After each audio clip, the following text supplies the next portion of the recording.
Macam tim-tim lain nak masuk pun susah, tapi peluang tu kita orang gunakan sia-sia.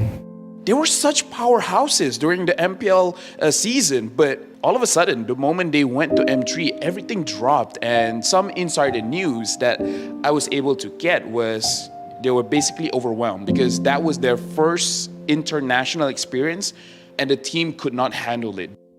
M3的时候输了，整个人真的很不舒服，因为对自己要求很高的时候，真的可以拿到很好的成绩，但是一下子很现实，就是最后一名出局。This year, Team SMG came back stronger, finishing second at MPL Season 12. 就是 M3 之后，就每一个season都一直想去improve自己，觉得还可以去打过世界赛，就是至少拿个前4这样子赢了一下。They've come a long way to be back in the M Series, and now SMG is only one step away from the group stage. Their win could possibly bring back Malaysia to becoming a strong region again. MLBB Malaysia untuk season kali ni improve banyak. Untuk wildcard mestilah kita nak masuk M5. I think we really confident, but we will not underestimate the enemy. This time, the qualifiers is in our home soil, Malaysia. This is good for SMG because now the country is behind their back. I think not only will be SMG fans will be here, most of the Malaysia fans that love Mobile Legends, I think they will be coming here to support the home team. SMG, vamos! Keep support Malaysia punya team. Keep supporting us, Homeboys and SMG. Kita akan buat yang terbaik di M5 dan kita akan cuba bawa balik M5 ke bumi Malaysia.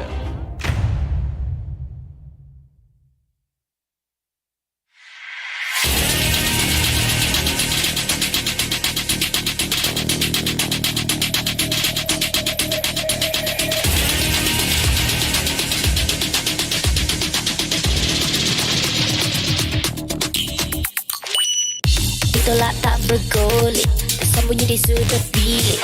Ku mampu melawan balik, is this round masih yang terbaik. Kuasa ada di bahuku, kau tahu aku soldier.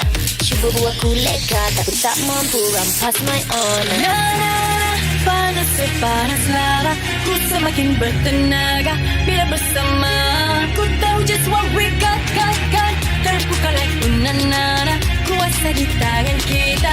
It's feeling I know, yeah. Kerja kuat lebih dari hebat, usahlah kau mendekat. Jangan gentar terus bertahan. We are better than great, cause we are better than great. Tak gentar mulai dekat, they are but they ain't gonna change. Great, we are better than great. Misi berat lebih dari hebat, jalankan amanah masih bersemangat. Transcend myself into this game, yeah. Jangan kuasa tu genggam piala, mina juara kan tawanya lemah. Hasil dibalik usaha buktinya lebih dari hebat, itu yang ku rasa. Panas sepanas lara, ku semakin bertenaga. Bila bersama, ku tahu just what we got. Terbuka like unanana, kuasa di tangan kita. It's feeling I know, yeah. Kerja kuat lebih dari hebat, usahlah kau mendekat. Jangan gentar terus bertahan. We are better than great, cause we are better than great. Tak gentar mulai dekat, they are but they ain't gonna change. Great, we are better than great. Terus yakinkan diri, gapai impian pasti. Usah berlengah lagi. Oh yeah, I'm better than great. Oh, better than great. Oh yeah, better than great. Better than great. Kerja kuat lebih dari hebat, usahlah kau mendekat. Jangan gentar terus bertahan. We are better than great, cause we are better than great. Tak gentar mulai dekat, they are but they ain't gonna change. Great, we are better than great.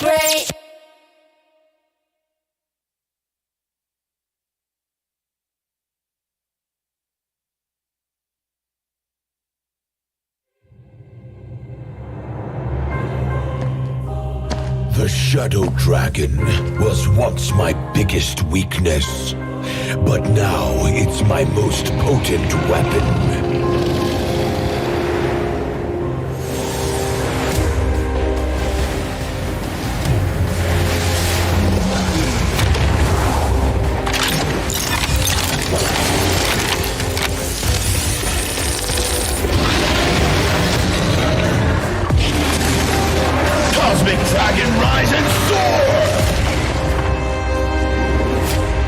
Dragon Stomp. Dragon Scales. Dragon Rush. Rise beyond greatness and seize your own destiny.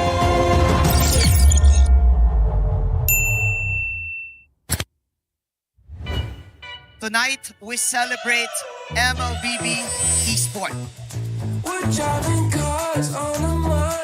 Do the kaldak! Do the kaldak! This is the Suman Challenge. Go! Oh! That's just it.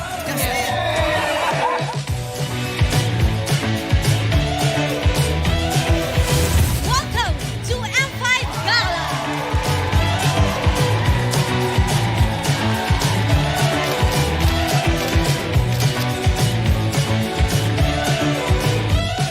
Guess the Hero Challenge. Lapu-lapu. Iritel. Franco. Nana. Nana. Best dressed team. Ole. Best dressed Super Marco.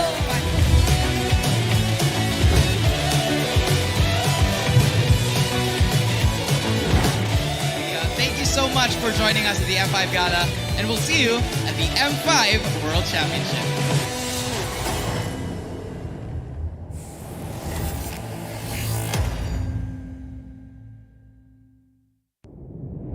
Have you ever wondered what is our identity?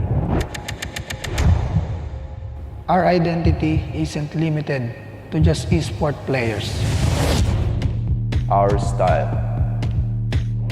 Sweat. Our passion. And vibe. Feel our energy. When we dominate the stage.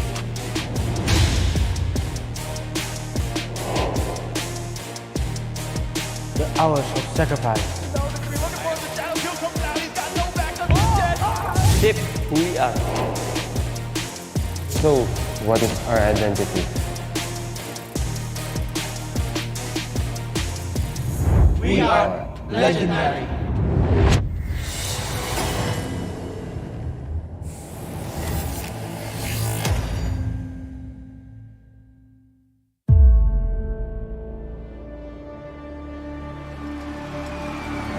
In the history of M Series, no host country has ever won the championship title. No other region has ever claimed the throne. No team has ever secured the championship twice.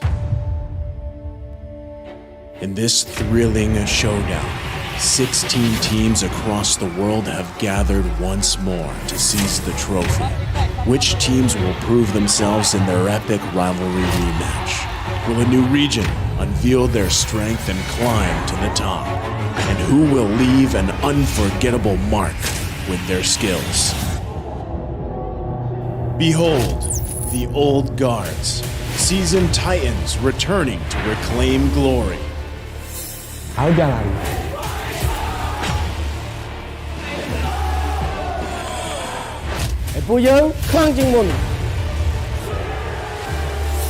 Судьба будет в наших руках. The newcomers, eager to forge their legacy.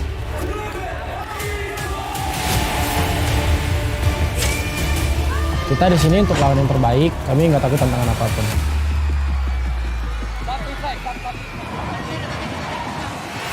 Emerging from the ashes, the rising stars are vying for the spotlight. Kita orang dah tunggu lama untuk momen ni. This is our time. It's now or never.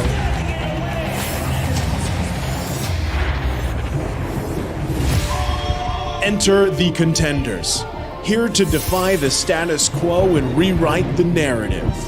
We've weathered the storm. This is where we break through. Nós somos brasileiros e a gente não desiste nunca.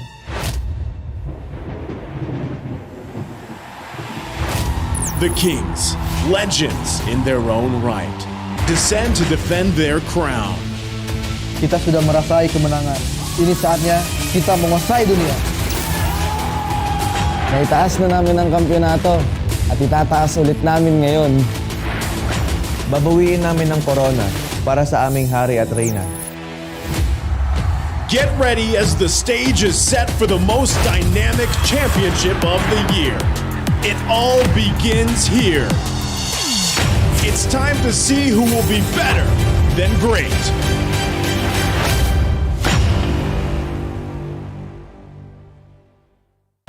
Mabuhay to everyone in the EVM Convention Center and all our viewers around the world. Welcome back to Day 3 of the Mobile Legends Bang Bang M5 World Championship! We just passed the midway point of the M5 group stage and definitely not short of impressive team fights and skirmishes.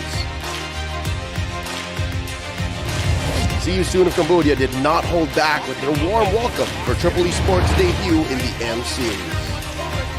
Tier 2 they go. They don't care about these turrets.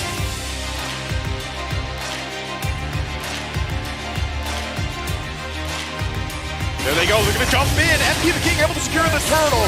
Scan Blazing Joy with Pose.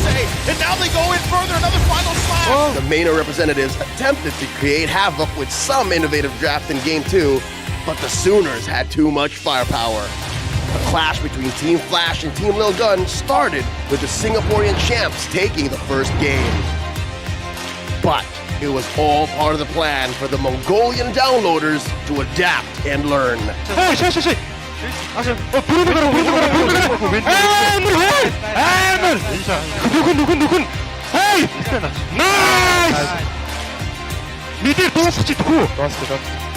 And secure the precious victory. Now we can move individually. Right now, Nail is there. Luke goes in front. Milo tries to re-engage. And best player one gets taken down by Marky. Milo in the middle of it all. Double kill for Marky. And now next, it was a must-win situation for both Geek Fam and the Ohio brothers. Superstar gets taken down. The Ohio brothers loses the first game. Led by Baloyski, the MPLID first runner-ups dictated the tempo for the series. Killing spree by Luke. Game goes over. And eventually took the W. It was a nail in the coffin for the North American representatives. It was an uphill battle for the Malaysian squad to try and topple the hometown favorite, Blacklist International. Oh, they're coming in. Implosion. Yes, sir. Thank you very much. It's 3 men defending for Malaysia.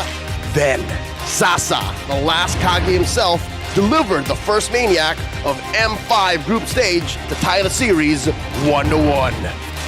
We're going to Game 3! However, it was not enough to stop the agents from breaking the code once again. Blacklist International gonna win this 2-1. Now that we have seen all the teams at the group stage, which 8 will be advancing forward and be better than great?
Transcend myself into this game, yeah. I feel the power to dominate fate. Championship mind on top of the week. What's up to the game? Shall reveal. Better than great, that's how we feel.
I am the #1 seed, the champion of the arena. The fans adore me because I've never lost. You are afraid that you will lose everything.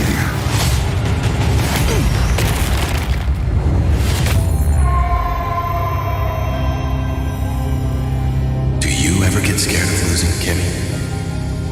Well, big bro, I think we should cherish the joy and excitement of each game. Not who won or lost. That's right.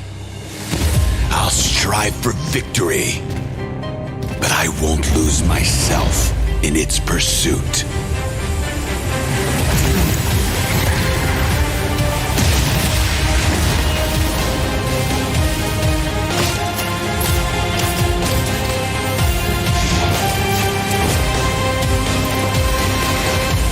World Championship.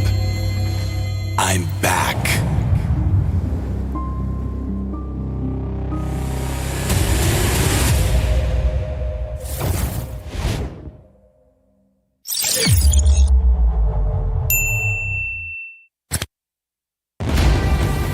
We are here at Gamers 8 to show that we are walking the walk.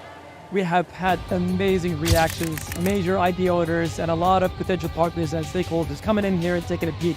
The biggest cube over here has been the nexus of this zone. What I saw it from the outside is very mysterious. You want to know what's happening inside. Felt like, this is an MMORPG, but R is not role-playing, it's real world.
Grab only, savings and dami. Your wallet sings tonight.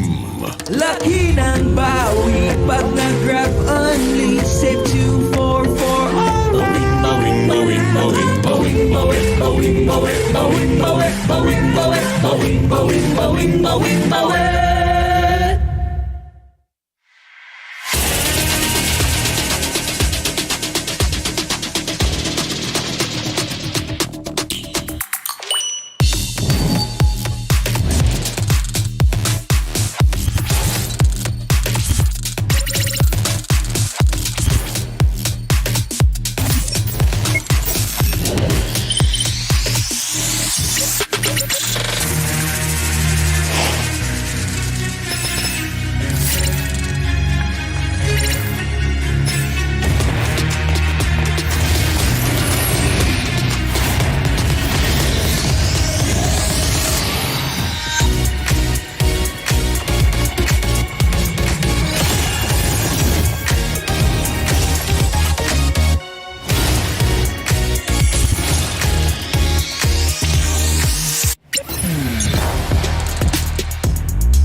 I think we just tired before the championship. We play 10 games and then suddenly 2-0 become 3-1, right? And then suddenly we go to game 7. Our mind just like, we're here, just play the game like that. We got nothing to lose. 其实 playoff 对我们来讲，这次今年真的很难，压力很大，因为今年很多 living play 进来 ，gameplay improve 了很多。Ever since M1 up until M3, Malaysia was one of the big 3 regions, including Philippines as well as Indonesia. SMG at M3, I would say, is definitely one of the saddest memory most Malaysians have of their performance. SMG, the first team to be eliminated. M3 tu memang tak boleh buat apa lah. Mungkin time M3 kita punya komunikasi nak bagi pendapat antara satu sama lain tak boleh diterima. Dan dekat situ mungkin macam ada pergaduhan kan. Ada beberapa player yang mental dia agak down sebabkan ni kita orang tak dapat nak buat aksi yang menarik lah dekat M3. 很 sad， 很 sad， 然后expect 很多，就是可以 at least go to top 6。Kita orang agak kecewa lah. M3 hari tu pun dia ibarat peluang untuk macam tim-tim lain nak masuk pun susah, tapi peluang tu kita orang gunakan sia-sia. They were such powerhouses during the MPL season, but all of a sudden, the moment they went to M3, everything dropped. And some insider news that I was able to get was they were basically overwhelmed because that was their first international experience and the team could not handle it. M3 的时候输了，整个人真的很不舒服，因为对自己要求很高的时候，真的可以拿到很好的成绩，但是一下子很现实，就是最后一名出局。This year, Team SMG came back stronger, finishing second at MPL Season 12. 就是 M3 之后，就每一个season都一直想去 improve 自己，觉得还可以去打过世界赛，就是至少拿个前4这样子赢了一下。They've come a long way to be back in the M Series, and now SMG is only one step away from the group stage. Their win could possibly bring back Malaysia to becoming a strong region again. MLBB Malaysia untuk season kali ni improve banyak. Untuk wildcard mestilah kita nak masuk M5. I think we really confident, but we will not underestimate the enemy. This time, the qualifiers is in our home soil, Malaysia. This is good for SMG because now the country is behind their back. I think not only will be SMG fans will be here, most of the Malaysia fans that love Mobile Legends, I think they'll be coming here to support the home team. SMG, vamos! Keep support Malaysia punya team. Keep supporting us, Homeboys and SMG. Kita akan buat yang terbaik di M5 and kita akan cuba bawa balik M5 ke bumi Malaysia.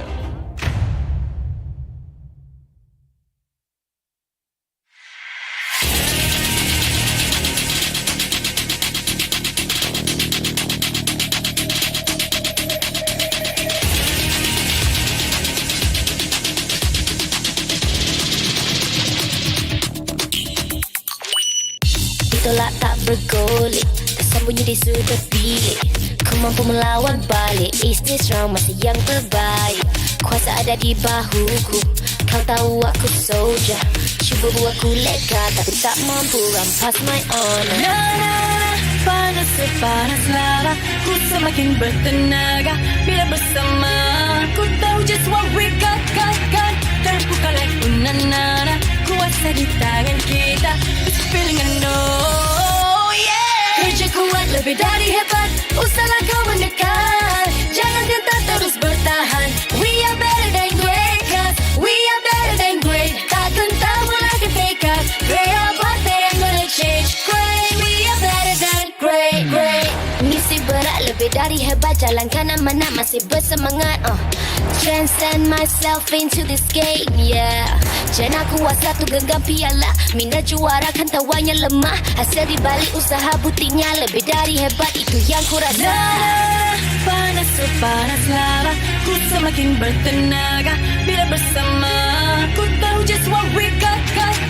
Terbuka like unanana, kuasa di tangan kita. It's feeling I know, yeah. Kerja kuat lebih dari hebat, usahlah kau mendekat. Jangan gentar terus bertahan. We are better than great, cause we are better than great. Tak gentar mulai fake out. Great apa yang gonna change? Great, we are better than great. Terus yakinkan diri.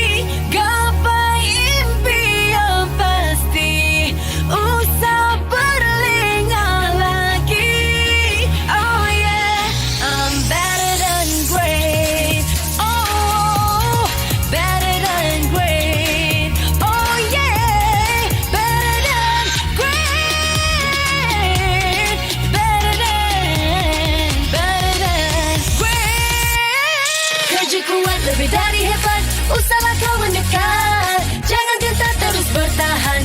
We are better than great, cause we are better than great. Tak gentar lagi pekat, play our part then gonna change. Great, we are better than great, great.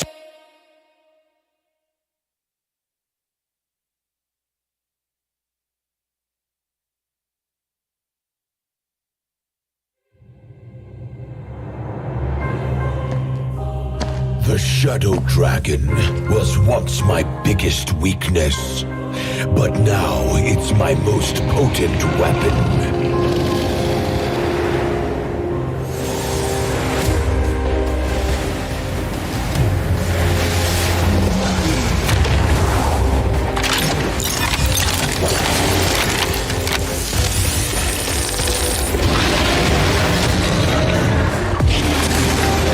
Cosmic Dragon, rise and soar! Dragon Stomp! Dragon Scales! Dragon Rush! Rise beyond greatness and seize your own destiny.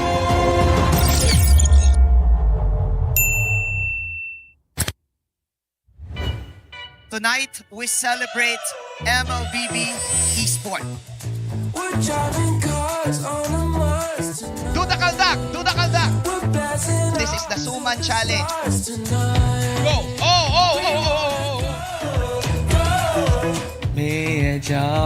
This just it.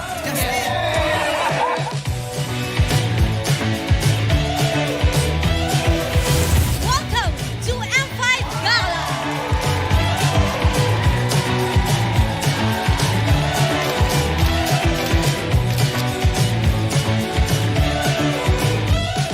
Guess the Hero Challenge. Lapu-lapu, Iritel, Franco, Nana. Nana. Best dressed team. Best dressed Super Marco.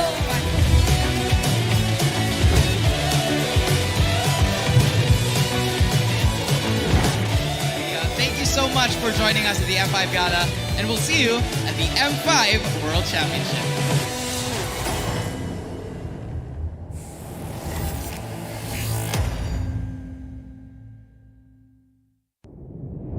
Have you ever wondered what is our identity? Our identity isn't limited to just esport players. Our style. Sweat. Our passion. And vibe. Feel our energy. When we dominate the stage.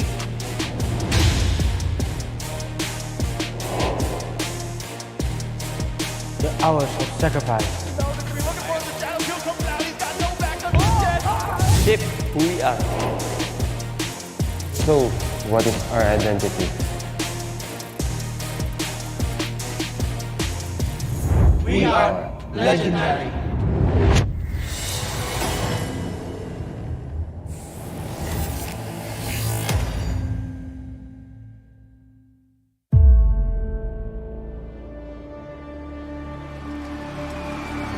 In the history of M Series,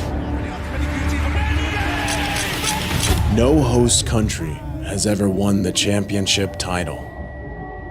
No other region has ever claimed the throne. No team has ever secured the championship twice. In this thrilling showdown, 16 teams across the world have gathered once more to seize the trophy. Which teams will prove themselves in their epic rivalry rematch? Will a new region unveil their strength and climb to the top? And who will leave an unforgettable mark with their skills? Behold, the old guards, seasoned titans returning to reclaim glory. Algalan.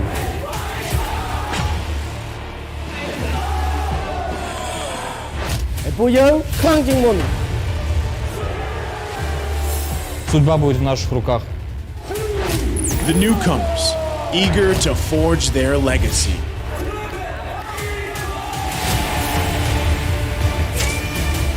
Kita di sini untuk lawan yang terbaik. Kami nggak takut tantangan apapun.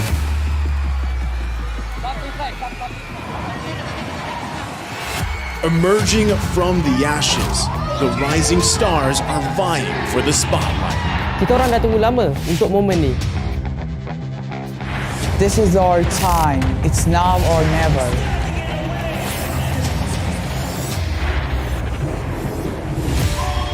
Enter the contenders, here to defy the status quo and rewrite the narrative. We've weathered the storm. This is where we break through. Nós somos brasileiros e a gente não desiste nunca.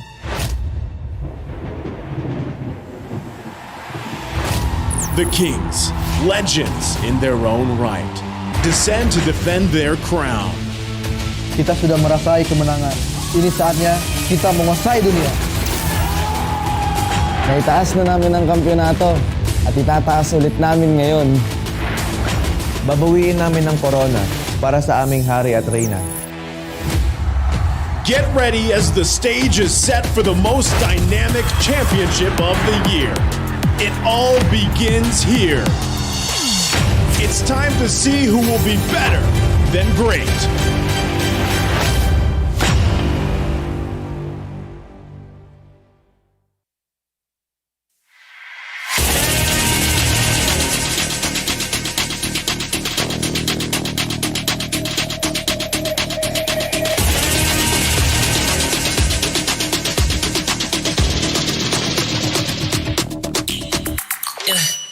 Hit me like I might kick over, but you can give me in no corner. I know I can make a comeback. Ace this round and finish this game now. Got the power on my shoulders. Yeah, you know that I'm a soldier. You can keep me off my guard, but you can't keep me from my honor. I feel like the floor is over. The energy's getting higher. You're saving my arms. 'Cause I know just what I got.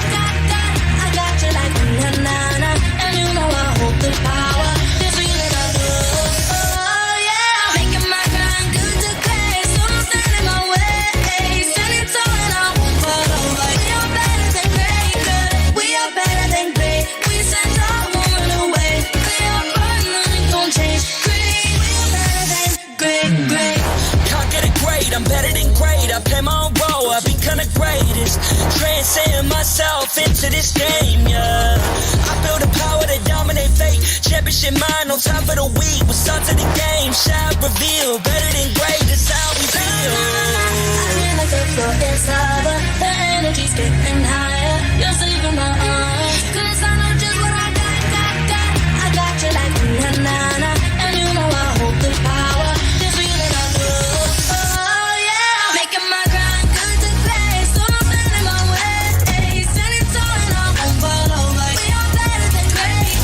We are better than great. We send our woman away. Play our part, nothing gon' change. Great. We are better than great.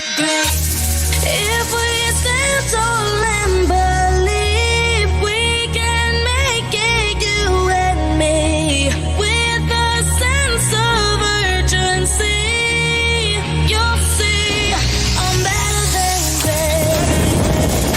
I'm better than great. Oh yeah, yeah. Oh, I'm better than. Making my grind good to great. So don't stand in my way. Standing tall and I won't fall over. We are better than great. We are better than great. We send our woman away. Play our part, nothing gon' change. Great. We are better than great.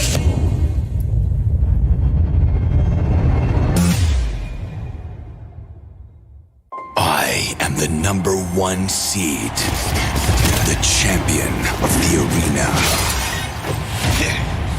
The fans adore me because I've never lost. Yet you are afraid that you will lose everything.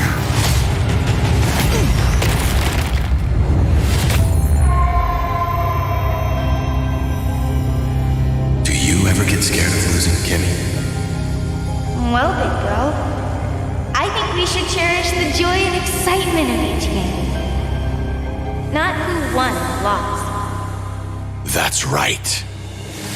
I'll strive for victory, but I won't lose myself in its pursuit.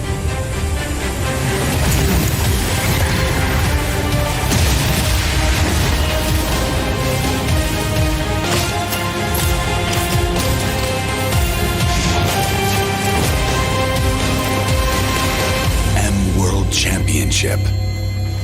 I'm back.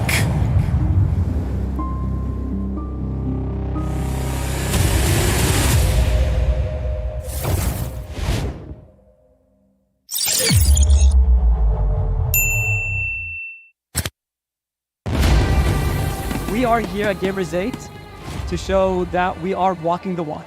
We have had amazing reactions, major IP owners, and a lot of potential partners and stakeholders coming in here and taking a peek. Gidea's cube over here has been the nexus of this zone. What I saw it from the outside is very mysterious. You want to know what's happening inside. Felt like, this is an MMORPG, but R is not role-playing, it's real world.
Grab only, savings and dami, your wallet sings tonight.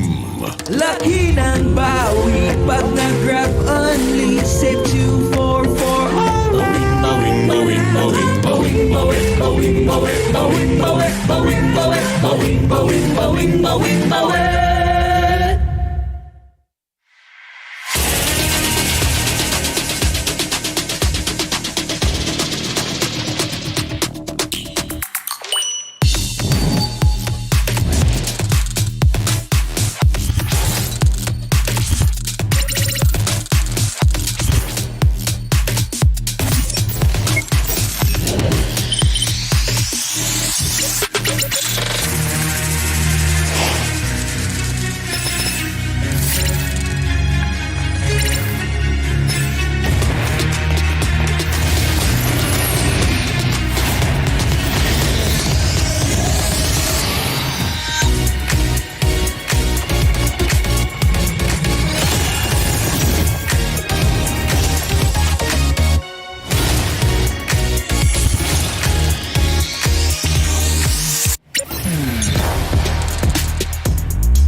bergolek, tersembunyi di sudut bilik.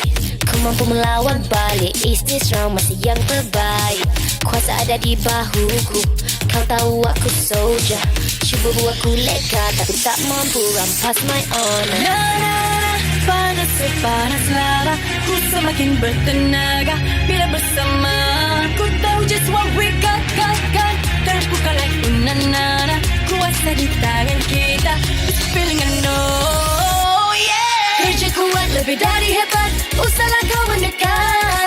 Jangan gentar terus bertahan. We are better than great, cause we are better than great. Tak gentar mulai ke tekad, pray about they ain't gonna change. Great, we are better than great. Misi berat lebih dari hebat, jalan kanan mana masih bersemangat. Transcend myself into this game, yeah. Jangan kuat satu genggam piala, minda juara kan tawarnya lemah. Hasil dibalik usaha buktinya lebih dari hebat, itu yang ku rasa. Panas sepanas lava, ku semakin bertenaga bila bersama. Ku tahu just what we got. Terbuka like unanana, kuasa di tangan kita. It's a feeling I know, yeah. Kerja kuat lebih dari hebat, usahlah kau mendekat. Jangan gentar terus bertahan. We are better than great, cause we are better than great. Tak gentar mulai ke tekad, pray our part they ain't gonna change. Great, we are better than great. Terus yakinkan diri, gapai impian pasti. Usah berlengah lagi. Oh yeah, I'm better than great. Oh, better than great. Oh yeah, better than great. Better than great. Kerja kuat lebih dari hebat, usahlah kau mendekat. Jangan gentar terus bertahan. We are better than great, cause we are better than great. Tak gentar mulai ke tekad, pray our part they ain't gonna change. Great, we are better than great.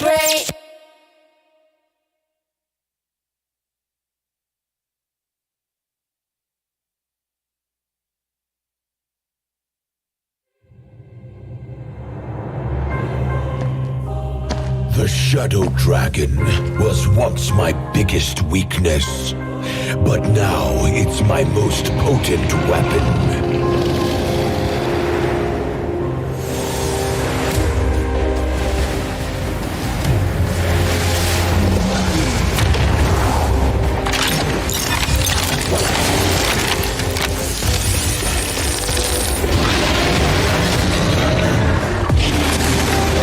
Cosmic Dragon, rise and soar! Dragon Stomp! Dragon Scales! Dragon Rush! Rise beyond greatness and seize your own destiny.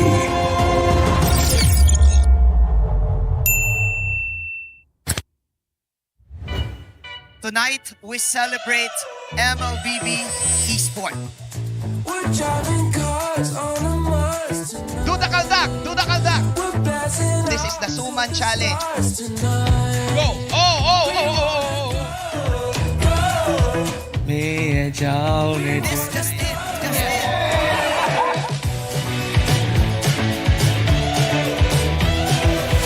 Welcome to M5 Gala.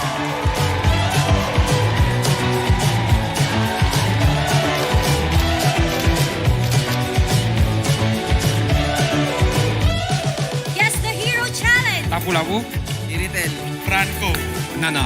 Nana. Go! Best dressed team. Ole! Best dressed Super Marco.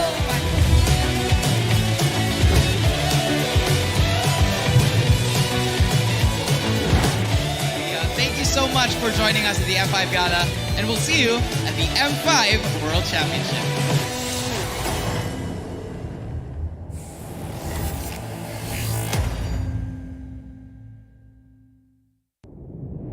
Have you ever wondered what is our identity?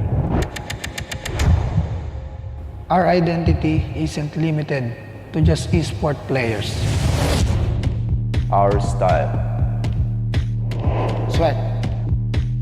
Our passion. And vibe. Feel our energy. When we dominate the stage.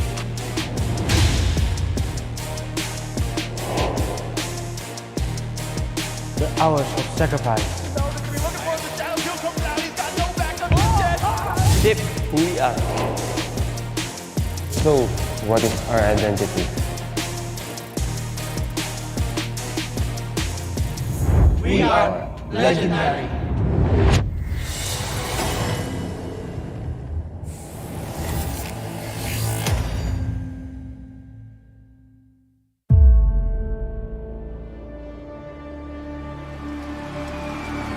In the history of M Series,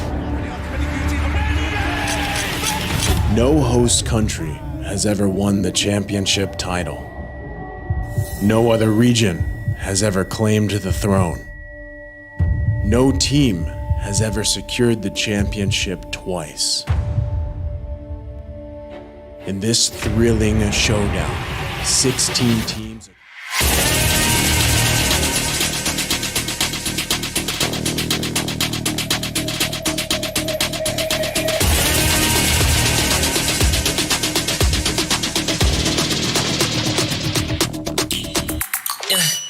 Hit me like I might kick over, but you can give me in no corner. I know I can make a comeback. Ace this round and finish this game now. Got the power on my shoulders. Yeah, you know that I'm a soldier.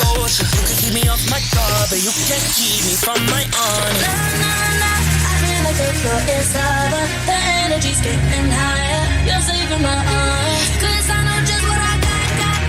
I got you like na-na-na. And you know I hold the power. This feeling I love. Oh yeah. Making my grind good to great. So don't stand in my way. Standing tall and I won't fall over. We are better than great. We are better than great. We stand tall, won't run away. We are burn, nothing gon' change. Great. We are better than great. Can't get it great, I'm better than great. I play my own role, I've been kinda greatest. Transcend myself into this game, yeah. I build a power to dominate fate. Championship mind, no time for the weak. We're sons of the game, shout, reveal. Better than great, that's how we feel. I feel like the floor is lava. The energy's getting higher. You're saving my arms. 'Cause I know just what I got. I got you like na-na-na. And you know I hold the power. This feeling I love. Oh yeah. Making my grind good to great. So don't stand in my way. Standing tall and I won't fall over. We are better than great, girl. We are better than great. We stand tall, won't run away. We are burn, nothing gon'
Mabuhay Pilipinas, and to the people all around the world.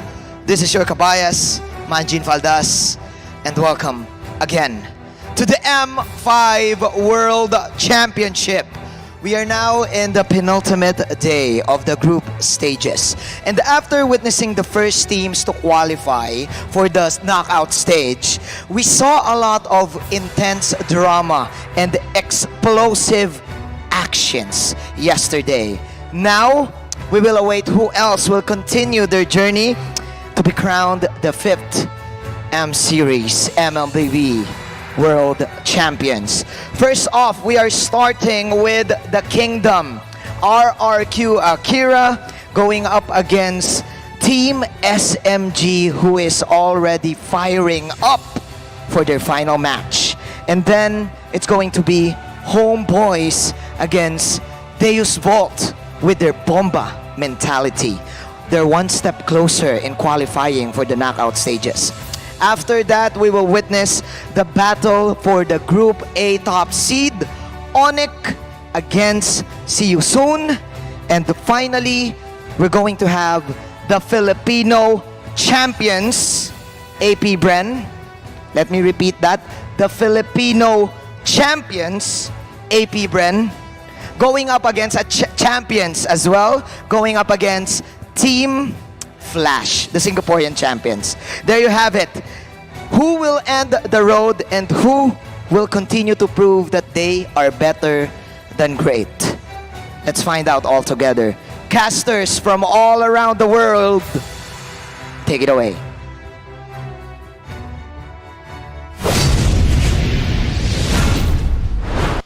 Thank you, Arkabayas in arms. After securing a reverse sweep against the champions of Turkey, the Brazilian Kings of Kings are now looking to increase their chances of qualifying for the knockout stage. Welcome to the M5 World Championship group stage, getting here once again together with Miracle and as well as Wolf to bring you the first best of 3 series of the day between RRQ, Akira, and Team SMG. Now keep in mind that the M5 World Championship is powered by Munton, presented by Kadia, and supported by ROG, the official gaming phone, Grab, the official Super App partner, and Secret Lab, our official chair partner.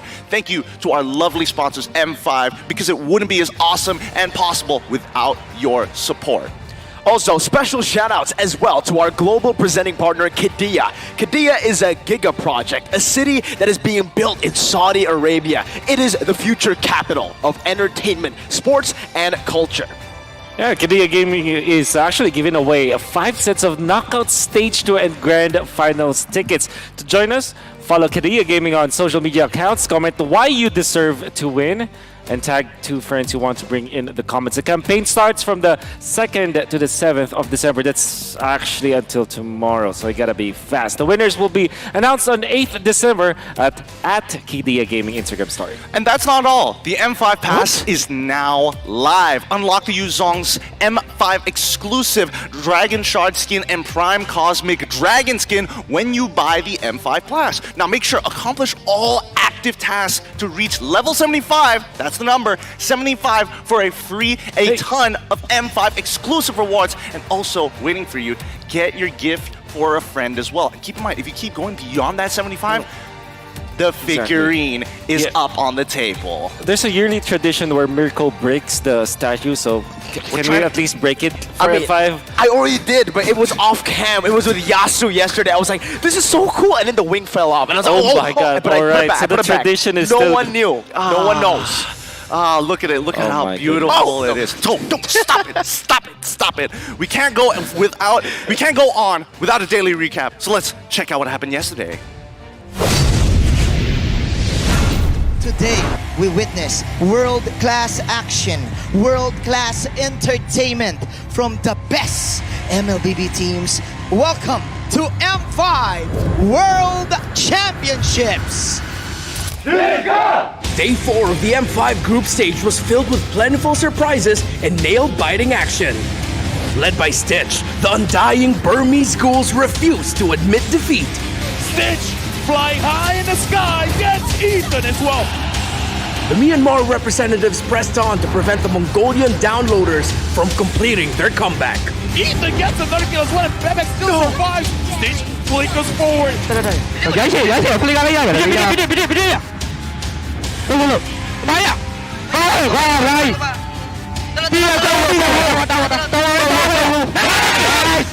BG met the condition of winning 2-0 to avoid elimination. Next, Fire Flux Esports started the series with a fiery triumph against RRQ Akira. Implosion! Hits on the screen. Rosa gets a kill.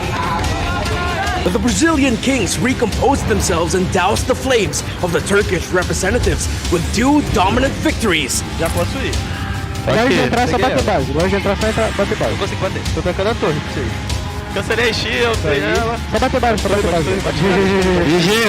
And proved that they are better than great.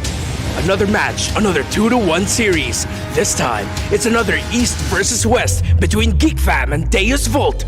What the hell with the raging sandstorm to the back? It's gonna be the nature by Carby. Now the side as well, but a boy. It was an intense back and forth. Focus. Yeah. Focus, please. Front, kill front. And then! No. Now, push! One more game after this. And things got heated between the 2 teams.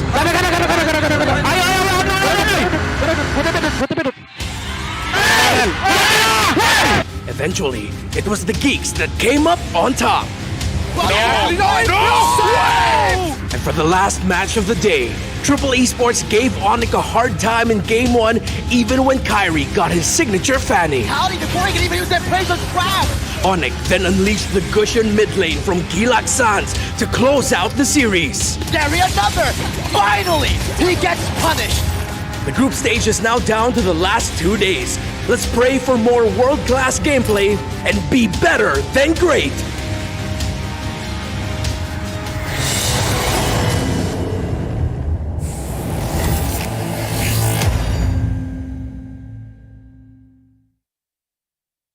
Presented by Qiddiya, let's check out the play of the day of group stage. Day number 4, Sans in the mid lane. Once again, Gushan, Gilak Sans. Come on, what are you supposed to do against this?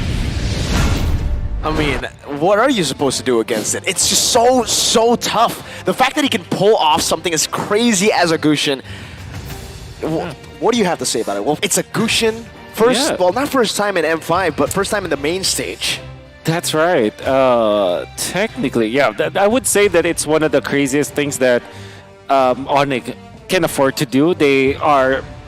They're players, like particularly Sans. He was top jungler for quite some time, right? Yep. So he has the license to actually pick up assassins in the mid lane role. Feels like Coach Ep has been giving out these licenses to the rest of the team for the entire time, because look at where they are currently sitting, so close to the top of Group A. And honestly, for a majority of these teams, they are looking to qualify as well. We have a couple of teams that are already pretty much up for elimination here, but you gotta increase your odds to actually stand a chance against some of these big named teams. And it's super close all across the board for the teams who are still in it, right? I mean, we're going to take a look at today's schedule to see exactly who goes up against who, because especially in the first match, RRQ, Akira, they were able to pull off a reverse sweep. They're going to have to pull off a win here if they want to stay in knockout contention.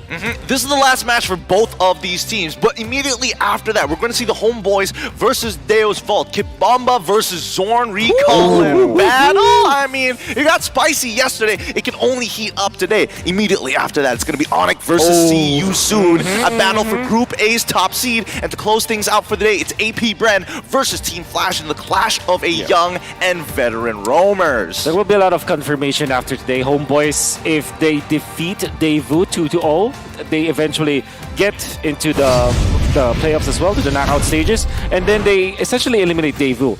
But if Daewoo wins, there's even a chance for a 3-way tie. I mean, I will not be confirming what the actual picture should be like if there will be a 3-way tie, but I think it's along the lines of Daewoo winning 2-1 or 2-0 actually. So that's one of those conditions. But if Homeboys takes one game away from Daewoo, I think that they might have just confirmed the top 2 teams of that group. Well, let's focus on today's very first best of 3. Okay. This is going to be the Brazilian Kingdom's final stand. Now, Team SMG has been confirmed to be eliminated from the group, and it's really up to them whether or not the Brazilian Kingdom gets to move on. They can hold them back here, but if RRQ Akira gets a 2-0, I don't know about you, but it kind of looks like we've already predetermined who the top two is going to be. That's right. And I think that winning 2-0 against SMG will not be that easy, especially after looking at Team SMG's performance. They're always able to somehow make it close, right? Despite actually losing in some of these matches, crucial ones, they find a way, but so does Akira somehow, some way. 1-0 down in a dominant game from Fireflux, no problem. They come back so fast. It's almost like they got a sudden bit of inspiration and motivation. Now, just in case you guys are a little bit confused about how exactly is RRQ Akira supposed to be able to make it out of these groups, they need to achieve top 2. But to do that, there's a few conditions that need to be met. Wolf, could you lead us through this? All right, it's quite easy for RRQ Akira. They have to win this series 2-0, 2-1, and then wish that Blacklist will win against their matchup eventually against Fireflux. So for RRQ Akira, it's not just about them winning, but also Blacklist International winning too. So they're Blacklist fans now. Oh yes. Yeah. Oh yeah, of course. A lot of teams have taken inspiration from Blacklist International, but there are those who are looking to make a name for themselves. The Kings come back. The last time we saw King play, he was reigning champion. He was the jungler to go to in his own region of South America. Now looking to kind of make his name even more stapled across the entire globe. This might be the tournament for him. Yeah. I would say that you can see the stark differences of the performances coming out from King himself. When they win, he dominates. 10.0 KDA, that's pretty good, right? And then when you're looking at their losses, it's the opposite end of the spectrum. So you're gonna have to find the consistency in King. But when he does dominate, I mean, you can see that he delivers the dubs for his team. It's going to be very nerve-wracking here, especially if you an RRQ Kingdom fan here. Whether you're from South America, whether you're from Indonesia, whether you are part of the Kingdom or not, they need your support here and today, as it is time to officiate the M5 World Championship. We have our marshals making their way onto stage. They're here to ensure fairness and integrity of our games. Thank you to our first responders for making sure that these players will get the best experience possible. Now it's time. The undisputed champions of Brazil graces the stage, looking to seal their end of the deal. Vamos, RRQ Akira! Vamos! They're looking to prove to the world that it's not just RRQ Akira, but Brazil that stands on top. This pride of Malaysia has shown us great determination throughout the year. For one last time, let's fire it up for Team SMG! They may have lost 2 of their series, but you saw how well they fought. They almost won 2 of their games during the first bout. They almost won a series against Blacklist International, but almost will not be enough for Team SMG. All the credit goes down to the brains on their players. It's Coach Cabral, JC as our marshal, but let's not forget about Coach Paladin as well as Lung, who are arming these players with the best weapons possible as they head into the land of Dawn for one last time here in this group.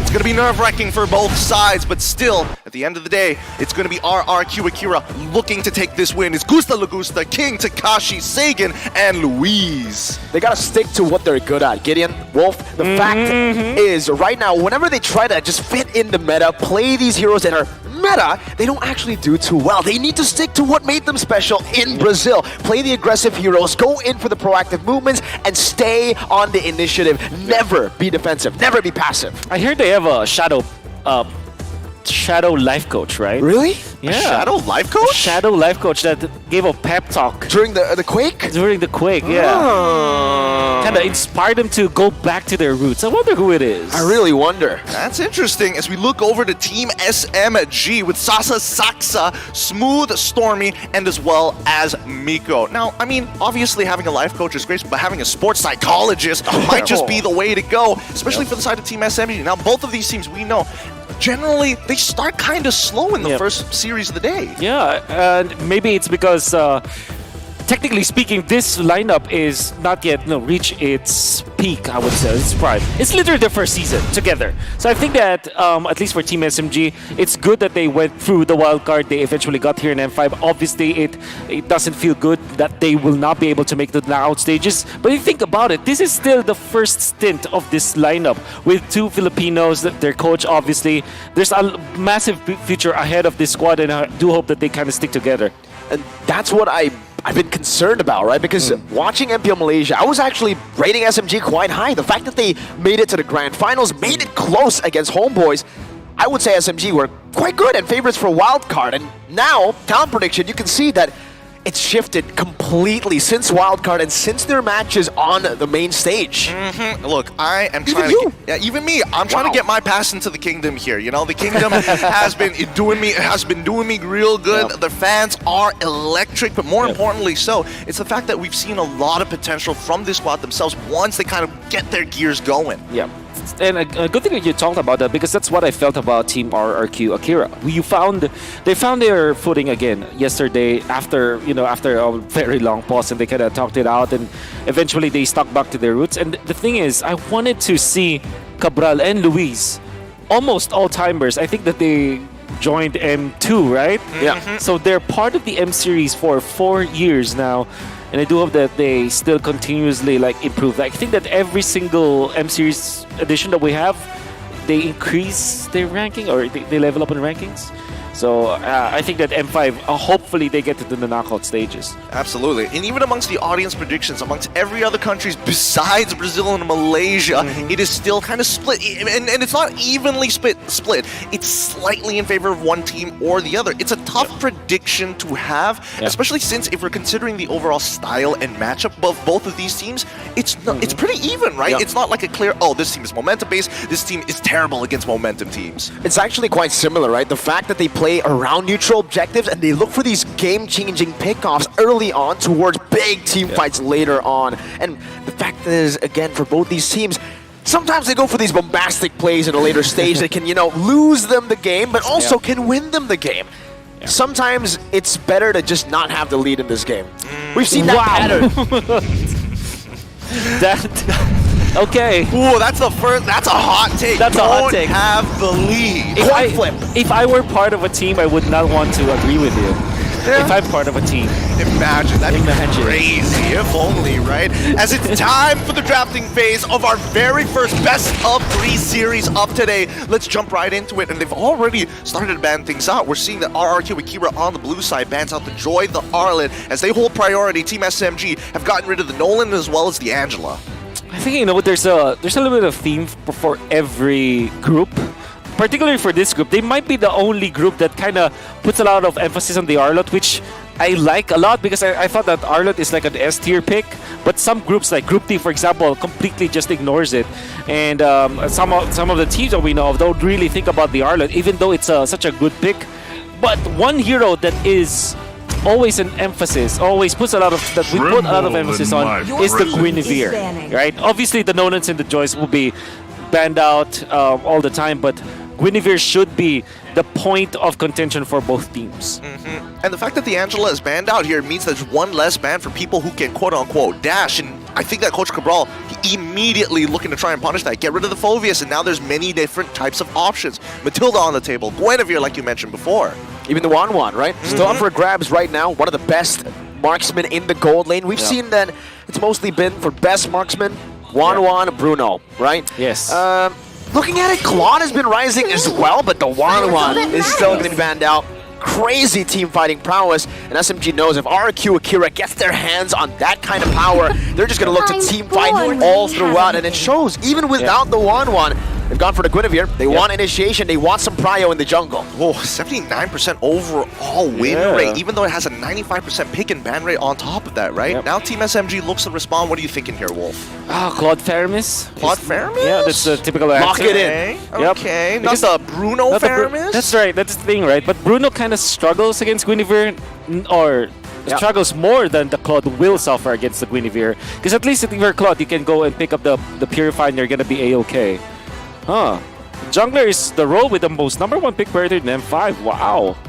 I think it's also the same for M4. Fredrin, but just Fredrin, right? Not jungle, Fredrin. Look, speed jungle, whatever. Fredrin. It's always one of these flex picks, right? That always is so valuable when they get first pick. But I think that Team SMG, I was wondering whether the Matilda is going to come into the conversation here, because again, Farmis and Valentina is always going to be valid in these matchups, right? So then we jump back over to RRQ. Both sides want to win that gold lane as hard as possible. Brody, Lilia gets locked in. This is the Emperor's order. Okay, so they pick up quite a lot here. You understand why they pick up the Matilda plus the Bruno? I mean, surely the Bruno struggles more than the Claude against the Guinevere, but you have a Matilda, you're typically not suffering at all. On top of that, a Kai. Exactly. There's a lot of like peel and protection coming out of Team SMG. I like it a lot. Now you're going to be looking towards maybe a Yu Zhong ban from RRQ, because you want to protect your Brody as well. Yeah. Brody definitely needs a little bit more protection. Maybe just through the bans, you can do that, but they've already set up for very good setups into the neutral objectives here. They should want to look for a playmaking XP for Takashi to give them even more prio in these neutral objective takes, or maybe even just a safer pick. Play for gold lane, now knowing that there's an Akai and a Matilda, a deadly combo in these setups. Honestly, I feel like in this particular matchup, when I'm looking at Smooth and I'm looking at Takashi, I just wish that the game allowed us to have mirror matchups like Benedetta v Benedetta. That'd be so hot. So hot. Lapu and Lapu? Lapu and Lapu? Oh, please, come on.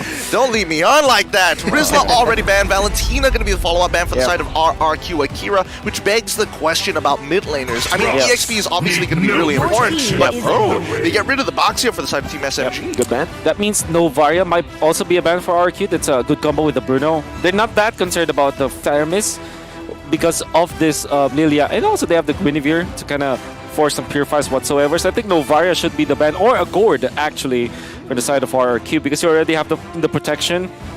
You need more damage from the backlines to kind of combo with the Bruno so that they literally burst people from a long distance. I like the idea of that, right? You know, Gord has been one of those few picks that only come up when you have people who are trying to be tanky, and especially around neutral objectives, super obnoxious for junglers. Now we see the Farmis ban. Valentina and Farmis bans for the second phase of RRQ Akira. Despite having the heroes that's great against that, they steal it, the Benedetta. Okay. How do you answer that? Oh boy. Oh man. Tell me you're not excited about this. 80% win rate so far. Woo, yeah. We've got to be excited for Smooth on to Benedetta. Any playmaking hero that he gets his hands on, he usually just is able to take the game into his own hands. But we'll have to see what RRQ take here. Bakito maybe? In the XP lane, right? Bakito would be a good choice against the Benedetta. It's a great matchup, but I'm thinking maybe Yu Zhong. They want to dive to the back to provide some more of that pressure towards the backline of SMG. That's kind of a... Oh, wait. The Minotaur Dome. I spoke to Luis yesterday, and he did say that this isn't my pick, Minotaur. We also mentioned earlier, when they go for these quote-unquote meta picks, they don't do too well. They gotta stay on comfort. Yeah, I mean, this is one of the few situations, especially when Roamer is the most last pick role in pretty much the entirety of the group stage so far, that Luis finds these engages, but then there's that big disconnect, and it always happens in game number 1. Yeah. Okay, well, the Minotaur obviously is there to protect the team, and there's still legitimate, like, Minotaur killer from the side of Team SMG. That's why I kind of like that pick. The Khalid, though, I do understand why they pick it up, but I agree. They are so all in on the early game, at least for RQ. They may just make it up. They may just mess it up. By the way, RQ, their early game is very, very strong. Oh, yeah. Even the stats tell us that, 10 to 7.2. And that is their main win condition. For Team SMG, it's all about team fights. And I do like their odds in the late game more than RQ. Well, it's time to get our first best of 3 match underway here at the M5 World Championship group stage. Give it up for both of these teams as they will be hitting the land of the dawn. It's going to be RRQ Akira on the blue side, looking for a sweep against Team SMG on the red side. Let the battle begin. Welcome to Right as we get in, a big question instantly for me, personally. Minotaur. The pick yesterday didn't quite work out for RQ Akira, mainly because there was a big hurdle in front of him. There was a Valentina that can steal away the Minion Fury and basically do the same thing. This time, Luis is a bit more free to do whatever he wants. Hey, even in the mid lane, Sagan's doing a lot. There's a lot of damage with Novaria, and love the fact that they were able to clear that out. It's always difficult for Novaria to kind of survive the first actual wave, especially against a hero like Lilia. Lilia is a very strong laner, but now this means that there could be an invasion. Saksa already used the Retribution. King just walking up, secures the retreat. Louise might be sacrificed here, but the rest of the team follows it up smooth. Jumping with the Phantom Slash. It's going to be Saksa's taking low. Louise as well, but they decide to back away. And RQ just takes a big win. That's a spatial migration with a Violent Requiem to lock Stormy down. And they get out. Yeah. That's the early game that you want to see from the side of RRQ Akira, and I think even for Stormy, he wasn't expecting King to actually hit level 4 so quickly after getting a kill as well as an assist. You know, the calculations in his head thrown off guard. No! They don't want to stop there. Saksa, he's died once now. Make it two as they try to dive in, but Smooth provides good cover. Miko with Smooth, looking to go for another kill. Louise is running for the hills. The Petrify is ready for Smooth, but he doesn't quite commit it just yet. He is saving it. Ooh. Good body block from King. Denies a kill. Great idea from RQ Akira to actually still invade. I'm surprised that Saksa survived. Well, that's because of his tankiness. King does have an ultimate. Does not commit it. Maybe they're saving it for the turtle fight. I think I mean, at this point of time, I feel like even for RRQ Akira, right, these neutral objectives, especially for these turtles, yes, it's a good way to kind of snowball out of control, but with the lead they've already achieved, might as well drag out this laning phase for as long as possible, right? I mean, we're looking at the emblems, we're seeing early cooldowns, we're seeing the fact that they can rotate quickly. Team SMG is the one who have to respond rather than RRQ Akira, who basically will start stealing resources all across the map. I'm gonna be looking at the early game again. Look at what the decision was from RQ Akira. They chose to delay the first turtle fight because they know that they can still out-level this Akai. Akai is now level 4, but King is almost level 6. Oh, look at that damage coming in from Takashi. I mean, this early game could not go any worse for the side of Team SMG. I don't even know how Saksa is gonna walk up here. RQ can play the long game. They can continue to poke and utilize or bait out some skills. Astral Echo already committed down. Saksa poked down by the glooms from Sagan. They're looking to go for this, but Saksa has the help of the guiding wind. That's going to be King who jumps in with the spatial migration. A good heavy spin, but it's still going to be King with the help of the Minions Fury from Louise to secure it. Beautiful eye for an eye from Smooth, but it will not be enough for SMG to do much in this team fight. Brutal stuff. Whoa, Miko, let's calm down. Miko, you don't need to go even further than this. He should be okay, but overall, I think the big concern in the mid lane is the fact that Stormy, especially when you are on this Novaria, it's not like a Lilia where you can constantly spam spells. It's one of those things where you have to kind of play around the cooldowns. That's right. RQ Akira now leading with 1.6k. And this is what we expected. The early game coming up from RQ, it's pretty good. And they're utilizing it well. The fact that they are also taking away many levels from Saksa, they're just making sure that this Akai will be a non-factor. That means that in the first Lord fight, they will have absolute dominance over Team SMG. For how long though, right? What's the timing that we're looking for that Team SMG bounces back? Are we talking about First Lord or are we talking about Second Lord? I feel like it's First Lord for now, but if that 1.7k lead turns into maybe a 5k lead, it might even be Second Lord. Yes, and it's mainly dependent on whether or not Saksa will be able to tank up. So at least if he gets 2 items or 3 items, that will be a treat. Saksa just gets pinned down and shot down by Gusta Lagusta. With the Purify, doesn't even matter. Just like you said, Wolf, no BMI this time. It proves to be quite lethal. Yeah, worst yet, it's one of those few situations where you're looking at your support and you're like, hey, you got guiding winds? And he goes like, yes, proceeds to circling eagle. It's like, buddy, help me out here. Come on, give me something. Well, he's flying around, right? I mean, trying to provide support, I guess, with a knock-up maybe to try to peel, but yeah, it was tough. Animation lock, man. That's the beauty of it. So far, Smooth has been doing okay against Takashi, right? He hasn't been giving any of the gold over to him or any of his teammates in the time being. And I think that at the very least, the playmaking capabilities of Smooth is great, but Takashi, he's holding it back. Takashi doesn't care. He's leaving a full wave, and that's going to be Sagan who just picks up the kill. Crisp, clean calculations. Smooth used everything except the Petrify and still couldn't get out. Now it's a circling eagle from Miko to maybe provide some sort of an opening, but Saksa says there's no way. I'm getting flashbacks. MPL MY Grand Finals, it looked almost like this, where an early game team known as the Homeboys really puts the stops onto Team SMG, forcing them to play hyper defensively, and worse yet, they can't seem to get on their tempo. Yep. And Saksa is not having a great time on the Sakai. He's 1,000 gold below, I would say, King a few minutes ago. So that means that lead might have inflated. So what is the implication of that? Come the first Lord fight, you're absolutely not going to be able to tank up the damage coming up from Akira because you probably have only one full item for you. And then, come the second Lord fight, you will only have 2 items, which means that you will be bursted down by Gusta Lagusta, by Sagan. It will keep on ballooning. There has to be a way for them to come back. Oh my goodness, Sagan. Stop it. Let the man recall. Let him recall. No, Luis, don't do it. No. Okay, respect. Respect is given. Thank goodness. But they also proxy the wave to try and get this lane swap down really well. Like, Brody has already made it to the lane, and we can see that Takashi is making his way down to the bot side after he clears mid. Saksa might be forced to use the heavy spin here. He's going to be pinned down. Sandwich from both areas. Saksa moves in, goes in for a heavy spin aggressively, but that's going to be Minions Fury locking it down just for a bit. A good petrify. Gusta flickers out, and the coordination is perfect from RRQ Akira. Meanwhile, on the bottom side of the map, Miko dives in with a circling eagle. Takashi just heals back up. Oh! Another re-engage. Miko going to be slashed down. No wins everywhere on the map for SMG. It's a disaster.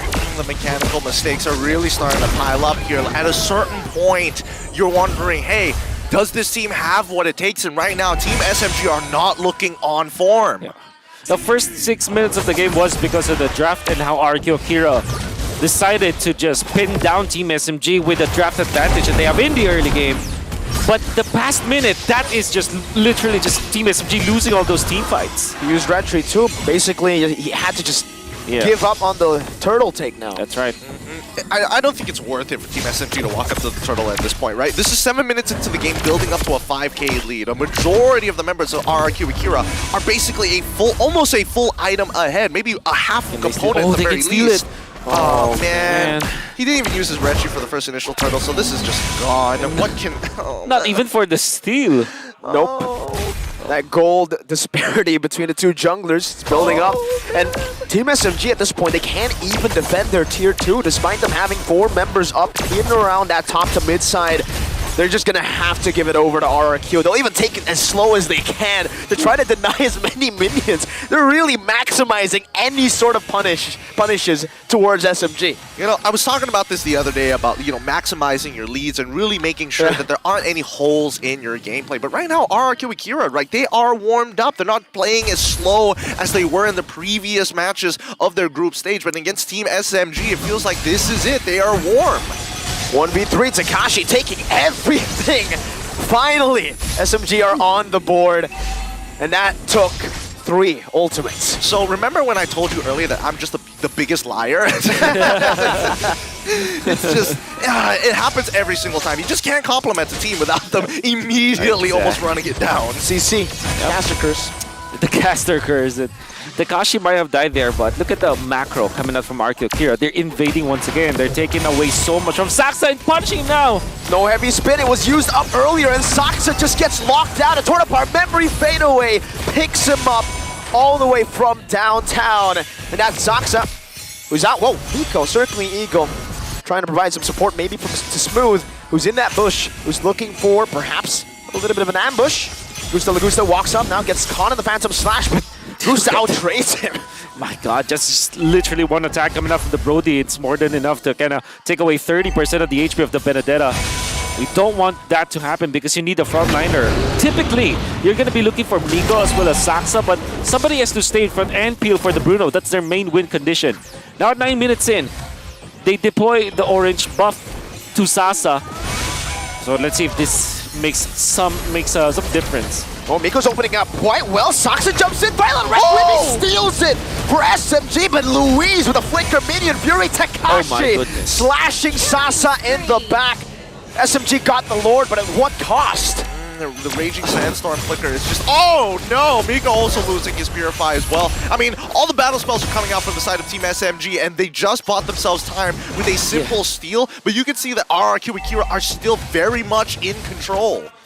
Man, you gotta give it to Saxa. Yeah, well played. Well played. He found the opening looking for King and found the best spot in that Lord pit. The wall around the Lord was able to pin him down. I think that if they haven't lost Sasa during that moment, it was the perfect timing for Team SMG, because if RQ Akira gets the Lord, surely one of their inhibitors would have gone down because of the lead that they had. Oh my goodness, the damage. Oh, one more hit! And the lethal ignition does its work. Oh my goodness. Yep. Whoa. Well, at the very least, we know that lethal ignition is, especially when you have an early lead like this, is so worthwhile compared to concussive blast. Oh god. No Purify this time. Nico just going to get taken down. A good heavy spin though from Saxa. Another response. Gusta Lagusta pinned down and taken out by Sasa. It picks up that shutdown, and just like that, Team SMG have found another chance to prolong the game. This is so Saxa. I mean, it was terrible. Whatever happened in the early stages was terrible. You see his last two moves, able to pin out Sasa, Gusta Lagusta, and then eventually steal the Lord. It could be perfect for Team SMG for their road to recovery. Still, very much of an uphill battle. But we were talking about the amount of items, right? So come the next Lord, it might be enough for Saxa to get his third defensive item. So that might be enough for him to kind of tank it. Okay, especially with the current economics that we're seeing right now. Let's look at the damage dealt, right? Stormy is actually catching up pretty quickly with Takashi and Sagan just behind him. I love this. The Twilight Armor for King. It's the anti-Nuvaria item. Even after the late stages of the game, that's going to be great for tanking the damage output coming from Stormy, but also against Sasa, especially when you kind of be lucky when you actually catch the critical coming out from the Bruno. You really nullify that damage output, so I really like this Twilight Armor pickup coming out from King. Okay, something that kind of kills two birds with one stone, some may say, because most people are going to be leaning into, you got to make sure that you have the right items to get away with this, but RRQ Akira looking to go for these flanks and Smooth hiding in the back. Oh no, Takashi found him. One auto attack, that's 30% HP. That's 3 another bars. trade back though. Yeah. I mean, the Khalij's damage right now is disgusting. Saxa opens up, finds Luis. Minions Fury can't be cancelled, and he's able to knock Saxa up, stopping any sort of full initiation, and also technically baiting in a massive resource. King jumps in and baits out the Purify as well. Oh, no. Even though he committed the Requiem, I think it should be worth for a Purify. Yes, I definitely agree with you on that one. 81 seconds, and all they need to do is to wait for the ultimate to be back up once again. They can now take the Lord, maybe get the aggro for now, and Lord dance against Team SMG. Oh, Sagan, you just stop it. Come on, Saxa, he's holding on, and eventually the black shoes will come out. Is there a punish here, though? There should be the Purify. Oh no, a great Petrify from Smooth, but now it's going to be Takashi in the back line. A good one in nature.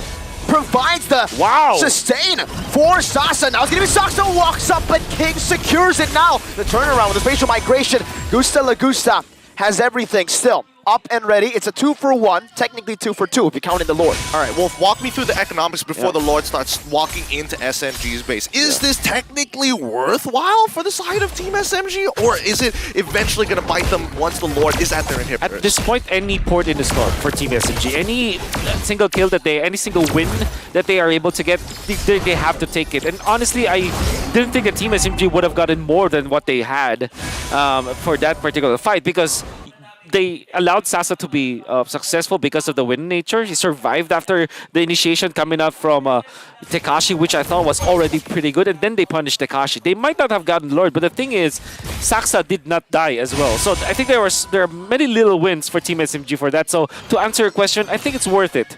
Okay, let's see whether RQ Akira have anything to say about how worth it that was, because they're looking to break open these inhibitors. A good charge from the Lord.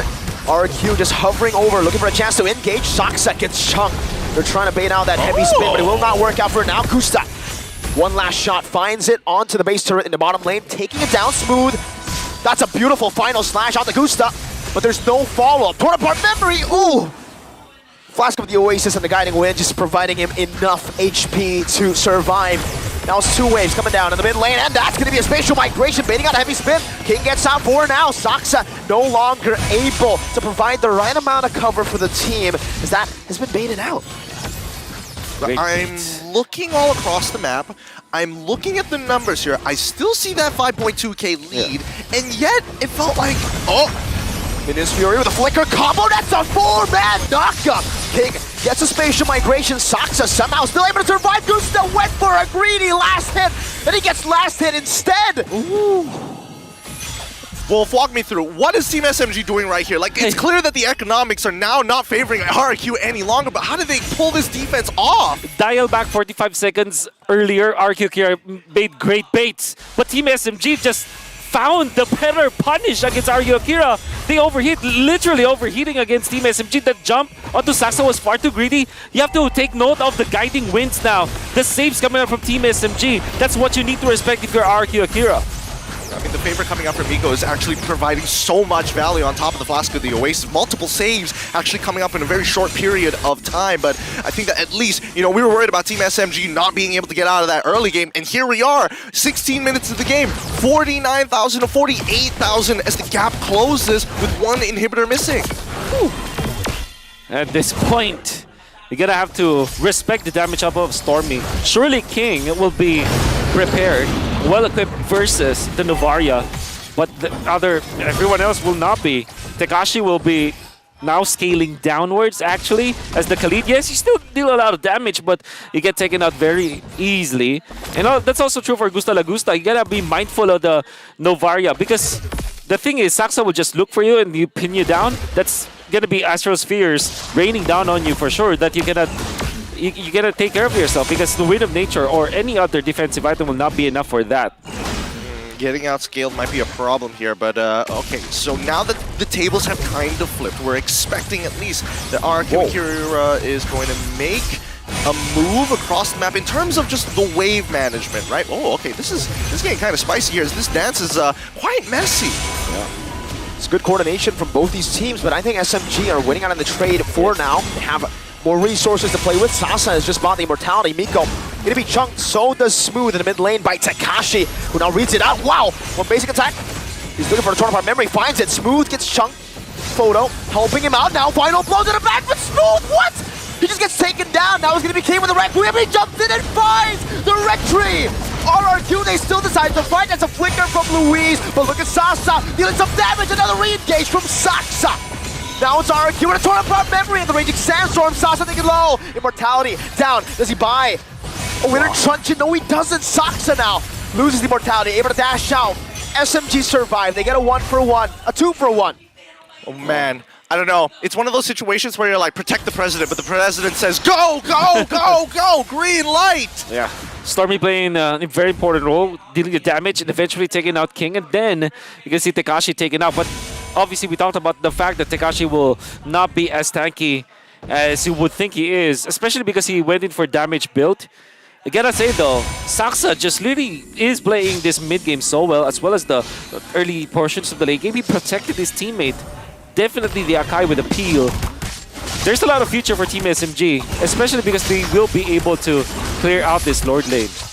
I mean, look at the damage shell, right? Sasa and Stormy now top of the charts as the top two, with Sagan and Gusta just behind them ever so slightly. And I think especially once we are getting to this point of the game, oh my god, look at that damage! Ouch. Ouch.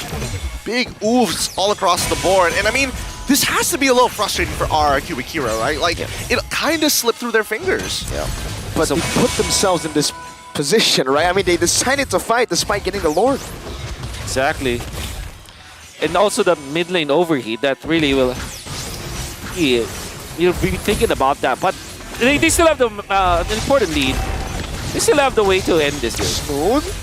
Oh, good eye for an eye. Phantom Slash again. Saksa with a heavy spin. Gusta is able to position himself very well. Now to Tornapart memory with the help of the Glooms. Finds the kill back. Oh! Gets sniped from downtown. Stormy threads the needle. Now no inhibitors left for the side of Team SMG. They trade 2-for-1. They trade up for an inhibitor. And at the end of the day, this is just becoming more and more difficult, despite Team SMG actually outscaling RRQ Akira for these neutral objectives, which is the main end condition from either team. And especially now that teams have started to study managing the lanes. What you can do for RRQ Akira is to just macro it out, and Team SMG needs to force the fight. If you're smart as RRQ Akira, you would want to just, play it slowly. Just play the macro game. Wait for the next Lord. Set it as a trap. Win the macro battle so that you'll have eventually the better shot at the late game. And despite Team SMG having the better heroes for the late game. Speaking of economy as well, I was hoping to actually see, the juggling of items later on, especially if they want to kind of maximize their abilities. Because so far, based on what we have seen, they are looking for like the most micro of mistakes. Oh, you've used their guiding winds, we can immediately punish somebody as soon as they take it. So at the very least, there might be a potential outplay on that side of the map. Yep. Saxa's immortality should be up pretty soon because that was popped after the first Lord, well, not the first Lord, but the previous Lord fight. So they're gonna have to be waiting for that one.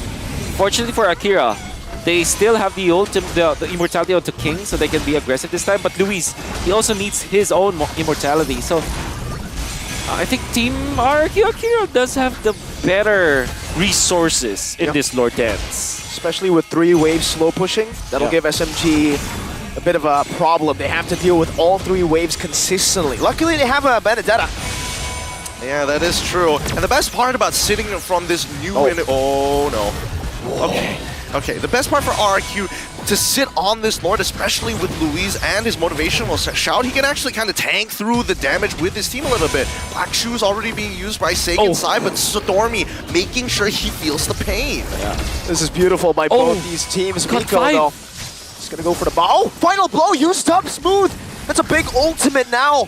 He has to find a very, very good angle with a dash or a phantom slash if he wants to get a good petrify in. No final blow for a few seconds. He needs to go bot. As their CC in this team fight, one of their big resources burnt out. King, Spatial Migration, Violent Requiem, trying to force this heavy spin out from Saksa, but he saves it. Patient. Sasa gonna be caught in the tournament memory. Oh, he pops him into nature, and Sagan follows it up all the way. Now another Spatial Migration. Saksa forced to use the heavy spin. Sasa buys the immortality. Saksa has the immortality. Raging Sandstorm. Takashi finds the back, and just like that, they've set up perfectly. Smooth. But look, it's smooth. He finds a moment to look for a kill. It's Saksa versus King. Saksa's got it. SMG disengage, and they stay in this game. Oh my god. They are balancing this entire game on a knife's edge. Wow. What a Lord dance. Unbelievable in Akira. They have the better Lord dance. In fact, the timing on when they went for Saksa, that's actually pretty good. But Smooth turned it around. He's actually the MVP of that fight, at least for me, because what happened was when he went in, he stopped Akira from actually following up to King. They wanted to do that because already King got onto Saksa, popped the ultimate, and dealt a lot of damage onto Saksa. We're gonna see it through the instant replay. It's already a very good Lord and setup coming out from Akira. It's very smart, but then nobody was able to follow up, and Smooth just stopping the backlines, controlling 3 members, so that when the Lord Retribution battle was there, it will be at least a 50-50 in fact, and then Saksa wins it actually. The thing is, Akira did not reset the Lord when they went in for the fight. That was their mistake. Because the idea here is you whittle down the formation of the enemy and then reset the Lord. I mean, I think that Akira thought they reset the Lord. You could see that the Lord was walking back, and then immediately that's where you see Saksa actually dashing forward to try and stop it so he doesn't get the full regen. So it's like a lot of these factors happening at the same time. Exactly. Well done, Saksa, actually.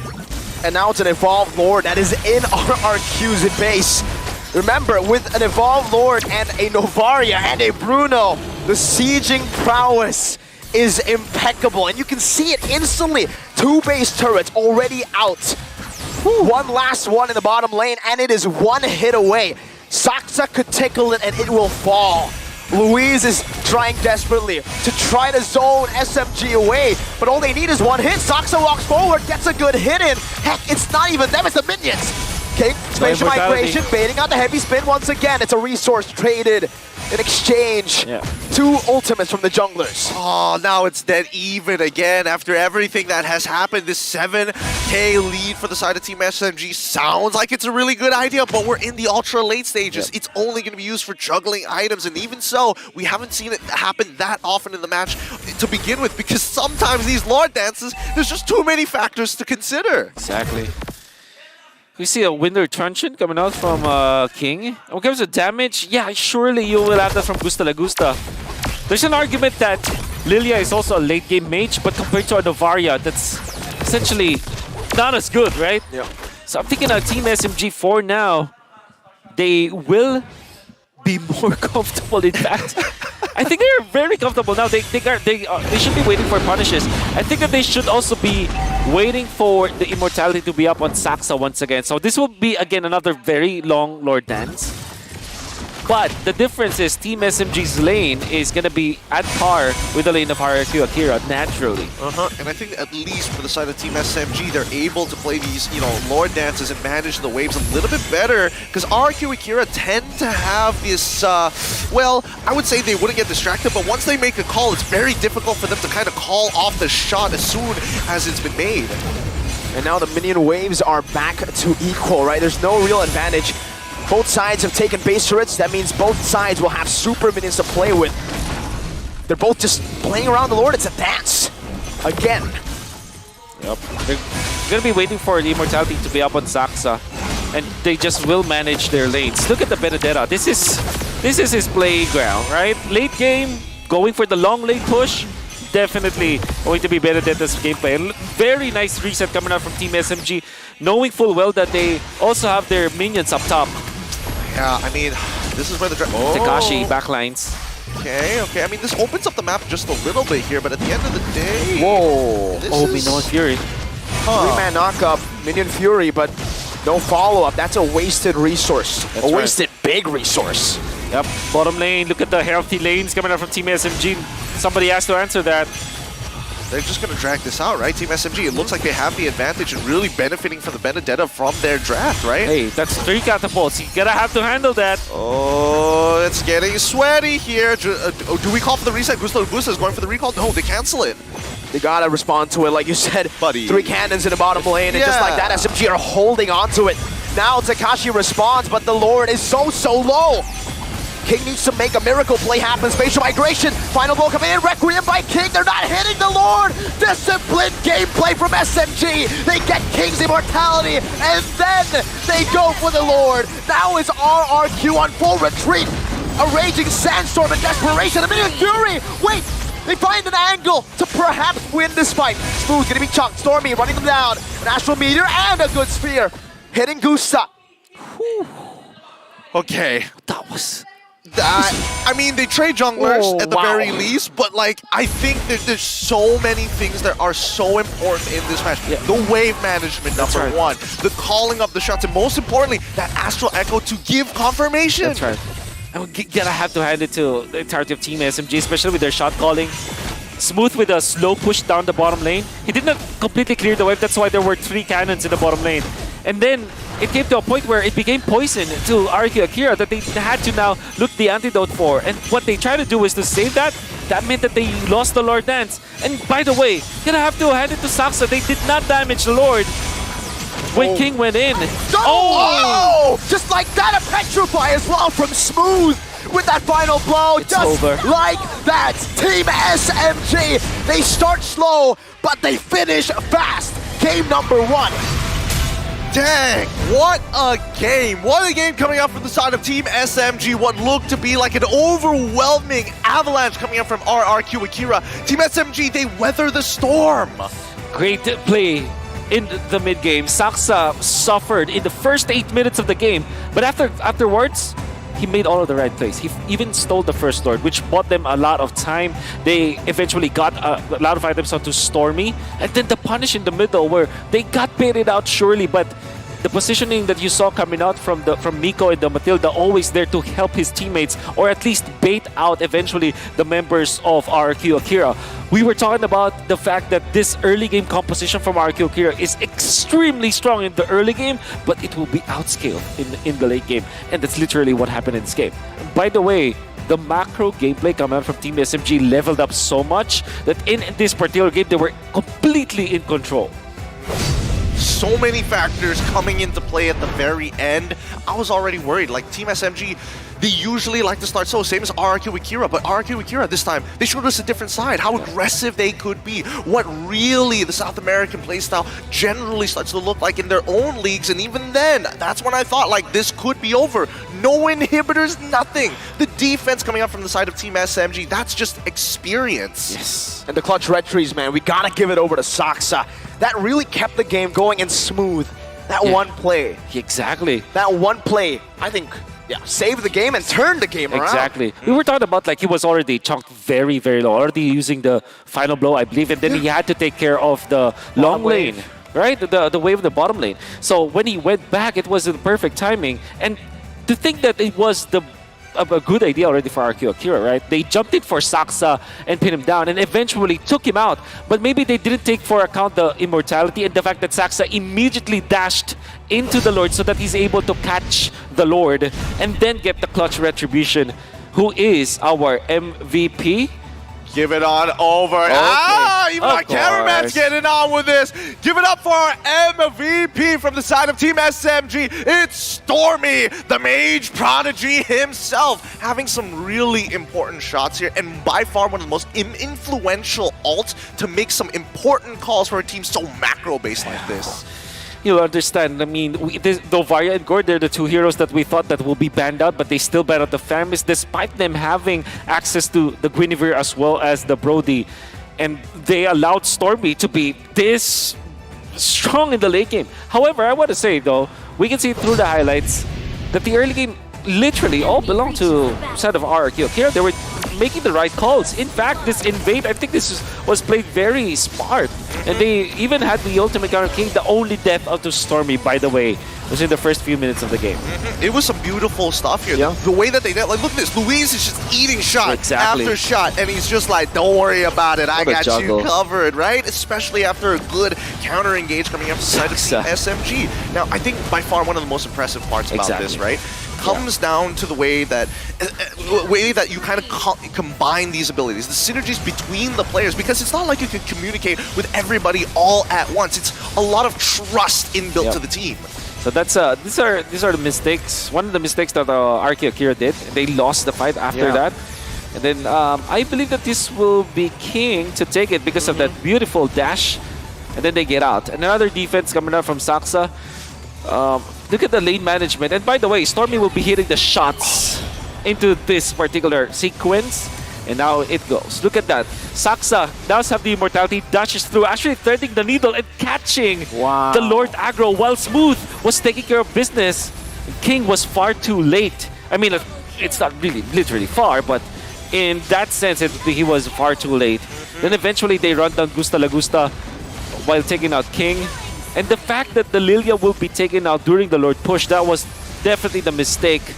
Sagan was min-maxing too much in that particular sequence. He's the only defender that can clear out the wave. And in combination with the Brody, technically it's doable. It's defable, as the kids would say. You know? But man, unfortunately, Sagan min-maxed too much. Yeah, it feels like, well, as much as I would like to believe that Sagan might be at fault, especially in those later stages of the game, you could definitely see moments where he got a little overheated, even pushing a little bit too far, giving these opportunities for SMG to come back. Because again, it felt like once they had that 5k lead, 7 minutes into the game, we were waiting for that 2x moment, that checkmate moment of like 10k lead, it's basically over, especially with the emblems that they have. It's so early game oriented. And I do agree why they picked the emblem. I do agree why they pick up the entire composition. Maybe just the ban of the Novaria might be the only thing that they missed out on. But obviously, this composition coming up from RQ, it can work against Team SMG, especially if they ended this properly. And also, if you recall, during the draft, the Lilia as well as the Brody was picked immediately after the pickup on the Bruno as well as the Matilda. So you kind of feel like RQ definitely knew what they were doing, definitely have rehearsed this, and also planned for it against Team SMG. In fact, they would have won this game had it not been for some of the mistakes that they committed and Team SMG just being very patient. I think that there's a recurring theme here for Team SMG. They're very resilient. And I think that this is going to be a banger of a series. I think so too. I mean, the fact that we saw in game number 1, like you mentioned, Wolf, RQ were leading. They had the game in the bag until they made those unnecessary mistakes. I would say like the unnecessary risky plays. They go for 50-50 Lords when they had a 6,000, 7,000 gold lead, and that just gave SMG, a team that are known to be waiting for that mistake. But once they do find that mistake, just capitalizes fully. RQ needs to stay way more disciplined because that's literally what lost them the game. Actually, there's also another point that I want to bring up here. I mean, despite the fact that Saksa was getting absolutely spanked in the early game, the brass tacks that Smooth is actually putting on the team, we didn't see that 5k lead go into 6 or even 7 because of the way that he's not only cutting the waves, but he's stealing away turrets away from RRQ Akira. I think even when we're talking about discipline, it's one of the few things whereby you have to kind of make sure that there's no holes in your gameplay. I feel like RRQ Akira they make a call, they're all together on the call, which is a good thing, but there isn't the flexibility of calling it off when they realize, hey, we're in too deep, we have to commit. Yeah. And I gotta say the Team SMG were put in this kind of spot many times over already, like Malaysia regular MPL Malaysia regular season, so many times in the playoffs. Yeah, I was able to see that, and obviously during the wildcard stages, right? And then and I think that even after not having the chance anymore to get to the knockouts, I thought that they wouldn't have any fight in them anymore, especially after losing the early game. But Team SMG proved to be great sportsmen, esportsmen. Esportsmen. Yeah. Yep. That's literally what they have written on their hands. Esportsman. Really? With spaces. Yes. And the hyphens. I remember now. Yes. Big shout out to the team psychologist as well. And I do feel that Team SMG, even after they didn't get to the knockout stages, they have to think like this is probably the first step only for their development as a team. Again, this is their first season together. And they can drag RQ Akira with them. Remember, RQ Akira needs a win here. If they lose 2-0, 2-1, it doesn't matter. If they lose, they're out. They don't even need to count. If Blacklist can beat Fireflux, it's automatically done. Why is it with the outer regions? Why is it always wildcard regions and even like just none of the big powerhouses? Like I wouldn't have minded if SMG was pulling an even bigger team down with them, but unfortunately it's going to be South America. So it's like there's no winning here. Yeah, well, we still have to look for the Fireflux versus Blacklist match anyways, so that will be happening. Wait, I think there a chance of a 3-way tie? You know what? Go 3-0. You know what? I want to do the math. 1-2. We're gonna leave it to our producers and the backend to take care of that and inform us later on. But in the meantime, we got to focus on adaptations for the upcoming game, right? Because again, this is a bit of a different side of RRQ Akira that we haven't seen before in the group stage, but you know, more commonly in their own region. Do they devolve back into it? Back into the playing what is quote unquote Mirko mentioned meta? A little uncomfortable, but at the very least, you have the tools to actually pull through in each phase of the game. Yeah. In my, I think at least when I think about that, particularly the draft from game number 1, I don't think that the draft was a problem. There's just one thing that Novaria might have been the better ban instead of the Faramis. I understand the Valentina ban, but the Faramis ban, they have the tools to deal with it, and then just the Novaria. So I guess they didn't really change. I think they still stuck through their signature, at least for RQ Akira. They're playing their playstyle. In fact, they were already winning that game. It's just that the Novaria was a problem for them in the latter portions of the game. I'm interested on what Mirko thinks though, because I heard that this guy knows a thing or two about pep talks. I wonder where you heard that from, Wolf.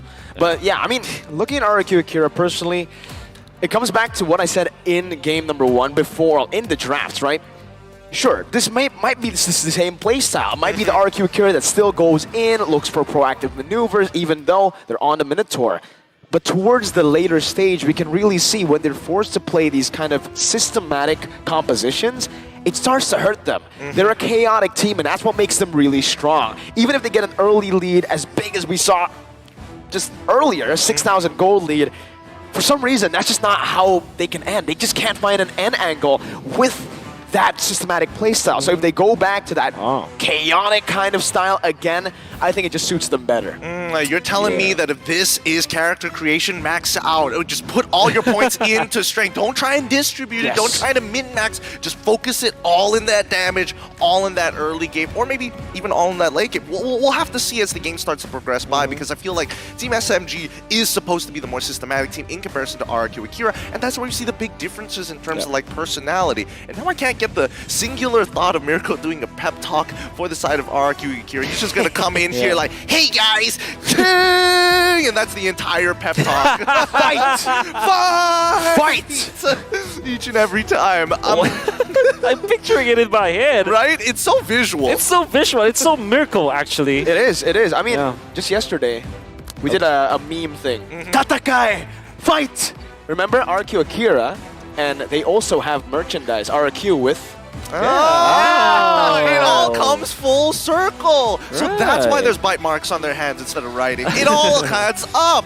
I think that especially for RRQ Akira, if they are going to get into that mode, that mojo that we're hoping for, it's got to be, again, some of these bands that Wolf has mentioned. Number one, the Faramis, maybe you should kind of let that through, especially if you're prepared to play something like Benedenon as well as Khalid. You've already had that kind of pre-planned. And it felt even stranger that they banned it out because they had Lilia, which is already a very natural way to say, hey, clump up together, perfect. I'm just going to peel off your Netherrealm. That's not that big of a deal. And especially because they went in for Minotaur plus the Khalid.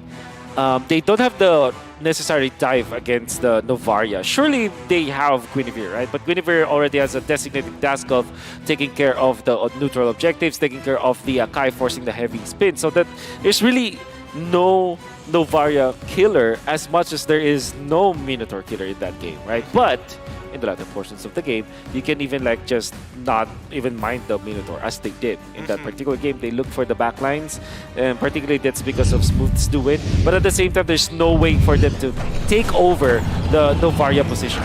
Okay, with that being said, we're starting to move into game number 2. Team SMG currently at match point as they might be bringing another team down with them and not let them qualify for the knockout stages. Let's jump right into the drafting phase, and it's going to be RRQ Akira once again on the blue side up against Team SMG on the red side. Akai, hell nah. Nope. Not after game number 1. That's literally what gave SMG so many chances at that game. It could have been over so much sooner, but this may actually be a bit of foreshadowing to what RQ wants to go for. Maybe they want to go for the same exact strat, just with the Akai removed. Yep. That means that Team SMG, I think that it's better to let go of the Guinevere because I think that they can go for the Baxia Angela instead, or Baxia Matilda. So maybe it's better if they ban something like a Brody, actually. Oh. I'll be surprised. Or maybe a Lilia, in fact. I feel like if they ban out the Brody, that's an immediate marksman pick coming up from the side of RRQ Akira, right?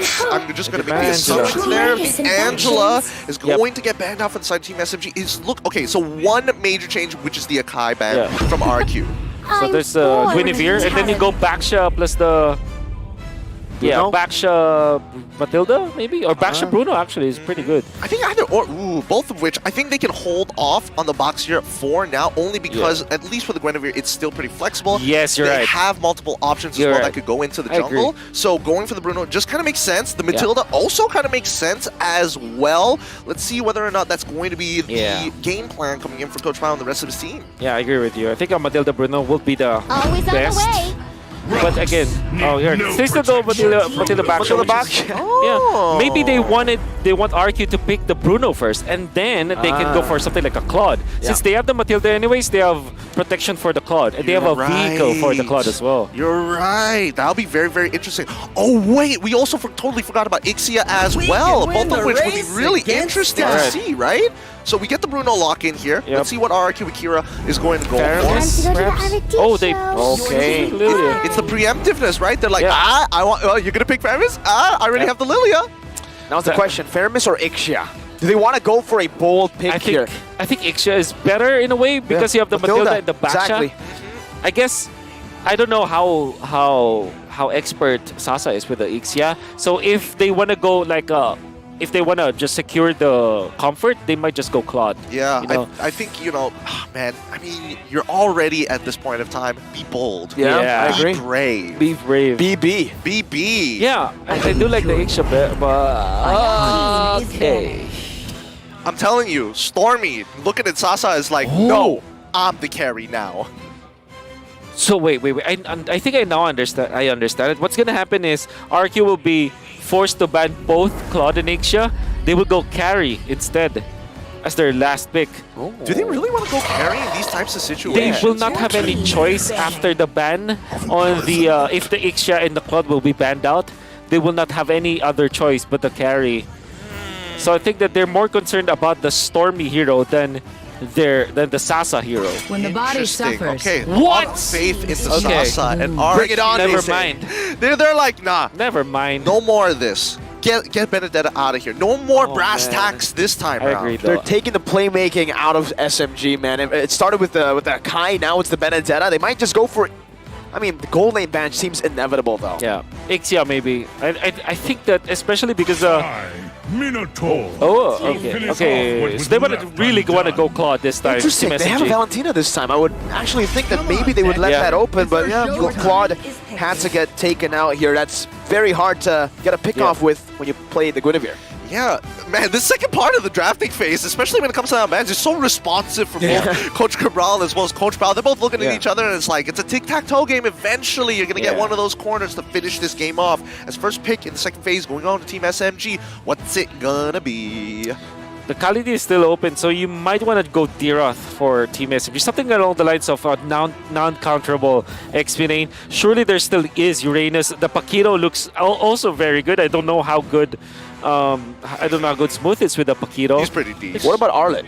Arlet, I mean, it's banned out, unfortunately, right? If it was up on the table, for sure, that's an early lock-in for him, right? 3 more seconds. Pakiro. Good call there, Wolf. Good call. Now we know we have multiple options, and especially for gold lane that's already uncontested at this point, as RRQ have locked in the Bruno. What are they going to finish it off with? Lapo or Yuzhong, so that they know that whatever marksman there will be, it will be enough for the jump, right? And also, if the Ixia will be played, at least they have an access to the backlines. You might be tempted to go for Khalid again if you're RQ, because honestly, Tekashi played it well, and it kind of fits the profile of how Tekashi wants to play. That means that you need a way to also jump the backlines. What if they go... Yeah, well, never mind. Diroth into Kufra. Okay, so they're just playing their own style. They're like, okay, we have set tanks, we have ways to jump that backline, and we have an executioner just in case we peel them off. Oh, he's not feeling it. You called it. Yes, I understand it. Oh, okay. So why I'm very happy about this is, it is actually a hero. You know, Claude and Ixia, they don't necessarily win against the Bruno. Yeah. Like, they can even it out. Carry is a 50-50 though. It's a 50-50 call. If you're good enough, you can win against the Bruno. Really? In comparison to an Ixia? Ixia will not win against the Bruno per se. It will survive. It will the Bruno. survive. I mean, in our trades, okay. All right. We'll get a little bit more into the laning phase about this, because I think it's going to be quite the game changer for either side. Remember, this is all about, like, well, not necessarily early game, but at least they have a little bit more flexibility around that mid game, so they don't get that brass tacks against Team SMG as we start rolling into this match point for them. M5 World Championship group stage here. It's on the line. The knockout qualification for RRQ Akira comes down to this. They need to break this game open. They need to push it to a game number 3. As we walk in towards game number 2, it's going to be Team SMG on the red side once again to hold them back. RRQ Akira on the blue side. It's not just the last hope for RRQ, but it's the last hope for Brazil. Bigatron's Suns have been knocked out already. And now we'll see if SMG will deny that chance away from this region, from this team. The carry, although I say that it can win against the Bruno 1v1, it still is a risk. Like I said, Bruno will have the time of his life no matter what, right? Because it's the easier hero to execute in the gold lane.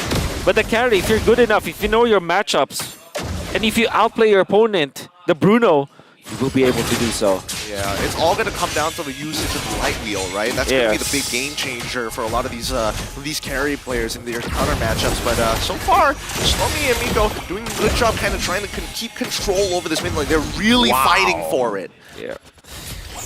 They're doing a good job. The moment they pick up the Valentina instead of the Claude, it kind of really told me that, yeah, they might be eyeing for the carry, but I didn't think that they would be bold enough to actually do that.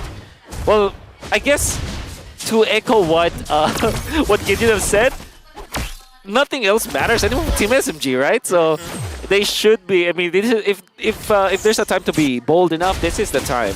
Yeah, no, it's great to see. I remember doing a daily recap on my YouTube channel that you can go find at Getting Akira. Hey. With Renmar, he mentions that Sasa is actually quite a stable laner, so why not give faith to him, right? Have faith in him in his matchups, and then start investing in other players and arming them better. Yeah, and I think for SMG here, to talk a little bit about Wolf's statement there earlier about the laning phase, I think it's kind of irrelevant anyways because they have a Mathilda, right? It's an auto win for the lane. Healing, sustain, and also a bit of poke. Same thing goes for RRQ though, because they have better wave clear to mid lane. Lily is just all over the place. Wait, I believe that's a spatial migration and an engage on the other side of the map.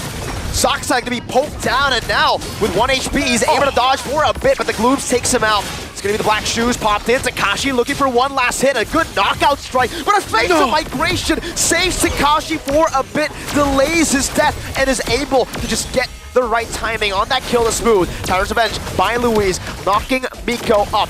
Stormy's looking for an angle. King finds a retreat now, a defensive spatial migration. Louise gonna be poked down, going to be stunned up. He does have the flicker, however, to escape.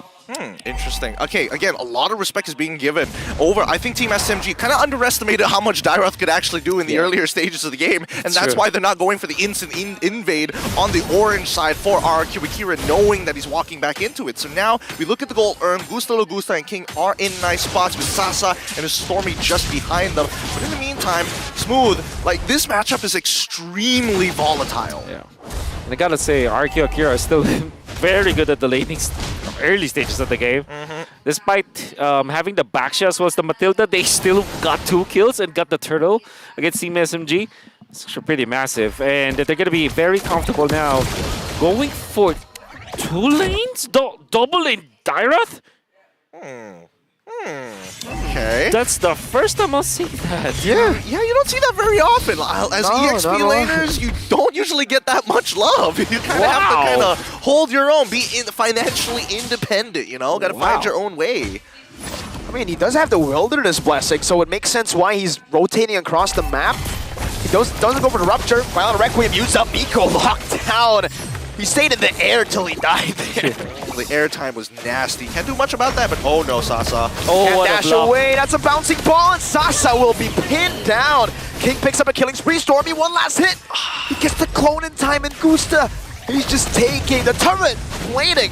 Meanwhile, Louise gets a good rage, claps them onto the wall. Stormy forced to use the Black Shoes.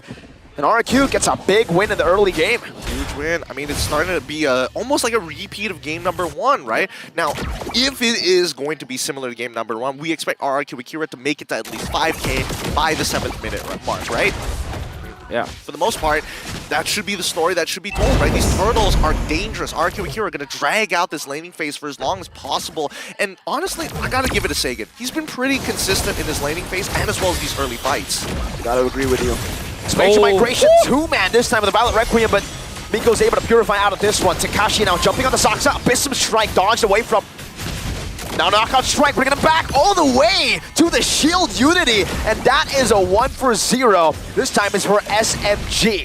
RRQ on the back foot. Soxa pulling the turtle as far away as possible from King, as Stormy tries to distract him. Back Louise, beautiful timing by Stormy. Retreat battle from King and Soxa, and it's going to be King with a 1-level lead who secures the turtle. Sagan flickers out to safety. Who gets the more value there?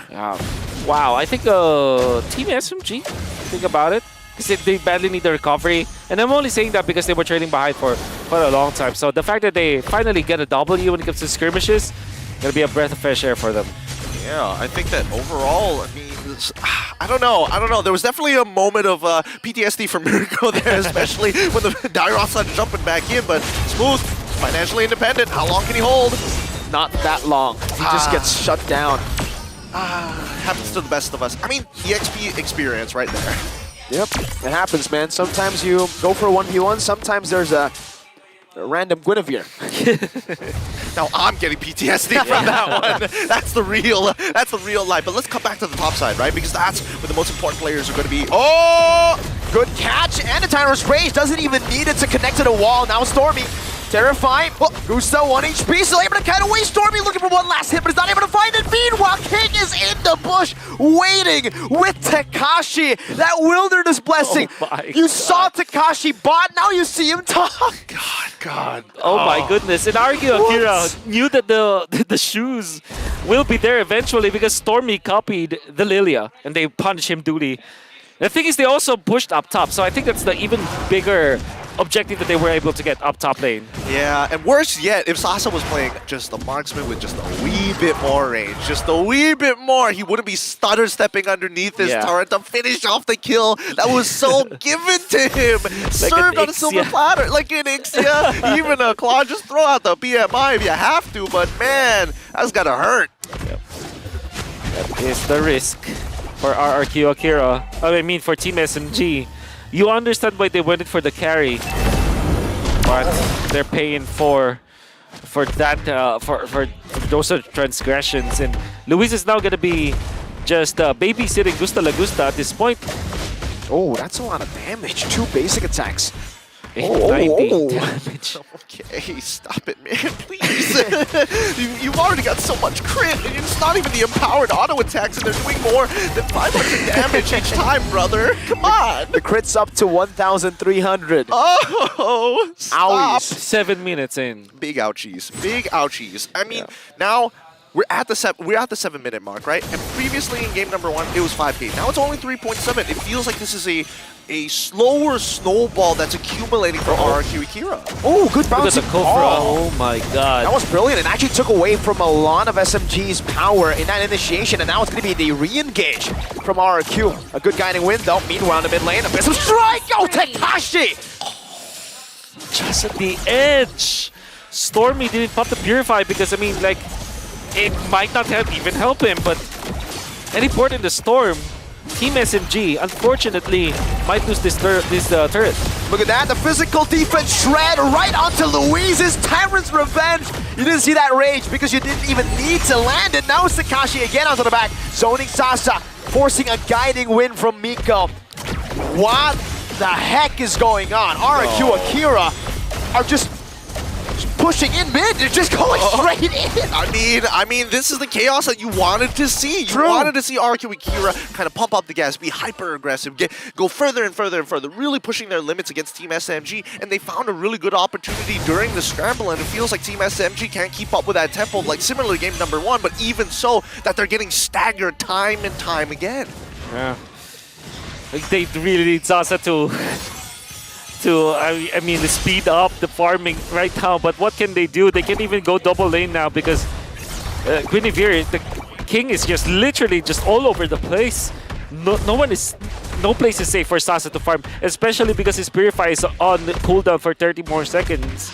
I'm sorry, Wolf. I can't help but laugh every time I see Tekashi. He's so fast. he's everywhere. Yeah. It's Khalid at home. Dyroth just running Wilderness Dyroth. Oh man, you gotta love it. That's wild. It's really wild. Look at him! Look at him! He's so fast. I'm coming, boys! I'm getting there. I'm getting a marathon run all the way from topside. It's great to see. It might be even funnier if he wears that skin, the KOF skin, right? Because he's doing like the animation, like Naruto. Oh, circling eagle, Sagan.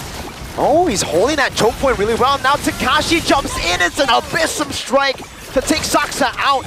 No red tree, just like that, and King just secures it for free. A good Terrify, a good chunk of damage, but Gusta Lagusta is untouchable. Smooth jumps in the punch, but he's not able to find anything. SMG forced back, and RQ Kiro. Flicker! Flicker forward from Gusta Lagusta.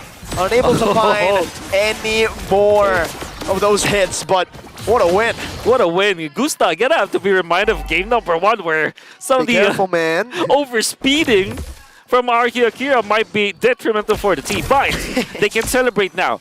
I think that was a well-played Lord Dance that you saw from RQ Akira, and more importantly, Tekashi with the positioning as well as the entirety of RQ Akira, honestly, punishing Sapsa.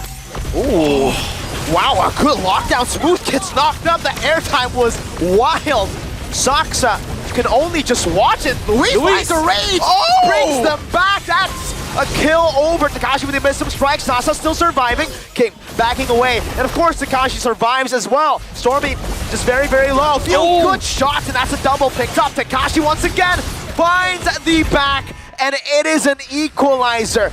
Fast as the Dairoth, 11 minutes. Woo! The Kingdom strikes back 1-1, forcing a Game 3 onto Team SMG. I don't know about you, but the last Kage has got some competition, and Takashi, if only he had the correct skin, he may be changing his name to Kakashi real soon. Yes, 100%. I'm gonna have to hand it to the draft that we saw from RQ Akira, especially when they went in for the Dairoth. How do you actually pronounce it? Dairoth or Dairoth? I call it Dairoth. I call it Dairoth. Dairoth, alright. Dairoth sounds more epic, you know? Yeah. Especially when he's running like that. You know how fast he is? He's fast as heck, boy! he's hella fast. Ciao! Coming out from Takashi. He has speed. Yes, he's speed. And that Kufra, I really love that touch. I think along the way, we kind of predicted that a Paquito will be picked up, right? Yeah. We mentioned that. But at the same time, the first hero that came to my mind was the Dairoth. Because I think that Dairoth is a hero that doesn't have unnecessary counter during that moment. Like we saw that the Teresa was already banned out. And if they pick that up, I mean, there's no actual quote-unquote counter. Because the Benedetta is already out, right? That's true. So that's why it would have been better as the fourth pick. But now that they have access to it, they countered the Paquito, and they have this Kufra. I think the Kufra was a nice touch because, in a way, the Matilda will not be running around with the Guiding Wind. And you also have that Paquito that's really just nullified because of that Kufra. And, of course, who's our MVP? It's King. 4-0-9. Disgusting gameplay, right? Exactly. Because you're expecting Luis to be the one that's like, oh, I'm going to catch everybody. I'm going to go for those big engages. And King's like, no. Step aside, brother. It's all me. I'm going to start it off. Going to get that airtime. You guys just got to follow up. Yep. And there's also that knock-up, that free tech coming out from the Kufra to actually allow King to also land big ultimates. But you're going to have to hand it to both King as well as Takashi. They relieved what normal roamers would do to roam around the map, right? And that meant that this Luis Kufra was able to just babysit the Bruno. By the way, great fight. Level of first turtle fight coming out from Team RRQ. Eventually, they have punished Takashi, but King, look at his positioning, and he's very patient about it. And the trap. 5 people at 6 minutes up top just because of movement speed and Takashi. Beautiful min-maxing with that Basic Strike. I'm telling you, that's going to be the name of my next fanfic, Relieving My Roamer, man. Because again, how fast is Takashi moving on with the wilderness breasting? It's like he has the Khalid passive to kind of close that distance super quick. But he is a roamer. He is a roamer. But let's not forget, like, for most people, you're thinking about the quote-unquote armor strip meta when Irithel was still very relevant. You technically kind of have that with the worldie on top of having the Dairoth, right? True. Yeah. Stacks up. Stacks upon stacks. It's tough. It's tough. And let's not forget the one extra bit of flavor. You mentioned it just now with Luis on this Kufra. Not only is he able to engage, but more importantly so, once you have that momentum, people kind of tend to forget that he's there. And then he comes on in and it's like, oh, he helps his team overreach these boundaries. Yes, exactly. Because there are a lot of jumps coming out from RQ Akira, and then you would think that after 1 or 2 jumps, it's already over. Guess what? The Kufra comes in. And man, you gotta have to remember this, boys. Dairoth, this is how you play it. Wilderness Blessing after the Firmness, as well as the Tank Emblem. You're gonna be set for days. And then, when you compare it to Smooth with this Paquito, there's not much that he can do when it comes to like eliminating Takashi. Naturally, the Dairoth will win that laning stage, and you saw how well he managed his lead over Team SMG. Well, actually, man, this is because I play EXP way too much. It's one of these really volatile matchups where Paquito is looking to make sure he minimizes his trades against the Dairoth, right? He doesn't want to go for these prolonged ones. But the way that Takashi builds already, like, it infuriates me because I want him to be so lane dominant, but that's not his goal. His goal is to make sure that, hey, you're stuck in this lane, I'm going to move faster than you, despite the fact that you have a champion stance, which gives you a free ability to double jab across the map. Exactly. It's like he's playing like a Benedetta in a way. And which is great because Takashi was known because of the Benedetta last M4. He was just super fast across the map, and on top of that, despite him, holding the Paquito down, he rotates and the base damage alone is enough to solo kill some of these laners, right? I mean, Stormy was obliterated by that Abyssal Strike. Sure, it was some help from Sagan, but still, that's impressive with just a Fury Hammer. Yes.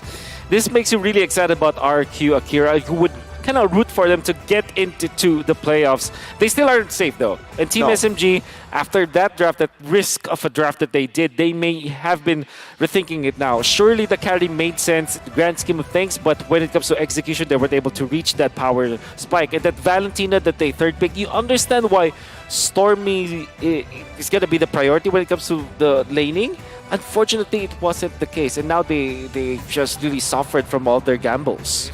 Yeah, and as they kept on playing these 50-50s, eventually it's going to stack up one upon the other. It's a learning experience for sure for the side of Team SMG, right? Can't blame them for this, but RRQ Akira really nicely played. Love the way that they actually snowball this composition out of control. That's what you always want to see with these types of compositions. And the best part, they were doing it throughout the mid game rather than like, you know what, we're going to bank it all and get outscaled after the early game, you know? And again, we mentioned earlier, we don't like them being so systematic, but when you have a composition that allows you to overreach your boundaries, when it lands, it really hits. Man, I'm just so happy to see this because it's like a very quote unquote vamos thing to do. Yeah, that RQ did. Like, literally overtaking vamos, the map. mid. Come over, let's go. Let's just push mid. Yeah, this is just so fun to see, and I think that maybe this is the way to go for RQ.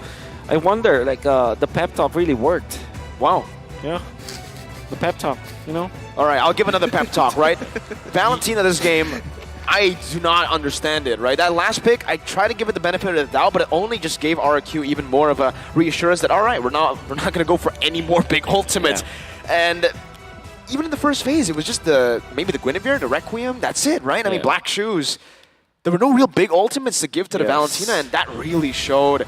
Despite him dealing quite a lot of damage, there was no real use for that IMU that much. Like, we didn't get to see that. I mean, there's only very few like niche situations. Like, oh, let's say if I want to take out the Abysm Strike from Takashi, for an example, if you're really looking to be that far forward. But that's the thing, right? The ultimates, the big ultimates that you could take requires you to be point blank in your face. And you're Valentina. You don't necessarily build these types of defensive items. Yeah, I guess the only big ultimate that you can get is the Tyrant's Rage, perhaps. And you're kind of forced to get the Black Shoes as well for Stormy, so that at least you output the damage. But yeah, I do agree with you. The Valentina third pick didn't make sense in the first phase. The only reason why I think that it made sense for Team SMG is that they just want to secure Stormy 0. Unfortunately, that's not the way to go. Because if you dial back game number 1, Stormy was the MVP because he had a very nice pick that counters, or at least gives them a winning situation in the latter portions of the game. Well, now looking at the damage taken overall, Takashi actually taking a good amount with Louise. I thought King was going to be taking way more damage, but it didn't really matter. Nobody's hitting him back when they're knocked up in the air, and your team is just taking them out one by one. But even for Saksa, right, still receiving a spanking. I don't know how much he can take when sitting on these Secret Lab chairs. I know they're comfortable, but man, it's going to hurt the bum. 74,000. Even last game, we took a whole lot of damage. It's always, well, that's kind of the job of the utility jungler, though, right? That's true. Just gotta take it, man. Just gotta take it. Well, I mean, on top of the fact of the EXP experience with utility jungle experience, generally you're supposed to get shafted, right? And for the rest of the team, you're just hoping that they're able to get to that point where they can actually fight back. And I think that especially for Smooth, right? He was going for a build where he Hunter Strike into Bloodlust Axe, and eventually, I'm not sure what his third item was eventually going to be. Could have been the Malefic Roar, and even so, if he's looking for these big one-shots, there's just too many ways to actually outplay it. Like, Gusta was so far ahead. Once he had that Winsome Nature, it's like, what are you really going to necessarily do? Sagan had Purify as well. Even the knock-up strike, K-Thanks by, I'm going to Black Shoes away. It became very difficult for Team SMG because they lost the first turtle so badly. Had it been that maybe Smooth was at least surviving the K, Saksa gets the turtle, it will allow them to kind of rotate up top lane and maybe force some rotations in there as well. Like Nico with Sasa, that we talked about how the laning stage could be good for Sasa versus Bruno, but Bruno having the easier time at it no matter what happens. But if you put in the Matilda, that means that you will absolutely win that lane. Unfortunately, Nico had to think about many things in this particular game. Does he need to help Storm in the mid lane? Does he need to get into the turtle fight and actually aid Saksa? There's so many things that he has to take care of, and it kind of felt like Miko was just unfortunately not able to do anything because of the fact that he's trying to solve everything. Yeah, and then on top of that, I mean, like, looking at the lane, yeah, it could be a bit more 50-50 like you said, Wolf, but in this game, I really just couldn't see the way that Carry could deal damage. You need a proper front to back with everything that RQ had. A proper front to back was never going to happen. Yeah, it was definitely not going to happen. But I think I definitely agree with Wolf here, where it's like, it's when you have that Matilda, you have the extra mobility. But at the end of the day, there's a lot of problems that need to be solved across the map, especially for those who are making mistakes in the lane. And now it's one of those situations where it's like, hey, Earth Miko, just could you top me up? Just real quick? Come on over real quick. And then that's when you see the movements, right? He moves up towards Sasa's lane, and then all of a sudden, Guinevere shows up on EXP. I think it's just the Matilda. Miko probably didn't expect that there will be a lot of like Wilderness Blessing effect in this particular game. We didn't expect it to happen. Like nobody thought that he could play exactly random Dairoth in the gold lane in the 6th minute of the game. He went double lane at a certain point. We were all surprised. I mean, like, who does that? Really? Takashi. On a Takashi, apparently. On a Dairoth. I mean, you would imagine if it was like something like a Pakira or a Benedetta that can actually traverse it, has a lot of dashes, but Dairoth with Wilderness Blessing. I swear, if I was playing the traditional roles, if I was Takashi and Sagan was supposed to be LaFell like he usually plays in the mid lane, he'd tell me to bugger off, get out of my lane. What are you trying to double lane for? Oh, you want me to walk and rotate over to gold? That ain't happening. I mean, you got to give it to Sagan. He played a solid game, and I think that's what's keeping that, like, you know, that mid ground really consistent overall. But with that being said, it looks like we've got an interview with our host down by the stage. Let's go check it out.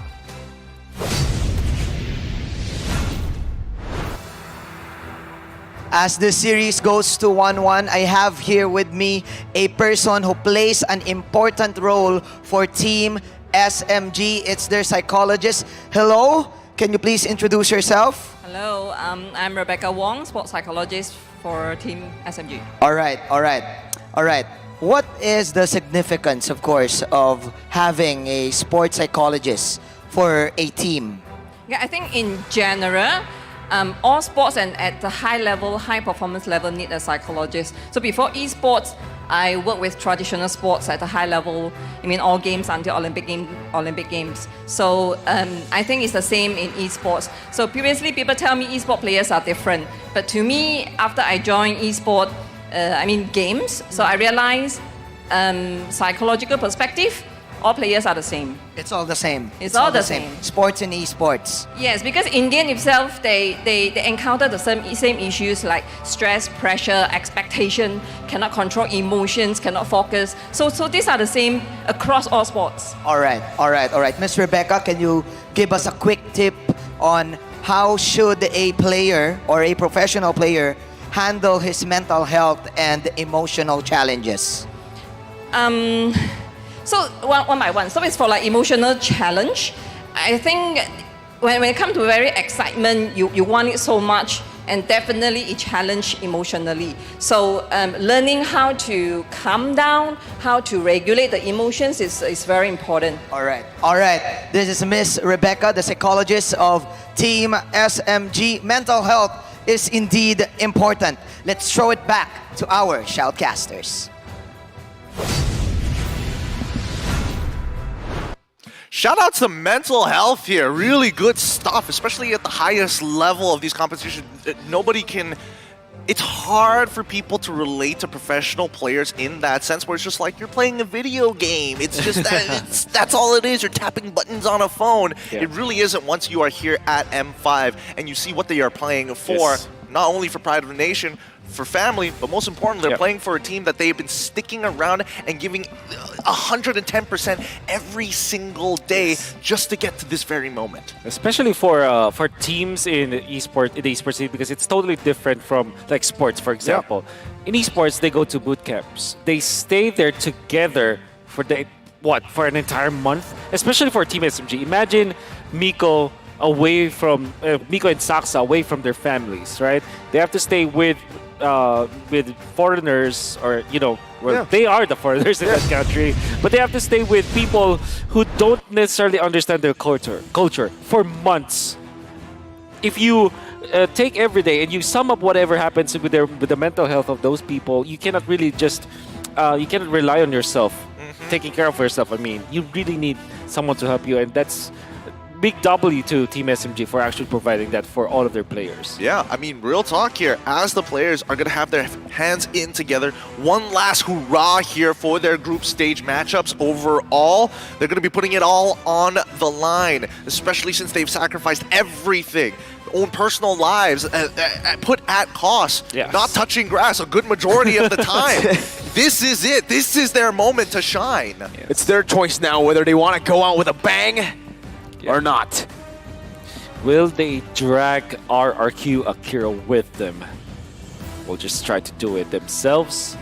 I'm excited to see this. It's time to fire up one last time. It's now or never. It's now or never. I'm anticipating this. We're all waiting in anticipation as the draft is about to begin. What is going to be that final hurrah? What is that play style that is going to make the difference here for both Team SMG as well as RRQ Akira as they get on in? Oh boy. This is the moment. This is the moment that we've been waiting for. The height of competition, especially when elimination is just around the corner, so close to the very edge. Everything's going to be tested, man. You know, your life is on the line right now. Tournament lives for RRQ Akira, especially here. They need to get a win, and then they're going to have to hope for something to happen later on. Blacklist beating Fireflux. Whew. It's tough. It's tough. But the first step is to win. Yep. So they badly need to win this time. It's going to be for RRQ. Okay, I wonder what side they will choose. Or, I mean, Team SMG will choose. Because if I'm not mistaken, the team that loses the game prior chooses the side for the upcoming game. Yep. Actually, I do have a question. So far in M5, which side has the better win rate? Oh, that's a tough one because it actually alternates amongst the groups itself. I can pull up the stats in just a little bit, but in the meantime, it's time to jump into the drafting phase here for one last time in this best of three. The score is 1-1. SMG looking to drag down RRQ to the depths of elimination as RRQ hope to keep their heads above the water. Let's get down and dirty here in our best of three matchup. Team SMG on the blue side versus RRQ Akira on the red side.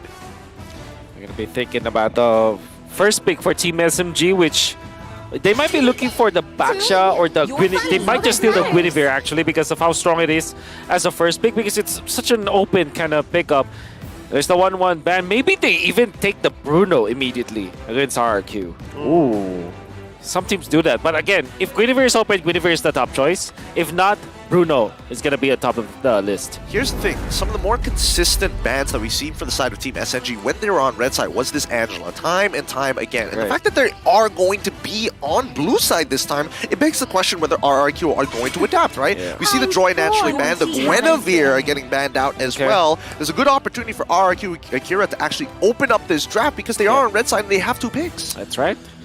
I'm actually surprised that RRQ banned it right at the get-go. Especially because there's a lot of like priorities first for Team SMG, the Baksha, for example, as well as the Bruno, like we talked about. Matilda even. And Matilda, that's also very true. That's why, especially after they are looking very comfortable with this Guinevere. It's interesting. Okay. All right, Valentina ban over to Sagan this time. All right. Farmis? Question mark? Could be.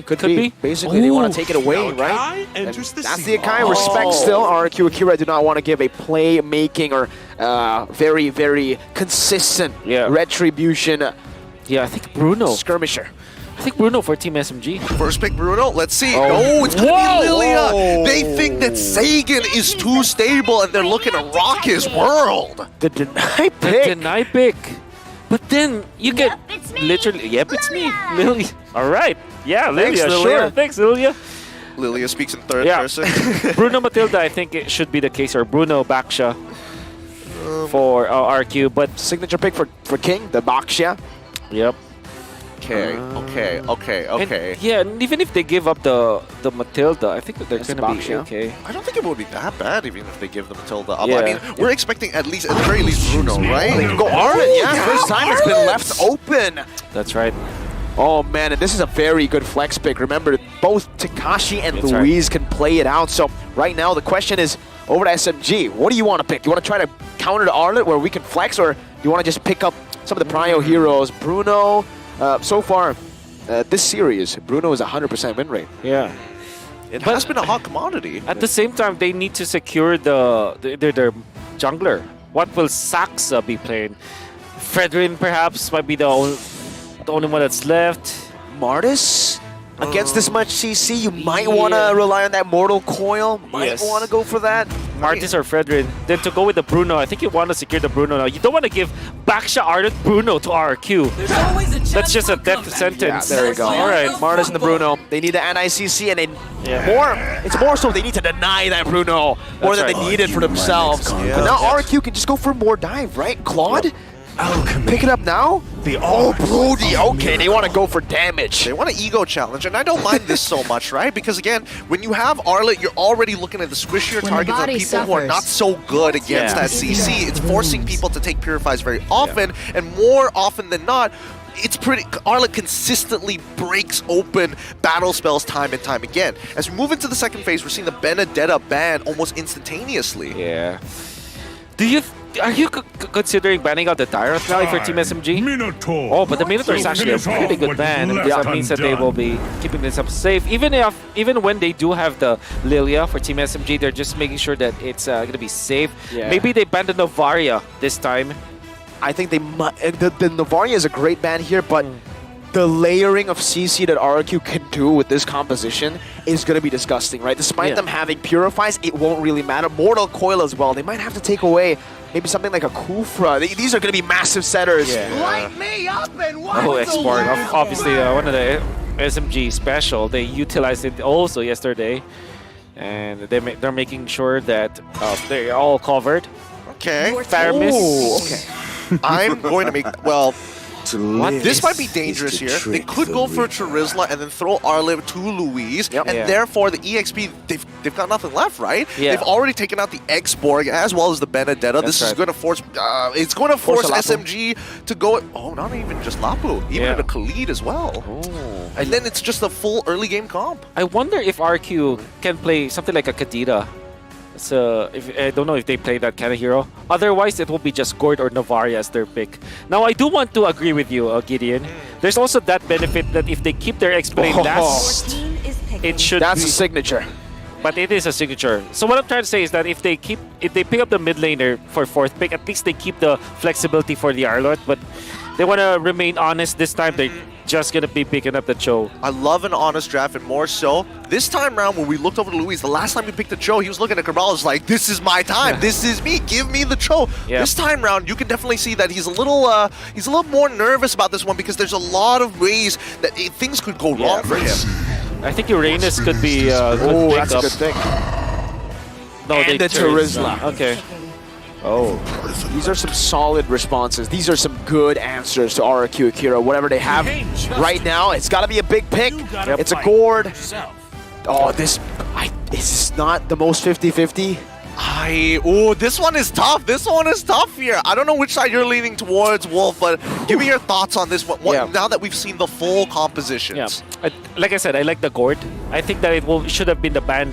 That or the Novaria should have been the ban instead of the Faramis. But what I don't like is like they went in for the Cho plus the Brody and the Arlot. It's very skill based in a way that they might lose their steam again, especially because they're rocking the Brody. You understand the way of the Dragon into the damage up of the Brody. That's gonna work a lot. But because of the Kufra last pick together with this Charizla, the Team SMG lineup looked to be a very rigid and very strong, intact lineup that RQ might not be able to overcome eventually. However, you're gonna have to be I'm very afraid of this combo. Gord plus the Brody. That's a pretty strong front to back. It's going to be nasty. It's going to get real dirty here. The early game leaning more towards Team SMG. But as soon as that engage comes out, RRQ, the Kingdom, skill-based matchups, sticking to their bannered flags as they walk into game number 3 to make sure their heads stay above the water. Team SMG going to be playing on the blue side up against RRQ Akira on the red side for their final match 1-1.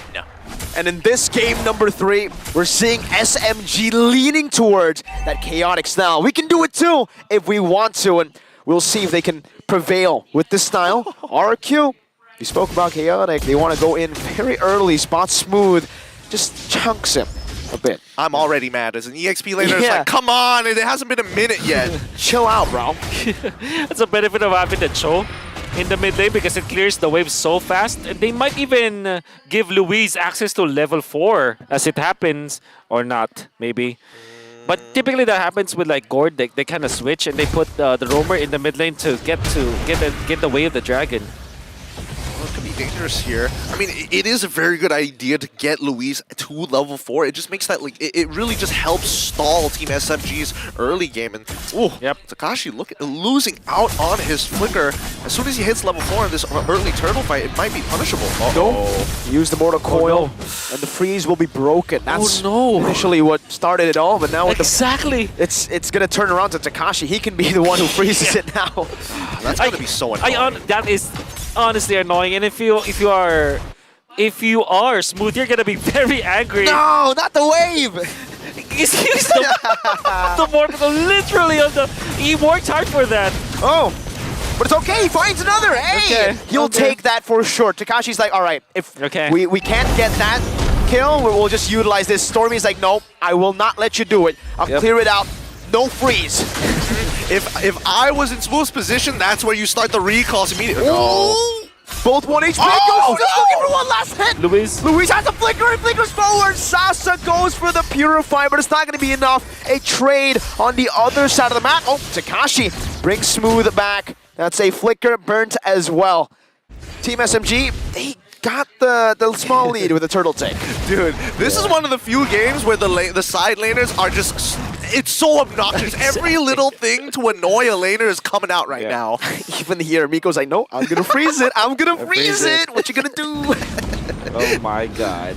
Oh boy. The mechanics have evolved so much. This is probably the most sweaty laning stage that we've ever seen across all lanes. That's so true. And the mid lane is like unintended for the most part. Yeah. It comes together, okay, we clear it out, let's go annoy the side laners again. But if you look at the goal earned, so far Saksa with a little bit of a lead. It looks like he was able to win out on a couple of the smaller POIs on the map, like the Little Wanderer, for example. Let's see, Miko not exactly able to get in on the fights just yet, but this is where we start to expect once level 4 onwards that teams are going to be playing towards their identities, more importantly, their win conditions. Let's see how RQ will be tackling again. Oh, okay. They call a pause. I'm done with it. Man. If we're gonna freeze my lane, I'm gonna freeze the game. Man, you're right. It's the sweatiest. It's the sweatiest laning phase ever. The fact that even Sasa, right, when his freeze was broken, he was like, no, I'm gonna take the lane as slow as possible, get as much damage on the gold crab before this lane goes towards your side, so I get the advantage. Oh, dude. It's a lot of science behind it. It is. There's a lot of good moments here, like good small mechanical moments that will build up. These are small wins that the pro players utilize to get the game. Yeah, and again, we don't get to see these types of things in the laning phase very often because usually it's big macro movements across the map. And it's great that me and Mirko are on the table. One playing very much in the gold lane, me very much in the EXP lane, and we're both getting triggered at what's going on. You broke my freeze, now the junglers are here to do it all over again. It's so annoying. The only people who might be having fun are the junglers and as well as the mid laners. I think they're having the most fun. Especially the roamers too, they're like, oh, perfect, a gank! That's potential! But I still can't get over the fact that Saksa, of all of the places that he will use the mortal coil, he chose to land it onto the wave. It's like, oh, cannon. You could definitely like, you can visualize Smooth's expression, right? He's just like, bro. You know, the best positioning for freezing, it's just little pixels barely out of the turret range, because that's like the part where the enemy explain literally cannot go through and get the basic attack. He just can't, and then it just ushers it, pushes it. I gotta get out, bro. I gotta get out, man. Would you prefer me giving first blood, huh? Smooth, dead silent. No. My lane. I am in an XP lane is an island. Yeah. No one touches this sacred land. Yeah.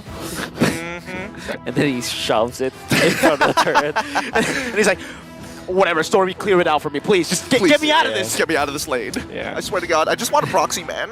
I just want to be part of something. I just want to be part of something that isn't this lane anymore. Meanwhile, the goal laners were like, bro lane? Yeah. It's far, bro. It's far, bro. Oh boy. Oh, it's time. Let's get back into this matchup. Let's see how the laners are going to be doing at this point of time. Is Luis still on that top side? The slowest push it. They don't want to push. They want to utilize every inch. Oh, Smooth's like, all right, I've had it. I want to set up for the turtle. Yeah, Turtle's coming up in about 6 seconds, so it's a good time for him to actually get this push on. He does have a bit of an EXP lead on Takashi. Now, do we see an immediate invade from the side of Team SMG, or are they going to take their time? Oh, that was pretty good. Miko, though, pops the bouncing ball, denying a pick-off from Luis. That's a penalty zone on the 2. A Tyrant's Revenge and the Rage. The Mystic Gush does nothing here. King is going to be decimated, but not just yet. He actually walks out with the help of Takashi's disengage with the help of the Poissons. Now it's Takashi with a few vengeance resets. Miko trying to look for a pick-off on the Seiken. Unable to find it, but will be able to bait out the flicker. Takashi, no way you steal this, buddy. Yo, this Takashi guy is something else. Like, he's actually crossing over the members of Team SMG, just outplaying them. Unfortunately, though, the jump coming out from Smooth was perfect. Catches 2 important members of Akira, takes out 1, and prevents King from snowballing. At this point, the Martis having 2-0, 5 minutes in, and then getting 2 turtles as well. It's going to be a very happy Martis for sure. Yeah, side quest complete. The real question is whether or not he gets bold. That's a 2-man knockup and a 2-man stun pinned down onto the wall. King, able to dish out some damage back with the help of Gusta's torn apart memory. Some good zoning too from Sagan there with the Mystic Gush. Takashi in the mid lane, penalty zone. King is caught in his zone and he will fall decimated by Saksa.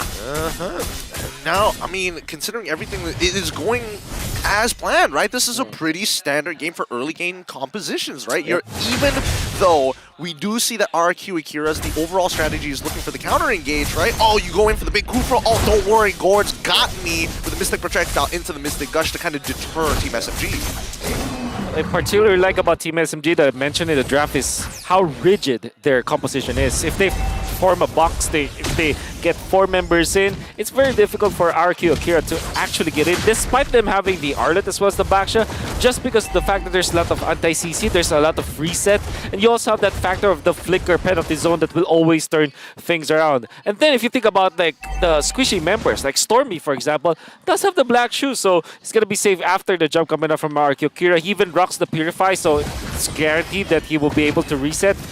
And you also have Sasa with the Purify as well. I think it's overall like an easy box to form for Team SMG. By the way, it's a Wilderness Blessing again for Takashi. Of course. Of course. But I mean, he's never going to be able to out-push Smooth. That's the thing. That's the matchup, right? You're always going to be a little bit later. So he's playing keep up rather than trying to take the initiative. Now, I think that the major differences between the two teams is really going to be the resources of battle spells, right? For either side. Takashi McQueen. He's fast. He's fast. He's speed. Ka-chow. Let's see if he can distract Saksa with that Ka-chow. Doesn't seem like it is going to happen. Saksa just picks that up for free. Turtle number 3. All 3 turtles going to SMG. Yeah. Wait a second. How did the top turret actually break over? What exactly happened over there? Brody. Oh, darn it. The turret eater. The turret eater. Eats turrets. What do you have for breakfast? Turrets, brother. Tier 1s. Dinner? Base turret. It's just the Liver King, except he eats turrets. You need more testosterone, eat turrets.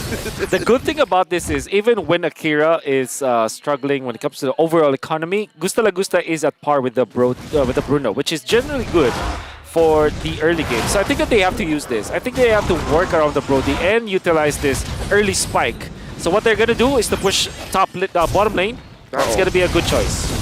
Forced to use the Poissons almost instantaneously. A good flicker out from Sagan, but a good initiation from Miko. That's worth it for sure. Takashi, final slash on a 2.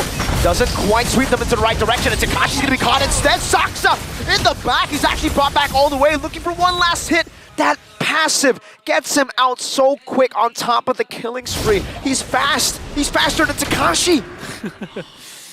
Well, it's too quick. And I mean, the trades are going into the favor of Team SMG, and this is what I was waiting for, right? Oh, Miko.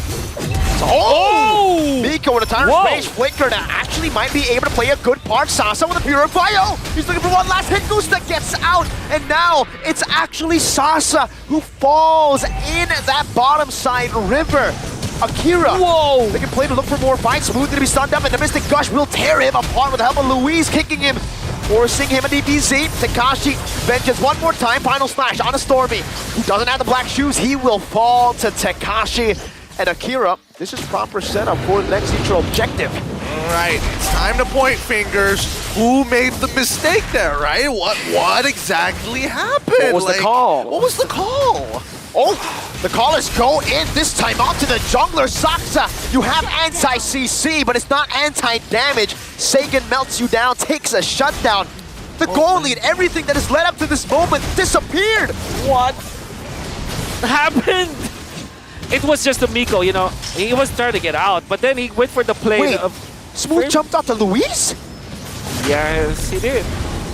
Yes, he did. Oh no. I don't know. I mean, right now, the best way that I can explain it is that after the tech issue, it looks like RRQ Akira now not playing on like 5 MS. The ping is all good, and now they're back in shape. Maybe. By the way, so what happened was, we were talking about the fact that Gusta Lagusta's farm is at least at par with the Bruno. That means that naturally at 8 minutes, the Brody is actually pretty strong, right? Because it's the natural timing of the Brody. You saw how he survived against the fadeaway play coming out from Miko, or the fade, literally the fadeaway Kufra ultimate that he did, and then eventually punished Sasa of all people by surviving with a sliver of health. That gave them enough momentum to kind of bring back the game to their favor. And the thing is, they flourish in this kind of situation. The mid game is RRQ Akira's playing field. Oh, Smooth. This is so far out. Penalty zone. Just instantly, Luis is able to walk out of that one, but it's a good defense. SMG rotates all their members up top to keep that tier 2 from being eaten by the Turret Eater.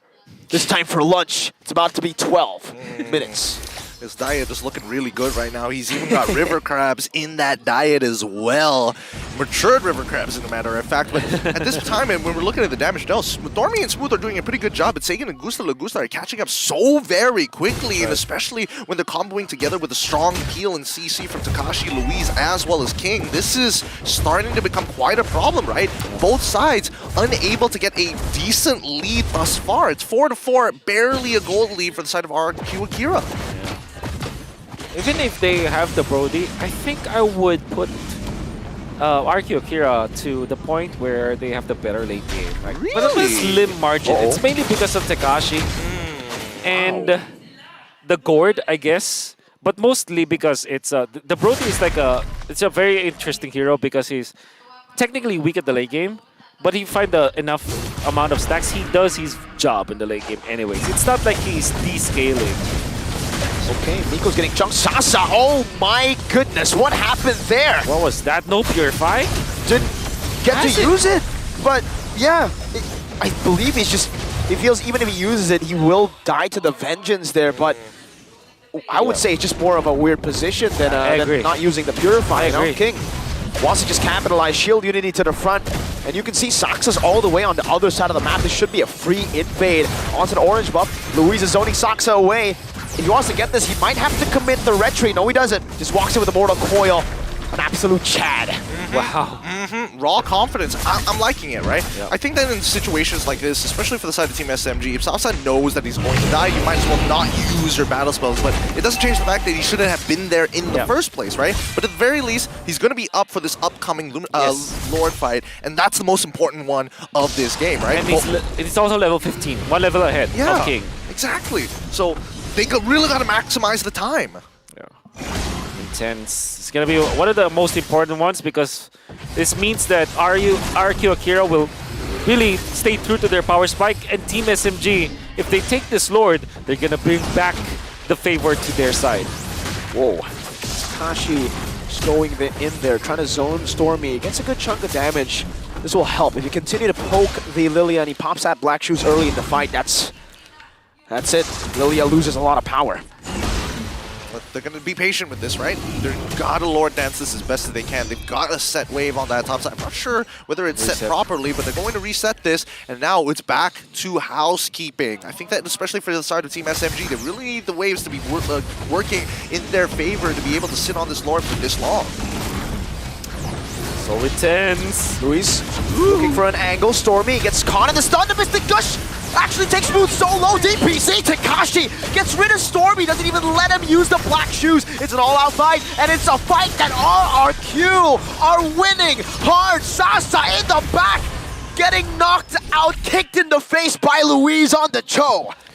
Oh my goodness, again Takashi being a big problem for Team SMG. It's not about killing someone from the backlines, it's just about taking away the members of Team SMG from Miko. And Miko, when he went for the jump, there wasn't any follow-up. He caught 3 members of RQ Akira. But then again, Sagan just going for the heads-up play, activating the ultimate onto Smooth, and Smooth didn't have vision on where the RQ Akira members are, so he didn't know where to jump, even after having the flicker. And he took so much damage despite having the Radiant Armor. That's crazy. Because of the glaive and the wand from Sagan. It's so much damage on top of the fact that his passive eventually, once he's taken enough damage from this Gourd, eventually turns into true damage, right? So it's like, there's so little that you can do against it. It feels like Team SMG are just weren't on the same page about what they should have been doing in that type of situation. Even though, based off of like the past 2 games, they kind of have a rough idea. I mean, at this point, the fact that you don't even really need to rely on the passive to deal true damage, right? You have a Divine Claim and a Glowing Wand. You technically already deal sort of true damage. Yep. Oh, it's painful. Let's see whether they can actually get some inhibitors here from the side of Arg. Oh, I see what you mean now. Yep. That's only the stun part. That's not supposed to be the damage part. Soxa's just walking up, clears out the Lord. A good defense, despite the fact that RQ Akira still have another wave. Let's see how they deal with this one. Miko charging in the back, looking for a big play, a miracle play to turn the tides. Gusta's walking up. That's the penalty zone, but it's only connecting onto the frontliners. Torn apart memory, taking Smooth low. Sagan flickers out of the Timer's Revenge. He predicted that one. He saw the charge, and he gets out. He was not distracted with the particle effects that were going on there, man. He's still honed in on this game. Now he's overtaken Stormy and damage dealt. King, aggressive move. Walks up Luis, Way the Dragon, bringing Smooth back to the team. A final slash sweeps them in as well. Smooth still able to survive for now. Takashi in the back, going with the vengeance, sustaining. Gets a 3-man stun. Sasa forced back with a Purify. That's a good Tyrant's Rage with a flicker, but there's no follow-up. Luis all the way in the back, under the base turret, getting decimated now. RQ, low HP. King going to go 1v1 against Stormy. Gusta still putting the stacks on the Soxa, doesn't want to commit the torn apart memory just yet. Stormy uses the Purify here. RQ, they want to go for it still. Ooh, good Mortal Coil on that one. Sasa gets taken low. Smooth buys the Immortality and is able to sustain enough. Turret Eater Gusta going for dinner, but now gets caught and punished again. Deja vu to game number 1. Oh my goodness. Oh my goodness, really? What was that from Gusta La Gusta? And you gotta have to hungry, hand it. He's hungry, that's true. You gotta have to hand it to Team SMG though. They survived that Miko. Although there wasn't any follow-up, it was enough to kind of block off RQ Akira trying to go for Sasa, because Sasa's positioning was actually compromised in that part.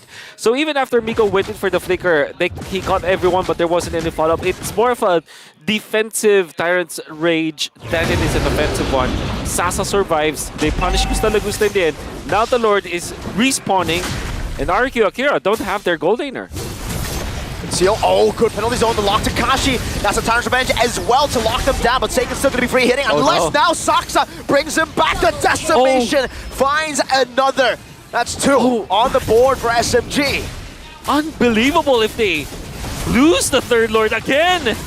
It's Deja Vu. Deja Vu. Again, the Brody from Gusta La Gusta with the... It's also the mid lane turret. It's happening. It's happening No right way! now. It's happening again. I mean, it could be a repeat of history, but it doesn't mean that RRQ Akira are out of this just yet. Remember, we are in the late stages of the game, 18 minutes as well. We're breaking the 50k mark, and still, it's dead even between these teams with a pretty okay advantage for the side of RRQ Akira with one inhibitor turret taken away from Team SMG on that top side, right? Let's talk about high ground defense right now, because again, I do feel that this is going to be, this is where we're expecting Team SMG to kind of turn the tides in terms of structural damage. That's true, because they have the Bruno. They have enough range. I think the Gord's defense is kind of, it's kind of painful to deal with, actually. But it's a charge. I think either way, it should be a free base turret here for SMG. Smooth is able to zone them quite enough. A penalty zone as well, going in, but Smooth's the one who takes more damage there. Front part memory, taking Smooth low, but not the immortality just yet. SMG rotating over to that bottom lane, looking for another base turret right now, but Akira denies it. They clear the waves quite fast, like you said, with that Gord. Okay, pretty decent. I mean, they've got the second wave starting to crash on in, but like, I don't know if Team SMG actually want to commit on this. It feels like they're just going to wait for the next upcoming Lord, right? They've got the inhibitor turret in the mid lane. Obviously, not the most ideal one. They probably would have wanted that top side, but at the end of it all, there's no point risking it, right? Team SMG going back to the same old ways. That's right. At this point, RQ Akira, they're going to be relying on their quote-unquote mechanics, because it's going to be a skills matchup now. You're going to have to land a good final slash. Even the projectiles coming from Sagan will now play a very important role. And for Gusta La Gusta, just make sure you don't quote-unquote throw the game. Don't walk into It's don't walk into happened the penalty once. zone. Don't do it again. Yeah, just don't do it again. Just don't go for last hit on the turret, man. Yeah, because the torn apart memory is just the finishing touch for their composition, right? You only have to lock down on one person, maybe get 2 to 3 stacks, and then pop your torn apart memory, let Sagan do the damage, and let Tekashi do the damage as well. I mean, it's a show of force from the side of Team SMG, but I think it comes down to how close the carries stand next to each other, right? If the closer they are, there's a very high likelihood that the execution is going to come out from like people like Tekashi, people like Miko, or even Smooth in these cases to try and make that happen. But what is going to force them in these types of situations is what I'm curious about, right? What are the habits that we're going to have to take a look at here? Oh no, where the Dragon Storm still has the Purify, uses it in the end. Now it's going to be King, who's on top of the Mystic Guard! From Sagan across the wall! Finds the damage, it's enough to take him down! And now they've lost their mid laner, Louise with another Jeet Kune Do. They do not want to fight, they want the Lord! And that was a worth it flicker usage coming up from Sagan. They can control the mid lane, it's gonna be easy clear for them. Watch out, Smooth. Going for the backlines, but he might be too late! Swept with a final slash, now connecting onto the Mystic Projectile, only onto Miko. Saksa is still alive. Sasa has bought the immortality, but look at how low he is. SMG, a miracle is what they need. Wait the Dragon, blocking Miko. The rest of the team follows it up. The Mystic Gush dealing true damage. Another final slash from Tekashi. They choose to fight. They do not want to contest. They do not want a 50-50. They want 100-0. Sasa knocked up. A penalty zone on the 3. Smooth dealing the damage. It's Sasa who goes into the back. A decimation. Gusta with the nature. One big play. One big out. No way! Gusta! La Gusta has kited his way to another team fight win. But SMG respawns just in time. Oh my goodness! This fight is so dead even from either side! Oh my goodness, indeed! Gusta La Gusta surviving with a Wind of Nature usage. And the fact that he went for Electro, for Quantum Charge, I mean, he got out with just literally walking through the river. Then eventually survives RQ Akira. I thought that they could have gotten already the win because they zoned out Saksa. But I guess because of Miko's flicker out to save himself, and obviously Saksa just keeping his immortality, keeping himself safe. Luis? 1v2. Okay. Way the Dragon used up Smooth, no penalty zone, but the rest of the team from SMG, they're utilizing this to go to the Lord. How are they going to deal with this? How will Tekashi and King try to contest? It's 2v3. Stormy in the mid lane, clearing it out, now rotating over to the Lord pit. King with the shield unity, Miko misses, and SMG turned their focus around to King, who has the immortality, but now is going to lose it super fast. King not able to survive. Sasa picks him up. The decimation already by Saksa. This time no immortality. Meanwhile, the Brody still up top, looking for a push. RQ, they're holding on to it, and they reset it. Oh my goodness. Diversion plays here across the map, right? You would have expected Smooth to actually get some backup, but no, they had other intentions. Yeah. RQ Akira, the only way that they can win this is if they if they turn onto hero. Saksa going in for the Twilight Armor. Great tech pick, because that means that you will last a torn apart memory at least. Gonna survive that for sure. Smooth, good angle. This could be massive. Luis spots him out. Oh, just got it out. Dude, the pucker factor in this game, I can't deal with it. They have to give it up. 15 they seconds. Have to give it up. Absolutely have to give it up. No.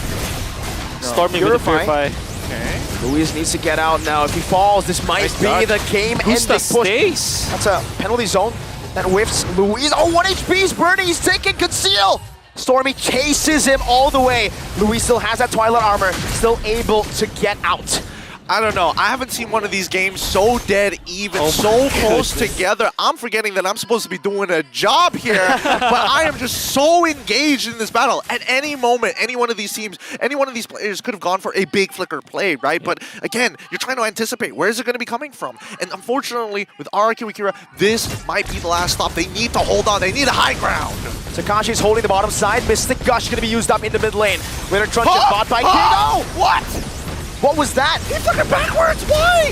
Takashi now getting eaten up by the gloom. Stormy looking for the damage. Takashi's gonna fall. Just like that. That's one member down. They've dealt with the Lord. Saksa in the midst of it all. Walking up. Smooth has a penalty zone. Now conceal. Luis forced to flick around and go later. Twitchin, but a penalty zone from Smooth. This might be it for SMG. They won't make it to knockouts, but they want to pull RRQ to the depths of elimination.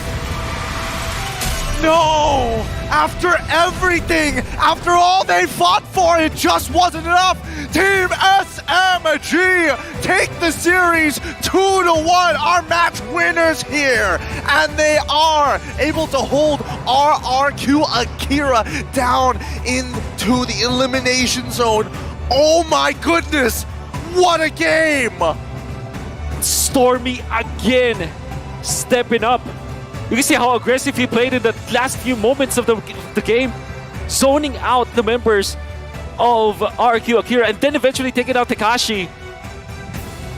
Team RQ Akira, they have it in their hands already, but they lost grip once again.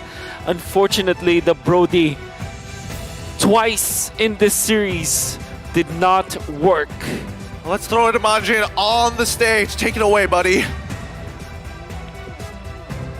Congratulations, SMG!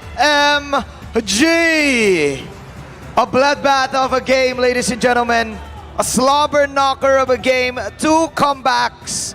2 comeback games for SMG. That was tight. That was game number 1 and game number 2. You guys made a comeback. Let me ask Saksha Jago over here. Saksha Jago, come on. Come over here. Come over here. All right. It's okay to speak in Tagalog, you know?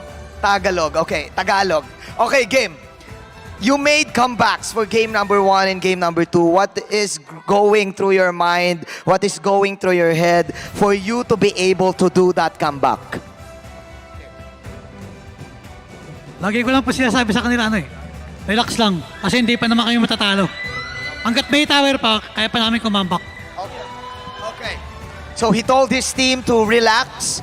And if there's towers still, they can still do the comeback. Congratulations. Congratulations, of course. Now let's ask Miko. Miko, okay. Congratulations on the performance. What can you say about the performance of your team in your final match in the tournament? Medyo masaya naman po, pero nanghihinayang kasi hindi pa namin napakita yung totoong lakas ng SMG. Okay. It's confirmed. It's confirmed that SMG is out and he still wants to fight. He still wants to prove to everyone that they can still make it. But then again, ladies and gentlemen, they're officially out of the tournament. Please give it up for SMG, ladies and gentlemen. Despite the great performance, Miko, this will mark the end of your tournament run.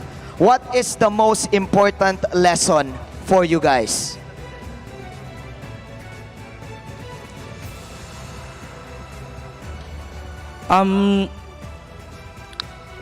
Wala. Nakakalungkot lang kasi basta malalaman nyo na lang. Pero, thank you sa SMG. Ayun, thank you. Sir Benny, Ma'am Rebecca, sa mga coaches, thank you. See you soon. See you again. Okay, okay. He is sad, but then again, he's proud of his teammates. Guys, any message to your fans? Please give them a shout out. I would like to say thank you so much for all the fans who keep supporting us from day one until today. So thank you so much and see you guys again in the upcoming next seasons. All right, guys, the only remaining team from your region is Homeboys from Malaysia. Do you have any messages to them before they fight? To Homeboys? Yes, the Homeboys. You guys are the last representative from our country, so I hope you guys can do well and make it to the top and be the champion for M5. Thank you. All right, all right. Ladies and gentlemen, give it up for SMG! All right, Team SMG, congratulations. You can now go back to your rooms. All right. That's it, ladies and gentlemen. Team SMG, they fired up and they exited the tournament with a bang. Let's pass it over to our shoutcasters again. Guys, it's your turn.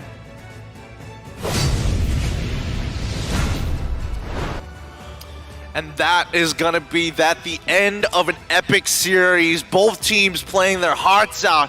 It is confirmed that RRQ Akira as well as Team SMG are going to be eliminated from this tournament. It's sad to see these competitors go in this manner, but that's just the nature of the competition. It's bittersweet for sure, right? I mean, on one hand, that was an amazing series to witness, to watch, an entertaining one all the way to the end, but at the end of the day, competition is this way, right? There's going to be the thrill and the agony. Both these teams, unfortunately, will have to go home. But for one of the few of the players are going to go home with an MVP performance. And SMG, they got to win in the main stage. Yeah, and Saxa delivered with the Martis. There was a time where he got 2-0, he got the first two turtles. They eventually, like the entirety of Team SMG, have devised a way for them to secure the neutral objectives well. Then come the Lord fight, I fairly remember he got the double kill to kind of stop the entirety of RQ Akira on having a chance at making their formation around the Lord. So eventually, because of the double kill coming out from Saxa, RQ Akira's positioning was in shambles. You're going to see it once again. And obviously, you can see the good early. I mean, Saxa made up for whatever he did to Smooth Slate, right? Yeah.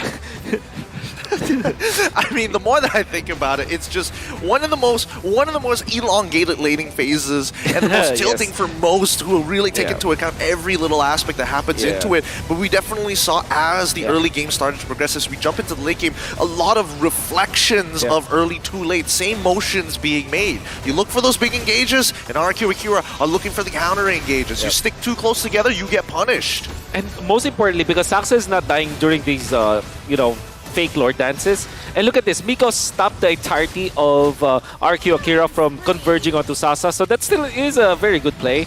And eventually you can see Saxa just dialing in. He will get eventually a kill onto Tekashi and then immediately going for Seigen, landing the Ashura. Together with Stormy, they dealt enough damage. And look at him go once again. Look at Saxa just focusing on the right targets and always landing the Ashura's R. He's not panicking. He's not like in that specific occasion going to the Lord, like in front of that Lord. Instead, he goes for heroes because he knows that the only way for them to win the Lord dances is to turn onto heroes. And fortunately, that was the last defense. Did not work.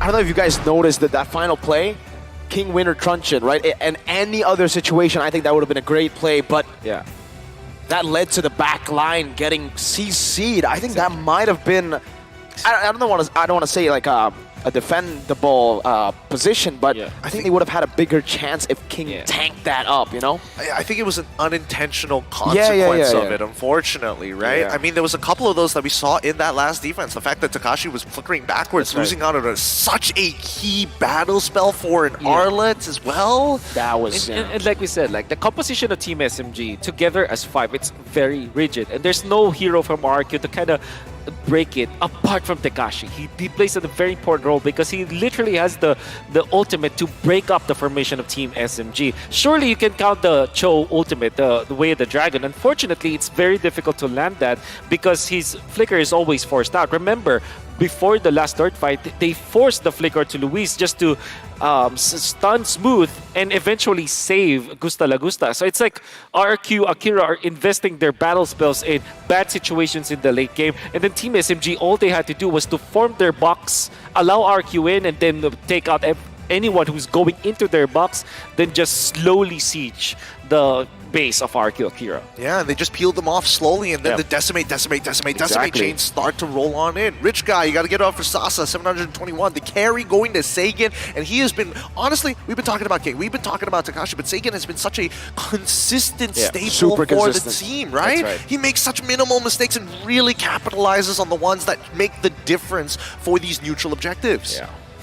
Then again, if you're going to be looking at the other stats we have to look for, Gusta Lagusta, he played so well in this game, but Stormy stepping up. This was definitely a duel between two mid laners, right? In the early stages, Sagan was spectacular, but I think in the literally the last 5 minutes of the game, you're gonna have to hand it to Stormy because he is the mid laner that actually is in front, and he knows that his power spike is actually pretty high within the late game because of the changes toward the Lilia. You just literally just refresh your charges so easily, and at the same time you have the Purify. So he's not the best target to use the Final Slash nor the Way of the Dragon because he just pops the Purify, pops the Black Shoes, and then all of a sudden you've wasted your ultimate. Personally, for me, I think this is one of those great games that you can like study time and time again to see how even the team is, and it really shows the importance of these battle spells to make the difference in these very small final moments in the game itself. But any last words about these games, or for the ones that are upcoming, Wolf and as well as Mirko? I mean, not just the importance of all those little battle spell changes, but the little mistakes here and there, just the slight positioning, going for one last hit that turns everything around from a complete lead to a disaster. One very small mistake. It's crazy. First pick Lilia. It worked. It worked. And I do want to see more sweaty laning stages. Yes, please. Yes, please. More of those. Freeze after freeze after freeze. Oh boy. Well, with that being said, once again, the M5 World Championship is powered by Monton, presented by Qiddiya, our global presenting partner, and of course supported by ROG, our official gaming phone. Grab, our official Super App partner, and Secret Lab, the ones that we are sitting on right now, our official chair partner. Now, keep in mind that up next is the best of 3 matchup featuring the Homeboys and Deus Vault. So stay tuned. The M5 World Championship group stage will be right back right after this.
like I might kick over, but you can keep me in no corner. I know I can make a comeback, ace this round and finish this game now. Got the power on my shoulders, yeah, you know that I'm a soldier.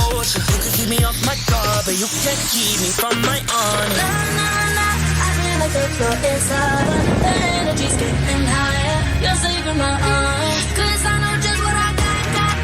I got you like na-na-na, and you know I hold the power. This feeling I feel, oh yeah. Making my kind good to great, so don't stand in my way. Standing tall and I won't fall over. You're better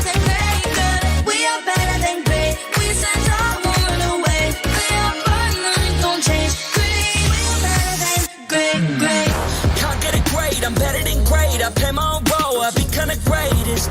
Transcend myself into this game, yeah. I feel the power to dominate fate. Championship mind on top of the week. What's up to the game, shall reveal. Better than great, that's how we feel. I feel like the floor is lava. The energy's getting higher. You're saving my arms. Cause I know just what I got.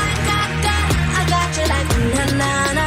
And you know I hold the power. This feeling I feel. Oh yeah. Making my grind good to great. So don't stand in my way. Standing tall and I won't fall over. We are better than great, girl. We are better than great. We stand tall, won't run away. Lay our first, nothing gon' change. Great, we are better than great, great. If we stand tall and believe, we can make it, you and me. With a sense of urgency, you'll see I'm better than great. I'm better than great. Oh yeah, yeah. Oh, I'm better than. Making my grind good to great, so don't stand in my way. Standing tall and I won't fall over. We are better than great, girl. We are better than great. We stand tall, won't run away. Lay our first, nothing gon' change. Great, we are better than great, great.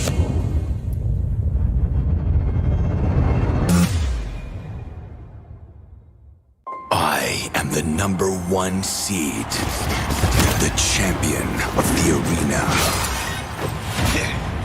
The fans adore me because I've never lost. Yet you are afraid that you will lose everything.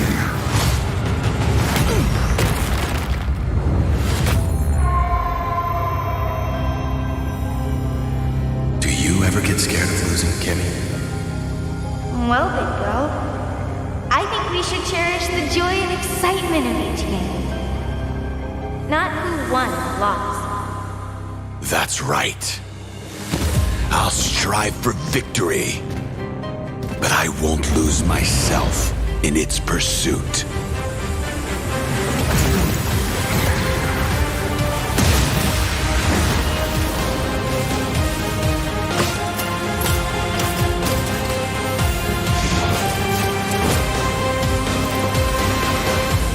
World Championship. I'm back.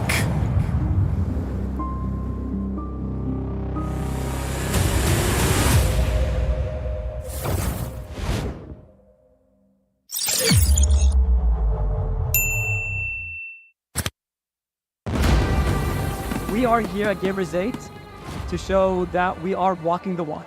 We have had amazing reactions, major idea owners, and a lot of potential partners and stakeholders coming in here and taking a peek. Gidea's cube over here has been the nexus of this zone. What I saw from the outside is very mysterious. You want to know what's happening inside. Felt like, this is an MMORPG, but R is not role-playing, it's real world.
Boing, boing, boing, boing, boing, boing, boing, boing, boing, boing, boing, boing, boing, boing, boing, boing, boing. Grab only, savings and dami. Your wallet sings tonight. Laki ng bawi, pag nag-grab only, save 244 alright. Boing, boing, boing, boing, boing, boing, boing, boing, boing, boing, boing, boing, boing, boing, boing, boing.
Камбэк. Что мы друг другу скажи мне? Мы вместе на пути к вершине. Наши глаза горят, и воздух накален невыносимо. Нет-нет, мы не заплачем, потому что здесь мы что-то значим. Ногами высекаем искры, за спиной наша удача. Устали мы вечно ждать, сидеть с трибун, все наблюдать. Гладиаторы мы в этот раз. Наконец настал наш час. Мы вернулись вновь, чтобы побеждать. Трофей над головой своей поднять. Эта арена вызывает в голове флешбэк, и мы готовы к бою. Это наш камбэк. Кто ты, воин, как твое имя? Взмываешь небеса, как Чонг. Воля твоя нерушима, снова слышен битвы гон. Но только в соло ты не сможешь таланты все свои раскрыть.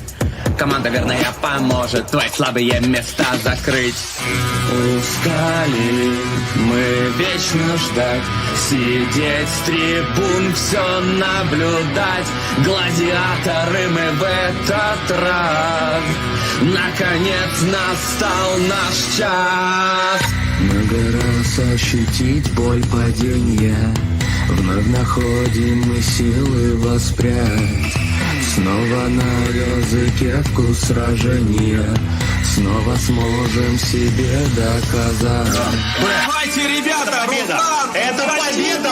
Мужчина стоит рядом, ее не вытаскивает. Сейчас может быть, стоит продолжить. Получится ли ульта от Лолиты? Есть ульта от Лолиты! Не должны доигрывать! Какая уверенность в своей игре! Все вместе в системе дойдем мы к победе. Мы встретим проблемы, но это путь верный. Против всех заочно, но я знаю точно, что на пьедестале стоять мы будем с вами. Мы вернулись вновь, чтобы побеждать. Трофей над головой своей поднять. Эта арена вызывает в голове флешбэк, и мы готовы к бою. Это наш камбэк.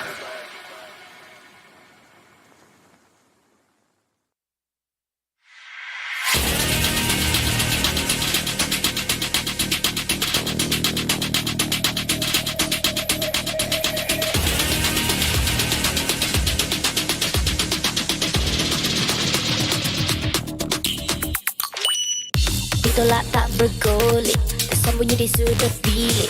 Ku mampu melawan balik, is this round masih yang terbaik. Kuasa ada di bahuku, kau tahu aku soldier.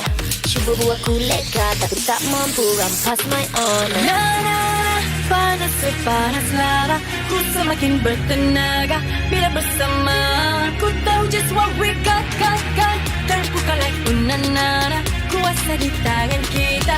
This feeling I know, yeah. Kerja kuat lebih dari hebat, usahlah kau mendekat. Jangan gentar terus bertahan.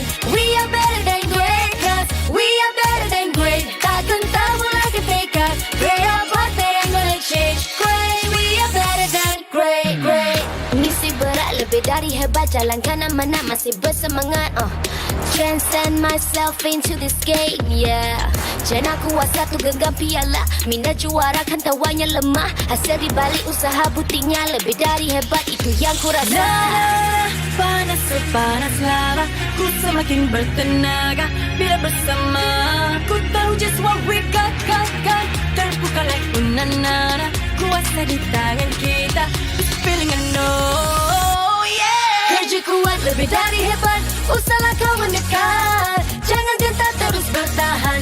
We are better than great, cause we are better than great. Tak gentar mulai ketekat, pray apa yang gonna change. Great, we are better than great.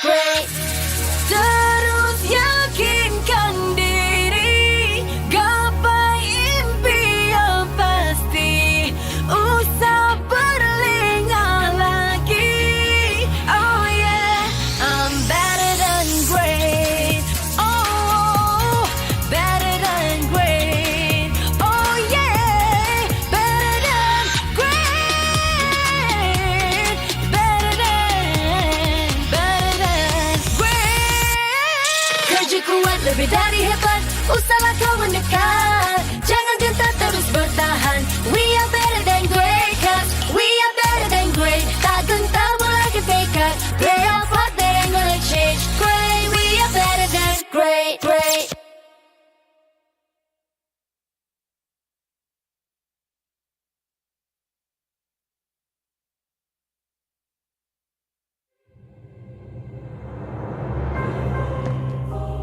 The Shadow Dragon was once my biggest weakness, but now it's my most potent weapon.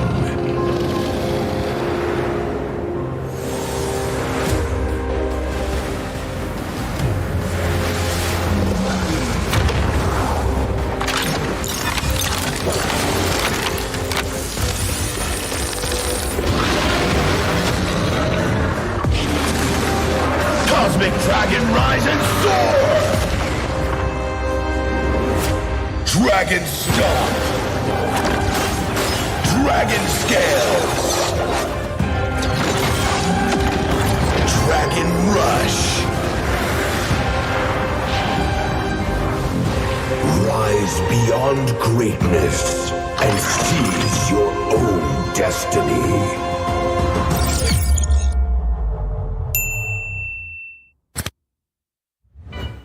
Tonight, we celebrate MLBB Esport. Do the kaldak! Do the kaldak! This is the Suman Challenge. Go! Oh! May जाओ ले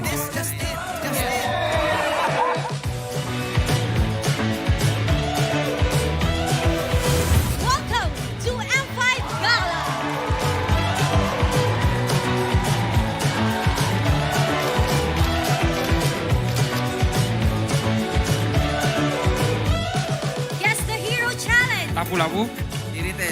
Franco. Nana. Nana. Nana! Best dressed team.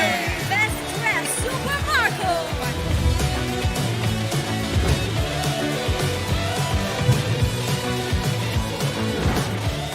Thank you so much for joining us at the M5 Gala, and we'll see you at the M5 World Championship.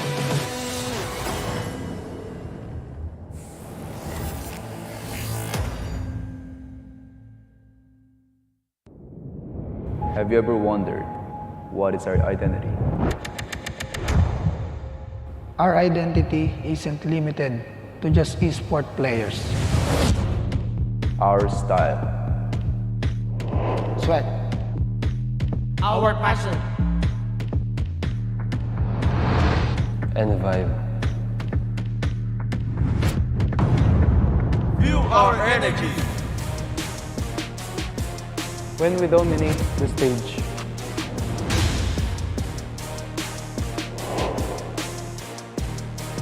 The hours of sacrifice. Shape who we are. So, what is our identity? We are legendary.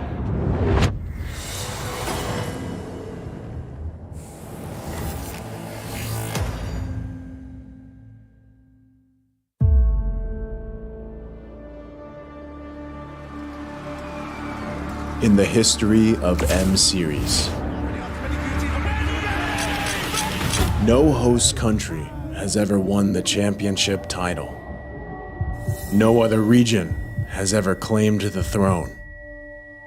No team has ever secured the championship twice. In this thrilling showdown, 16 teams across the world have gathered once more to seize the trophy. Which teams will prove themselves in their epic rivalry rematch? Will a new region unveil their strength and climb to the top? And who will leave an unforgettable mark with their skills? Behold, the old guards, seasoned titans returning to reclaim glory.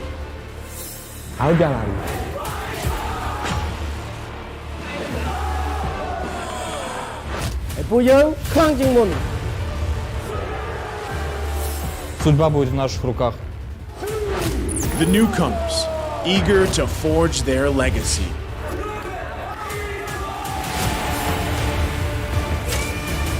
Kita di sini untuk lawan yang terbaik. Kami nggak takut tantangan apapun.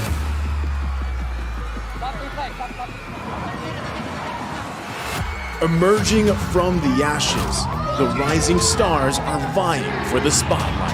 Kita orang dah tunggu lama untuk momen ni.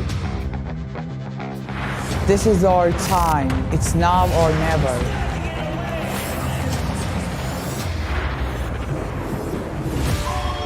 Enter the contenders, here to defy the status quo and rewrite the narrative. We've weathered the storm. This is where we break through. Nós somos brasileiros e a gente não desiste nunca.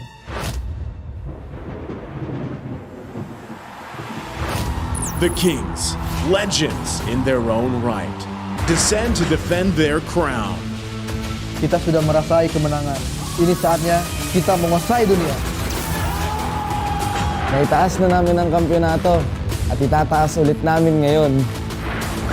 Babawiin namin ang corona para sa aming hari at reyna. Get ready as the stage is set for the most dynamic championship of the year. It all begins here. It's time to see who will be better than great.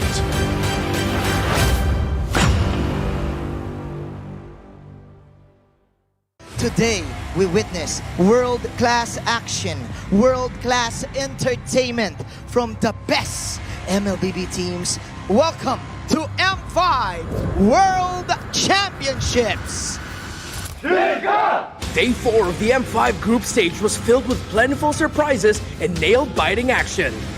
Led by Stitch, the undying Burmese ghouls refused to admit defeat. Stitch flying high in the sky gets Ethan as well. the Myanmar representatives pressed on to prevent the Mongolian downloaders from completing their comeback. Ethan gets another kill as well, and Bebek still survives. Stitch flickers forward.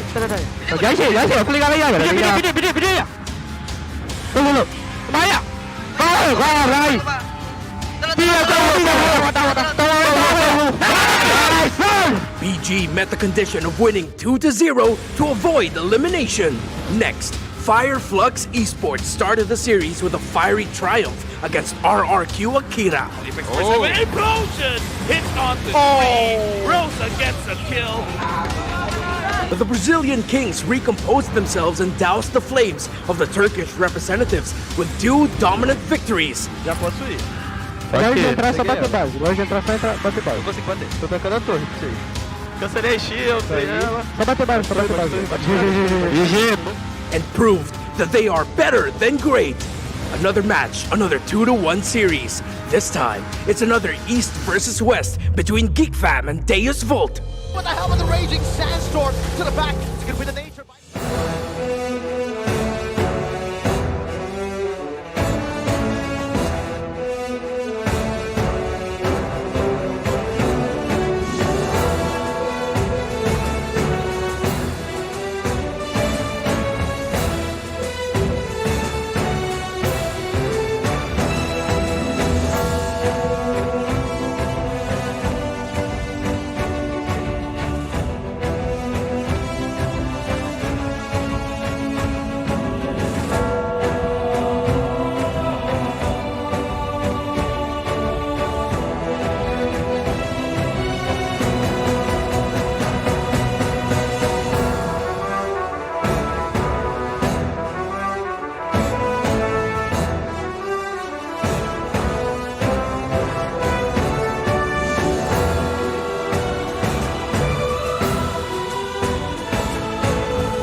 can make a comeback, ace this round and finish this game now. Got the power on my shoulders. Yeah, you know that I'm a soldier. You can keep me off my guard, but you can't keep me from my honor. Nah, nah, nah, I feel like the floor is lava. The energy's getting higher. You're saving my arms, 'cause I know just what I got.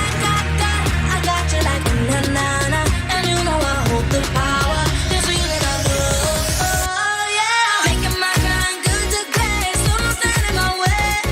Standing tall and I won't fall over. We are better than great, good. We are better than great. We stand tall, won't run away. We are fun, nothing gon' change. Great, we are better than great. Can't get it great, I'm better than great. I play my own role, I become the greatest. Transcend myself into this game, yeah. I feel the power to dominate fate. Championship mind, no time for the weak. What's up to the game? Shall reveal. Better than great, that's how we feel. I feel like the floor is lava. The energy's getting higher. You're saving my arms, 'cause I know just what I got. I got you like na-na-na, and you know I hold the power. This feeling I love, oh yeah. Making my grind good to great, so don't stand in my way. Standing tall and I won't fall over. We are better than great, good. We are better than great. We stand tall, won't run away. We are fun, nothing gon' change. Great, we are better than great. If we stand tall and believe, we can make it, you and me. With a sense of urgency, you'll see I'm better than great. I'm better than great. Oh yeah, yeah.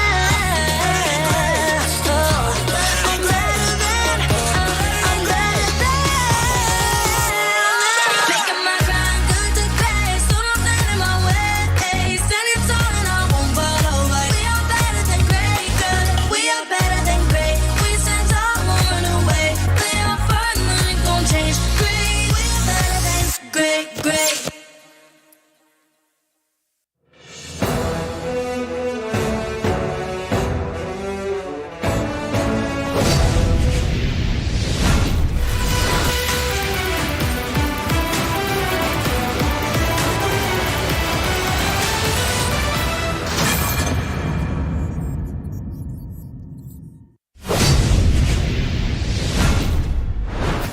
Two teams empowered by players who aren't afraid to express themselves are about to face each other in the land of Dawn. Welcome back, everybody, to the Mobile Legends Bang Bang M5 World Championship Group Stage.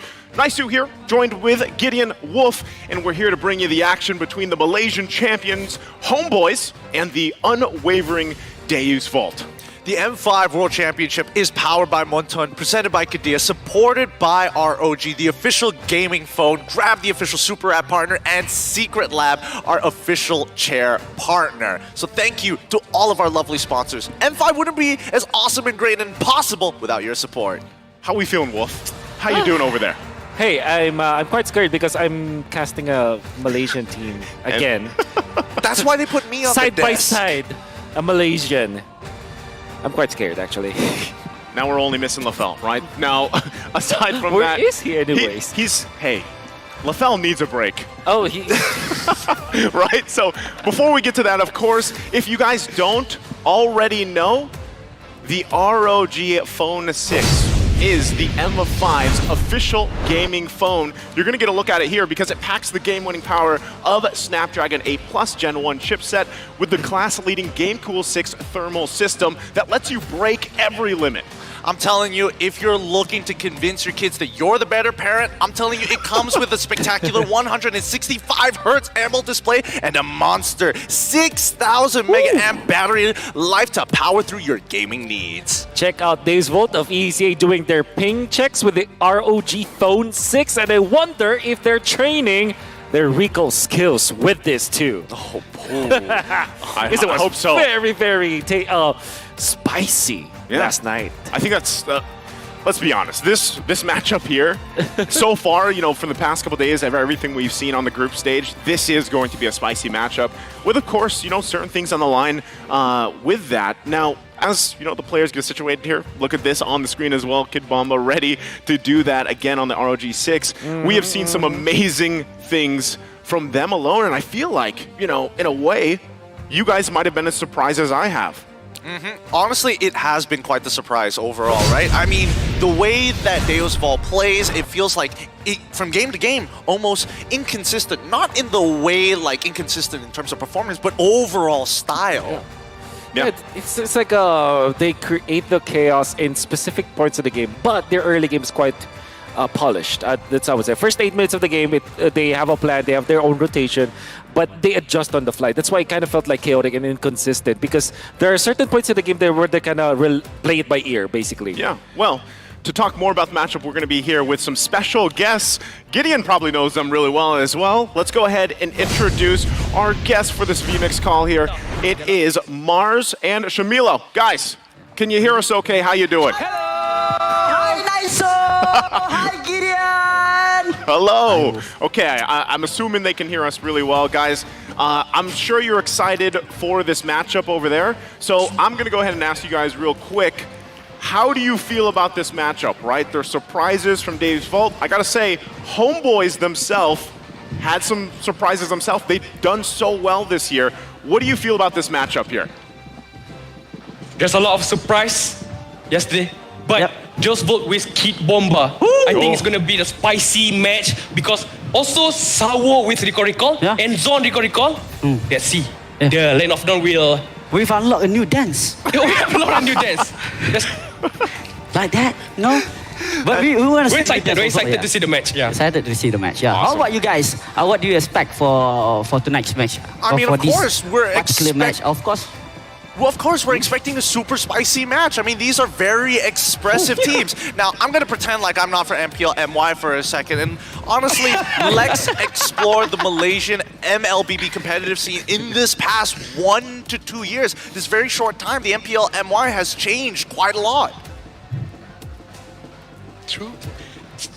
Because like Gideon was standing in the middle. in the center. So with Naisu in Philippines and Wolf also in Philippines. Because Wolf, you'll be viral in Malaysia. You're public number one, enemy public number one. Even with the Homeboys jacket. Your posters is everywhere here. Your poster is everywhere. You're wanted, on man. The wall, so you must be careful here. Yeah. Hey. Luckily, you are not here. Hey. Don't worry, guys. We already re-established my friendship with LaFell, right? We already shook hands. Homeboys already won. SMG already, won a game also. And I'm hoping that Homeboys will also win today. But actually, I wanted to ask them, you have any message to Gideon and LaFell on how they can keep it together this time? LaFell, just vote. Please. Reverse. You know the curse, right? Everyone know the curse. Let's get LaFell hope the win. Just vote. Yeah. Just vote. Let's hope for the win to Deus Vult. Only for LaFell, please. So just for LaFell, nothing for Gideon. Win 2-1 or 2-0 is okay, but Homeboys need to win this. Gideon natural, so it's okay. It's normally, Gideon, how would you feel to be in the center right now? Honestly, it does feel kind of good. It feels very weird to be in the center with all the lights behind us, and not to mention some of the Homeboys fans bringing in the drums all the way from Malaysia too. And so let's go ahead and talk about the headline real quick, guys, right? The early manifestation of being better than great. This all started, let's talk about Deus Vult first, right? Their performance against Geek, you guys mentioned this earlier too. They cemented their status as, a legitimate contender. And the same can be said about Homeboys, right? Even with, hey, there's more to just Zorn's recalls here. So, what do you guys feel about that? I guess, in a way, are they legitimate contenders even for you guys here? I feel like Homeboys is already a champion in their mindset. That's important for their morality boost and for their confidence. Either that we lose or not, we still are the champions of the people here in Malaysia. Yeah, true. Because my prediction for this match is actually 2-1. Homeboys will win against Deus Vult 2-1. So definitely we respect how good is Deus Vult play yesterday against Geek Fam. I think there will be a lot of surprise from this team. And I believe Gideon will have the same talk, even though he's neutral there. Of course. You think that? Yeah, no, I absolutely agree. I feel like, this graph here explains it all. The community is vibrant and expressive, just like the players, just like the Homeboys. It's more diverse and competitive with the imports, and I think Homeboys have done, especially in Malaysia, we have one of the best integration of Indonesian imports compared to everywhere else. We know how to make them feel at home. We know how to bring the best out of them. And of course, we're an aggressive region. So of course, anybody who feels aggressive wants to be here in Malaysia or part of a Malaysian team. Yeah. Hey, if anything, I'm very excited about this because I know that the recalls will be there. Yeah. And also, like, in-game wise, Homeboys are really good. I think that they're the top team in their group for sure. They're a championship contender, I feel like, and Homeboys, they are the favorites heading into this matchup. But we know for sure that they're going to be bringing something today. They're going to be surprising Homeboys for sure. Man, honestly, it's all been a surprise so far, and that's what we love here, of course, about M5. It started in the wild card where things were wild, if you can say, and then now we're here in the main stage. We even got Gideon dancing, but thank you guys for joining us, Mars, Shamilo. We wish you guys the best over there, too. Have a great time, a great cast, and we will see you hopefully again soon. Yeah, we love you guys. We love you guys. Good luck, all the best also in the Philippines, and stay safe for you guys. All right? Thank you. Wow. You guys take care. Interview yang Buat kita mulut. All right. All right. Again, thank you to them, Mars, Shamilo, great guys, and we obviously know who they might be rooting for. We heard the 2-1 predictions from them, and I think that's honestly a fair prediction based on what's happened here the past couple days. You can't count out Dave's Vault, right? This is a team that has done a lot for the region. And even back when we saw them in the wild card, right, Gideon? Like, we even saw Umbrella Squad over there and how they performed, and even surprising things from them. So, Homeboys, for me personally, and real quick, is this still the Lungar strategy? Is that something that falls in their repertoire? I mean, this is a post-Todak meta sort of situation, so it's going to be exciting to see whether that Langar strategy is going to have some reins to it. Well, let's find out. Now, before that, we have to go ahead and give a big shout out to officiate the M5 World Championship, of course, is our marshals, and making their way onto the stage. They are here to ensure the fairness and integrity of our games. Rain, Wilbert, Shun, and Ivan, they've been doing an outstanding job here for all of us up to this point and beyond. And now we will go ahead, welcome the teams, the Malaysian champions. They have been using the results to do the talking, and Zorn does the recalling. Staying true as ever, they are Homeboys. They're looking to get under the skins of Deuce Fall, and more importantly, to stand tall above the rest. And next up, one setback isn't enough to stop this team from their journey towards being better than great. They're the pride of EECA, Deus Vult. Have a straight-up chance to get into the knockouts if they win 2-0 against Homeboys. It still is going to be a big battle, and we know for sure that they're going to be bringing in the bomb today. Can't wait to see it. Let's welcome their coaches and analysts here who will guide their respective teams to victory.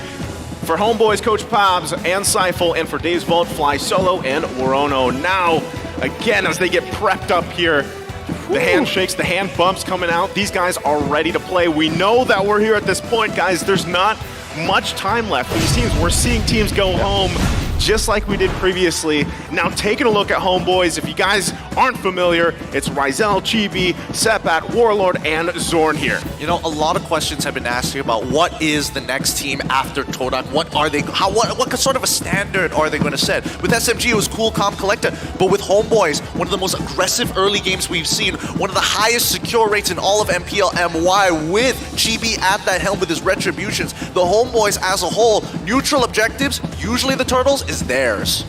Then you have Days Vault from EECA, that's Scarvy, Magistor, Kid Bomba, Sunset Lover, as well as Sawo. Many M-Series veterans as well. You can see Sunset Lover and Sawo have always been performing in the M-Series. And then you also have Carvy. Recently read about this guy. He's actually a Filipino that, quote-unquote, has been discriminated because of his... he is getting bullied because of his MLBB skills, apparently. But now, he's showing up in M5. So that's crazy, right? From a year ago, he's not touted as a good MLBB player, even getting bullied because of that. Now, he's in the M5 World Stage. Now he's here. If I recall this, He was actually in one of the interviews that we played here back in the early days of the group stage. So, you know, it's amazing to think how everything kind of gets started for these players, where they end up, of course. And let's also take a look at our predictions. Whoa. Very similar to what we, well, for you guys, for me, maybe not you guys. I went with the 2-1 here for Homeboys. Of course, you guys are thinking that it's going to be the sweep here. Any particular reason? Maybe I should ask Wolf. Give me an I already know. Okay, my prediction today is entirely based off of me wanting to survive. Yeah, you better. Yep. But kidding aside, I think the Homeboys, when it comes to how polished they are, I think it was their win against Geek Fam earlier in the group stages just proved how good they are already. And I think I'm very much impressed about their drafting as well. Don't get me wrong though, Daewoo, I think that they have a very good drafter with Fly Solo. Right. They're very veteran when it comes to like esports. But at the same time, Homeboys is a team that's like I think they're more stable when it comes to their hero choices. Yep. He's sticking to the script. I told him about the fact that I actually am reading. He's got it there. He's got it there because I mentioned over on the jerseys of the Homeboys, on the jacket specifically, it says "Public Enemy #1." Hey. Does it actually? It does. It does? It does. Don't worry about it. We're not going to fill in the blanks. Did they open the jacket and Wolf's face is there?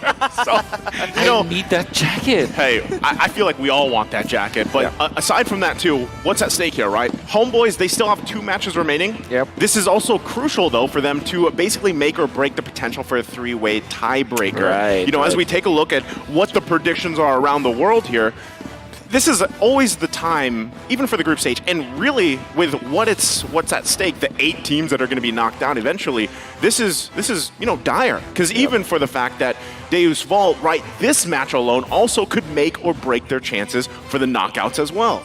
This is the qualification matchup between these 2 teams, technically, right? Both setting themselves up to make it to the knockouts in a more comfortable manner than where they currently are. I'm just interested whether some of the same mistakes and the expectations we put on the Homeboys, whether it's actually going to pull through. Interesting fact here. I know, Wolf. Why don't you go ahead and take us through that? I love the headline. Once a Geek, now with the boys. So it was part of Geek Fam Malaysia from 2018 until mid this year, season 12, and he has left the fam to be with the boys. That's Geek Fam Malaysia. Naturally, he was behind the voices of my favorite all-time sticker. Well played, bro.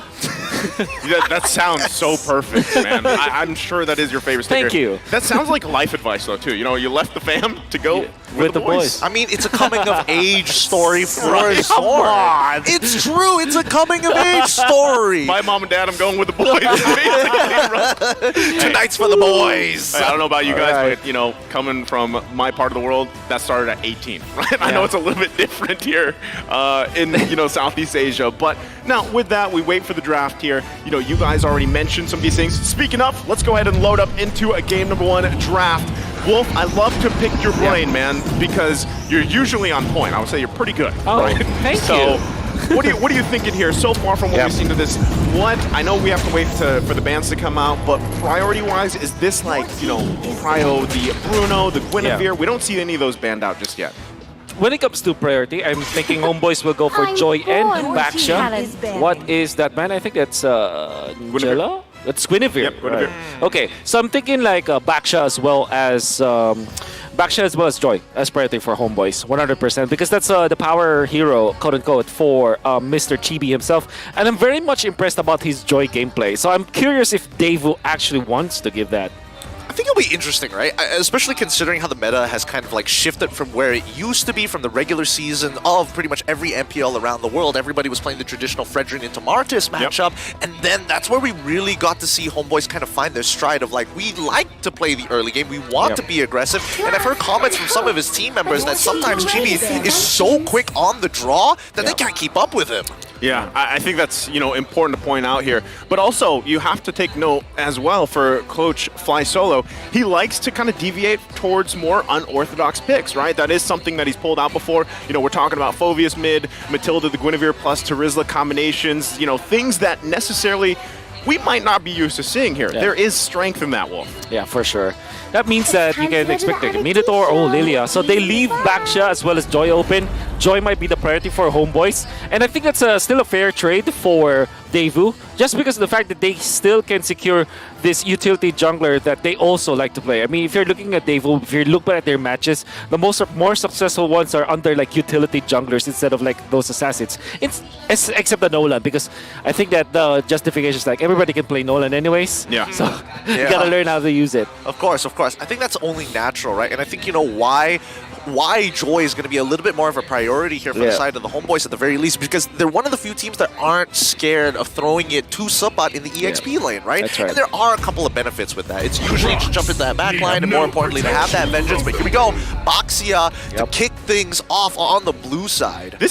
Is this what you're expecting? I was actually, you know, the fact that even Bruno was open, maybe that would be the route, but they go Baxia here, Wolf. Yeah, because if they take away a comfort hero from Daewoo, and at the same time, they can still, well, there it is, the Faramis as well as the Bruno, very strong pick. And because of the Lilia ban now, Homeboys will have to rethink how they approach this. I think the only choice left for them is to go for the Claude, and maybe get the Minotaur with it, because Daewoo is a team that will not hesitate picking up the Minotaur third pick, especially when the Claude is already picked up on the other side. Yeah, we could see that, and I'm kind of expecting the Claude here, especially one of the greatest, you know, tools to deal with the NetherRealm anyway. But also the fact too, hey, Valentina is open, right? If you wanted to go that route, at least you have a NetherRealm yourself, you know, if you want to decide to do that. But then you obviously have its own minigame in itself, like trying to actually get the right ultimate. There it is. Terizla's going to be locked in along with Brody, so it's neither of those for now. Very interesting approach, because it feels like, at least for the side of the Homeboys, they are focusing on other players than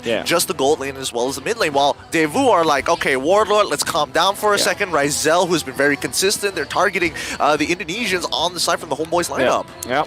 Which means that Daewoo are going to put in a spot where do they pick up the Minotaur now, or they secure a hero for their jungler? Do you go for the Fredrin now that you know that the Brody is there as well as Terizla, or do you go Martis instead, right? So this will be the things that they will be talking about. So it's going to be the Martis, and then now they can ban the Edith. Oh no, not really the Edith, but more like mages, like Novaria, Valentina. Most importantly, Valentina. Yeah. That's what still, you know, if that's left open, it could just be a safe choice. Go to Valentina. We see that often against the Faramis.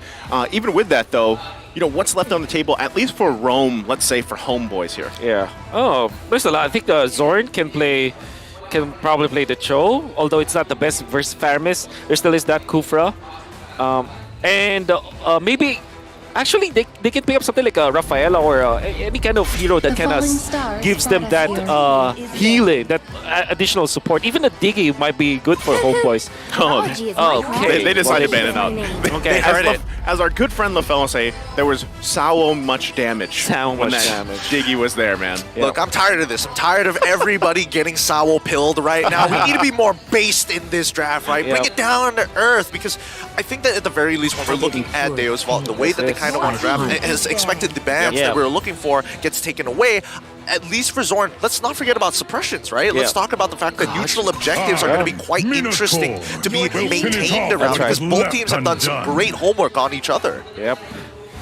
Okay, so now they can go for, maybe Daewoo can pick up the Edith now, as those are or Benedetta actually might work well with their team. But yeah, you're going to be looking for a frontliner here for Daewoo. Either you go maybe steal the Cho this time to go with this Faramis.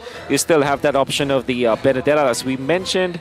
Heroes that will be, or Edith most specifically, because it is a hero that they also pick up against something like a Terizla. Yeah, I think if they go with the Edith, that'd be great. Like you mentioned, check that box. You have this front line. Your Martis doesn't have to be, you know, so concerned with running into the front, running into the fray. You have that NetherRealm available. You definitely want to have a little more tankiness to this lineup so far, and then you can play around the utility, right? That is going to be the name of the game for this one. And this actually kind of works too, right? Get the Lapu Lapu, serves both that purposes. You have durability, you have good damage. You can actually pull off some flashy plays as well. Yep.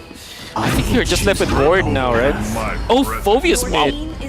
Interesting. Interesting. What's the call on this? I get the Arla, but then when you see the Phobius and you look at the 4 heroes on the side from Devu, it's like, okay, it makes sense. One slide tackle, you have the Mortal Coils that's considered a dash, the natural dash coming out from Lapu. Is there an expectation for another dash from the side of Devu for their last pick? But what will be other dash choices? Like, I don't know, with Kufra. Yeah, honestly, I don't like the Phobius. Maybe because of, if you think about it, Phobius actually deals a lot of like ramp damage, you know? I was gonna say, this doesn't seem very burst. You know, there's not it's like... a burst, yeah. Yeah. But maybe the burst will come now from the Brody. So I'm thinking, like, if you are Devu, you want somebody in the front lines, like maybe Tigreal actually. Oh, man! Speaking of, you just might as well bring the Tig out. Okay.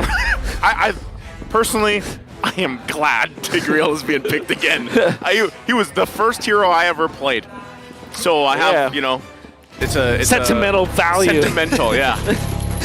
Oh my goodness, just deep-rooted feelings for this one. Break down the comps for me. Like, what are we expecting in terms of timings? Like, what's the game plan? Okay, the game plan for Devu is just to group up. That's what they wanted to do. All right, they want to just stay in their bubble, stay in their box, have Magister end the eliminations with that. For Homeboys, the problem I have with this is they don't have wave clear that's like long range and can actually prolong the game for them. So they're kind of all in. They want to go in like Avengers this time, actually, with a superhero landing. One hero goes in, another follows. Trizap goes in, Brody goes for the damage from long distance, Phobius comes in, and then eventually it's a give and take. Like it's like a tag team, you know? Well, we'll find out here as we load up into the land of Dawn. Game number 1 here, second series of the day. We know what's at stake. It's Homeboys versus Deus Volt. Now, you've already given your thoughts here, Wolf, as we get adjusted, seeing the rotations early on. Real quick, though, where do things fall into place? Like, is this something, is the lineups here where we're expecting an early first blood into that first turtle? I'm not sure if Homeboys is actually fit for that, but thinking about it, if this is a mid lane Phobius, yeah, maybe they have an additional ultimate to go with that. So I think, yeah, maybe there's a little bit hope for that for Homeboys, but at the same time, you have the Faramis. I think that's the more solid option when it comes to like killing in the first turtle fight. Okay, we'll see if they pull it off again. You know, also taking a look just in a second here at the emblems, but so far, really how this kind of all falls into place is the amount, I feel like, of the CC going to be thrown from Devu here against Homeboys. Anything that sticks out emblem-wise real quick?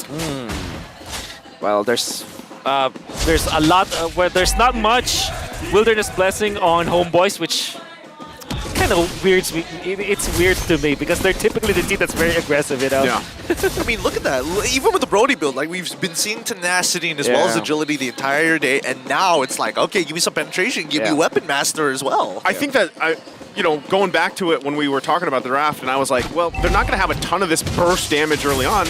Maybe that's the way to do it with these emblems here.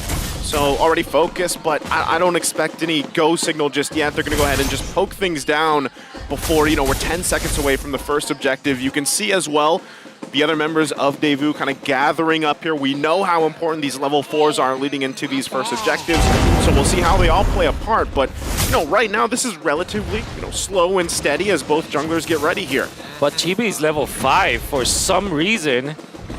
Able to take out some of the extra jungle creeps, so this is massive. Oh, it looks like they've already started fights. Kid Bomba is under attack. NetherRealm forced out as well as the bravest fighter. Zorn's going to take his time, and now he jumps on top of him, forcing out the demonic force coming out from the side of Warlock. Underneath the turret, he needs to use the iframes to get on out of there, and first blood falling into the hands of Deus Fall. Kid Bomba not dying to the trade at all. GB's trying to take it. Penalty Zone is going to come out to slow them down, but they're getting chunked out, and Subbot will eventually fall. Even the flicker came out of him. They don't find any trades. They kill Magister, Subbot, and Zorn really low. Kid Bomba jumps in with the bravest fighter, and Zorn outplays him. Kid Bomba finally takes him out. Retribution as well, and then GB takes out Kid Bomba. You were right. You were totally right. The trade.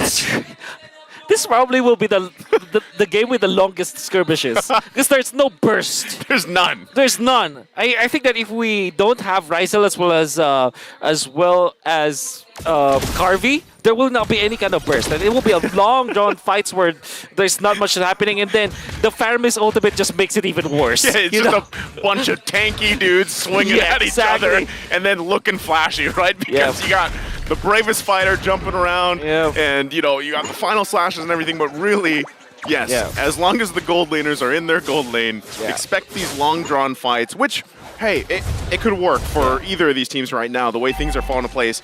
But even itemization-wise, anything sticking out here early on? Not yet. I think if Sword will continue with this, is he actually building for damage?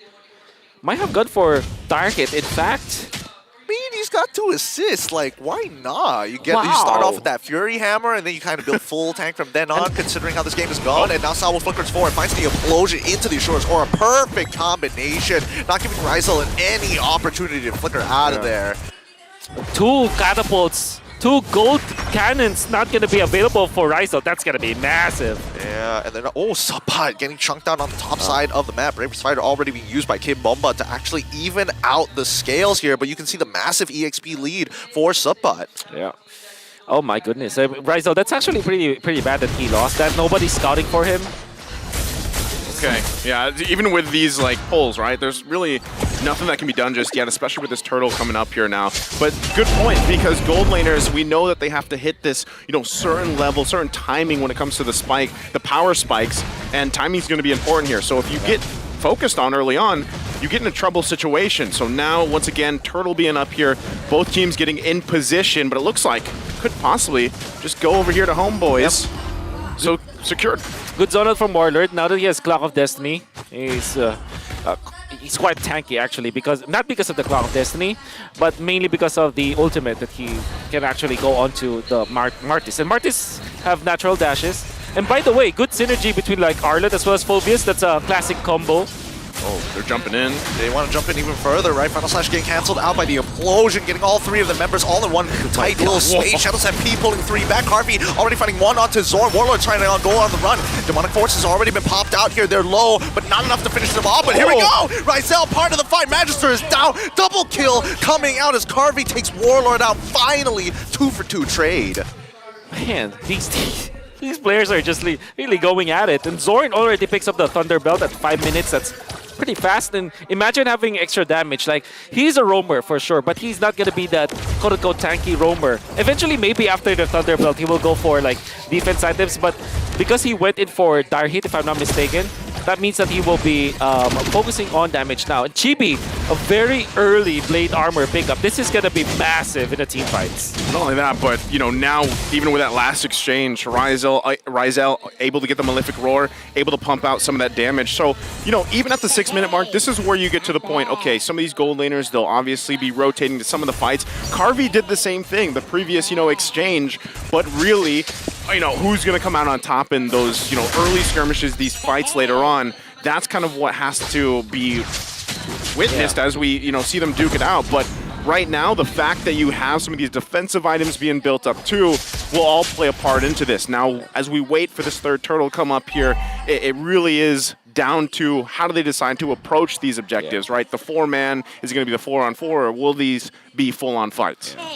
And Sawo now picking up the dominant size. Is going to be playing an important role because so far, Homeboys have been relying on their sustain, right? Well, literally everyone is a tanky dude now, except for both Carvey as well as Rysel. So that dominant size is going to be very important. Yeah, it's basically WrestleMania at this point, right? Everybody's getting into the ring. It's like from the top rope, you see Warlord jumping in every single time, but every single one of these turtles... What do they call that? Royal Rumble. That's basically what it is at this point, right? Oh, yeah, look, top rope once again. Warlord's really getting hefty on it, right? Procking as many of these demonic forces, forcing out the retribution as well from the Magister himself. Warlord playing as if he is not a mid laner anymore. He's part of the fight. Final Slash already coming out to try and get on top of Carvey. And now the Netherrealm looking to protect him underneath his heart. Kimbomba needs to be part of this. Here comes the penalty zone. They find the initial turret. And now Sawo out of position. They found 2 as they keep on pushing forward. Man, this is so awkward. Torn apart memories coming on out. Soy getting back into the fight. Good vengeance. And now the demonic force has popped out again. Naturally, final slash. And Chibi kills Sunset Lover. We got to talk about tempo. What the hell is this? That's like I don't know, probably some of the slowest build-up tempo, and just everything happening at once at the end. Exactly. You just have to wait. Like, okay, who dies in the end? Like, whoever does not hit the ultimate, basically. And like I told you, Homeboys' lineup, they're the Avengers, the superhero landings, right? Yeah. Somebody goes in, that's Warlord first on the right side, and then eventually it will be Chibi. Then Ryzel pops the ultimate. All of a sudden, when they will thought that they will be able to get out, then there's Sepat with the ultimate. Here's a penalty zone. And a penalty zone. And by that time, another final slash is available. So, exactly. You know, how do you work around that? That's one thing. I don't know, man. Oh, here we go. Sunset Lover getting pulled in. Retribution coming down from Magic, so he's looking for the Decimate. Oh, it doesn't connect, but he still finds a kill onto Warlock, pushing him in. Demonic Force is already coming out, as well as the Implosion to keep it in place. Finally, a mistake being made. 2 kills falling into the hands of Deo's Fault, evening out 7-7. Yep. That is the way to go. Make sure that the Implosion will be, I guess, for lack of a better term, best value, wherein the timing will be good. Doesn't mean that you need to catch everyone from Homeboys, but it means like you catch maybe Warlord mid-animation, for example. So those are the things that maybe this build can use. Yep, NetherRealm already popped his Shadow Step. He's just going to pull them back in. Sapat is done for. No ultimates being abused as Chibi is able to take the Cyclone Eye out of there. Torn apart memory is not really going to do much here, as Sawo is still alive and is passive, making sure that he is one thick boy. Great job, great work there from Dave, who were able to, push into that territory, secure the Lord for themselves here. So, that, 3, almost 4K gold lead that Homeboys had, they've shrunk it down a little bit. They can work around this. Biggest thing they could get from here is obviously space, right, to work around the map. That's right. I like the box formation of David. They're going to be the win again. Here we go. They haven't forced out the Demonic Force just yet. Chibi's taking a lot of damage, but here we go. Warlord jumps in for the top ropes once again with the Demonic Force, making sure that he's buying space and time for his team. Man, he's actually so much more sustainable than I thought he was with these fighter emblems. But Deo's Fault, they're going to start moving in. They back off, and it looks like, well, not much was achieved here. Not even Tier 1s. Top side Tier 1 should eventually fall. Yeah. Every time that they don't have the Paramis ultimate, they have to just back down and did not fight. And this is Daewoo's composition. We talked about how they should be like grouping up together, forming their box, and just destroying Homeboys. Okay. Well, I mean, they can try with the Implosion all around. Final slash pushing them away from a Chibi. He's buying a lot of time. NetherRealm even being popped as Ryzel finds Sabo walking away from that fight. Kimbomba is chucked out. He's forced it now. It's an all-in. Ryzel gets Sunset. Magister kills Optor as he's trying to slide tackle away. Carvey needs to get out of there. Ryzel says no. Warlord does not go down. He is the leader of his people, and he continues to press forward. Is this not the most Malaysian draft ever? I don't know. Going back to it again, they're still trying to hold it together. Ryzel, he's in trouble. Oh, he goes down! Kimbomba finally finds the trade, and Sunset Lover taking his time with this, but eventually the sustainability for the side of the Homeboys keeping them topped up. This is, I honestly, you say that is this very Malaysian? You know what? Sure, yeah, we'll take it. I don't usually get to see Warlord play Phoveus in the mid lane, but when he does, in the way that he's playing, why not? Yeah, it's okay. It's not the Malaysian draft hero per hero, but when it comes to like composition and the raw idea of going in, just literally chasing everyone, you're gonna see a very long chase. It's the entirety of the half of the map, basically. Entirety of the mid lane. It's a marathon. It's a marathon. You saw how well they played aggressively, and then all of a sudden, you can see Ryzel being punished. What the hell is this game? The funny thing, going back to the Royal Rumble, metaphor here is like you have all these guys just in the ring, and then all of a sudden it's that one guy that runs into the ring, picks up a chair or something, gets a couple and runs out. That's what Ryzel did there. But that's kind of what Carvey has to do. He is the same person in this situation, right? You have to be able to get there, and right now he's double buffed up. He's trying to push down some of this space in the mid lane, all this before that Lord comes up. Yep, GB is going to stun up Kimbomba for the time being, but not finding the right targets to jump in just yet. But let me tell you, it feels like at least for the side of the Homeboys, it's great that if Deo's Fault backs down from the fight, the chases, Yeah. their dashing backward, it's actually counterintuitive, as Homeboys will keep on going, right? Look at Warlord. He's procced the Demonic Force so many times, and they should be able to take this away free. Oh, that's done! No! Unlucky! Kim Bomba nails it. Final Slash doesn't connect as the implosion locks him down.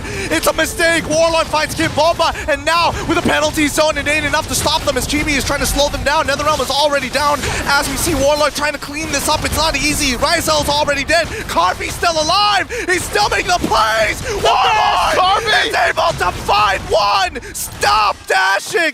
Just walk away from him. He won't let you run away at all. Warlord, he's done for. And now that's a 4-for-2 trade as Magister breaks open tier 2. Are you not entertained? Homeboys, specifically Warlord, did a great job zoning out Magister already. Nobody was in that area, but the Lord was with Daewoo. I just gotta say, that is a Warlord if I've seen one. Oh, what a player. God! The Lord knocked up Chibi. The right moment, and Kid Bomba is CC immune. This is so painful. Goodness. Look, it's so painful, especially once I'm like gassing up my boy. He doesn't misses the red trade unless the Lord says no, not this time. Unless it's sir. Kid Bomba, right? Like again, in amidst everything, Daewoo pulls something out like that, but still, you can see there is still going to be a struggle, right? With some of these fights, they have to be able to handle, of course, even Warlord alone, and keeping the whole time Carvey alive. Once that NetherRealm is gone, you guys saw it, right? So let's take a look really quickly. How is the items coming into place? Okay, when it comes to items, okay, naturally Zorn will go and pick up the defensive items after the Thunder Belt, but he seems like he wants to consider another damage item after the Kiras, which is understandable. Now, however, for a Homeboys, I gotta be worried now at 15 minutes in, because Rizel and his he will eventually reach critical mass to the point where Daewoo might outscale him. Speaking of critical mass, wow, Chibi Chibi getting chunked out by Chibi, even committing to the retribution in case he continues to go out of position. Even Magister trying to slow them down, right? These fights, I mean, this is one of the few games where we see some of the highest kill counts 15 minutes into the game. That's 28 kills in total so far. Yeah, it's crazy to even think that it's been 15 minutes, right? It seems like it's a little bit longer at this point. But really, talking about critical mass here is it's up to both the gold laners for the most part, but maybe also that's why Zorn is going and opting for some of that damage, right? To be able to provide some of that pressure onto Daewoo, and we'll see if they actually have a response to that. Yeah, because eventually Warlord will just be still a problem, but at the same time not the biggest of problems, right? Because this is not like a 1-1. This is a Bruno that can dash once, and then eventually what you're gonna do is to pop the Purify, then punish Warlord. So obviously, there are so many ways for Daewoo to kind of end this game, especially when they just keep their box. But Homeboys, this is their time. All right, back-to-back Lords have been taken away from Chibi. We'll see. They're going to get in position here once again. They're just blitzing the Lord, though. Yep. Kid Bomba again, don't my do God. it. Don't do it. Don't do it again. He tries, but Chibi is able to secure it, no problem. Warlord already using the Demonic Force. He's got to reset, but he doesn't want to commit to it any longer. Whoever backs out here, it might be a problem. Conceal already being used. Chibi's draining out of the way as Sabat uses the penalty zone to call for a disengage. Zorn, wait, hold on. The NetherRealm, it's already outside. Implosion on 4. Pushes them back. They can't get out. Final slash to try and disengage. And here we go. Rizel is already dead. Majority of their damage is gone, but they still finds a trade onto Magister themselves. Call it off. The Lord is already spawned and walking. With only that? There's only one? Chibi wants Garvey. Chibi wants Garvey. Okay, he's swerving, but again, they have to deal with the Lord here. What a setup. Are you not entertained? Oh my God, Saul. Very patient, lands the big ultimate, and that meant that the Lord might not be used by Homeboys as you would want to. That means the defense will be there, especially because Rizel was taken out. So, I mean, Daewoo, they might have lost that battle, but because of the implosion, it was now enough for them to kind of prolong the game again. Yeah, I mean, especially with in combination with the motor coils, when they're all so close together, how much time was wasted? How little frames do homeboys have to work with? Especially Rizal, right? He wants the flicker, he can't. Yeah. He's been trying so many times. I wonder if Rizal might rethink his battle spell. Maybe if you had Purify, those would be different. But then again, you're a Brody, you want to be on the aggressive, so... But there were so many times in this game that he wished he had Purify. Oh, for sure. You can see that in those exchanges, right? And, you know, we've all seen it before, especially when the Tigreal's locked in. You sometimes feel like, okay, I just want to play, right? You're either in air or suspended or being dragged either way. But even with that exchange that we saw, okay, Chibi's going to be the focus here. Are they going to commit? I don't think so. I mean, Chibi did use his Tortoise Poissons, and I feel like Deo's Vault, they're looking for Rizal again, right? I think those are the two main targets, Warlord and as well as Rizal. Warlord's going to take way too much effort, but Rizal is so susceptible. Yep. It's going to be the Halberd picked up by the Brody. Man, they still want to go. Yeah, it looks like they're going to commit to the chase here. Chibi is getting pushed back. Penalty zone. So nicely done to slow them down. Even the Decimator's coming out. It pops the Immortality in towards the Implosion, landing on two. Rizal is able to get some free hits here, but look at this Demonic Force buying so much time. Some buff by Harvey. Warlord manages to get a killing spree onto Sunset Lover, and Sawo left out to dry. That's a 2-for-1 trade in favor of the Homeboys. 22 seconds away from the Lord. Will they try to end this? There's a lot of defense. This is Faramis, this is Lapu-Lapu. Wait, no. Homeboys, this is not the best shot. Hey, buddy, let's calm down here. Proxy as many waves as possible. Go They for want the Lord. it. They want it. They're going for it. Kimbomba is looking to close. Is trying to clear up those waves. Final slash onto Magister. They're trying to protect that last cannon minion. It's gone, and now they jump on in with the Demonic Force. They committed too much about. No more immortality for him as another inhibitor drops down. Warlord is on the run, and now they're done. Out of gas. Finally. We do get to take a breather from this, but the Lord's going to be up here, and you see them make a straight line for it. So they're going to start it up. Daewoo has to defend their base. They hold on to the one base turret. Are they actually going to try to get here in time? It looks like Magister also making his way. They want it. They have the Faramis ultimate. Yeah, this is a little risky. He's also has the immortality, and Daewoo gets here in time. Yeah. They can play the Lord dance now, homeboys. That's what they need to do now. They're so separated from each other. It's Sawo already looking for an angle. Doesn't have the flicker though.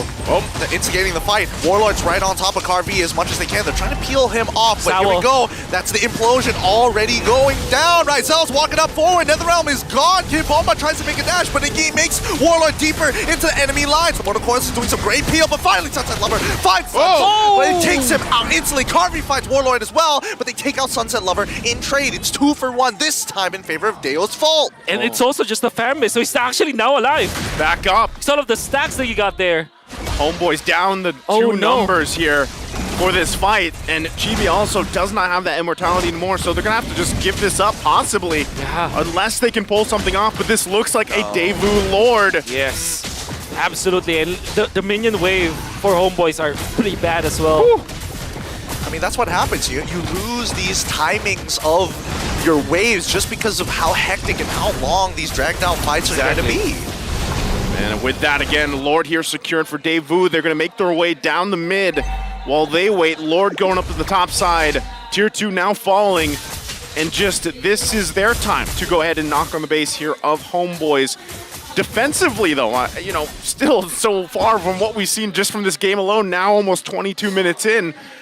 Some of these team fights, they're so orchestrated, it really does depend on which gold laner is able to withstand all of the things being thrown at them. Exactly. Whoever gets caught, is gonna have a bad time. And the thing is, during that fight, there are so many resources that Daewoo didn't have, like the flicker onto Sawo, some of the immortalities, for example, onto Kid Bomba, it wasn't available in that fight. Now, it will soon be cooling down. In fact, you have the flicker on Sawo again. So now, it's a much better team fight for Daewoo. Yeah, it looks like Homeboys are just letting them take the inhibitors here. Their high ground defense may not necessarily be as strong. Remember, it's all about protecting the king, and the king is Rizal, and the same can be said about Deo's Vault. Harvey, he's got to be careful as the Lord is going to crash down. That's 2 inhibitors so far. Looking for a third, but I think that's where Deo's Vault is going to call it quits unless we see a mistake from the side of the Homeboys. Yeah, so basically what we have is just both bases holding on. to one turret unless Sao wants to press the situation. He's gonna go in. He flickers in, gets the implosion. Kid Bomba jumps in to follow up, and here comes another realm. Now Warlord getting chucked out hard. Harvey, he's gonna be brought back with the help of another realm. Penalty zone instantly, as now the waves are crashing in. They're running out of time as Ryzel's able to chuck them down one by one. Sword takes out Harvey and Ryzel into Magister. 3-0 so far, and that just might be a full wipeout. Salvo, Sunset, all gone.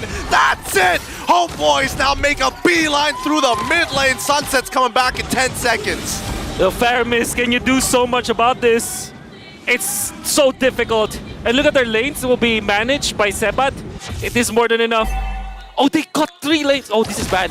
Yeah, it's not the best. Sunset Lover, he's all by himself here. Homeboys getting ready to push it in. They got it. They got it. They got it. Oh! Oh, no, it was Sunset flickered for it, and he dies to buy time! He does it! It takes out GB! What a defense! What a play and a decision from Sunset Lover. The mistake was they attracted 2 lanes. No! They went in front of the base too soon. No! And the defense was there. They were clumping up together. Dude, why is it when I'm doing the play-by-play, it's these types of games that... Oh, man. From wild cards all the way to group stage, let's look at the instant replay. Oh, Chibi got the... Oh, no. I understand why they want to tank it, but the final slash... There were so many minute details that went wrong. And you know what the worst is? Their jungler is dead. Yep. He's gone for 15 seconds here, so it's up to Homeboys if they want to try to delay this the best they can. Daewoo gonna go ahead and continue down this Lord, and we'll see if Homeboys can actually hold it together. Oh, it's their Lord. It's their Lord now. Yeah, they gotta try. Demonic Force is already out. Kimbomba is on top of Ryzel. No reset. He's going to use his wand as quickly as possible. NetherRealm is going to keep Carvey alive as they're trying to delay this for as long as possible. Reset. And Ryzel kills Kid Bomba. They reset the Lord, and this is a success. Zorn has bought just enough time, and GB is back in the fight to chase down Sawo. What the hell? What is going on? Hey.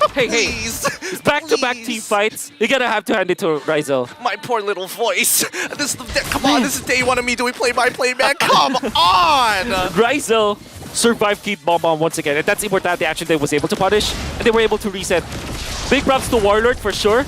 Big props to Ryzel as well. And they have bought enough time to beat GB to come back. Magister is still alive though. So, Homeboys. This is not a guaranteed Lord. Oh, Sawo, he's going to be pushing Warlord in. Penalty zone lands onto 2, but not onto Carvey. Carvey takes out Warlord instantaneously before he gets off. Gets it off in time. Oh, the cut, the final slash from Zorn. Doesn't let Magister get into the pit. They secure another Lord, but Warlord is out for 60 seconds. Oh my god, this game. This is game number 1 of this series. The back and forth here. So yes, Warlord is down. Daewoo trying to keep the Lord holding here the best they can. Carvey's still going to be up. Of course, both teams full force can actually still fight if they want to, but this is a beefy Lord here. Oh, my lungs are in pain as Daewoo's Vault is continuing to push forward. Sabat getting pulled behind the Shadow Stampede. I mean, GB, he can tank some damage, but Sawo is the big problem here. He's been catching out Ryzel too many times, and now with this Luminous Lord just getting chunked down like it's absolutely nothing, they're allowing the waves to kind of build up on either side. They know that without Warlord, there's not much that Homeboys can do because he's the main problem. They will try to push this. They might go for the Megas. They do get it. Okay, I mean, it's not going to result in a game-end play just yet, but at least another advantage being built up. 1 inhibitor for the side of Dio's Vault, none for the side of the Homeboys. And I don't think they're going to chase this, but for the time being, at least, like Ryzel, he needs some breathing space. Imagine like winning the Lord fight, only losing 1 hero, which is Warlord. And then all of a sudden, the enemy has the better turrets. Yeah. What is this game? We got a preview of it, 2-3 minutes in. That's kind of what we expected. And at this point, this is where the itemization juggling goes around, and that kind of falls into place. But relatively what we're going to expect is in the next 70 seconds, Lord's going to be up. Both teams going to battle it out. Now, advantage-wise, you know, Daewoo has that one turret standing, right? They can hold on to that. That is still an advantage here. But, man, right now, a lot of these exchanges really what matters and how they build up. One of the hardest things that I see, even for Daewoo, is the fact that Zorn, for the most part, sometimes he's using the final slash just to keep Magister away, right? So you have to be able to play into that, to get around that. And not to mention, once again, if they lose Carvey, they, you know, can you even fight from that point? Exactly. I wanted to say no, but at the same time, Kid Bomba just comes up with something as well as the Faramis. Sunset Lover, like. That's exactly it. That's exactly it, right? Because again, it's one of those like slight feints that we've been seeing from Deo's Vault that kind of like draws attention from the homeboys, and then the next thing you know, Sawo goes for the Flicker Implosion play, and they layer it in a sense where somebody's going to go for the feint, somebody else is going to try and get on top of Rizel to get all of his resources. Man, what do you even expect from this game, right? Well, one thing for sure is the Lord fight. Unfortunately for Daewoo, they have a better lane down bottom just because of the fact that they took out the inhibitor. And I believe Sepat is already setting up for the slow push onto the long lane. He might meet Lapu Lapu, which is not a problem at all. Or is it? Implosion committed! Yep, they've already committed. They want to take out Sunbot as soon as possible. They've got Zorn. Penalty zone already coming out, forcing out the Nether Realm. As Chibi's trying to get on, Kid Bomba jumps back out. Warlord's in the fight. Final Slash is already done for. And Warlord finds Carvey! It's too late. He didn't buy his items in time. They're trying to make a run for it. Rizel gets the free hit in the meantime as Warlord finds a double. And Sawo getting on top of Rizel. It isn't enough. Sunset Lover chunks Rizel out. And even the immortality is broken from it. Crossa trying to get on out of there too. Zorn trying to slow him down. Sawo pulling Rizel out of the fight. And Sunset Lover takes him out. It's a 2-for-2 trade once again. Unbelievable. What a play from Sawo. He pushed Rizel to the loving arms of Carvey. Obviously, the Tiger will not have enough, right, against the Brody. This is a tank. But what he did was to bring the opponent to his teammate. And honestly, Daewoo got the better end of the deal because now Rizel is responding for 11 more seconds slower than Carvey. Oh man, we'll see again if either of these teams can actually go ahead and get this advantage for this Lord dance, but what a play, and also... no Zorn. No immortality. Again, Sawo. He's sucked on in. Straight away, Warlord is forced to jump into it. Three-man implosion once again. Netherrealm comes out, and Zorn, he's done for it. The stacks built up by Sunset Lover. It's starting to outscale the entire composition. The Toys Boy Sauce is going to reduce a little bit of healing, but it's not going to do much at the end of the day as Warlord can't necessarily peel the entire team off of Chibi in the meantime. Someone has to clear down that bot side. Rizel isn't coming back up anytime soon. Finally, Sunset Lover finds the kill, and Warlord, he's done as much as he can, but the waves are so messed up. Yes, they want to make the belay towards the mid. They have so much minions, and they don't have the mage to kind of deal with this. They got to be careful, though. Rizel is up. Oh, my word. Do they actually just commit to this base? It looks like they're going to plant themselves there, though. Lord is up. I think they want to trap Homeboys because they know that the only way for Homeboys to kind of contest the Lord is to turn onto heroes. And Daewoo wants to set up traps. Or they're looking to end this. They can end it. They've got the man advantage. So Here we go. Carvey gets hit. But straight away we see the play being made by Kid Bomba and Sawo. Pulled in Netherrealm to end it all. GG, well played. Deo's Vault take game one. What a battle here between these two teams. Finally ending there with decisive action from Daewoo. What a disgusting game this was. Absolutely nasty from both teams. At the end of the day, as Rizel, you would wish you had Purify. Yeah, you said it earlier. I said it earlier. I'm going to say it one last time. My goodness, but gonna have to hand it to Sunset Lover. And some of the, emotional mistakes, I would say that as the Team Homeboys had to suffer, especially that base push where all of them got torn apart literally by Sunset Lover. I'm out of words. I mean, how do you even analyze that? There are some games where it's so one-sided that there's not much that you can analyze.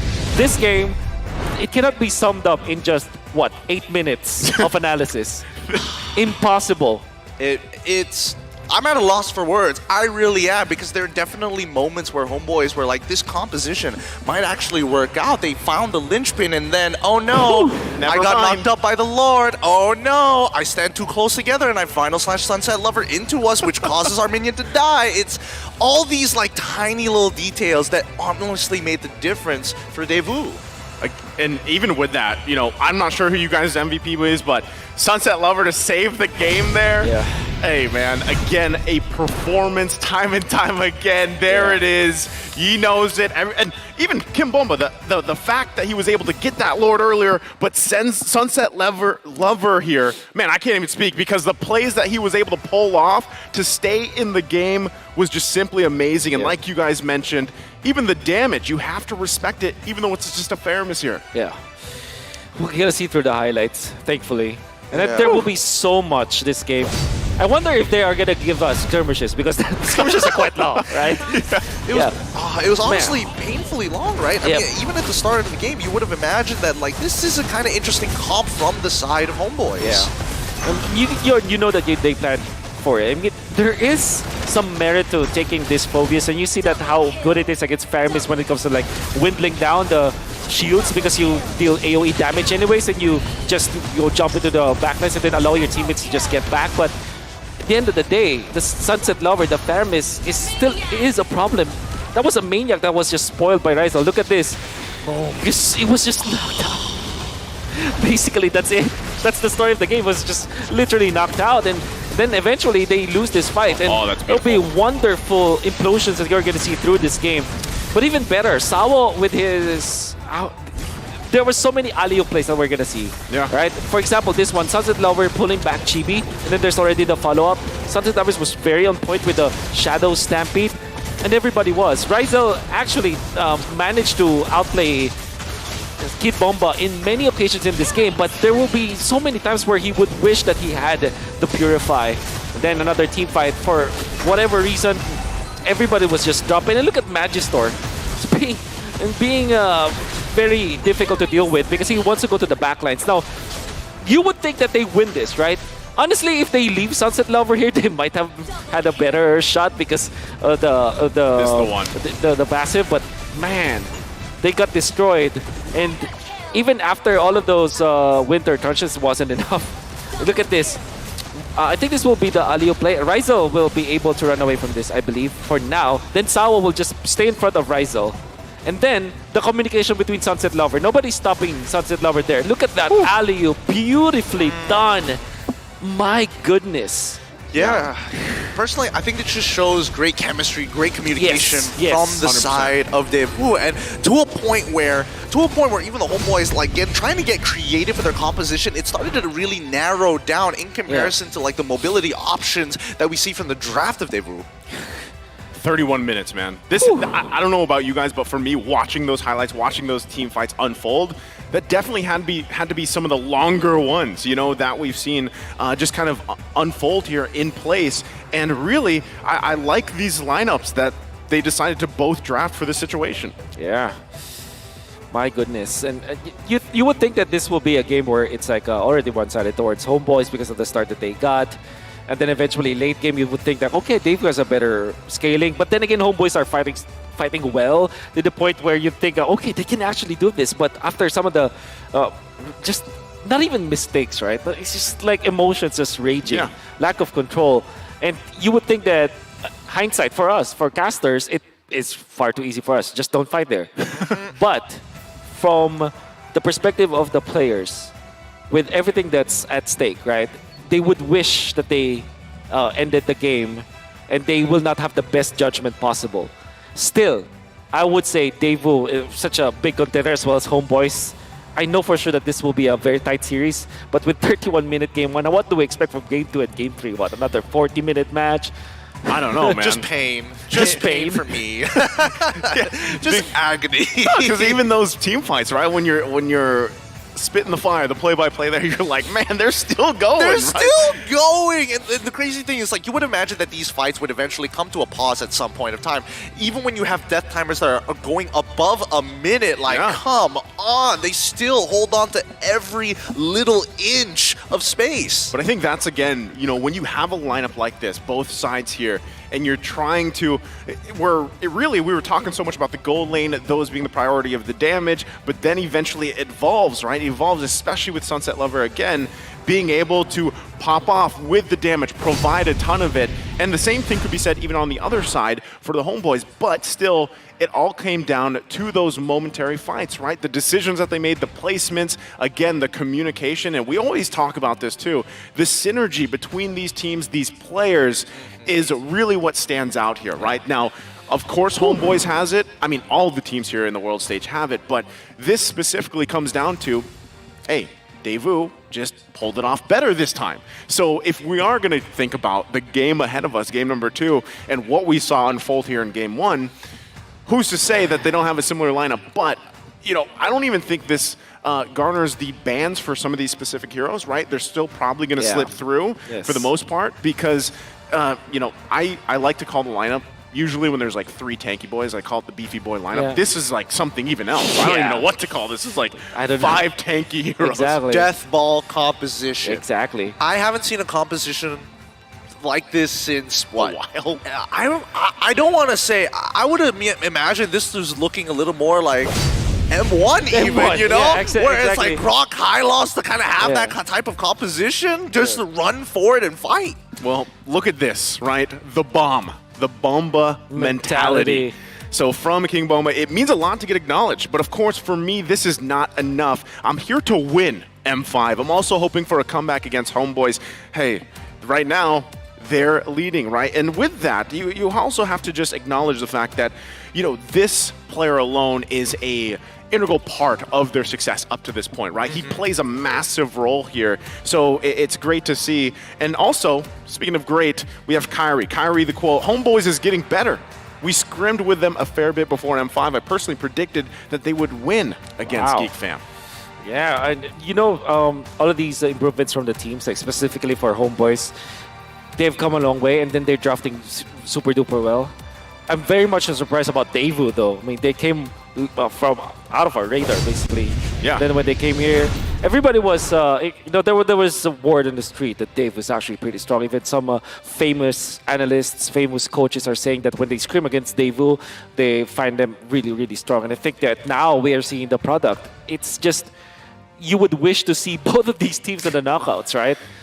Yeah. Again, but there's a straight up chance. I think that if Daewoo wins 2-0, they have a very strong chance to go with Homeboys. If Homeboys does not lose against the OB, something like that. Yeah. Things have to fall in place, right? Exactly. I mean, we're at the point. It's always like when you get towards the end of the group stage, certain things can happen. There's chances for tiebreakers and everything else. But you know, I really like this about even when we had the M5 wildcard and where we highlighted these regions that, let's say that a majority of people don't have their eyes on, right? You can't catch all these regions playing Battle Now, but that's what we love about the world stage here, where you get to see, wow, that competition really on this side of the world is getting to a certain level. They're catching up. They're getting better.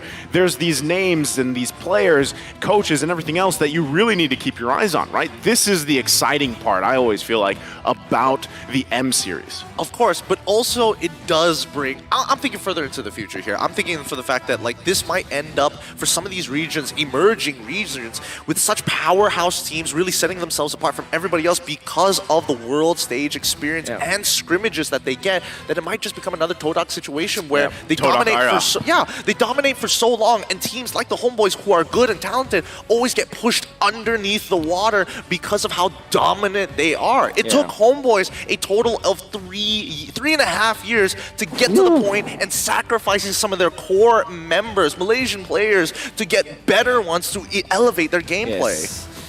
And I still feel that Homeboys, what they did was probably one of the best moves ever, because they imported Indonesians, right? So that the language barrier will not be that much of a problem. Particularly though for Daewoo, I've heard that they have mixed nationalities as well. Yes. But they're the same region. If I remember correctly, Kid Bomba was from Germany. I read that from the article somewhere. Like he wants to be recognized not only as a player for Daewoo but also as part of Germany, right? Yeah. Which is crazy. And then you have Carvey from, I believe he's a full, I think he's a Filipino citizen. Or Philippine rib. This is where it gets tough, right? Yeah. Even me. I have a dual passport. I was born here, moved there. You know what I mean? That's kind of what it is. But ultimately, at the end of the day, all these guys, all these players here, all these teams are connected by MLBB, right? And they're able to go ahead and figure out this type of synergy no matter where they're from, right? But obviously, they make it work. And that's the amazing part of it. And again, when you're comparing it, especially who they're up against, Homeboys here, and like you said, Gideon, it took a while for them to get to this point.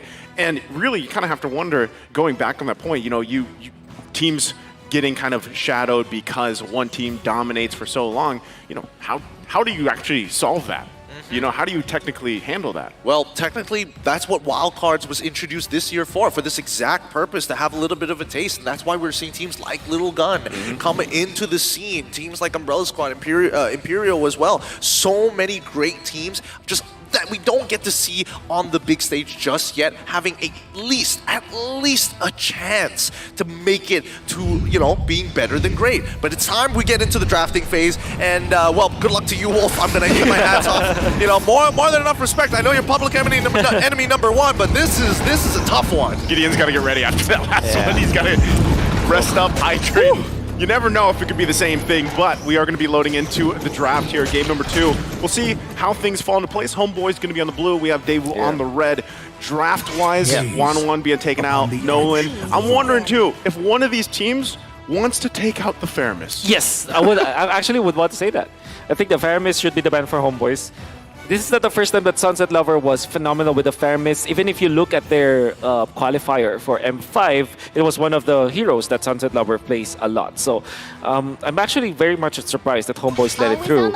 And I believe that it was the biggest problem in that previous game, especially when you see Daewoo ban the Lilia on their third ban. It made a lot of sense. So maybe instead of the Angela for Homeboys, it should be the Faramis. It would be an interesting adjustment, right? But I feel like at least for the Homeboys, what's the takeaway from game number 1? Because it's like you start building upon the things that you learn from the previous games, and I feel like to a certain extent, game number 1 is like, oh, boys, kind of unlucky. Don't worry, let's move on. Yeah. Wow, they banned the Baksha instead. They may be eyeing for the Faramis, so they will not ban Lilia this time. That's what is going to happen. Perhaps what they will be banning probably might be Bruno, in fact. Or no, they pick it up themselves.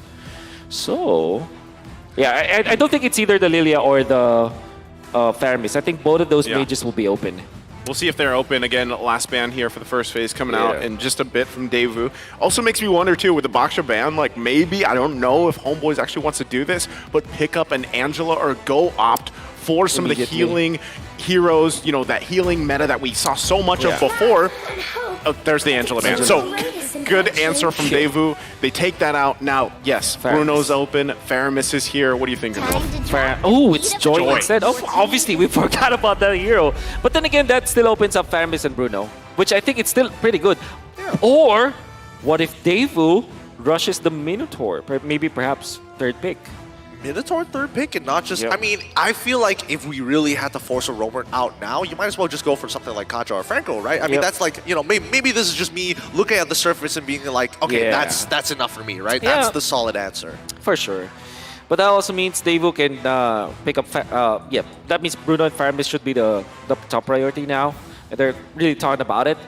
There's also a merit of taking the Valentina earlier on, because it's also a hero that they would... okay, well.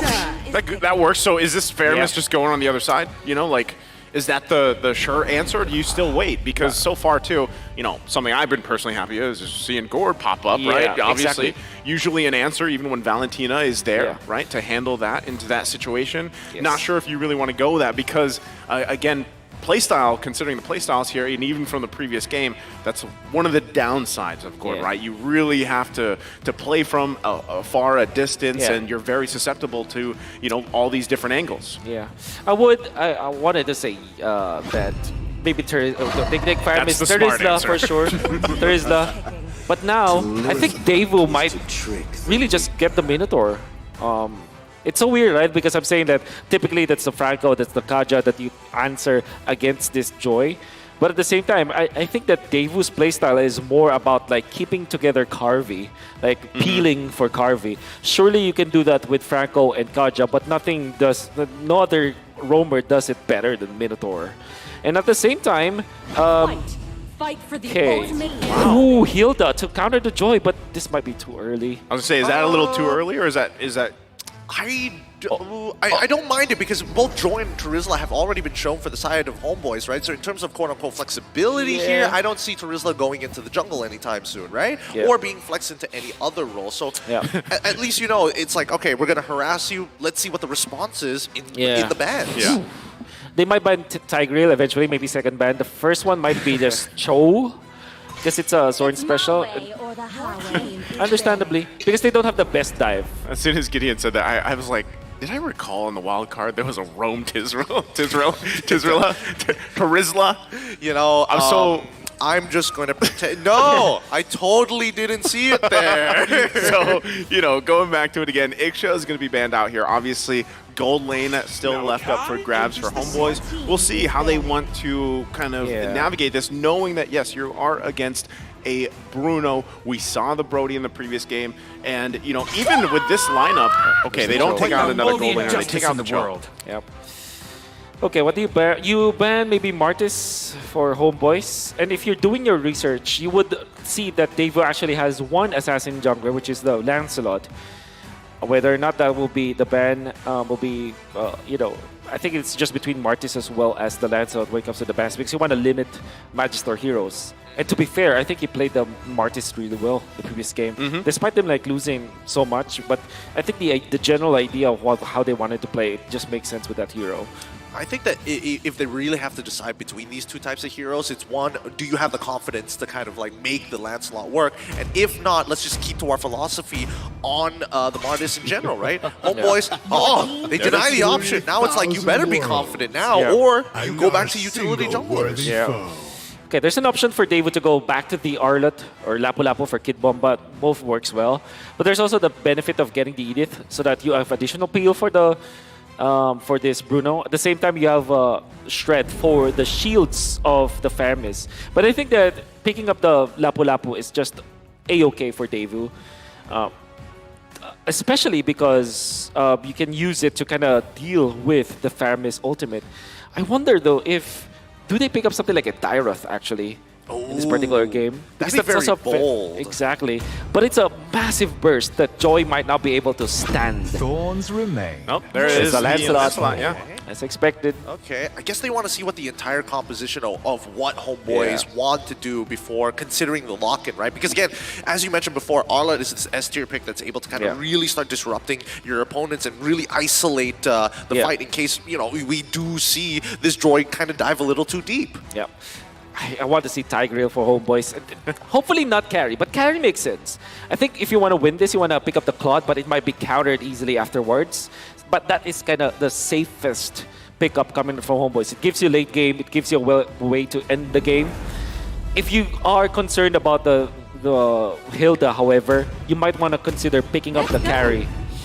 If they go Irithel, there's the Minotaur you guys were talking about earlier, but this time it's going to be for Homeboys. That's right. Irithel, again, gets picked up, and for a while, you know, Irithel was constantly picked up, right, for the most part. And it works also if you think about, you know, you're going to be possibly dealing with Nether Realms from Daewoo. When it's stolen, you could work, you know, with the heavy crossbow into that. But still, placement-wise and everything else, you know, things still have to fall in place for them. So, answer-wise is going to be the Lapu-Lapu. Makes total sense. It still is good versus the Irithel. Obviously massive against the Faramis Nether Realm because of the additional damage that you get out of that. I wanted to also take note that Irithel is a hero that kind of works with the Minotaur because he kind of slowly siege. It's like a moving box. It's very much alike what the opponents about like a Daewoo wanted to do in game number 1. Yeah. So it's like a flip of the switch here. Whereas Daewoo, they are going to be relying on their early game invades. How good is Sawo with a Hilda? Because Sawo's phenomenal with setup heroes, but with a different category. It's like it's a pocket strategy. It's a invasion kind of hero. Is he actually good at it? Yeah, I think we have to see if he's able to actually put the pressure on, you know, where he needs to, and also at the same time peel, or is he going to be more aggressive? That's always the question with this Hilda. But now we'll see it all unfold once again. Heading into the Land of Dawn, game number 2 here. It's up to the match point for Daewoo. Can Homeboys turn it around? We'll see how it all unfolds once again as both teams get it situated. All right, Homeboy's going to be starting on their purple buff side of the map, and Daewoo going to be on the same top side as they start orange. Now, in these types of situations, I'm just hoping, at the very least, the early game is going to somewhat look a lot better for at least for Daewoo's fault, right? Because once we start getting into the later stages, that's where I start to get concerned for them, because let's talk about scaling for an example, right? If it does go into that 30-minute level game, then okay, at least Farm Mystic will have value. Homeboys will have, actually both of them will have scaling from their junglers. I would say Joy is much stronger in the latter portions of the game compared to a Lancelot, just because of the AoE damage and the fact that it's magic based. When it comes to gold laners though, we gotta give to Carvey. The last auto attack. Why was the projectile so slow? He already flickered. He thought he was out, but still, first blood falling into the hands of Daewoo's Vault, and now Sawo gets to get on top of GB for free. Retribution used this time. So was there? I knew it. So he went for CDR for this for Chibi because he definitely needs that. Okay, who wins this? Who won it? It's Magister. Yep, Magister now having a pretty significant EXP lead over Chibi and is winning a majority of the neutral POIs, right? He's already got the Lethal Wander. He made sure that no invades were actually happening from Chibi's side. And as we start looking at the items here, again, most starts, it's about getting boots quick, right? Nobody's greeting out in their lanes. Nobody's like, I'm going to force out the House Claw as soon as possible, even for the gold laners. And you know what's interesting about it too is Sunset Lover this time around, being on this Valentina, you actually can choose, I feel like, relatively from 3 ultimates here, right, from Homeboys. You can work around, depending on the situation. Right now, he's holding on to the penalty zone for this first turtle take. But there's also, obviously, Zorn. You can also use the Nether Realm. We'll see how they all play out, though. Yep, here we go. Brimspider already on. And, ooh, straight away, having to force out the Nether Realm to protect Suppa. Penalty zone got canceled, now gets on in. Especially for Chibi, electrifying beat so close to killing Kid Bomba. They don't find the trade. Kid Bomba gets the shield and manages to walk away somehow, some way. Warlord on the run, and Magister going to commit. Zorn finally getting 4 and getting them in Owen Fury, allowing GB to find his own trade against the Magister himself. Looking to run around, but Sawo, with the power of the Wilderness Blessing, he is just so tanky and he sustains through all of the damage. Still is a lead for Daewoo though. So they are able to get the first blood, and not only that, they are faster when it comes to like farming. Then again, Homeboys, the fact that they took out Magister, that's actually something of a positive note for Chibi, because it kind of means that there's a little bit of slowdown when it comes to the farming of the Lancelot. I would still feel that early game belongs to the Lancelot though, because he's way faster farming. But Chibi, any kill that he gets in the first 8 minutes of the game, that's golden.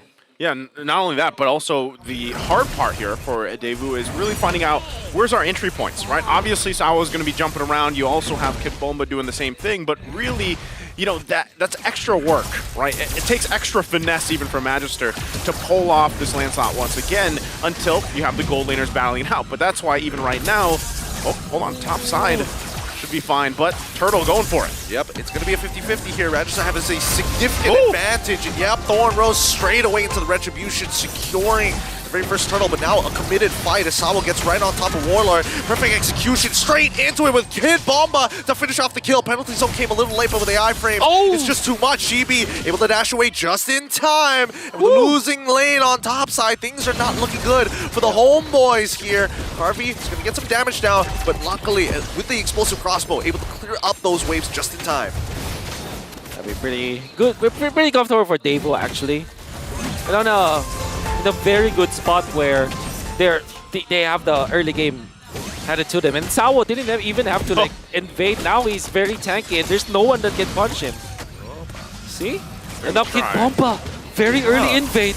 Yeah, he's going straight for it, right? With the assist he has and with the Festival of Blood, he sets it up to get on top of Warlord. Penalty zone on top of Kid Bomba so far. Sunset Lover is out of there, but that's going to be a trade. Kid Bomba sacrificing his life and maybe even a second kill falling into the hands of the homeboys. It's going to go over to Subbot, and Sawo continue to put some work into Zorn, but that motivational roar is just keeping him topped up. Nevertheless, they were able to invade it and get the purple buff. So I think that's a lot of like... obviously, losing Kid Bomba is like the mistake there for the Daewoo. Yeah. They will lose a lot of like tempo because of that play. However, the fact that they took out another purple buff from the Joy, it kind of just expands the lead for Magister, who went it for War Axe. Interesting. All right, now GB, he's getting chunked out by Sawo. Sawo's damage is still relevant in this stage of the game as Kid Bomba wants to get back in on top of Warlord. Gets cancelled out, manages to land the stun. Woo! Instantly. Beautiful. Warlord just did not want to commit with the ult. He's like, all right, just take my life. It's fine. Yeah, there's a lot of skirmishes happening here, right? And really, it's a pendulum between both of these teams. But right now, still Chibi just trying to hold down that mid lane. Good spacing so far. Magister still level ahead, and finally the Starlium Scythe is complete. Topside, however, this is it's starting to get really dangerous, right? We are starting to see Deus Vault actually get a significant lead, especially in the early game. Man, it's so intense, man. And I gotta say, Daewoo are already taking their check boxes when it comes to like their win condition. It's gonna be up to Homeboys and how they are able to use Ryzel. Sawo. Done some significant damage. Kid Bomba will be able to take the tier 1 down on the bot side of the map. The tempo seems to be very, very different for both of these sides, and Magister very confident he could get back in. They're trying to slow him down. Electrifying beats, they take away the turtle, but I don't think Daewoo really mind. Take the turtle. That's not exactly our biggest priority. Yep. Just take it away. They have a comfortable lead at this point. 6.5 minutes in, 2K ahead. They're working. They're putting pressure on Chibi and trying to slow him down a little bit. Again, one of the strengths of this Joy is how fast you can farm, but also, like this, Zorn in trouble. Yep. No Fury is going to get committed to Sunset Lover, tries to get on top of Ryzel. The penalty zone. Kid Bomba, in the meantime, going to chunk out Zorn. No Flicker, no Fury. Yeah, man, this guy's good. I think Kid Bomba with this Lapu Lapu, where catching up steam, I think, especially with how he performed yesterday against Geek Fam, and now proving it again that it's not like just a fluke. Yeah. Now he's actually in control of the game, back-to-back games. And look at how aggressive he is. This Lapu Lapu should have been banned out by Homeboys, and especially because they rocked the Faramis. But now, they will have to deal with it. I think until the latter portions of the game, Kid Bomba will have a lot of impact. They've made the choice, basically, to deal with the bomb. Yeah, exactly. And that's what's happening, and that's how he plays this Lapu Lapu. I love to see him play it this style and this aggressive. He's just got to make sure at the same time, he doesn't get overzealous later on in the game and cause, that disadvantage for Daewoo with the lead that they have. But so far, everything's kind of fallen into place here. And if you notice as well, Sunset Lover, for the most part, majority of these ultimates, is that penalty zone. So even just to keep Chibi at bay, to kind of slow him down and let Magister to work around the map and for the rest of the team to do things that they want to do to get that advantage in terms of space or resources like the buff. This is all part of the plan here for Daewoo. Yeah, it is a little part and parcel for them, right? I feel like, especially for Daewoo, there's no point taking unnecessary risks. The people who you want to get ahead are getting ahead. People like Carvey, for an example. Magister, even though he's died 2 times, at the very least, Kid Bomba is making a name for himself on the opposite side of the map. Now, Magister is going to go for the split push as the Lord has already spawned, and it's really not going to result to much as he still maintains his lead over Chibi. Very smart base. Now, I think Lord 1 is still Daewoo sided. Let's just say that there's no lead whatsoever. It's just natural. I think that overall Homeboys don't necessarily have enough tools to deal with it, especially because they're rocking the Joy anyways. They're going to have to wait for level 2 Lord, where both of the junglers are already maxed out when it comes to EXP. And obviously you have 3 items up on Chibi, which kind of hurts a lot. Like nobody can stay in front of the Joy anymore. So that's gonna be the timing that they will be waiting for. We'll see how they all play out. Again, first Lord here. We'll see if Daewoo is able to secure it. But Zorn could be the starter of this fight. Kid Bomba gonna jump in. Oh, Now flicker on Kibomba, flicker. Yeah, it's looking good. He gets on top of Warlord. He should be able to secure this kill, no problem. No, jumps in, doesn't get the kill at all. NetherRealm already been slowed away by the IMU. Zorn goes in for the Minoan Fury. Subba comes in with the penalty zone to slow them down. They don't find any trades, but Zorn is already dead. No flicker as well. They get one more into Subba as well. And Deo's Fall just punishing the homeboys tit for tat every single time. Sunset Lover, can he survive? No. Okay. No, Chibi runs him down with electrifying beats, and they will be able to secure this Lord with no issues, no contest whatsoever. Ryzel's not going to die here, is he? Yeah, I don't think so. That's the turret. I think they're fishing for Chibi. Speaking of tit for tat, Gideon, I like what Daewoo is doing. Because the way that they drafted this, they have the Hilda to initially deal with the Joy, but now he can actually be in front of Ryzel. That's why I thought that the Claude might be a better pickup, because you can see how many problems this Irithel has to face. He's not even picking up something like a Demon Hunter Sword to kind of deal with the Hilda. So Hilda is just staying in front of the Irithel, which kind of alleviates the pressure onto Kid Bomba, because Kid Bomba is usually designated to the gold laner. Yeah. Now he can be what he is designated to be, which is to be a problem for the Theramis instead. Yeah, not only that, but you know, again, the assertiveness from Kid Bomba is really working out for a lot of these team fights to break out, where it gives them that space advantage to work around with. Now, it is only the first Lord. They're going to go ahead and make it work as much as they can, get a couple of turrets, and work around the map. But really, Homeboys is kind of scrambling, right? They're playing to the tune of Daewoo right now. Now, the one thing that could really change that as well is if they're able to get a great Minoan Fury off, once especially that flicker is available, because so far, guys, we haven't seen the gold laner shine just yet, right? This is a Wind of Nature being picked up for Ryzel. He could turn the tide of some of these fights if there's an overextension even from Daewoo. Yep, electrifying beats coming out from Chibi's side, and as you mentioned before, right at the beginning of the game, that Homeboys want to kind of play around this box, right? Deo's Fall, on the other hand, now kind of devolving to that strategy, especially since there are no more tier 2s to actually worry about. It's just inhibitor turrets left. They have all the control that they need. This is the real benefit when you get the Bruno, especially if you go ahead. I think it's Lapu-Lapu really is the problem right now. Right now, Sawa just going to chase down Chibi here. Uh-oh. Managed there.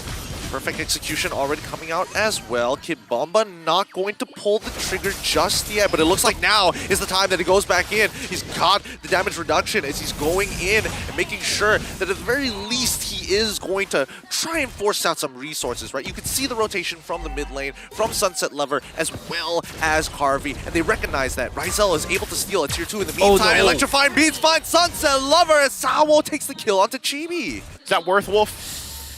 At least Chibi gets something there, takes Sunset Lover. Yeah, I guess if you think about it, like the grand scheme of things, yes. Unfortunately, the shutdown goal was given to a roamer, so it's not like as devastating as it would be. Was it worth it? It's probably break even at best. Okay, well, with that, Carvey also picking up Malefic Roar.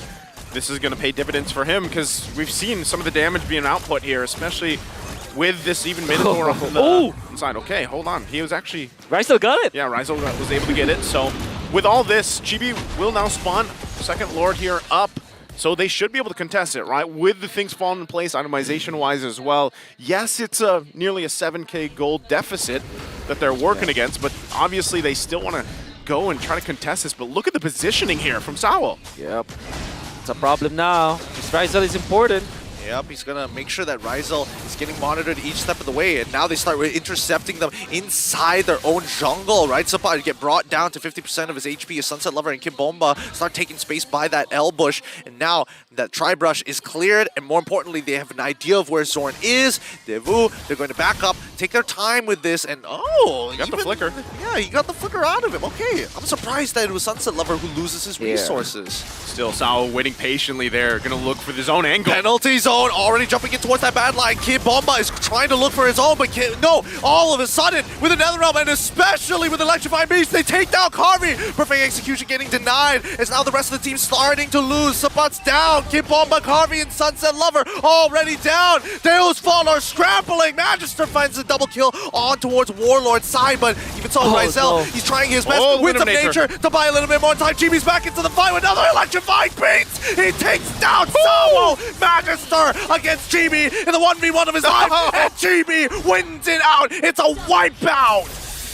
A costly fight for Daewoo as well as Homeboys, but in the end, it's Chibi just winning it all. And I think the main problem there was the ultimate comment from Sunset Lover was forced out, as well as the flicker. That meant that when they went in for the NetherRealm play, there wasn't any exchange, and that Homeboys just went in together as 4.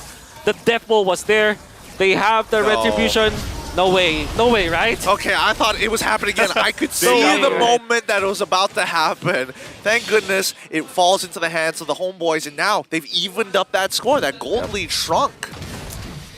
That's what we're talking about. It really is. If Daewoo lets it slip through their hands again, that was a 7K gold lead they had, right? In a moment, just in that exchange, it has now been whittled down pretty much even, right? Across the board. This now, Lord in favor of Homeboys, going to be marching up the top side. And Daewoo now has to kind of answer at this momentum from Homeboys. Real quick, itemization, anything specific here, Wolf, coming through? Still lack of DHS from Rizal. I'm actually concerned about this. Yeah, because now the backline's already getting attacked by the Chibi. electrifying beats, but he gets stunned down. Carvey takes him out. No A-OK, no problem. And now this Lord push completely swatted by the backhand of Deus Vault. It's so weird seeing teams like do that all the time. Like they get the Lord and then they decide to go. They decide to go. In between turrets. Yep, in between turrets as well. I mean, it's just... Oh, there it is. DHS, finally. Okay, he's doing some good damage onto Sawo's side, but it's still becoming a problem here, right? Because as much as Rizal wants the free hit, there's just a lot of ways for Deus Vault to get on top of him. And now that Carvey actually has that Winds of Nature, taking on Rizal in this 1v1 is very much possible. That's right. But that is not what Homeboys is looking for. They want the Joy to take care of Rizal. And as long as there is no Faramis ultimate, they're gonna be, copied NetherRealm. It's gonna be A-OK. Yeah, I think this is where, again, as they battle Sword. out here. Oh, Hitbomba gonna jump in again. Yeah, he's jumping on towards Warlord's side. He's handling him as much as he can. As Zorn is taking as much damage as he can. Rizal is taking out Kid Bomba. Minoan Fury does not connect on anybody, even with the committed flicker too. So technically, I don't know how worth it that really was. Well done, Warlord, actually. Yeah. He gets out. Good thing that he got out. Again, this is going back to what I said earlier. It's great when Kim Bomba does that type of stuff, but at one point, it might be at a disadvantage, right? Because you jump in, you expose yourself, you get taken out, and now you're down a member. Yes, Lord is still a little bit of ways. He should be back up for that and everything, but the longer the game goes, you've got to kind of be disciplined, put that in check, or at least if you obviously do jump in, the rest of the team is there to follow up with you, and really Homeboys just kind of played around that really well. Well, I think the real question is how long can Homeboys kind of keep this up for, right? Last time it was 30 minutes, and eventually Deus Vault was able to edge them out to the very end when it came down to the ultra late stages of the game. So now that with 10 seconds left and the Lord about to spawn, Sunset Lover. What's the preparation, right? What is the key that's going to make the difference? Well, Sunset Lover is going to play a crucial part. What ultimate does he take? Yep. I think the Faramis might be better. NetherRealm. Okay, here we go. Sawo's already on top of Chibi. He gets chunked down. He's too low. He ends up dying. Rizal chunks him out. And now with one member down, it's a 4v5. Zorn, he gets knocked out by the Lord. He might have to, he doesn't have to do much just yet, but he needs to get topped up. They might just reset this to look for an upcoming fight. But the waves, bot side, not looking very good. Mid gets shoved out. And now Kid Bomba jumps in for the fight. Minoan Fury has already come out as NetherRealm has been popped. They're starting to move forward. Carvey can only do so much. Minoan Fury knocks up 3. Now the Winds of Nature comes out. Chibi is already taken out. Kid Bomba. Rizal ends up dying. What a crit! What a fight! What a fight! Even I would think that I already mentioned like Sunset Lover should copy Faramis ultimate, but it's not the case. They didn't need it. And I think that the problem there was Sepat was already poked down very, very low, and that's a massive, massive hero to have in those team fights, because the penalty zone is going to be very important to lock down Carby so that now Chibi will be able to take out that Bruno. This kind of knocks him down. Yeah, they're going to push Zorn back here. He has immortality. All right. I mean, they might just break it here. Electrifying beats have already come out, and that just might be the green light for Deo's Vault to start this. Sunset Lover just walking casually. Right, Sawo is dead, and now Magister and as well as Carvey are going to try and rush this down. They're running towards it. Sunset Lover, keep in mind, he's got them in No Fury. He's trying to zone out 3 people at once, while Subban is keeping an eye on the health bar of the Lord. Rizel's back. Rizel's back. Yeah, they have to go. He jumps on in, Zorn flickers forward, and jumps on forward, and now, with the committed Minoan Fury, Netherrealm pops out. Kid Bomba still looking at Warlord. Sorry, Carvey's chucked out low! They turn things around. Sunset Lover knocks them up for the re-engage, but Chibi doesn't let the Lord reset and takes it under the noses of Deo's Vault. What a play there from Homeboys, able to stall that out. Again, Rizel was gone for a while. They keep from Daewoo from actually initiating, and again, that we're in a position to do that. They had their gold laner, but it would have to come down to the Retribution battle. They can't pull it off, and what is the result? Homeboys gets the Lord. Yeah. And also you will have to mind that the lanes that Homeboys already set up. The bottom lane naturally pushed, so that's a lot of macro advantage that they were able to get, and then the mid lane will be also taken out. Apart from the things that you've said, Naisu, these are the things that Homeboys did perfectly well, and now you're feeling the scaling of their composition. This Joy is going to be a problem. And if you think about it, since they went in for the Hilda stops the Joy in the early game, but in the latter portions, there's no lockdown that can actually take out this Joy.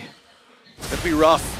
Now we're starting to push into the Luminous Lord, crashes into the inhibitor's side. Kibomba can try his best to clear it and hold back these waves, but look, it's staggered. Subban comes on forward with penalty zone onto Kibomba, and now the Netherrealm was out. GB tries his best to get on top of Carvey. He manages to survive. They're looking for crystals. No more minions. Minoan Fury to disengage the entirety of that team here. Sawo getting chucked down, and now Rizel, he's popped out the ball. He's cropped out the explosive crossbows as much as he can as Carvey tops back up. The crits are actually relevant in these fights. They've taken out 2 for 2 so far, and they back up. Successful defense coming up from Deo's Vault. Homeboys just, there's no stopping them, right? There's no leash good enough or no chain strong enough to hold the Malaysians down. Yeah, they're still going to be playing for forcing this mid turret in. Oh, and there you go. Once again, Subban with the penalty zone, doing it again. Magister with a perfect execution gets back out of there, but Sunset Lover is actually kind of low. Ooh, Winter Truncheon purchased just in time as Rizel able to close things out onto Sunset Lover. Good night for him as the third inhibitor collapses. Homeboys, 21 minutes into the game, 17-16. Now, no inhibitors for Deo's Vault. Magister wanted badly to get that orange buff, but is denied of it. Chibi will now be respawning. Good buy time going up from Homeboys, especially because they took out Sunset Lover, and it's 22 minutes into this game now. So death timers, they're quite massive. Magister doesn't have the immortality as well. And here they go, 3 lanes crashing in. Again, no chain strong enough to hold the Malaysians down. Look, their discipline is fighting. That is, why are you telling us to hold back? There is no reason to hold back this anger, this rage. Zorn fucking form and Minoan Fury trying to get on top of Carvey, and now the Electrified Beast chucks him down. Warlord successfully takes him out. Magister using as many dashes and plunges to actually survive to clear out these waves, but it's too late. Sawo is next to fall, and nobody can touch Rizel as Warlord takes out Sunset as they push this over to a potential game number 3. It's done. Magister, the last remaining member, and Homeboys farming the stats. Crack that crystal.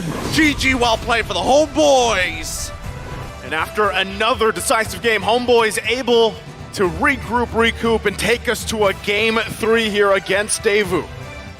Can I just say that I wish this was a best-of-7 series? That's This Gideon. Whoa, hey, look, I'm telling you, every time I'm doing play-by-play, it's always got to be the hardest, longest-fought games of all time. We did wish for a game number 3 after watching game number 1. This time, I did not expect it to go this way, especially because of the lineup of Homeboys. But then again, if you dial back in the drafting, when we were talking about the win condition for the side of Deus Vault, it was definitely in the early stages of the game. But for some reason, they lost control of the game, and that's when you feel that this Hilda loses its team. I would say, though, that they were playing so well. I think that their distribution of tasks was good. Like Hilda going in for Rizel, while you see the Lapu-Lapu Kid Bombo was just on point controlling Warlord. But there came a point where Warlord just, went Super Saiyan. It just Ultra Instinct, and he knew where to go. He used the walls to outplay Kid Bombo many times and force him to get back. And in fact, at the 12-minute mark or 13-minute mark onwards, it felt like Kid Bombo didn't have an impact because of how Warlord outplays him. Yeah, not only that, but, as we wait for the MVP here, even Chibi, able to play at, again, he was at a deficit, right? Is he the MVP here? Hey, deserving, right? But yeah. We got the camera actions going, but of course, MVP, gonna be Chibi. As I was saying, he was at a deficit. There was so much pressure on his jungle, the early rotation and everything else. Right. But you have to remember, a lot of this had to come down also what was Sunset Lever going to take for the ultimates. Chibi did a great job at forcing sometimes even the flickers out early on or forcing Sunset Lever back, and was able to just play from that deficit he had early on. Having to secure the premise was very important for the side of Homeboys, and they were given that chance. I kind of doubted this Minotaur pick because there's a Vanity on the opposite end, but my oh my, they played well. Look at this, the first outplay from Warlord, eventually allowing Chibi to get more kills. And the timing of his NetherRealm, hitting on the 3 members of Homeboys, eventually saving the team fight for them.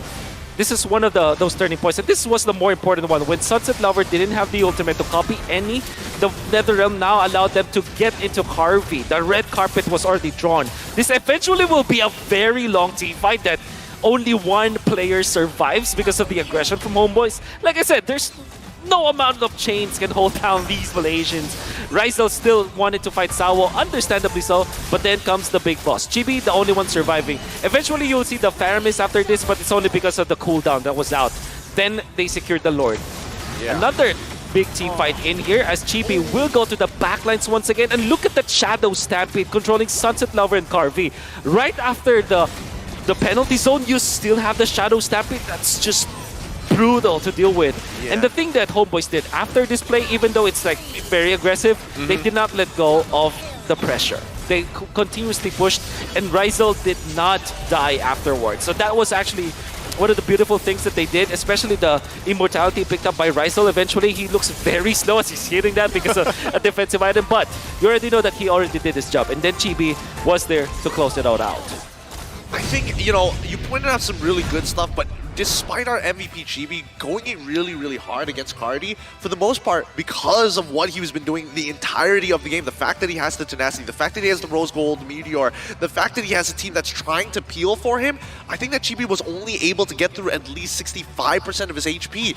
The last 35% comes down to both Warlord and Rizel, sometimes even Subpod, to kind of break that shield early on to look for the finisher.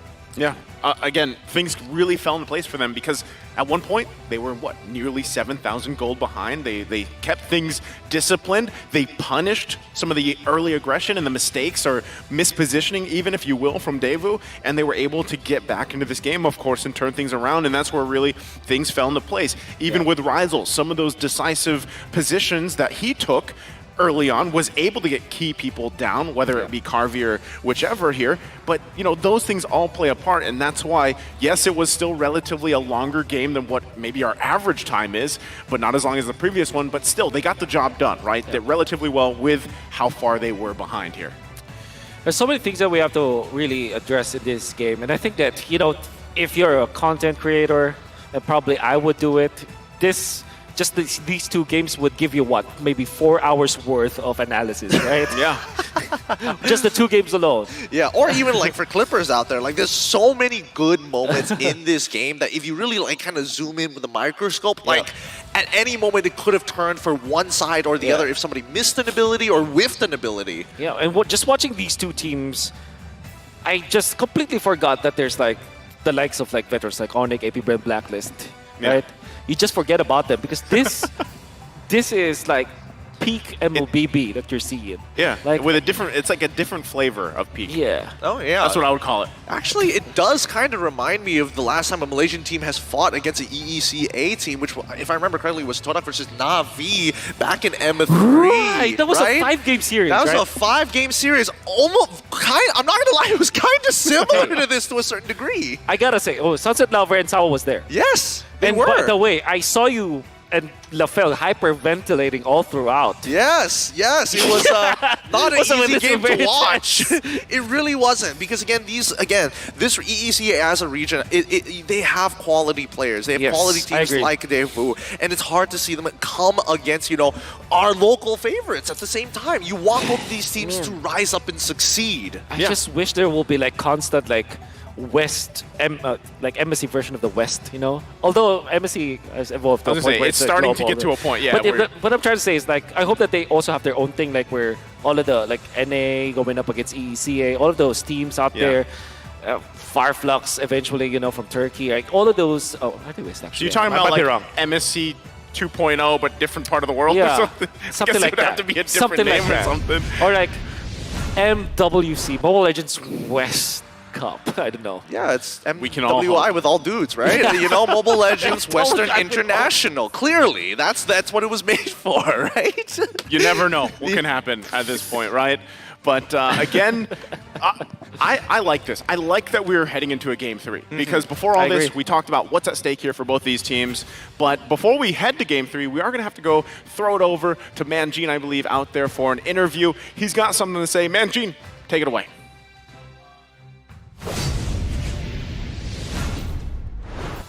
Thank you so much, Naisu. Man, this series is intense. 1-1 for Deus Volt and Homeboys. But speaking of Homeboys, I have here their main supporters, the Flame Boys! From Malaysia, fresh from Malaysia. Can you please introduce yourselves to everyone? Okay, nama saya, orang panggil saya Papa Frost. Saya berasal daripada Negeri Sembilan. Ni kawan rakan-rakan saya, kami daripada Malaysia. Datang sini bergerak pagi tadi. Baru sampai hari ni terus sokong Homeboys. So his name is Papa Frost. Papa Frost. Yes. Papa And Frost. He came from the state of Negeri Sembilan in Malaysia. And they just arrived this morning and they came straight from the airport, straight here. Okay, to cheer. For your information, everyone, they are the official fan base and the official cheering squad of Homeboys. So, how was your flight? How is Manila right now? Manila setakat ni kami tak dapat rasa lagi apa itu Manila sebab kami sampai je tak sempat nak explore lagi. Terus datang sini, terus support Homeboys, terus bagi yang terbaik untuk Homeboys. So at this point, they haven't had the chance to explore Manila yet.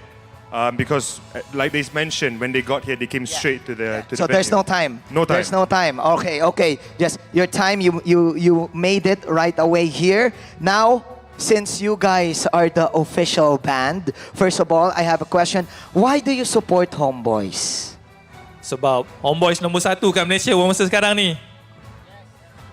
Because they're number 1 in Malaysia at this point. All right. That's the main reason. Again, since you are the official band, can you give us an example of your cheer? Please. Here we go. Teach us the cheer. Okay.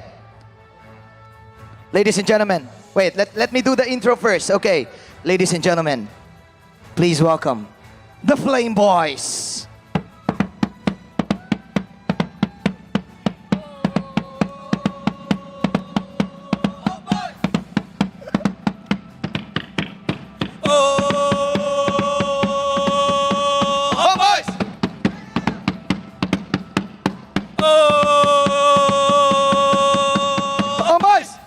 Okay, it's easy. Three homeboys. Who made the cheer? We make it simple because we want to attract the crowd. Sorry, what? They made it simple because they want to attract the crowd. All right, can we do that again with the crowd? All right, okay, let's do it again. This time with the crowd. All right, you know how to do it, right? You cheer 3 times, right? And then you say, oh, Homeboys. Okay, that's it. That's it. All right, let's do it. Let's do it once again. Once again. Ladies and gentlemen, the Flame Boys! Oh! Everyone, let's go! Homeboys! Oh! Homeboys! Come on, energy!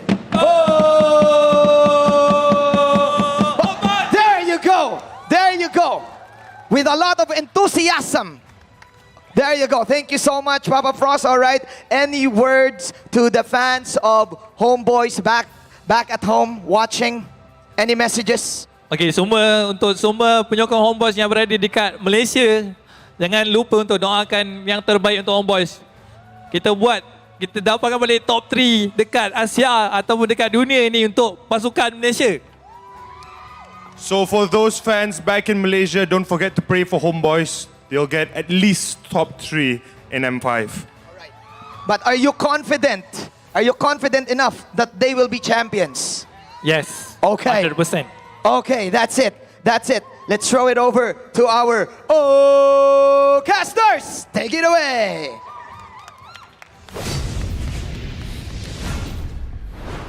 Thanks so much, Manjin, and also to the Flame Boys there. Great to hear you guys chanting. I don't know if this is the first day that, by the way, we've had drums. Yes, it is. But I love it, right? We're getting to that point where I feel like more and more drums and instruments are going to pop in here for M5. But again, what is at stake here? We're at game number 3. Game number 1, if you guys missed it, that was like a 30-plus minute game. Game 2 has now been secured for Homeboys. They've evened it out. That was a 22-minute game. 2 games with actually very different strategies, right? But nonetheless, a great showing.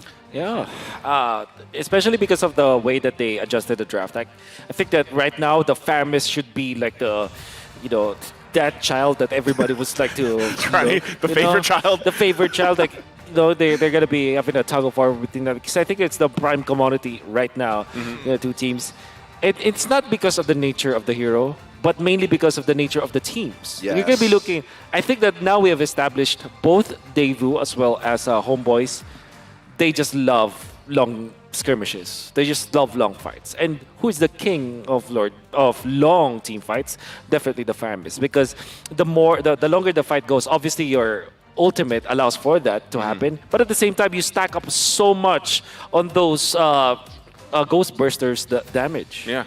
It's just a big ramp. It's deadly. Yeah, no, the stacks are always going to be good, but instead of the golden child of Faramis, I'm feeling like it's more of a dead horse. It needs to be banned. It needs to go. People are milking it for too long, and it needs to stop. Hey, I'm in the same boat as Gideon right now because even there was a point, even back, when I don't even know how many seasons ago this was, but when it was all Faramis Valentina. Yeah, I remember that. I feel like we're going back here. We took 2 steps forward, we're taking now 3 back, right? We're going back to that point. Yeah.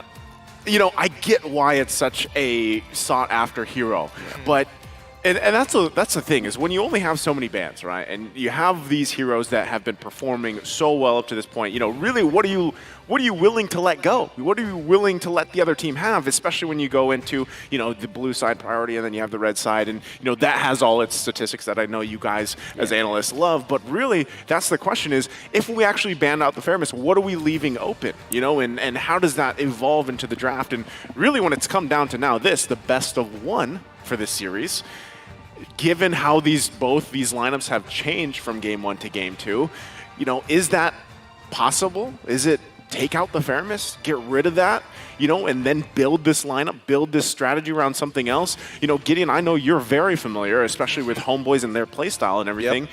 Is this the time to pull some type of surprise out? Well, I mean, considering how they've been playing so far, this has been the surprise since game 1 to game number 2, right? Because very much... I get it. They have a very different personality. Yeah. They like to play early game strategies. They like to kind of snowball out of control as quickly as possible, and they are known back locally as the team to do so. One of the most abusive early games as possible. Arguably toxic to some teams who like to play slow, like Team SMG, who had to kind of figure figure out a way to slow them down. But now when you're up against the EECA, who also, they love to fight. They're ready to ego challenge you. They're just as eager to take you on. Now comes the real question, how much confidence do you have to get ahead, right? Because now we're at the world stage where these are mechanically talented players, and it's not about outplaying your opponent. It's beyond that. It's can you outplay your opponent? Can you outplay your opponent? Can your endurance help you out? Yeah, that's I would. Game one was endurance. Game one was pure endurance. Not only for them, but Gideon as well, but just overall, right? When you're watching team fights like that, that's you know, really you only have an answer for that, and that's really just going toe-to-toe and duking it out, right? Whoever comes out on top. And again, that's why I think that whole conversation of Faramis being one of those heroes that allows that to happen. You take it out of the picture, then you lead into a different, you know, kind of draft and strategy here for that. So even going back to what we talked about in Draft 1 with what Coach Fly Solo has done before, and Wolf, you know, do you think this is the time where maybe for Daewoo here, is this something that they want to go with, or is it just really, all right, we know our play style, hey, own boys, we know how you guys like to play, let's just go for it? Potential idea. We haven't seen it the entire tournament. It has been building up to this point, and especially towards the end of most regular seasons around multiple MPLs across the world. What happened to Kadita? Is it time to come to a point where it's like, hey, even if you do get the farmers, if I just one-shot you before the animation is able to go through with the Netherrealm, it won't really matter, right? Or is this just too inefficient of a strategy? I would say that it's too... There's so many conditions for Kadita to work.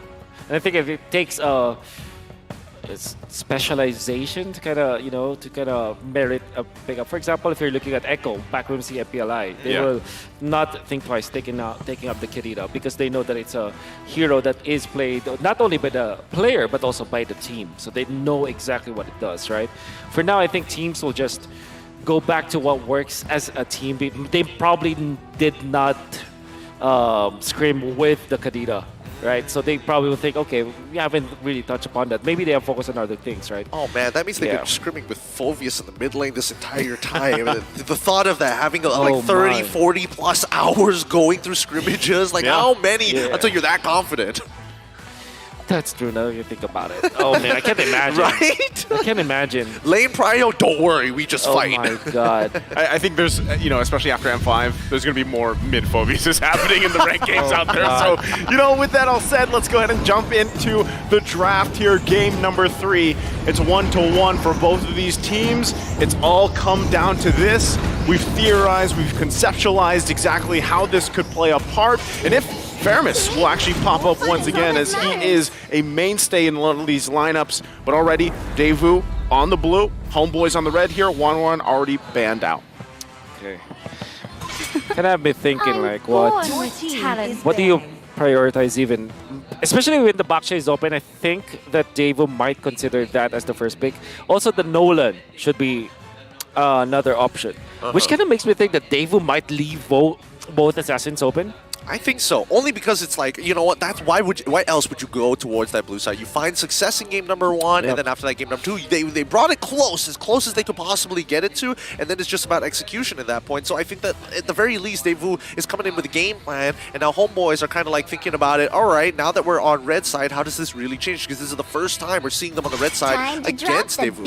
Your team is banning. Well, it's not going to be the case. It will be utility junglers, will be the priority.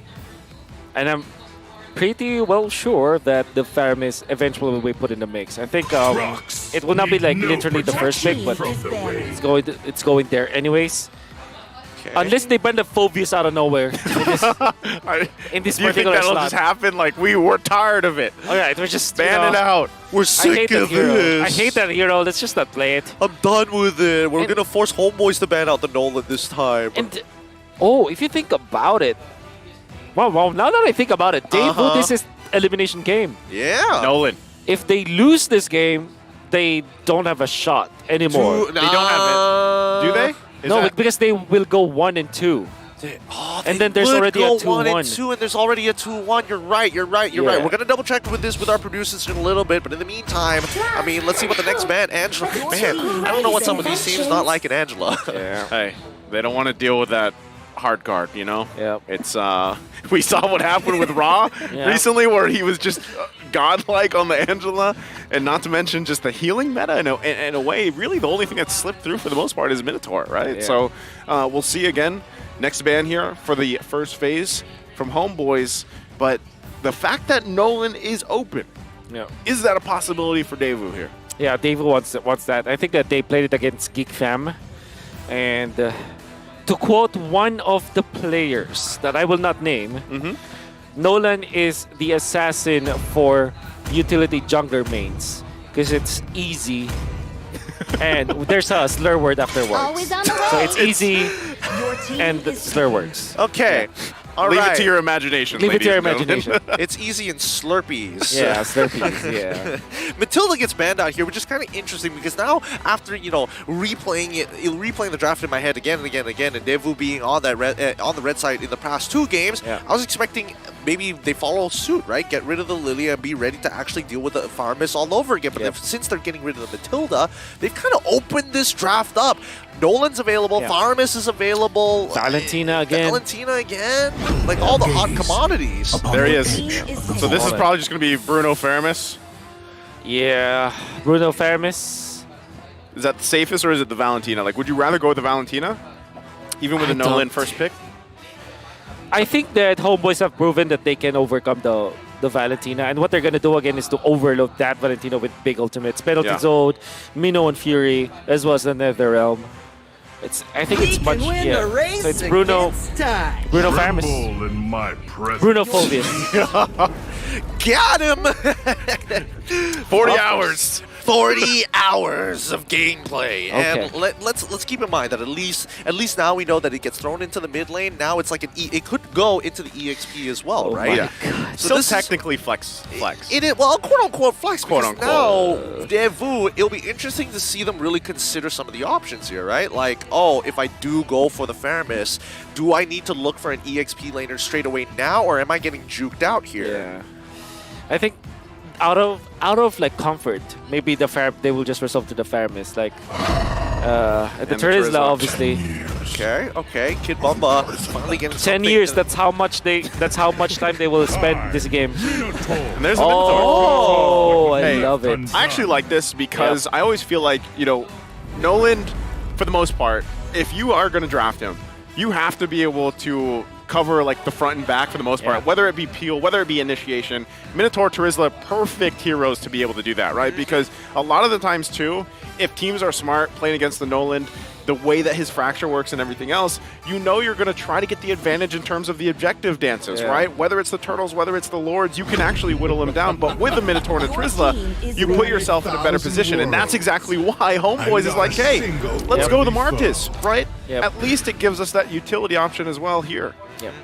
I want to just make sure that the real star of the show is the Bruno, not the Phobius, not the Martis. What they're going to do is just to control the lanes and allow for Rizal to be successful in this. Which kind of makes me think, is there an option where they ban the Ixia for Homeboys together with the Brody? Because it kind of feels like Brody is the priority for Daewoo. And obviously the Faramis that we talked about. You don't want like both the Minotaur as well as the Faramis. It's just impossible to pierce through that. It's just too difficult. There's just so much you have to kind of get through. The extra HP, the strong CC. I think at the end of the day, right, at least for the Homeboys, you're right, Wolf. They are going to be leaning into Rizal. This is one of the few signature picks where he is just stable on and really knows how to like press an advantage. But that's the thing. That's when you start seeing, okay, early game, you're seeing Martis, early game, Bruno, early game, Phobius. He's kind of there, I guess, right? He's there. Do you want him in the mid lane? Do you want him in the EXP lane? Do you put him into the EXP lane? He's going to be like out of the fights for a good amount of time. Hey, here's some Malaysian pride, right? So far, there's only 2 Maniacs recorded in M5 group stage, and it's from our Malaysian teams. Oh yeah, you gotta get down with the sickness. Wow, it feels good to have at least something going for us. Well, there's more than that, you know? Hey, man, I don't know. The last couple of M series did us dirty. I'm going to tell you that, man. Even MSC wasn't that great. MPLI, woo, not great, not great. Hey, you're in a new era now, according to what's happening over there, right? And even from Mars and Shamil earlier, we're in a new era. We'll see. We'll see if they can continue onward and you can have more to be proud of. Yeah. I'm just going to, write off the C-game pills. You know? I'm just C-game pilled. That's it. That's all I'm going for. But let's look at the second half of the bans, right? Farm is the Valentina. Oh, they also get rid of the Lydia and the Arlet for the side of Devu. There's a massive chance they pick up something like along the lines of a Minotaur or, Tigreal or Hilda actually for Homeboys. Just be into the front lines because that's what they need. To go with the Martis, you want someone aggressive. Maybe Cho actually. Yeah. Well, wipe out all the injustice in the world. I don't know if you called that before I heard the wah, or you're just that smart. I needed to say the word maybe. That's my weakness right there. I'm learning how to be an analyst over here. I'm observing very well. Yep. Trying to get the timings right. Yep. I think you want to go Claude instead because you're well protected anyways. Look at the protection that you have from Daewoo. Yeah. At the same time, the easier option is Ixia because it's great versus the Bruno. Yeah, you just lay down the full barrage at that point with a Terizla and a Minotaur. Right? Especially, and then you can increase hitbox sizes. You can start peeling really well. Yeah, Brody. By the way, I forgot about the Brody because they use that actually a lot in these situations. But what's that? Beatrix. Oh, Bayanova. Okay. Huh. Novatrix combo. That's what they want. Yeah, Novatrix. And there's the response. Paquito. Oh, yes. Yes. It's good to see that at least for Sapat. Wait, I don't know if he's going to get. Wait, which one is he going to get? Okay. Sapat is going to be getting the Paquito in the EXP lane. Is one of his own signature picks. But again, this is one of those few matchups where it's like there's no real winning against the Terizla. It's same like Terizla versus Benedetta. You don't expect to die in it. It's just wave clear and then rotate. Whenever it's that matchup, I'm always like, Paquito's literally just punching a wall. Like he's training for the wall, and then eventually, he's basically gonna split off, and then you'll see if he's able to pop off from there. But again, real quick, Wolf, take us through this breakdown for these lineups.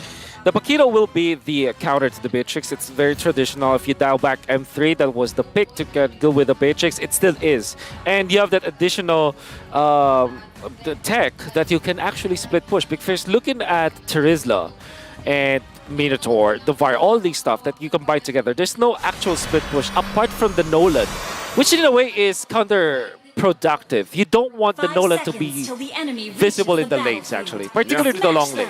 Once the Nolan appears there, you can take the objectives. Well, so that's the tech pick. We'll find out if they're able to pull it off here. It's come down to this, the best of one between Homeboys and Deus Volt. Who's going to come out on top here? Both these lineups very different, even from the previous two games. We'll see how it all unfolds. All right, here we go. As we get into it, it's going to be Manchester starting off on his purple buff as tradition, but more importantly, forced out to use his Retribution by Zorn. On the other end, we do see that GB started on his own purple buff and will end up on that top side. I've noticed that it has been pretty interesting in a couple of these matchups at the very least that, Homeboys had sort of been kind of leaning into minimizing Kid Bomba, and he has been continued to perform every single time, but now it might be a little different.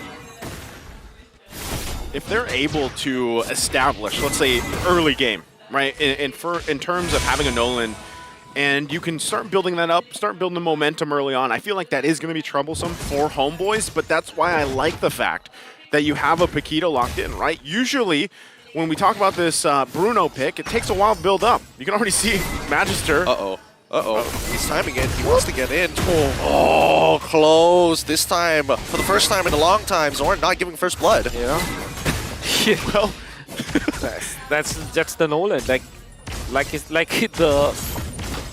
Players would say, it's pretty easy to do. And I think that if you play the Nolan, you'll understand.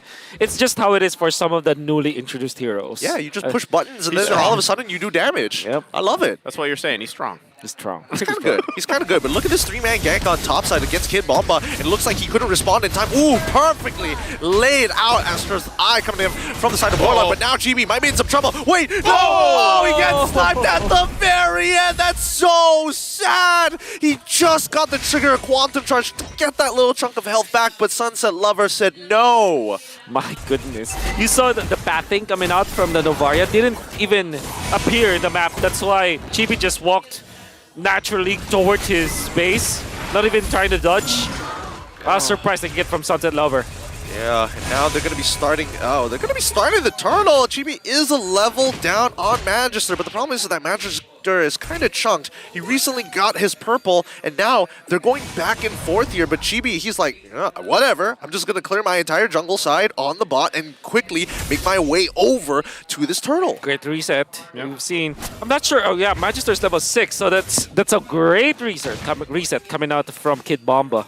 Yeah, we'll see again who is able to claim this first objective. Both teams kind of getting in position where they can, but yeah, Magister was kind of low. I'm not sure if he actually wants to get in. Oh, hold on.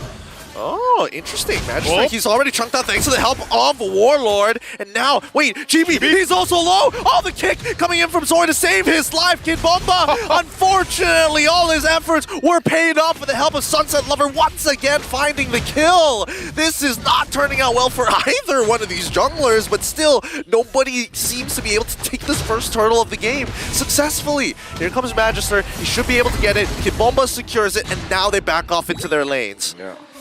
That's because Magister didn't have the retribution. But I mean, Kid Bomba, this is one of his signature heroes. I mean, as good as Lapu Lapu was, his Teresa is even better. You see the timing and obviously Sawo just committing the flicker to pave the way for the penalty zone. It seems like typically the Minoan Fury is like the big ticket ultimate, but this time it's just a setup for the even bigger ultimate, which was the penalty zone.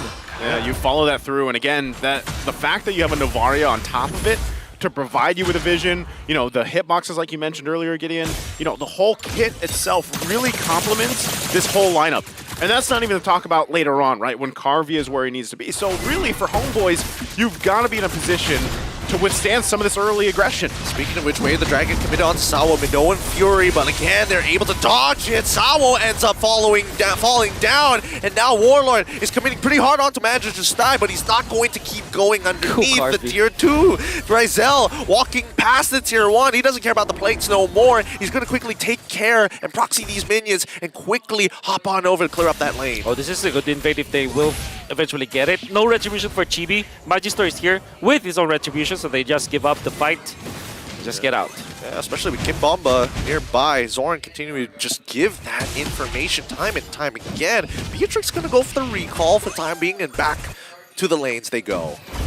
Well, that's what I was saying, right? Like, at some point, with the momentum being built on early on, as long as Homeboys has a response, so far it seems like they do for the most part, and that's also keeping tabs on Ryzel, right? Keeping him alive, letting it farm up the way that he needs to match up later on. Sunset Lover already having these 2 kills on this Novaria will help him scale up pretty quickly here, right? So you got to play around that. Next turtle is coming up in just a couple seconds here, so the positioning is going to be crucial here for Homeboys. Look at Subot as he's trying to be annoying against Magister. If he can force the retribution, that'd be great, but here comes the penalty zone. Subot forced the flicker out. Now Magister is going to go for the chase. He uses his ultra. Oh my goodness! Just another one. Sunset Lover does not miss, but Homeboys will take full advantage and take away the turtle in the meantime.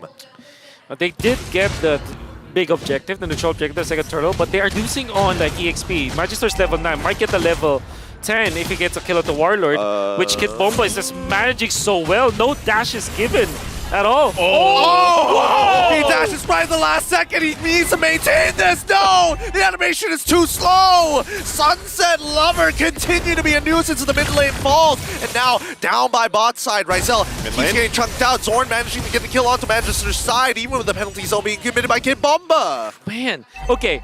Massive play coming out from Warlord. He dodged and eventually dies, but he spent so much of the time of Devu. While that happens, Chibi able to push the mid lane. I like that play coming out from Chibi. They're winning the macro this time, and in fact, because of those little things adding up together, now Chibi is strong enough to kind of be pressuring Kid Bomba. Yeah, oh, here we go. Zorn getting on top of Carvey, but he doesn't have the... Oh, wait, actually, he does have the Way of the Dragon, just didn't want to commit to it just yet. Rather interesting, but now we see that Subot continuing to be a nuisance for this team, just proxying the waves constantly. Yeah, and with that, so that's already the 2 turrets down for Homeboys. The macro level is really what they're after for. Even if they have to give up, you know, some of their bodies here and there to, you know, allow them to get that advantage, that's where they start to choke out some of these resources and lead into that next turtle, right? Because they know also hey, Magister needs some of these buffs, right, to really be competitive, and that's what they're going for. Yep, and here we go. Warlord already starting things off pretty strong. I mean, the Demonic Force is really starting to hurt here. Even Kid Bomba having him into the penalty zone was kind of nice, but at the end of the day... Oh, wait, hold on. Sawo getting into the little fight. Warlord now in some trouble. Demonic Force comes out with him. The Owen Fury is going to slow them down. Combo with Carv. The damage is more than enough. Warlord's dead. Homeboys are on the run. This time, Sunset Lover allowing Zorn to get away with this, making predictions for the Tribe Rush instead of the traditional path. No purple for Magister. Chibi does have the... not actually the level advantage! Oh, penalty zone as well as a flicker committed. Magister wants the full combination! And he manages to help with the help of Kid Bomba. Still able to get the kill. Chibi in trouble. He goes down. Carvey says no more. I'm done with this. Goodbye. 2 for nothing in favor of Deo's Volt. Oh no, Sabat, he's hungry, but he's gonna get cut off here. Yep. Way of the Dragon being committed on towards Magister's side. Subbot looks for the kill. Good comms so far. But that means that Carvey just has to sit back and watch his jungler die. Yeah, I think honestly, Daewoo are gonna be very happy about that. Oh, with all due fairness, Magister got the kill and a lot of levels to go with that, so that's not too bad at all. But now the problem is the turtle transformed into a lord. You're seeing the struggle of Nolan, right? Like, this is the thing, and why a lot of these teams that decide to draft him, hold on. All right, oh god. The Owen Fury already out there getting on top of Ryzel. They're so close to Kid Bomba. Manages to pull through. Good comms as Chibi takes out Kid Bomba as well as Sawo, decimating each and every one of them. Kid Bomba and Sawo have just been on it, man. But dang. They're playing like a fighting game where they juggle like airborne, air combo. Air combo. Eventually Ryzel taken out, and big props to Sunset Lover as well, landing the ultimate. Because the thing is, you're slowed so much, about 80% when you get hit first by the Astral Echo. And that means that no matter what happens, the Terizla as well as the Minotaur will be able to catch up. So that's also a very important tech that you have to think about when you're playing against Daewoo. Interesting fact, M-Series. This game 1 of this series tied M1 Grand Finals, RQ versus Evos. 54 total kills. Wow. Talk about a bloodbath. Yep. And right now, the fight for this Lord, you know, we'll see exactly how it's executed. Once again, the struggle here for Magister is to get in positioning and deal with Zorn. Here we go, and Warlord jumps on. Instantly, 2 members die straight away. Nicely played by Sawo. They committed 4 ultimates to make that call. But in the meantime, the Homeboys were able to take the Lord away. Talk me economics here. Was that worth it? Was it not really worth it here? Not worth it for Homeboys. They will lose their mid lane turret. Fortunately, there is the split push for Sepat. And I think, it's generally not worth it because they're not going to be able to use the Lord anyways. I don't know about this. This is starting to... Like, initially I would agree with you, but eventually if Daewoo don't do anything, they're about to, at the very least, lose a bit of... Okay, there's the explosion. Second wave is coming in, and that's when Duospot are going to collapse on it. And Subbot, he's got to be careful, right? He's seeing the Star Shatters come out. Yeah, he's got the information here. But, you know, ultimately, it's just...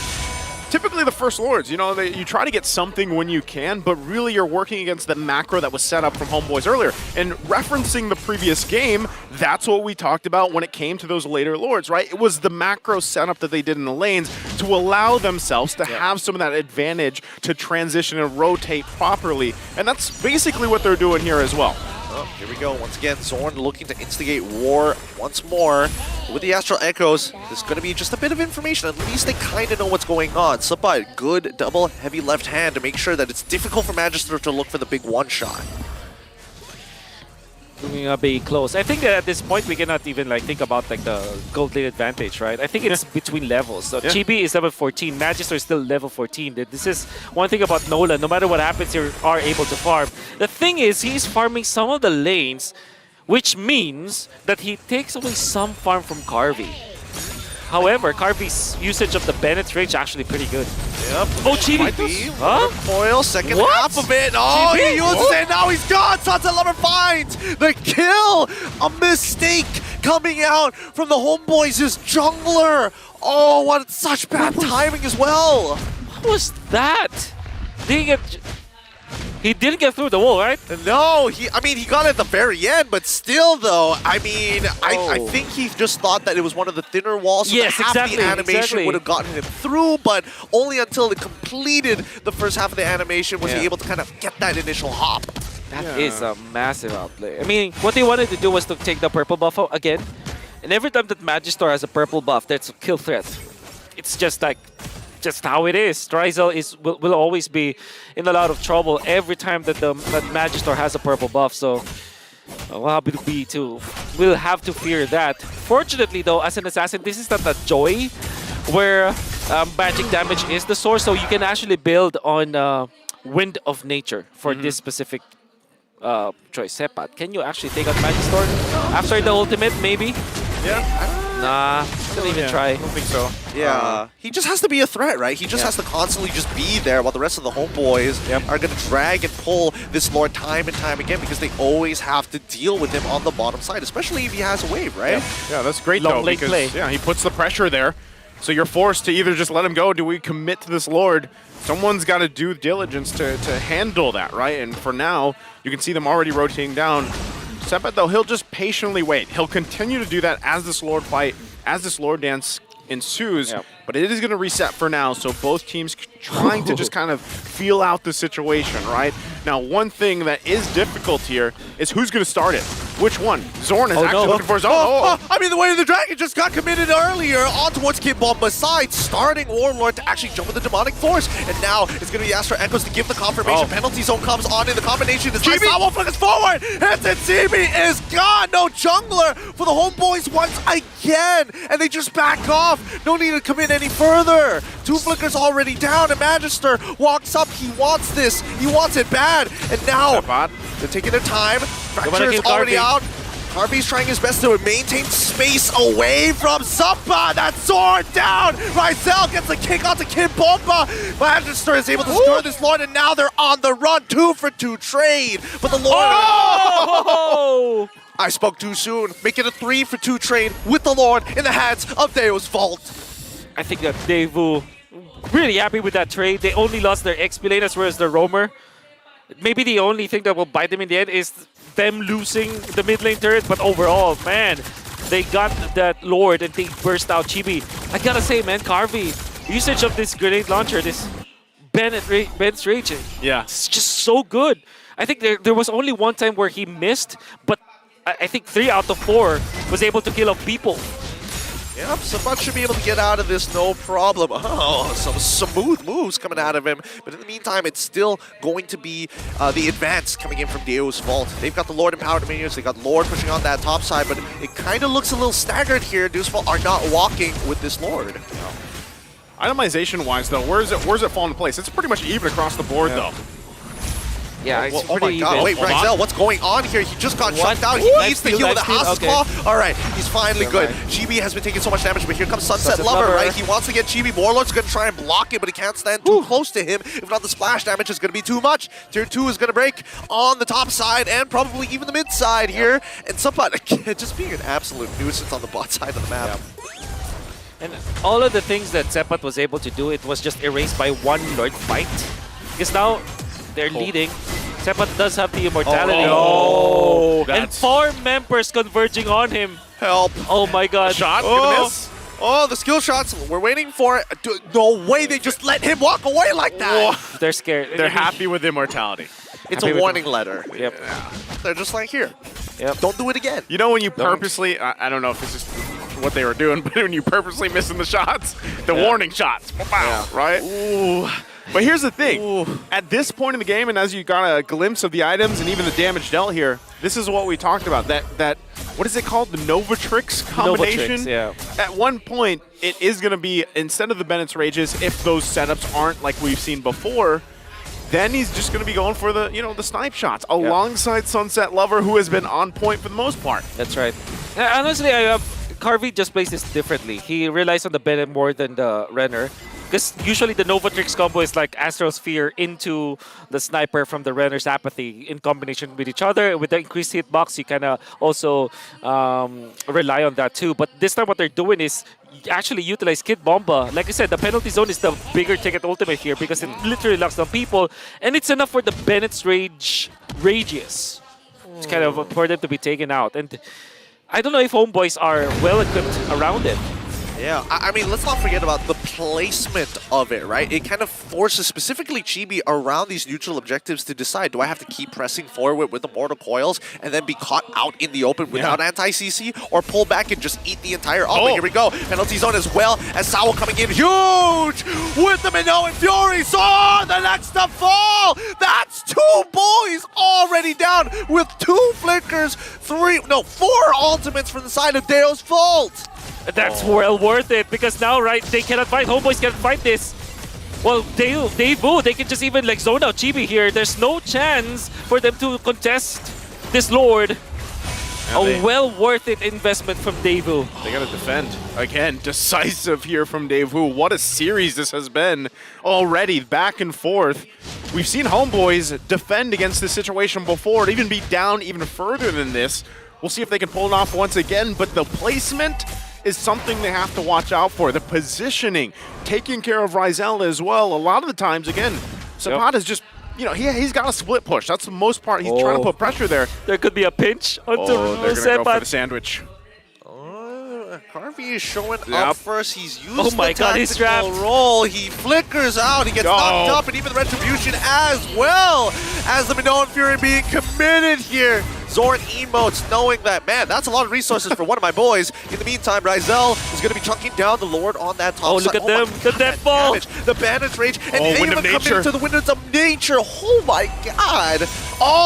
Everything being thrown at the Homeboys. First inhibitor is going to fall. Second one, next. GB is so low. Magister goes for the fracture on towards Zorn's side. But now Kid Bomba really disrespecting with a penalty zone. How far can he actually go? As 2 inhibitors will fall, and a third one is about to be committed to as well, as Deo's Fault are finding their win conditions. They take everything away from the Homeboys. Massive high ground siege. You can see the Daewoo Death Ball literally just grouping up together. You can see it coming from a mile away, but the Homeboys can't do anything about it. Even Rizal had to use the Wind of Nature just to dodge the Bandage Rage because it's used in a way that you trap people in.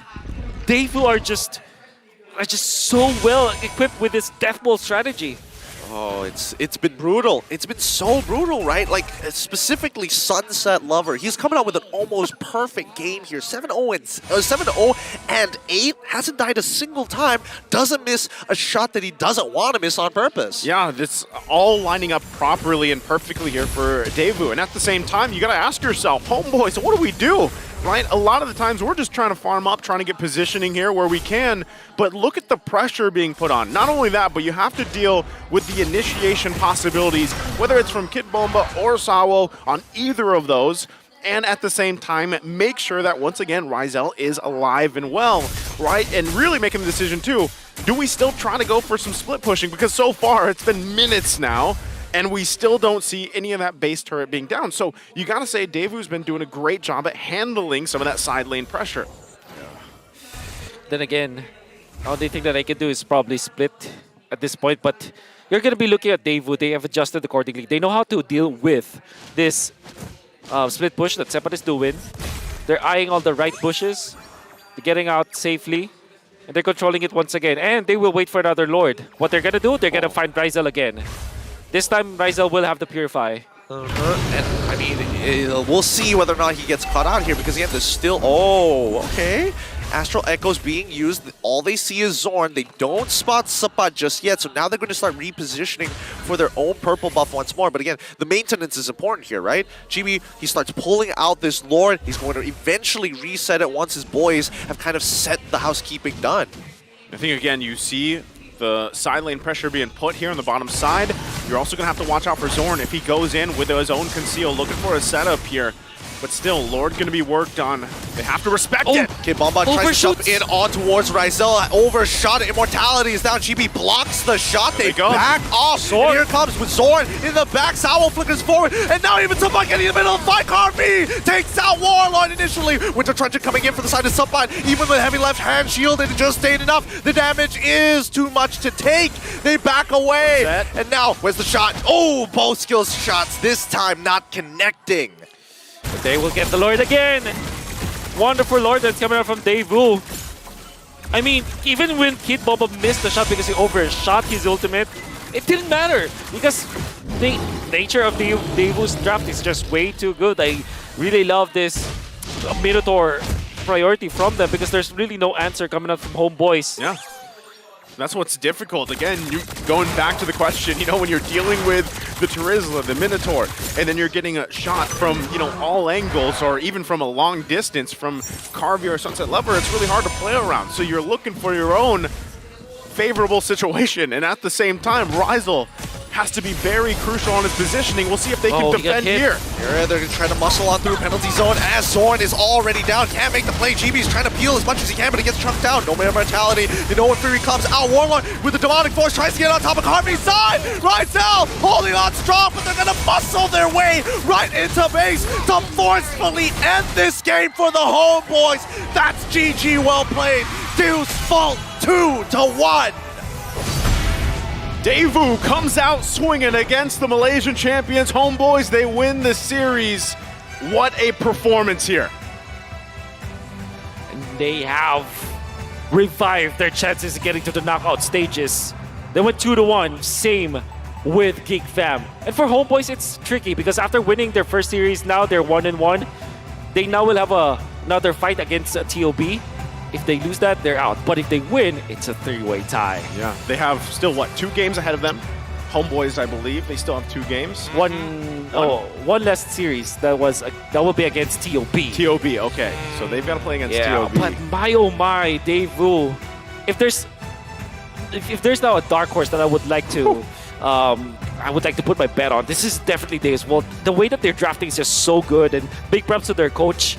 At the same time, the way that they're playing, Kid Bomba out of nowhere just becoming one of the sensations. The Bomba mentality is just way too good. The way that we play the Terizla is so selfless, The way that they combine with Sawo, I think both Sawo and Kid Bomba understood Mobile Legends to a very high level that they're willing to really sacrifice and pave the way for their big ticket players. You see Carvey as well as Magister and even Sunset Lover.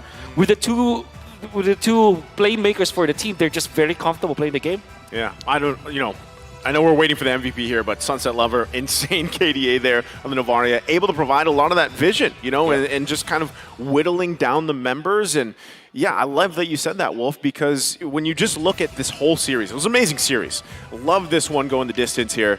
Kid Bomba is very selfless the way he plays the Lapu Lapu, the Terizla. You mentioned, even this Terizla pick for him. He loves it's a signature, and you saw it here unfold here. But again, performances all around were on point. Who is our MVP for this game? It's going to be Sunset Lover on that Novaria, 8-0-11. Wow, again, what a nuisance here, really, to try to find positioning even here. A disgusting show of force, I'm going to be honest, right? This man literally foreshadowing the artillery being fired at his opponents continuously, and more importantly so, it's one of the few times you see Novaria not have like a whole bunch of assists and no kills. Nah, he secured the kills by himself, no problem. Thank you very much. 8-0-11, diabolical GPM for Sunset Lover in this particular game, and his performance all throughout this series, right? There was even just maybe game number 2, you can say that there was just one fight that they lost because he didn't have the ultimate. But game 1, game 2, and game 3, very consistent performance. This one right here, that started it all right there. And then there was multiple of those. Yeah, there's another one. So it's actually the Sunset Lover highlight reel. So. Oh, the dodge, but it will not be enough. Fortunately, Chibi was able to macro it out. But then again, we are going to see like the combination of both Sawo as well as Kid Bomba just taking out Chibi. Look at them go. They're just literally all over the place. And that allowed Carvey to be very confident. Another connection. Look at what they're doing this time. They're just layering their spells every time that they see Rizel or Chibi because they know that they have to be selfless about it. What they know is that if they can take out the important damage dealers coming out from the side of Homeboys, they're A-okay. Big props to Carvey as well. I think the usage of the Bennett's Rage in this game was smart as well as efficient. Yeah, and let's not also forget the fact that it's also making sure that the only one win condition once we get into the ultra late games is, hey Zorn, don't get a good kick. We're going to make sure that it's a really awkward position for you to actually find that angle. And when you start pairing, because if you're targeting Zorn, you're also targeting whoever is paired up with him to find the initial pick and to secure the kill. Yeah, and I think that's why you saw it there through the highlights and just the game in general.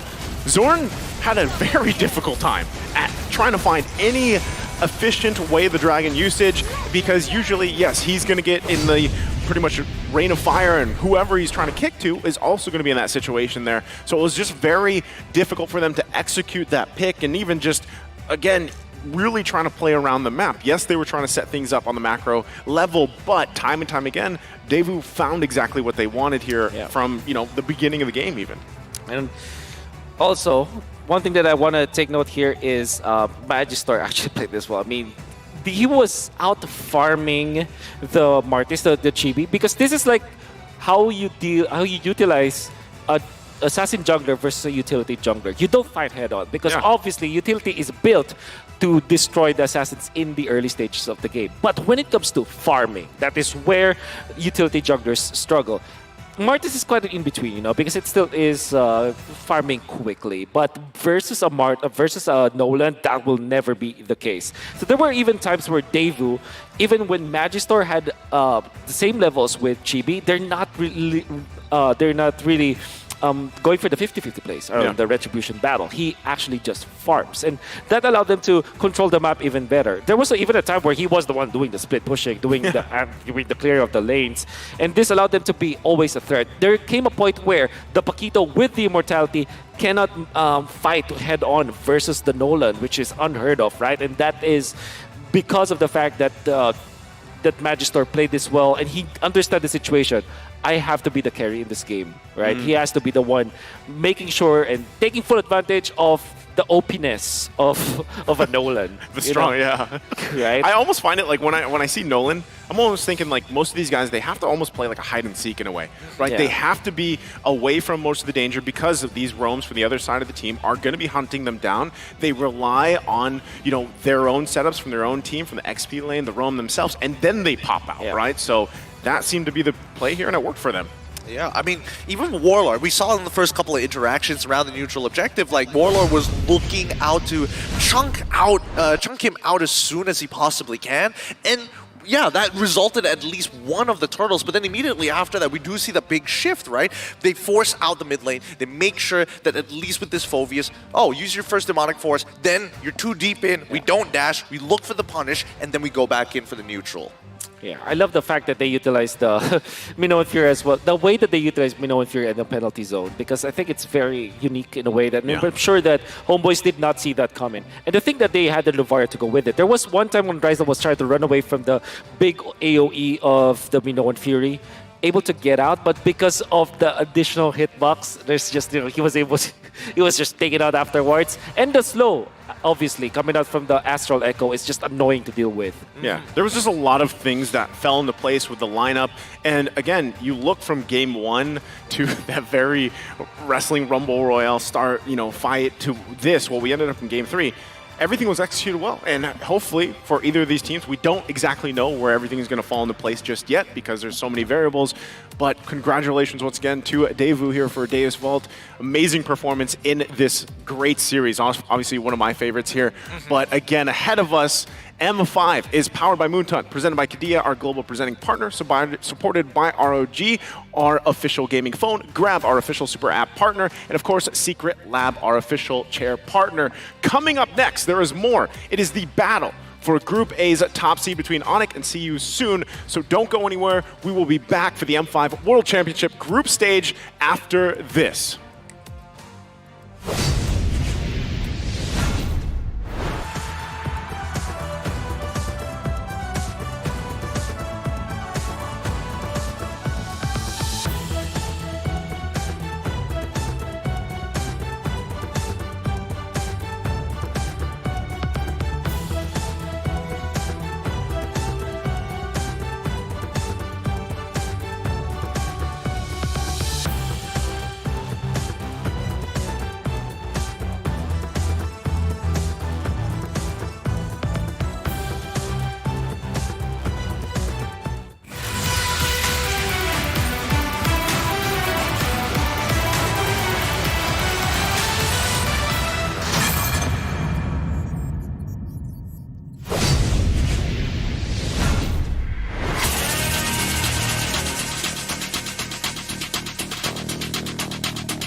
floor is over. The energy's getting higher. You're saving my heart. 'Cause I know just what I got.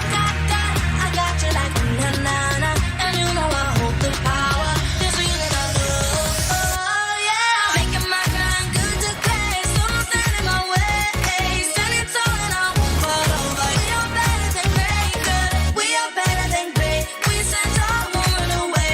We are fun, nothing gon' change. Great, we are better than great. Can't get it great, I'm better than great. I play my own role, I've become the greatest. Transcend myself into this game, yeah. I feel the power to dominate fate. Championship mind, no time for the weak. We start to the game, shout, reveal. Better than great, that's how we feel. I feel like the floor is over. The energy's getting higher. You're saving my heart. 'Cause I know just what I got. I got you like na-na-na. And you know I hold the power. This feeling I love. Oh, yeah. Making my grind good to great. So don't stand in my way. Standing tall and I won't fall over. We are better than great, good. We are better than great. We stand tall, won't run away. We are fun, nothing gon' change. Great, we are better than great. If we stand tall and believe we can make it, you and me, with a sense of urgency, you'll see I'm better than great. I'm better than great. Oh yeah. Oh, I'm better than. Making my grind good to great. So don't stand in my way. Standing tall and I won't fall over. We are better than great, good. We are better than great. We stand tall, won't run away. We are fun, nothing gon' change. Great, we are better than great.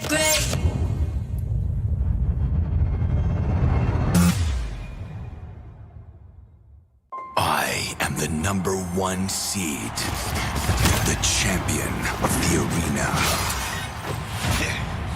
The fans adore me because I've never lost. Yet you are afraid that you will lose everything.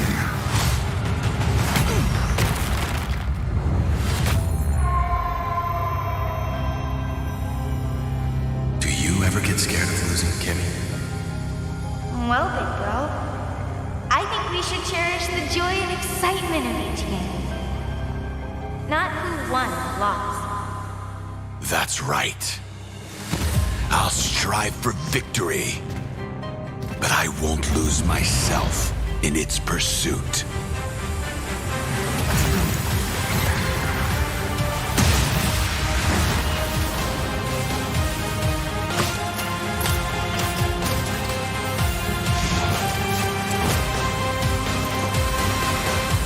World Championship. I'm back.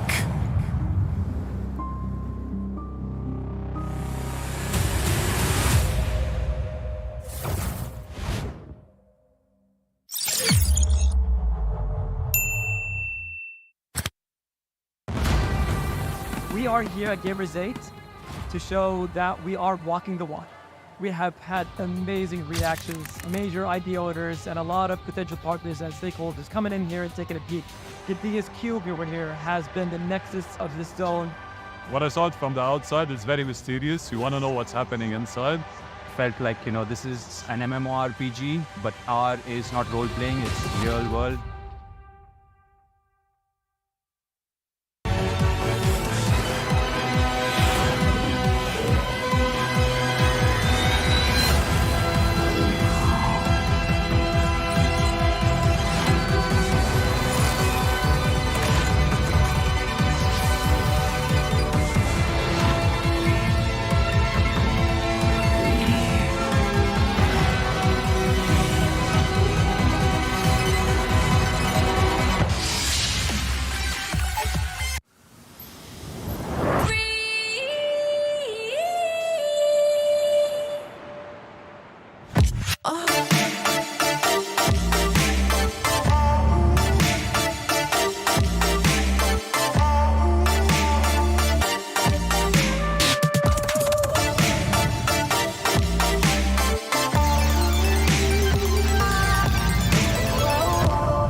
Grab only, savings ang dami, your wallet sings tonight. Laki ng bawi, pag nag-grab only, save 2 4 4 alright.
Sa surut kanku Ku tahu kita akan bangkit as this rally versus game now.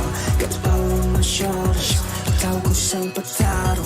Kau bisa buatku lengah, but you can't keep me from my honor. I feel like the floor is lava. The energy's getting higher. You're serving my arms. Cause I know just what we got. I got you like na-na-na-na. And you know you hold the power. Cause we are better than great.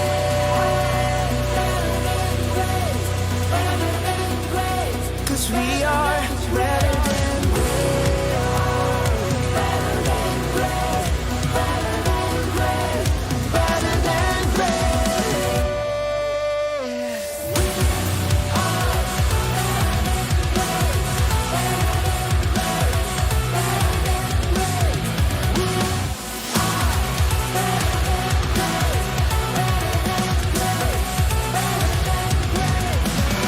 are Karena hebat, aku yang terhebat. Apa yang malu, ku jadi terhebat. Transcend myself into this game, yeah. I need the power to don't be afraid. Kemenangan bukan trik yang lemah. The start of the game, we shall reveal. Better than great, it's how we feel. I feel like the floor is lava. The energy's getting higher. You're serving my arms. Cause I know just what we got. I got you like na-na-na-na. And you know you hold the power. Cause we are better than great. I can tell you about those standing my way. Standing tall and keep talking. We are better than great. Kita yang terhebat. Hadapi dan tak terbagi. Lewat paling tak berubah. We are better than great.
The Shadow Dragon was once my biggest weakness, but now it's my most potent weapon.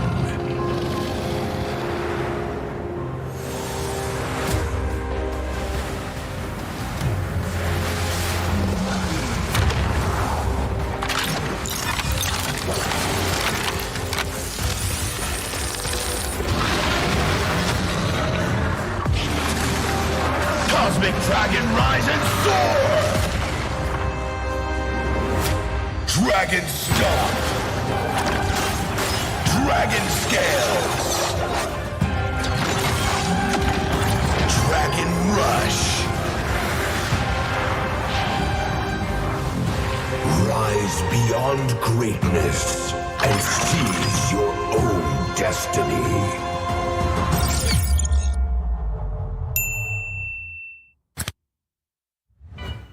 Tonight, we celebrate MLBB Esport. Do the kaldak! Do the kaldak! This is the Suman Challenge. Go! Oh!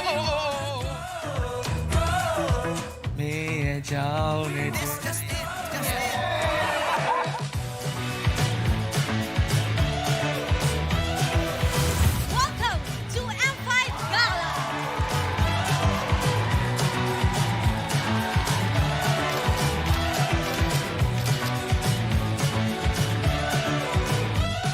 Guess the hero challenge. Lapu-lapu, Iritel, Franco, Nana. Nana.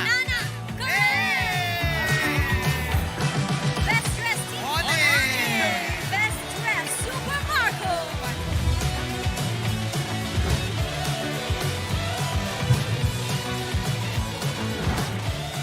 Thank you so much for joining us at the M5 Gala, and we'll see you at the M5 World Championship.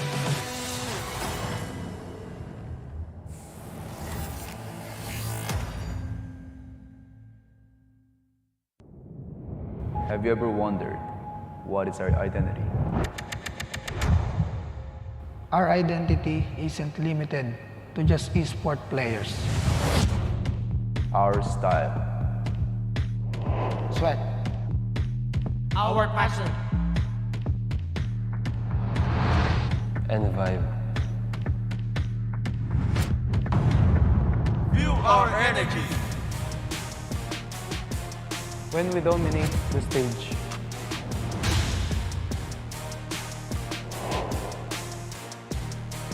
The hours of sacrifice. Shape who we are. So, what is our identity? We are legendary.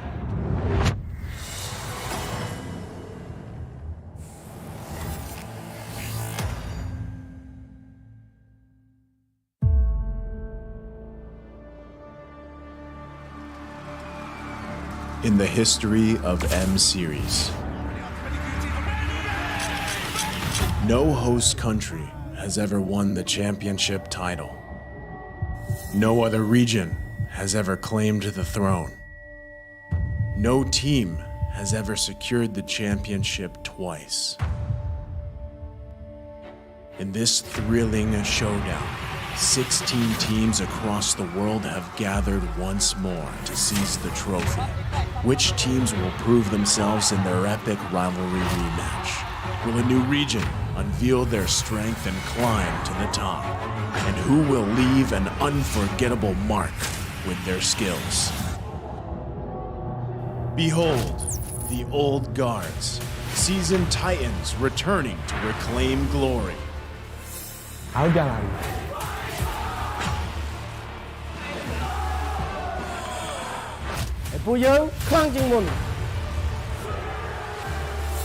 Судьба будет в наших руках. The newcomers, eager to forge their legacy.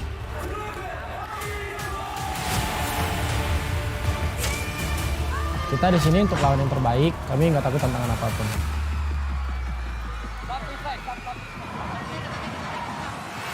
Emerging from the ashes, the rising stars are vying for the spotlight. Kita orang dah tunggu lama untuk momen ni. This is our time. It's now or never.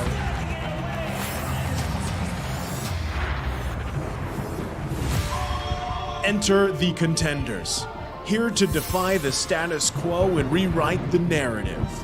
We've weathered the storm. This is where we break through.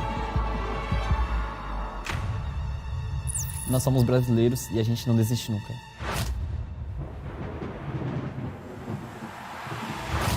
The Kings, legends in their own right, descend to defend their crown.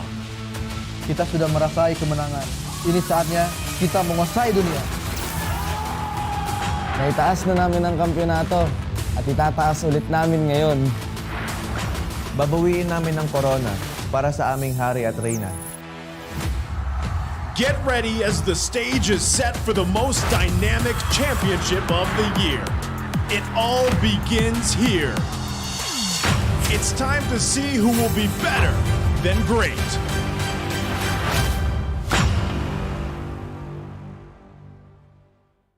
Today, we witness world-class action, world-class entertainment from the best MLBB teams. Welcome to M5 World Championships! Day 4 of the M5 group stage was filled with plentiful surprises and nail-biting action. Led by Stitch, the undying Burmese ghouls refused to admit defeat. Stitch, flying high in the sky, gets Ethan as well. The Myanmar representatives pressed on to prevent the Mongolian downloaders from completing their comeback.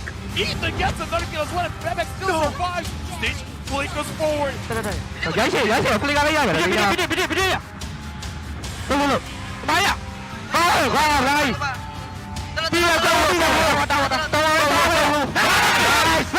BG met the condition of winning 2-0 to avoid elimination.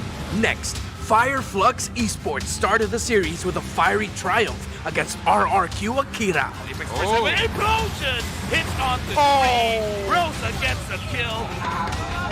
But the Brazilian Kings recomposed themselves and doused the flames of the Turkish representatives with 2 dominant victories. Já posso ir?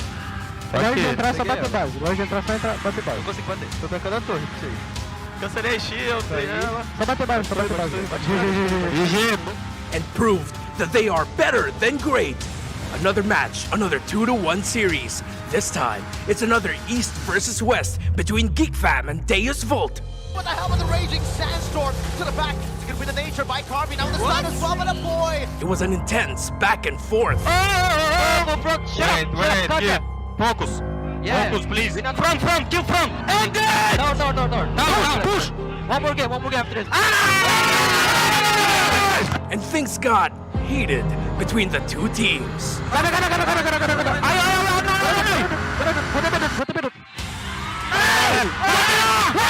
Eventually, it was the Geeks that came up on top. And for the last match of the day, Triple Esports gave Onic a hard time in Game 1, even when Kyrie got his signature fanny. Howdy, before he can even use that Razor's grab. Onic then unleashed the Gushan mid lane from Gilak Sans to close out the series. Gary, another! Finally! He gets punished!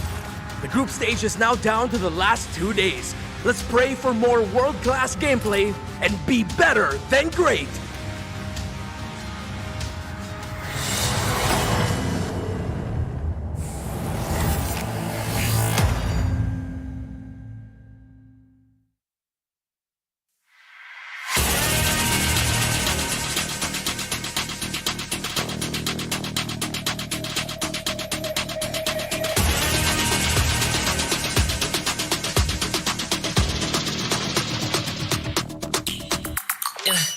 Hit me like I might kick over, but you can give me in no corner. I know I can make a comeback. Ace this round and finish this game now. Got the power on my shoulders.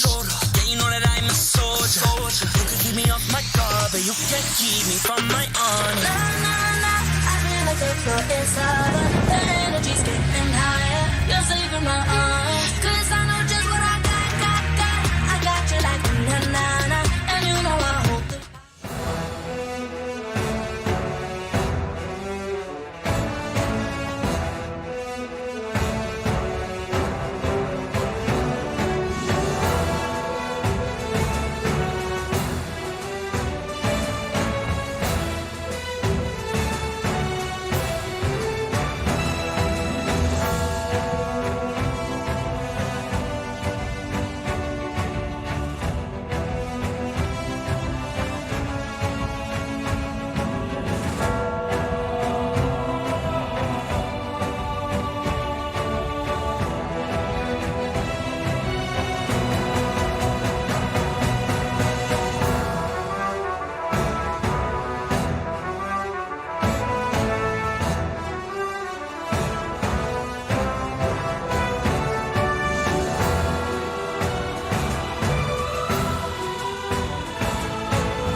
can make a comeback. Ace this round and finish this game now. Got the power on my shoulders. Yeah, you know that I'm a soldier.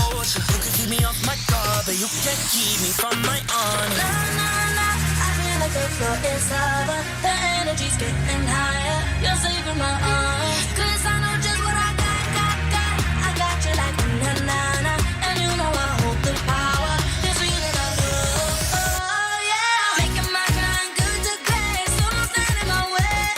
Standing tall and I won't fall over. We are better than great, good. We are better than great. We stand tall, won't run away.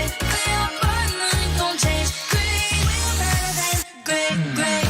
Can't get it great, I'm better than great. I play my own role, I become the greatest. Transcend myself into this game, yeah. I build a power to dominate fate. Championship mind, no time for the weak. We're start to the game, shall reveal. Better than great, that's how we feel. I feel like the floor is lava. The energy's getting higher. You're saving my arms. 'Cause I know just what I got. I got you like na-na-na.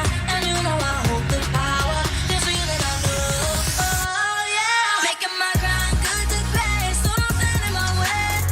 Standing tall and I won't fall over. We are better than great, good. We are better than great. We stand tall, won't run away. We are fun, nothing gon' change. Great, we are better than great. If we stand tall and believe we can make it, you and me, with a sense of urgency, you'll see I'm better than great. I'm better than great. Oh yeah, yeah. Oh, I'm better than. Making my grind good to great. So don't stand in my way. Standing tall and I won't fall over. We are better than great, good. We are better than great. We stand tall, won't run away. We are fun, nothing gon' change. Great, we are better than great.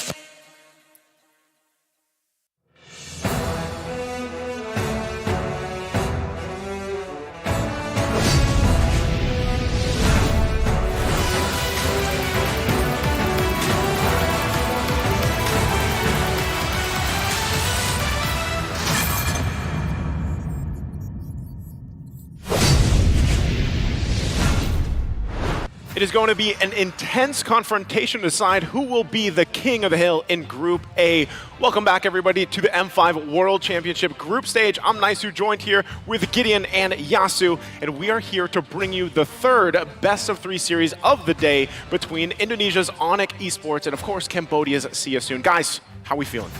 Feeling really good about this one. After the previous matchup, come on, this is going to be a mechanical battle. Yeah, especially after seeing how much Devo have advanced, I want to see will See You Soon be up to the challenge against Onyx. I know a lot of people can't wait for that, but before that, we do have to thank our sponsors, of course. The M5 World Championship is powered by Moonton, presented by Kadia, and supported by ROG, the official gaming phone grab, the official super app partner, and Secret Lab, the official chair partner. Thank you to our lovely sponsors. M5 would not be possible without you all. Now, if you guys haven't heard about it, we have a special shout out as well to our global presenting partner, Kadia. Kadia is a giga project, a city that is being built in Saudi Arabia. It is the future capital of entertainment, sports, and culture. Kadia Gaming is also giving away 5 sets. Listen carefully. 5 sets of Knockout Stage 2 and Grand Final tickets. To join, just follow Kadia Gaming on social media accounts. Comment why you deserve to win and tag 2 of your friends to bring in the comments. Comment section. Now, the campaign starts from the 2nd to the 7th of December. The winners will be announced on the 8th at Kadia Gaming Instagram story. Yeah, and also don't just stop at the best hero builds and combos. Get ahead of the competition and reach Mythic or Mythic Glory with the Secret Lab Titan Evo Gaming Chair, outfitted with pro-grade ergonomic features engineered for maximum performance. Shop, match, winning.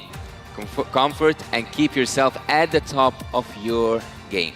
Again, thank you to all our sponsors. Now, the match at hand. What is the headlines here for this one? There's a lot you could say, but we have to start it off with the homecoming of the Filipino imports, right? There are 4 specifically that we're talking about here, especially because, you know, we have Coach Yeb, we have Kyrie, we have MP the King, we have Kusei. They'll all face each other in this match. So, you know, that's something that a lot of people have been looking to basically see. How do you feel about this matchup? How do you feel about the homecoming here, Gideon? Honestly, you know, if Malaysia's the one that's going to be integrating the best with imports from Indonesia, I would say that Cambodia as well as Indonesia as well have done a great job with the Filipinos. I mean, they're doing such a good job already. And, you know, speaking of good job, you really have to kind of break it down this way. This is, once again, the homecoming here.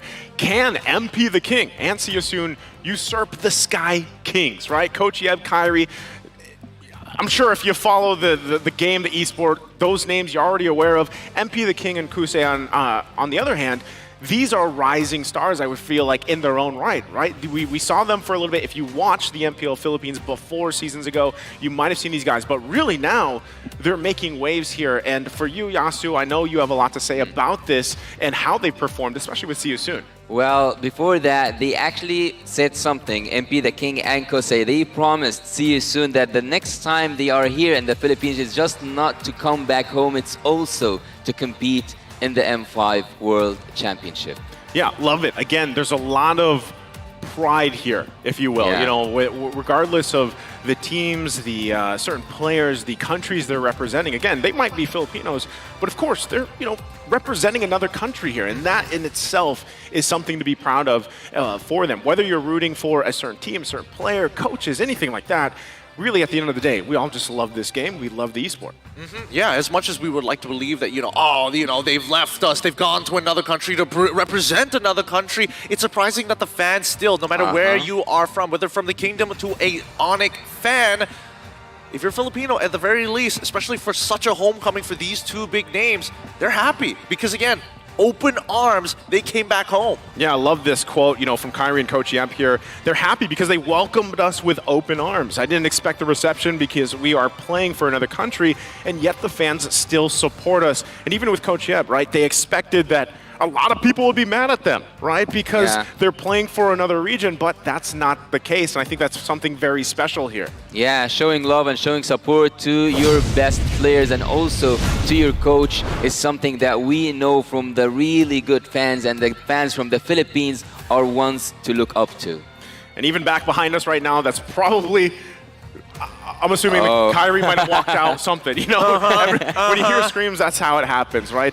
But again, 2 matchups that we're really looking forward to, really trying to solidify their positioning, of course, in their group, and really what's at stake for them. That is the stake, right? We'll have to see exactly how they handle it. But now we're going to go ahead and welcome our marshals out on stage here to officiate the M5 World Championship. Of course, we have our marshals.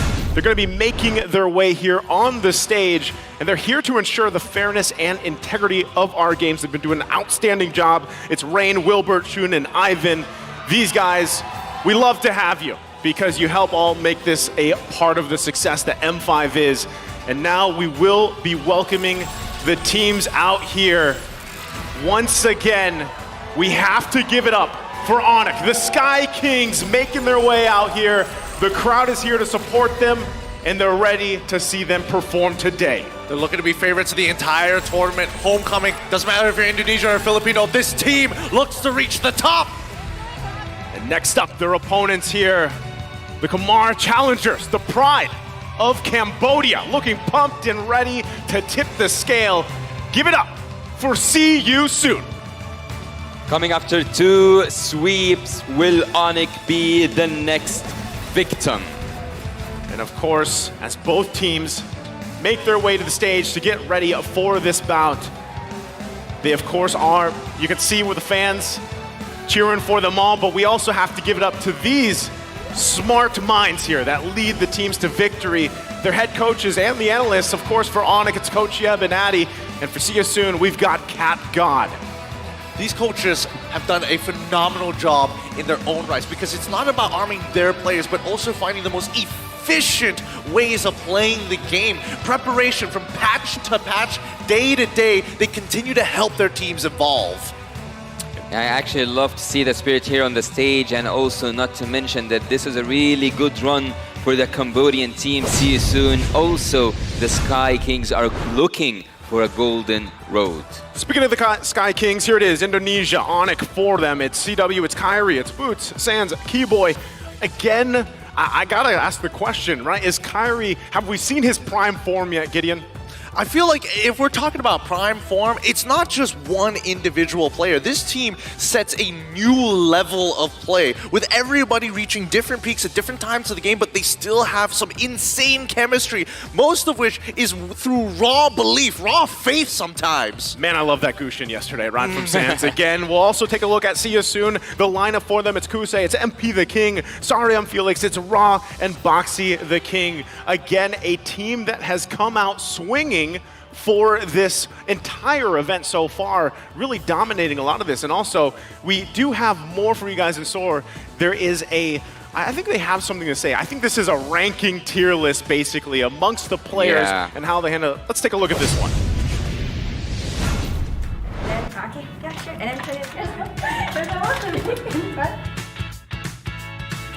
Hello guys, hari ni kita nak rate player roam tank dekat dalam M5. Kod. Bu sezon favori tank oyuncularımdan biri. Malezya'da bayağı izleme şansım olmuştu. S'e koyuyorum. Dekat saya ada Apex 47 Apex 47 daripada tim, kalau tak ingat, B guys. Keyboy. No. Keyboy. She here. For sure. My classes is Keyboy. Keyboy, my idol. I'm gonna put also in here. Oh, my idol, Baloiski. The macro god, I think here. Oh, I think here. S+. First off, me. I'm going to put it like 8 here. I don't want to overrate myself. Okay. It's okay. Back me again. Oh. It's okay. Betul. D. Sebab orang cakap dia tak tahu pun. Me. Because I'm bad, I'm gonna put F. Sorry, Baloy. And me. Okay. Oh, Luna. Luna. Luna B. Apex, I think here. Here. It's okay. Here. Actually, Sorn.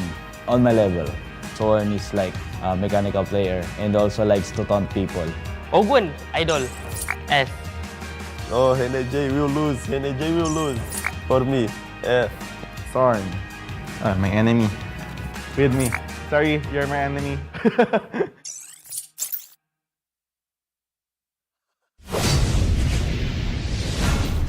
And there we have it again.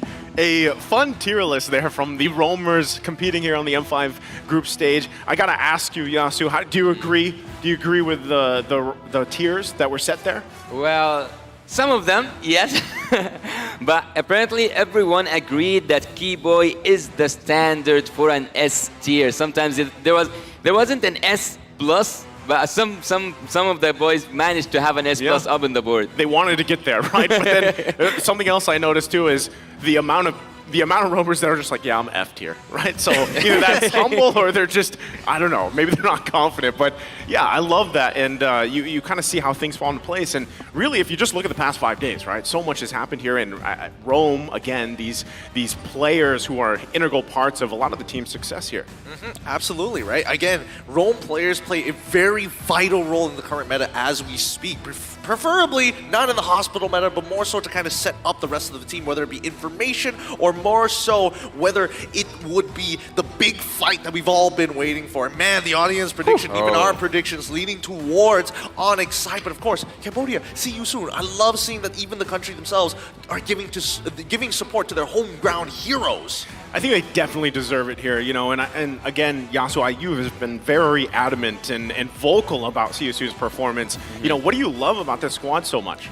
Actually, when I saw CSUN play for the first time, I thought of Onyx. I think that CSUN are taking the approach that Onyx takes, and that's having a gold laner that scales for the late game, and the other resources are utilized towards the other side of the map, mainly the jungle, also the XP. So I'm looking forward to see what does See You Soon have to bring up here, because they are playing against their mirror, at least in my opinion. Well, personally for me, I feel like, yeah, they do follow the same approach as Onyx, but not through their goal lane. The fact that they're just better sometimes, you know? Come on. Gushin picks in the last time. See You Soon also kind of smurfing on Arlets as well. Yeah. This is going to be one heck of a battle. Can't wait for it. We're going to be loading up in here into game number 1, the draft between Onyx and See You Soon. Really, again, fighting for that top spot in their group. As we get it situated, See You Soon will be on the blue here, Onyx on the red. Matilda already being banned out, and there you go as well. The Lancelot here taken out by Onyx. Such respect, right? Such respect, at least for the Lancelot. Even though Carry is one of those who you should be afraid from when he plays the Assassins, but yet, we have seen yesterday against Team Triple Esports that he managed to have a switch, not just with the XP, because we all know that the junglers mostly rely on the XP to take their own picks when we are talking about the Fredrin, or we can go for the Guinevere or otherwise. But yesterday, Kyrie actually swept with Keyboy and got his fanny. Yeah, and again, you know, when you're talking about these two regions in itself, right? Really, if you focus especially on what's happening over in Cambodia, their MPL, what season they just had was, how many seasons in? Like 5, I think it is? Yeah, somewhere around there. 4 or 5 seasons. Yep. So when you're comparing that, again, you got to kind of consider what is maybe the gap, right, between MPL Indonesia, that's been around a little bit longer, and then you have Cambodia. But really, when you watch them play so far, I think this is going to be a telling sign for us as we get through this series, right? Especially game number 1, because like Yasu mentioned, he feels like this is a team that really tries to emulate that play style of Onyx. And it's funny because at one point, you have these teams really trying to adapt, if you will, the play styles of Indonesia, Philippines, but then they sprinkle in their own version of it. And that's even what we saw from the previous series, right? With even EECA, how they have adapted that.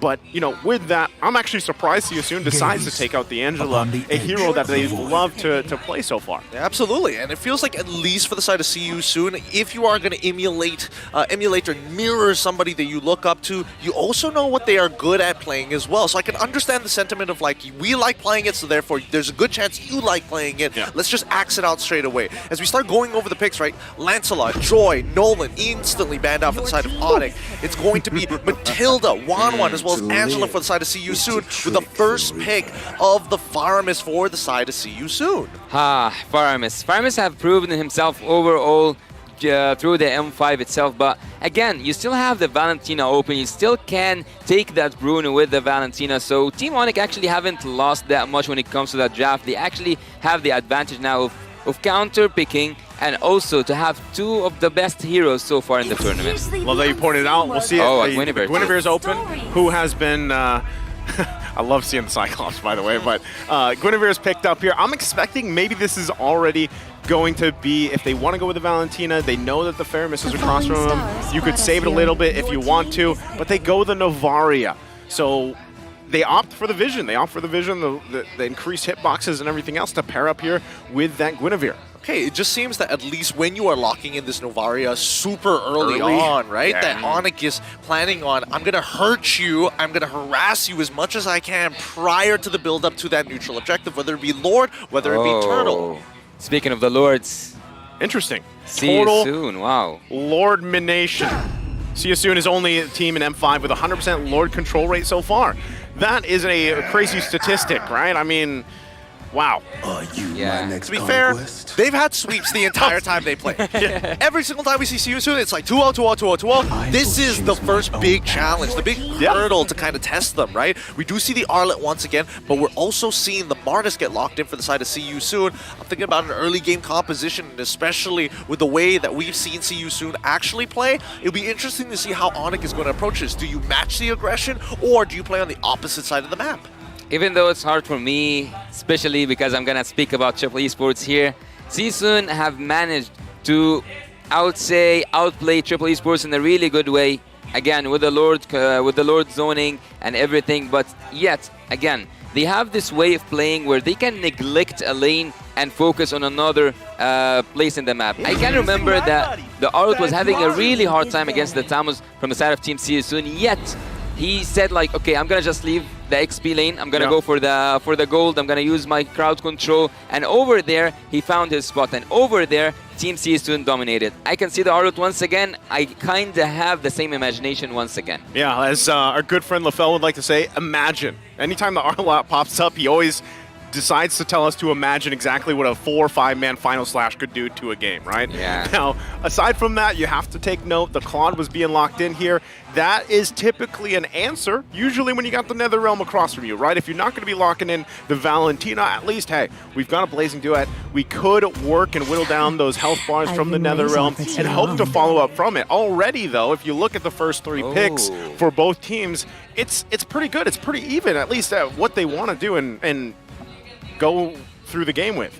But having the carry ban here, does that kind of make you feel, guys, that you will see more tanky heroes upcoming from Team Onic, or they are just afraid of a carry pick from C soon? No, absolutely. I think that Onic kind of design what they want to approach. They're being very, very honest in the draft here, especially with the types of bans that they're coming out with, right? Again, the fact that they are locking in the Claude, yes, it's great against the farmers, but it's also a pretty decent counter to Novaria as well to have that backline access. So therefore, killing 2 birds with 1 stone. You want to find these overlaps, which Coach Yeb in particular is really good at doing. He's got that type of foresight. Okay, again, next up ban coming out here. We'll see exactly how they want to tackle this. And with that too, my question is really gold lane for Sia soon. What do they want to park there, Yasu? What are you feeling like they want to pick up? In the gold lane, I would actually choose... Oh, no. I would go for an Aerothill. Why are we feeling like, oh no?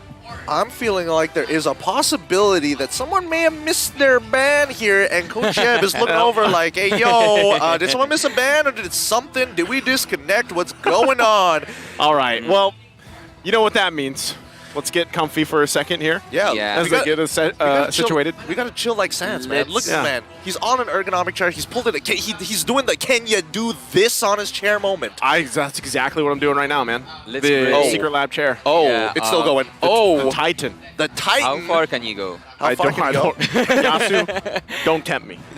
All right? I'm here for 3 series in a row. Okay. And the last one was quite long.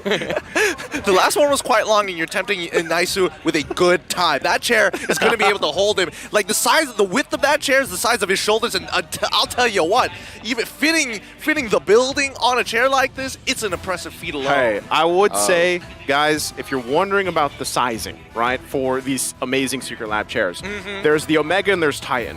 If you're my size, you probably want a Titan. Oh, yeah. Don't try to get the Omega.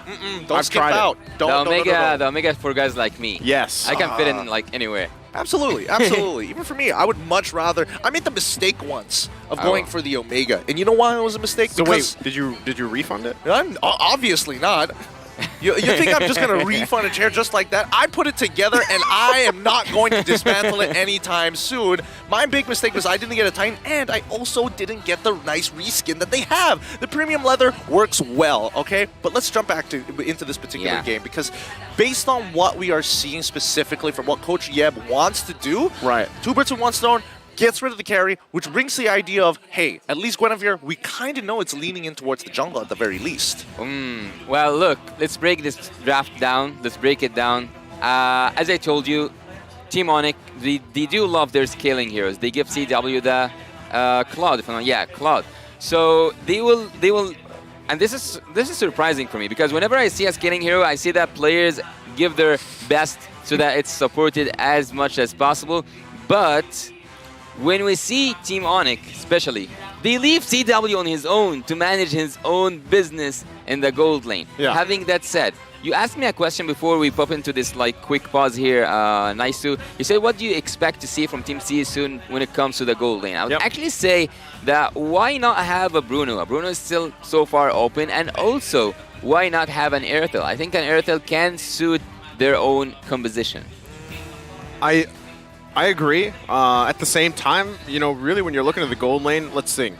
You have a Claude across from you. All right. You at least have the Netherrealm on your side, right? You already saw too, the carry was banned out. That's why I'm really wondering too, what is those last 2 picks for Onic? Because that is a big part of the equation to this. And that, you know, when I threw that question at you, Yasu, I wasn't expecting what we're going through right here. But, you know, there's a couple options left on the table for that.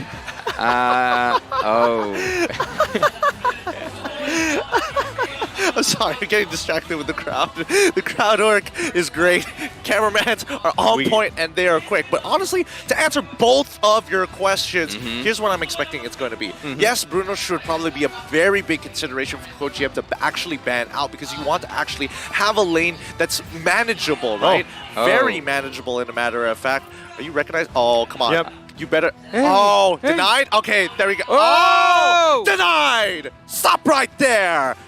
Ooh, that's painful. Hey, that's the he's known for the call dog. He's yeah. Yeah. You know, I don't even know if he's the one that maybe he inspired Mirko to do it when Mirko did the call dog. I think this is like, I don't know if there was an actual video or something about it, but oh, hold on, there's a guessing game. The backup crews. How many support heroes are there at MLBB? Oh, that's not fair. Do you guys know? So let's like have it. Let's go in a circle here.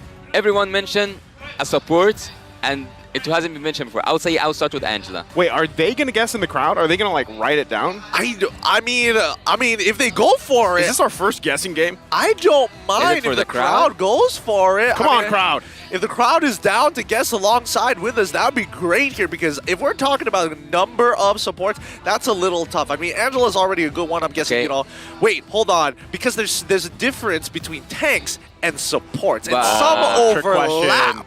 Trick question. That's why it's kind of dirty what production's trying to do with us right now. You guys watching at home online, I know you're probably spamming a bunch of useful stuff in the chat box, but go ahead and try to guess. Give it your best shot. Okay, let's give a number. Let's throw a number. Wait, how many total heroes are there actually currently? That's also not a fair question. 130, I guess, so around that. Is it 130? It's only 12? Only 12? That's so dirty. Actually, I get it, because when you're in the draft and you select the tab, there's only maybe 2.5-ish rows. Exactly. That's why. Because when you're thinking of support, you're thinking roam. And when you start thinking roam, that's when it starts messing things up. You're like, oh yeah, Arlet's technically a quote-unquote support. No, he's not. He's technically a fighter.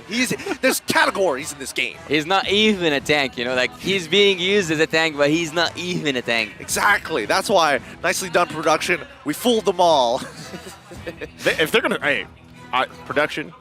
If you're going to start having guessing games, and we start to get to the knockout stage, we got to have prizes for these winners out there. There's got to be. If we're going to have a trivia, what's the point of a trivia without, you know, winning something? I'm calling the prizes, calling Starlight, hold me accountable to it. If they're not giving you Starlight skins, what about dust? What about dust? Would you like some more magic dust? No, hell no. Give me an epic skin. Give me an epic skin. I don't want the choice of not knowing what skin I want. I just want the skin. I'm actually aiming for the skies here. I want an ROG6.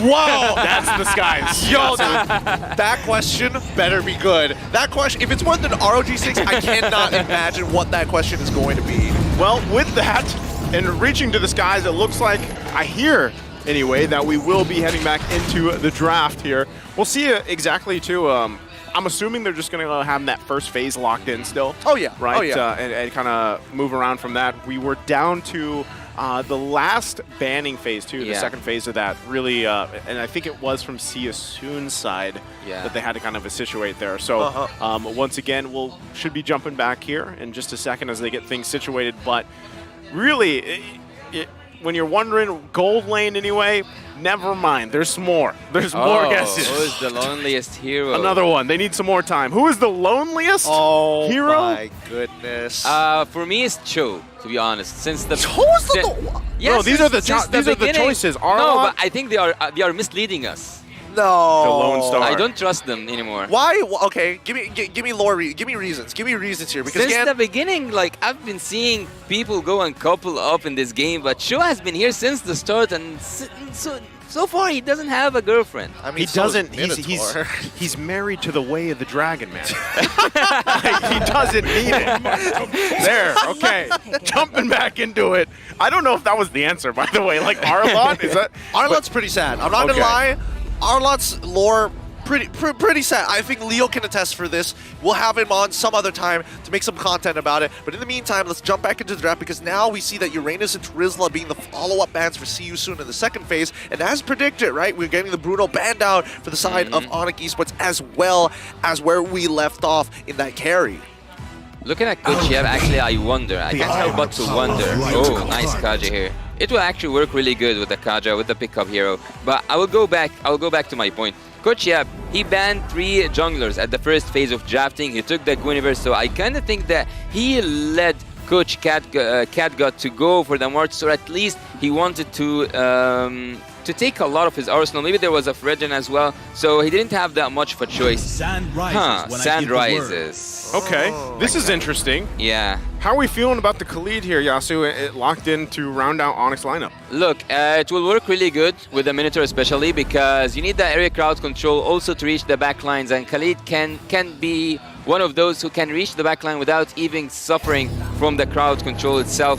We will see how will the Sandstorm work. Okay, I mean, with that being said, I have a lot of thoughts as we get into this game because the way that I see it, backline access is going to be one thing, but also the fact that siege-wise, it's going to be difficult for See You Soon to really approach the fight to begin with. A lot of AoE crowd control, and if See You Soon make that first move, Onyx clapback is going to be way more dangerous. A really tricky idea here from my side. I would say Kaja, take the miniature out, everything from there will be easy. Well, you guys shared your thoughts here. We're going to be loading up into game number 1. Again, the best of 3, the series, the battle for the King of the Hill of Group A between See You Soon and Onyx.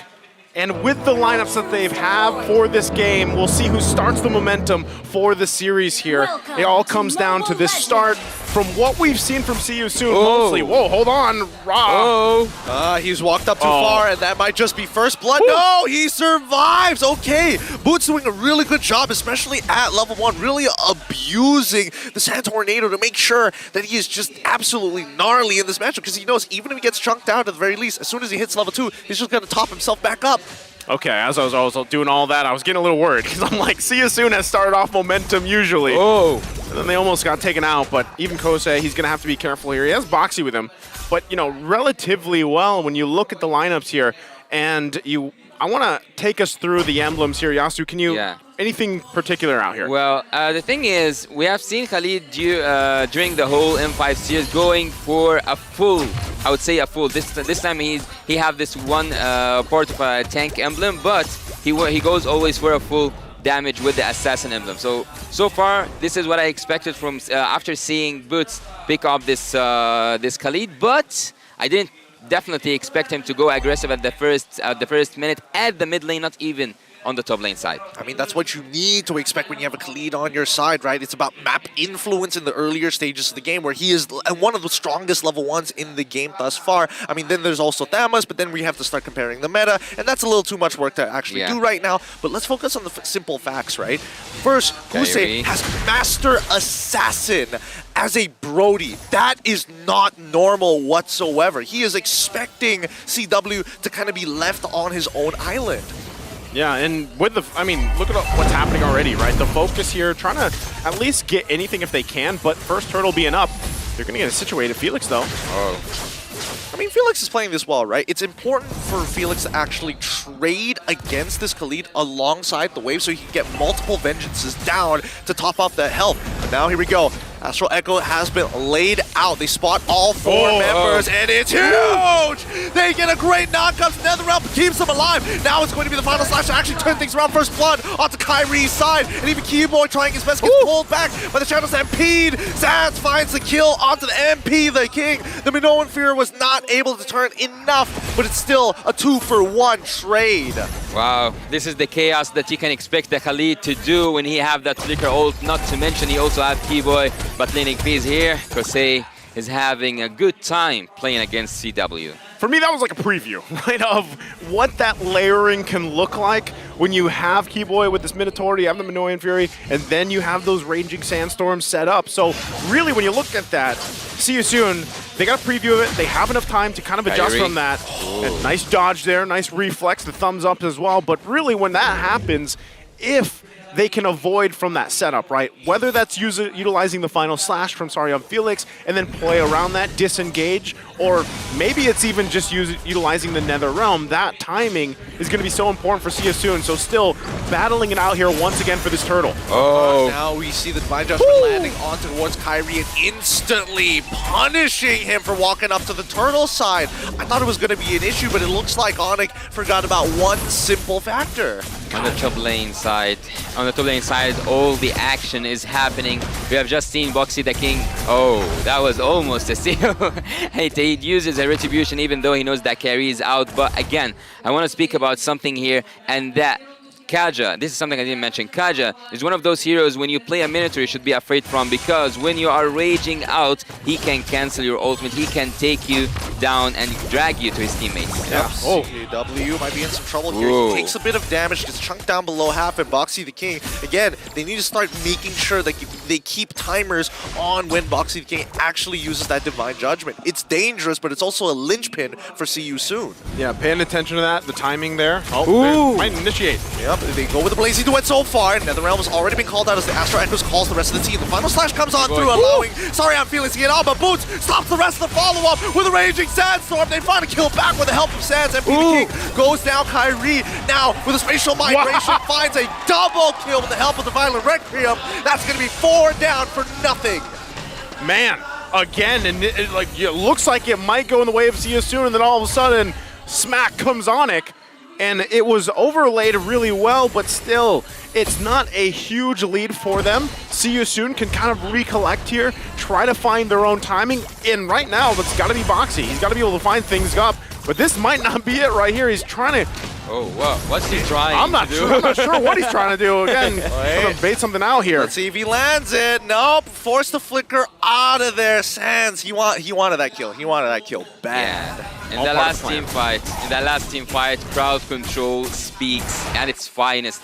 We have seen a lot of crowd control being utilized from the side of Onyx team just to make See You Soon paralyzed on that top lane side. But again, CW, I said the opposite. I said that Kosei is having the best time of his life, but after CW got those 4 assists in the early game, I cannot imagine how will he do in the mid game. Yeah, that's tough, right? You got to kind of adjust from that, knowing that this is going to be a minor advantage for CW, at least in the gold lane. He's going to continue to farm up. So if you're See You Soon, once again, you want to be able to buy Kosei some time. You want to contest these, though, and that's what I like them doing here. But really, can they actually get a pick off? That's one of the biggest questions when you're utilizing this Kaja pick. Right now, they have the positioning on the turtle, though, and it looks like Onyx might actually just give it up. Kyrie's not even a part of this, so MP the King getting that second turtle. It's just too much effort, too much time, too much resources when Kyrie needs to start building up to his first and second items. I mean, at the end of the day, CW got a free tier 1 down bot side, and for what? For See You Soon to get a turtle, just a bit of EXP and a bonus turtle dragon buff? Like, it doesn't really do too much for them overall compared to Onyx, who's getting influence over the map. Well, seeing that bot lane turret has been destroyed right now by Team Onyx, I can imagine seeing Carry in really good bushes. Well, they've already started things off. The final slash comes out towards Kyrie's side. I don't think... Felix now getting punched, but here comes the NetherRealm for the counter engage. Retribution already being used, but sorry on Felix still trying to get out. Sands almost getting it, but here comes the Raging Sandstorm, flickering on towards Big side. It's too much damage. They pull back. Luckily, no members of Onyx go down. I could be wrong, but Sands finds another one, and Boxy the King, he doesn't miss a shot. Man, the polling back and forth and just kind of whittling things down against Siasoon was really well orchestrated there from Onyx, and now they're just continuing to put the pressure. Yeah, after... Are they taking it? Who took it? Who took it? Who took it? Oh, it's MB the King. Well, after seeing the Divine Judgment from the side of Team See You Soon there, I told you about it before it happens. Keyboy, once he triggers his ultimate, he's gonna be drugged down by Boxy the King. Oh, there's some recalls here. He's so confident right now. But I want to speak about something. Whenever Keyboy misses his ult, he have always boots to cover his back, and that's what we saw with this Raging Sandstorm coming in with a flicker from the side of Team Onyx team. Man, that's what is actually scary when you look at it all unfold, right? It's like a perfectly choreographed dance. You have Keyboy there holding on to that Minoan Fury. If he actually gets Divine Judgment, it's fine because you still have the Raging Sandstorm. You still have, you know, Spatial Migration. There's so many possibilities to initiate a fight and pull back. That's what we see, right? First is Keyboy. He pulls back if he has to flicker out. Then you have Boots coming in. And that's the problem for See You Soon right now, is kind of finding their way, navigating through all these entry points from Onyx. Right, and right now that might be just, again, time could be on their side. If they can stall some of this out, you still have to rely on Kosei. He is this Brody. Boxy though going to jump in. Oh, conceal. They fit the 4, finds the Divine Judgment. Kyrie fights 3, and now the Violent Requiem going to chunk him out. NetherRealm keeps them alive for the time being, and Final Slash actually whiffing. This is not bad for the side of Onyx. They still have a majority of their ults still up. Kyrie positioned himself correctly in the next upcoming fight. He can take Brody out. He have a flicker and not a purify. So whenever Kyrie sees Kosei, he's just gonna have really good ideas. Here he goes. Oh man, sorry, I'm Felix tries to spend, but Kyrie's going to be able to secure that lower to the back line. He's getting attacked so quickly, and now CW finds a double. Sans gets a mega one blazing duet to put him in the dirt and be the king, trying to run away. Sans not gonna let him go. Chunks him out. Oh, misses the shot. CW should get this, right? There we go. Secures the kill. The and double even Raw tap. trying to, Sans, you wouldn't. You wouldn't. He's taunting him underneath inhibitor turrets, and even Keyboy getting him back. They pull off, and here comes the Lord already spawned. All right. We have just seen a team fight that could have ended with a maniac. CW is just flexing his Demon Undersword. He's flexing his golden staff. We have seen the damage. We have seen Sans giving vision all around the map, even though Boxy the King is the one who started that team fight, but the ones who ended it up there in the sky were Team Onyx. Again, I'm going to go back to the fact that I was saying before all that unfolded. It's great if you have a Divine Judgment. You pull Keyboy, but then what? And that's where you saw the triple spatial migration, gets the NetherRealm out, and it collapses from there. It really just feels like there's too many options for Onyx right now, and really, if you do find a pick, do you have enough damage? You know, if you're See You Soon to actually follow up, and time and time again. Gideon, I know you love the word feint. This is what's happening. A lot of the times, it's even just Kyrie baiting out the final slash. Exactly, because Kyrie's one of the only few people in the lineup of Onyx right now, in terms of the draft, right? Playing this Guinevere to get in and out of fights. If we're talking about Boots, he doesn't necessarily want to get out of the fight. He kind of wants to end the fight. And the same can be said about Keyboy, right? They don't have the most amount of mobility once they've committed all of their resources and all of their spells. Yeah, quick reflexes, that's what we got used to by seeing Kyrie, even though he's not an assassin, even though he's playing a utility jungler, but yet he is still so smooth with his execution. Let's have a quick look here at the in-game equipment. We will see that Brody already have his Blade of Hypnosis and also the Melficraw, which will give him a little good advantage when it comes to dealing some physical damage to the tanky heroes from the side of Team Onyx. Speaking of the tanky heroes, we only speak about here Boots on the Khalid, Kyrie as well, and Keyboy. So by banning that carry, they did manage to have this tanky composition, and by this tanky composition, they managed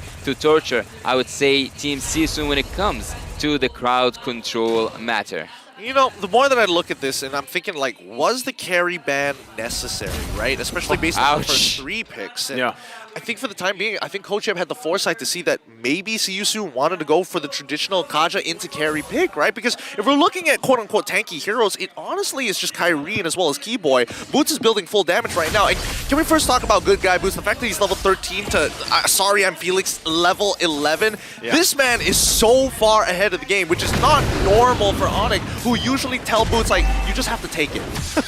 Well, what I love also about the builds is that I see Kyrie building half of the builds, the half of the Cursed Helmet, and also the half of Blade Armor. There's a Conceal. What are they aiming for?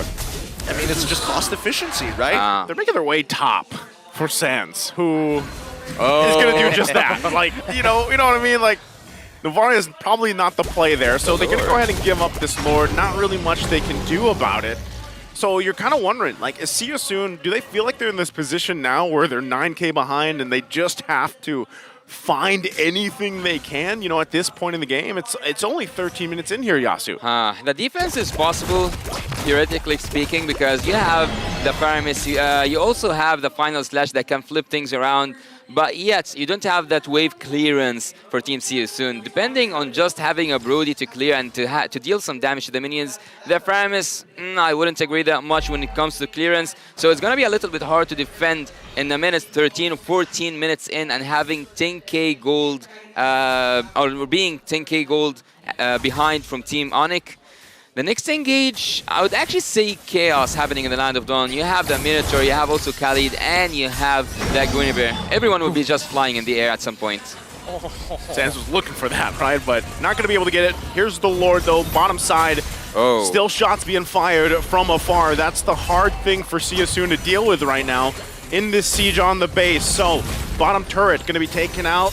Onyx still putting the pressure here. They might actually force a situation knowing that they have this kind of lead unless they take the discipline route and they just get the base fully exposed with this first push in. Yeah, I mean, just look at what they're doing right now. Like Onyx, they could have synchronized the waves, but they've decided the Luminous Lord is going to crack open the very first inhibitor turret, right? So the next thing we're going to do is start sieging you down. Like Sans, get as many shots as you want. Make them feel punished for sitting in their base. Really hurt them, and we don't have to commit anything. Just sweep through their jungle.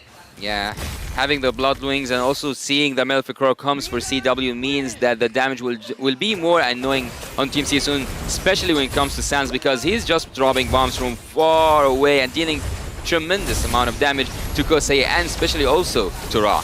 Okay, so far so good though for Soon. They're holding it together despite getting siege from afar.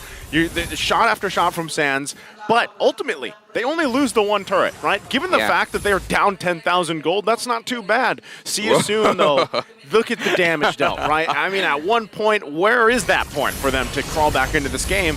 If they can stay in the base, defend as much as they can, ultimately it's going to lead to Onyx just taking another Lord, doing the same things until they are ready to actually force an initiation here. So that didn't happen with the first one that they went in with the Lord, but still, that's what's the future of Soon, unless somehow, some way, they are actually able to pull something off. This is where I would like to say once again, and why I feel like LaFell likes to say this. Imagine if the Arlot, if Felix can actually get a final slash off that's going to help them win a fight. Now you're LaFell pilled. He is. I'm missing him. I'm missing LaFell. Look, we got to keep it based here. We got to keep it based here on the desk, right? The important thing is that Onyx, at the end of the day, even if they try to force a fight onto Soon, it can be very awkward, especially when it's underneath their crystal, right? And that's why Onyx is purposely dragging this out. Hey, come on out. We're gonna call a technical pause, but come on out towards that Lord pit so that now you have nowhere to run. At the very least, we can commit to this fight. Let's look at this game from all the aspects, since now we are giving the time. The last team fight, I would actually say that it was so easy to take the inhibitor turrets at least. You had an enhanced Lord, you have the gold lead, 10k ahead. You shouldn't be that much afraid from the final slash, because yes, it can make your position doesn't sound as solid as you wanted, but you have the items to defend whatever sort of damage that can be dealt upon you. Minotaur, also having Khalid, not just that, the damage from CW haven't been touched so far. Team Onyx could have went for inhibitor turrets at least, and this is something I'm not quite sure why they weren't as aggressive as I expected. Well, I think a lot of it boils down to, one, majority of the gold that's coming from this 9k gold lead is, one, Kyrie, and two, coming in from Boots as well. I mean, let's not forget, sorry, the big one, Sans, of course, and he's the one that's harassing, right? Sure. But Novaria is one of those heroes that plays in intervals. It's not as good as a Lilia that can kind of walk up, dish out all that damage, and as long as you hit the abilities, get those resets, and really push that advantage. Novaria doesn't work like that, unfortunately. And that's why they're trying to pull back, right? And let's not forget, Khalid is one of those heroes that, hey, if you have CC, Quicksand Guard ain't gonna save you anymore, right? And Arlet is pretty good at canceling it. That's what I'm wondering, again, you know, when it comes down to it, when you're, and this isn't just these two teams, but generally, let's say you're down 10,000 gold. Oh yeah. All right. And you are pretty much turtled up in your base, right? Oh, yeah. You're just defending as much as you can here. What is, and we've seen this actually happen, but I'm just hypothetically throwing out there. How do you turn it around? You know, like, is it just a Hail Mary defense play that's going to only be the answer here in this situation with this lineup here across from them for Soon? Well, you need to accurately activate Faramis's ult, because this is the only way Team See You Soon can buy more time, because when it comes to defending the base, yes, the final slash can make everyone in a really bad position, etc, etc. But when it comes to Faramis, if he triggered his ultimate in a bad timing, if it's not on sharp, perfect timing, he's gonna lose that defense 100% for sure. But going ahead into the game, I cannot help but to remember seeing Sans having triple the damage dealt. Ooh. Here we go. The chase has already started. The Lord falls into the hands of Onyx, and they finally pick on the Sorry I'm Felix. And that's where See You Soon call it quits. They're like, okay, we're only willing to sacrifice Felix. That's about it, because he's the most expendable, and he's the only one who's going to be able to kind of set this big play up for the rest of us. That 5-man dream not going to be there just yet. Yeah, I mean, even in that case, it's like, should we have even been in that side of the jungle for the Lord, right? Like, what would we do? What would we accomplish? Even if we had the vision there, would it have been better if See You Soon just waited in the base? Yeah, you know, Sorry I'm Felix is going to be up by the time the Lord makes it here. But, you know, things like that are just going to further set you back in what you're trying to do, crawl back into this game. At this point, now 12,000 gold behind at the 17-minute mark. This is where Onyx is going to force it, punch it in, and possibly end it here as the Lord makes its way into the base. Yep, they've lost all their inhibitor turrets here. This might be an endgame scenario, as now we see that CW, he's got to be careful, right? Even though he does have the BMI in a safe spot, he is nervous about Boxy the King. He could really turn this around for them. They can harass for as long as they want, but as long as there's that counter-engage ability from the side of See You Soon, there's always the possibility. Kyrie is going to make the attempt. Keyboy starts things off, flickers in hard. The Netherrealm is going to protect him. Keyboy ends up losing his immortality, and now they're letting everything throw in the kitchen sink as well. It's going to be the Sand Storm God that keeps Boots alive immediately after the ult. It's too nasty. They can't do much about it, and Sands has done enough to put them in the dirt. See You Soon drop the game. A decisive win, game number 1 here for Onyx, under the 18-minute mark with a massive lead here. Very well executed. Very well executed indeed, and that's what we are talking about. Just a matter of a millisecond can make the difference. Team Onyx are now flying, and now they are the Sky Kings soaring beyond their limits. We just saw a perfect execution coming from the Minotaur, coming with the flicker ult. Keyboy does deserve that S and S+ tier given by his teammates, and also given by his enemies.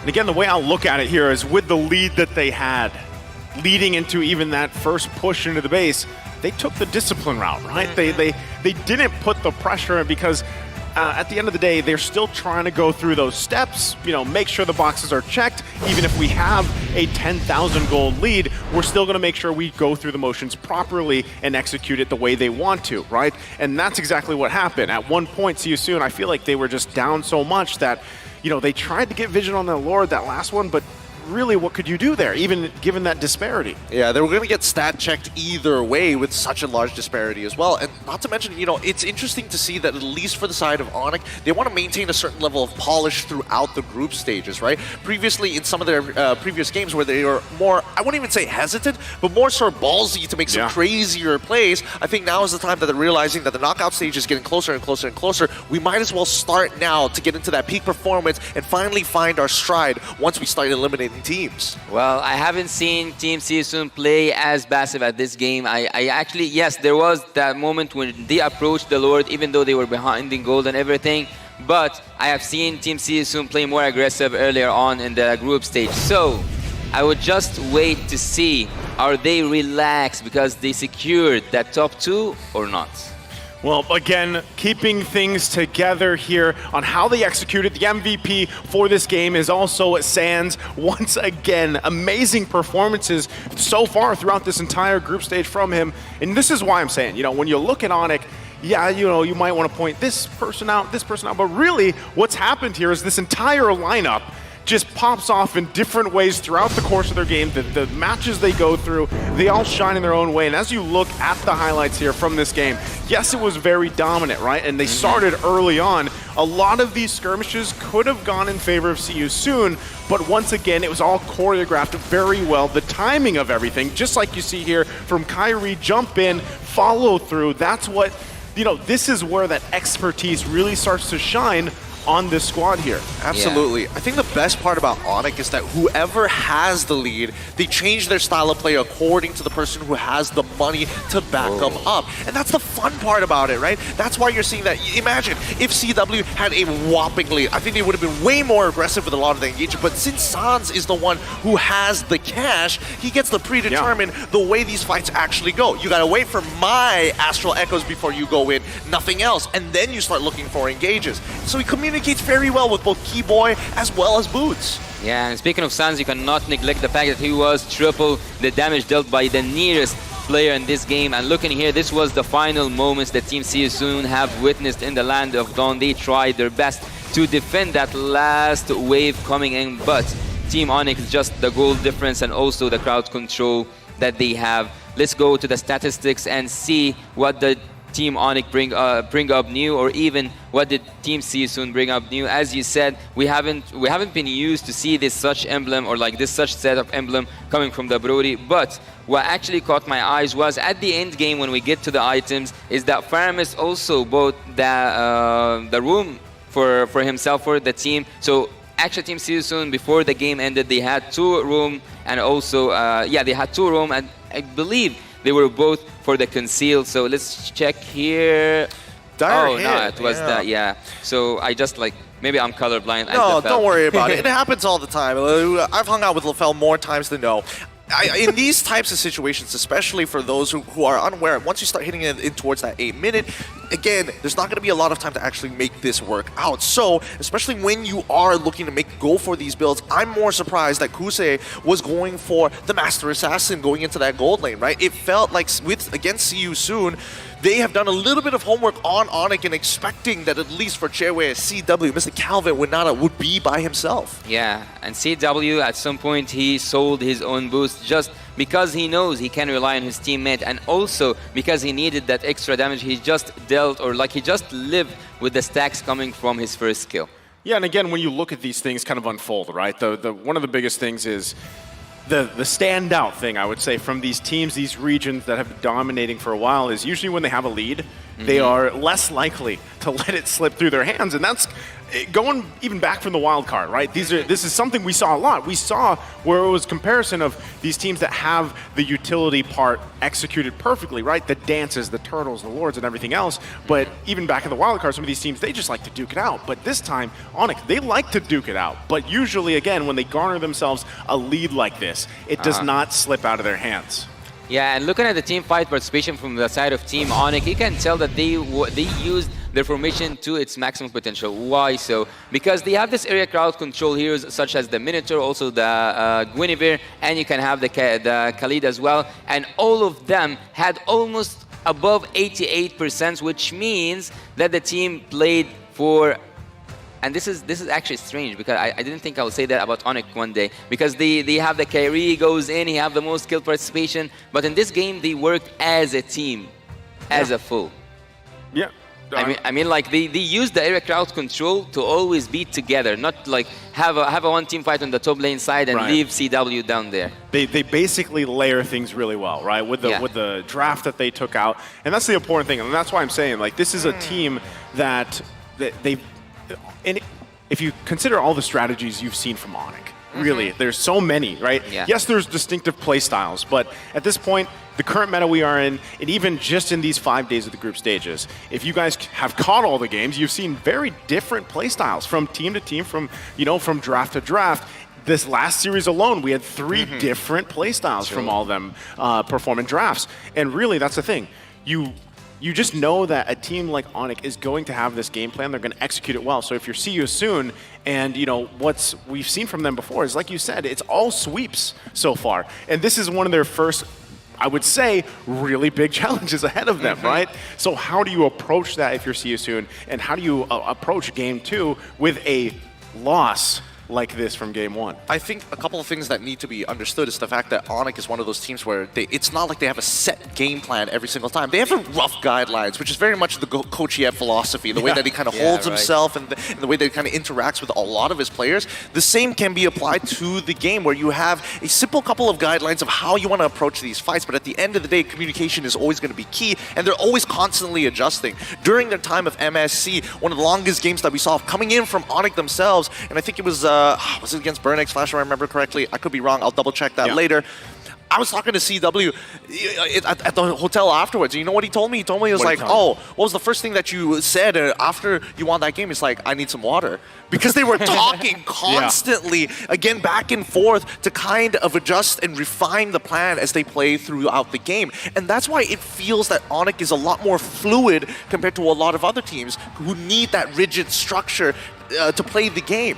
That's why we're seeing the preparation from the side of Brody going for Master Assassin. That's why we're seeing the common emblems going onto this Arlet to hover around the turtle, because they know it's going to spawn on that side for the very first one at level 4. Yeah, love the insights there, Gideon, and it leaves you really questioning how that things is going to change ahead of us. Now, of course, real quick for all you guys watching over there, here comes the TikTok drops. If you guys are watching on TikTok, the M5 has something special for you guys, an M5 on TikTok for 5 minutes, and you can win one TikTok viewer chest. Yes, there are chests out there. Watch out for 20 minutes, and you might win TikTok Deluxe chest. If you guys are here with us in the venue and you are somehow pull up TikTok, maybe you can get a chest as well. I don't know where the pop-up is supposed to be. I think it's like the top right, but then it's vertical, so it's like it's even further beyond. You'll figure it out if you're watching on TikTok. It would make a lot more sense there. Well, today started with 2 1s so far. It have been a day full of, I'm not gonna say sweeps, it's full series. So I would expect to continue the day that way. See You Soon have shown us, not today, but before, that they can make up something even better than what we have just witnessed. Team See You Soon can bring up something, and I'm wondering what it is. Will it be the pick-off strategy? Because we know that they have this Kaja Kadida combo that actually reminds me of a team who's unfortunately not with us here in the tournament, which is Echo Philippines. Yeah, well, it's funny though, they're actually here watching though. They just walk in. They just walked in. Big shout out to Echo.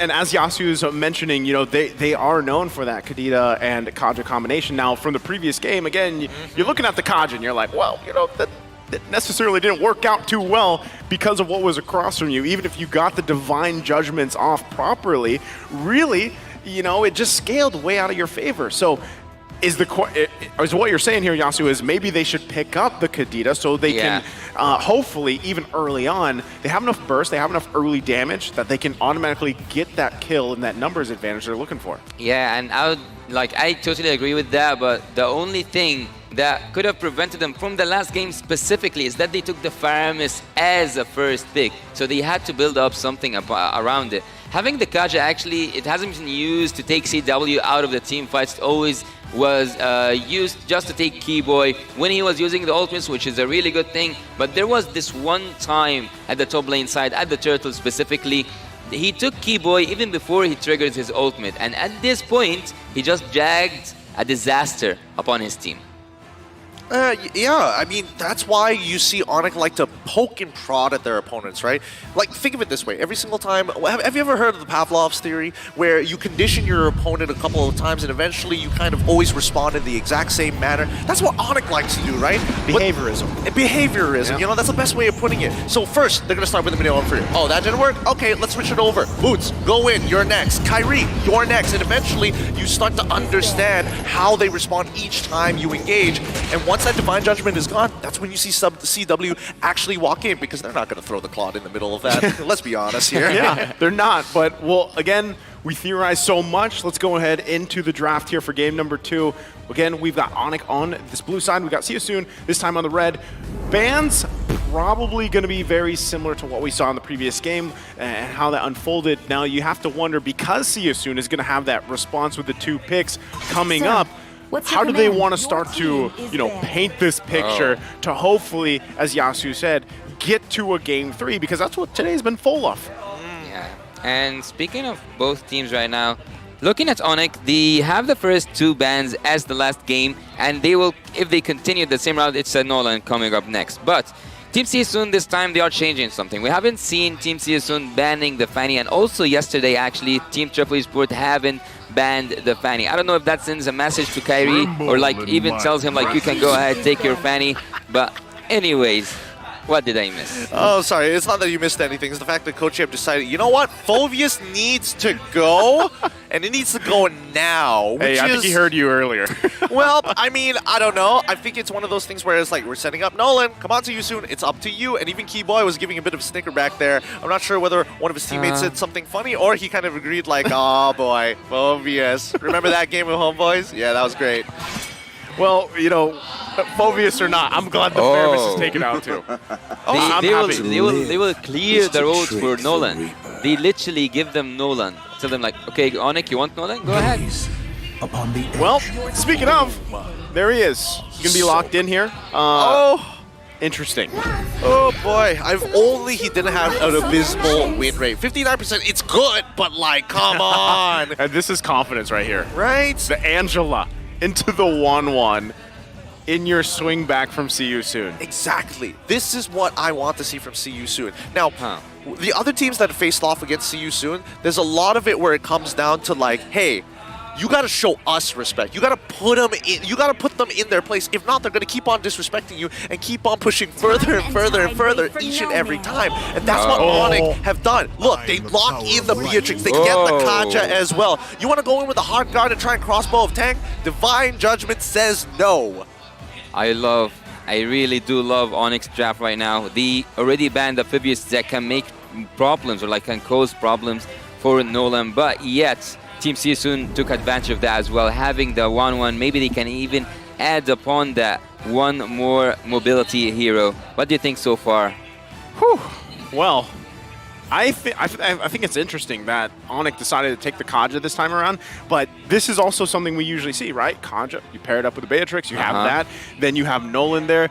My biggest question is, you know, how do you cover that front to back or even have that peel option for Onyx later on? I think that's where we also have to see Siasoon focus on the second phase of bans as they go for it, but they're going to pick up the R-Lot here so far. So I would say Siasoon, hey, they're opting for comfort, at least for this match. Oh yeah, it's not just comfort, but I'm expecting specific bans. Number one, for the first time ever, people are now caring about what Boots actually is going to play. Too many times people have forgotten about good guy Boots. He takes one for the team, and even in the previous game, for the first 8 minutes, he was hard, well, you know, to a degree hard carrying alongside with Sans, but it's good to see as an EXP laner, you have this much impact. Now first, Sans is going to be a problem with that Novari. We need to get rid of that, right? Get away from the trigger fingers, get away from the good stuff. The real question is going to come down to the second half of that draft where you're looking to kind of match up. Remember, See You Soon has that very last pick, and I think it's going to be leaning towards the EXP to get some benefits.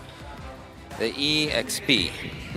Team Onyx do need the EXP, but look at Team See You Soon.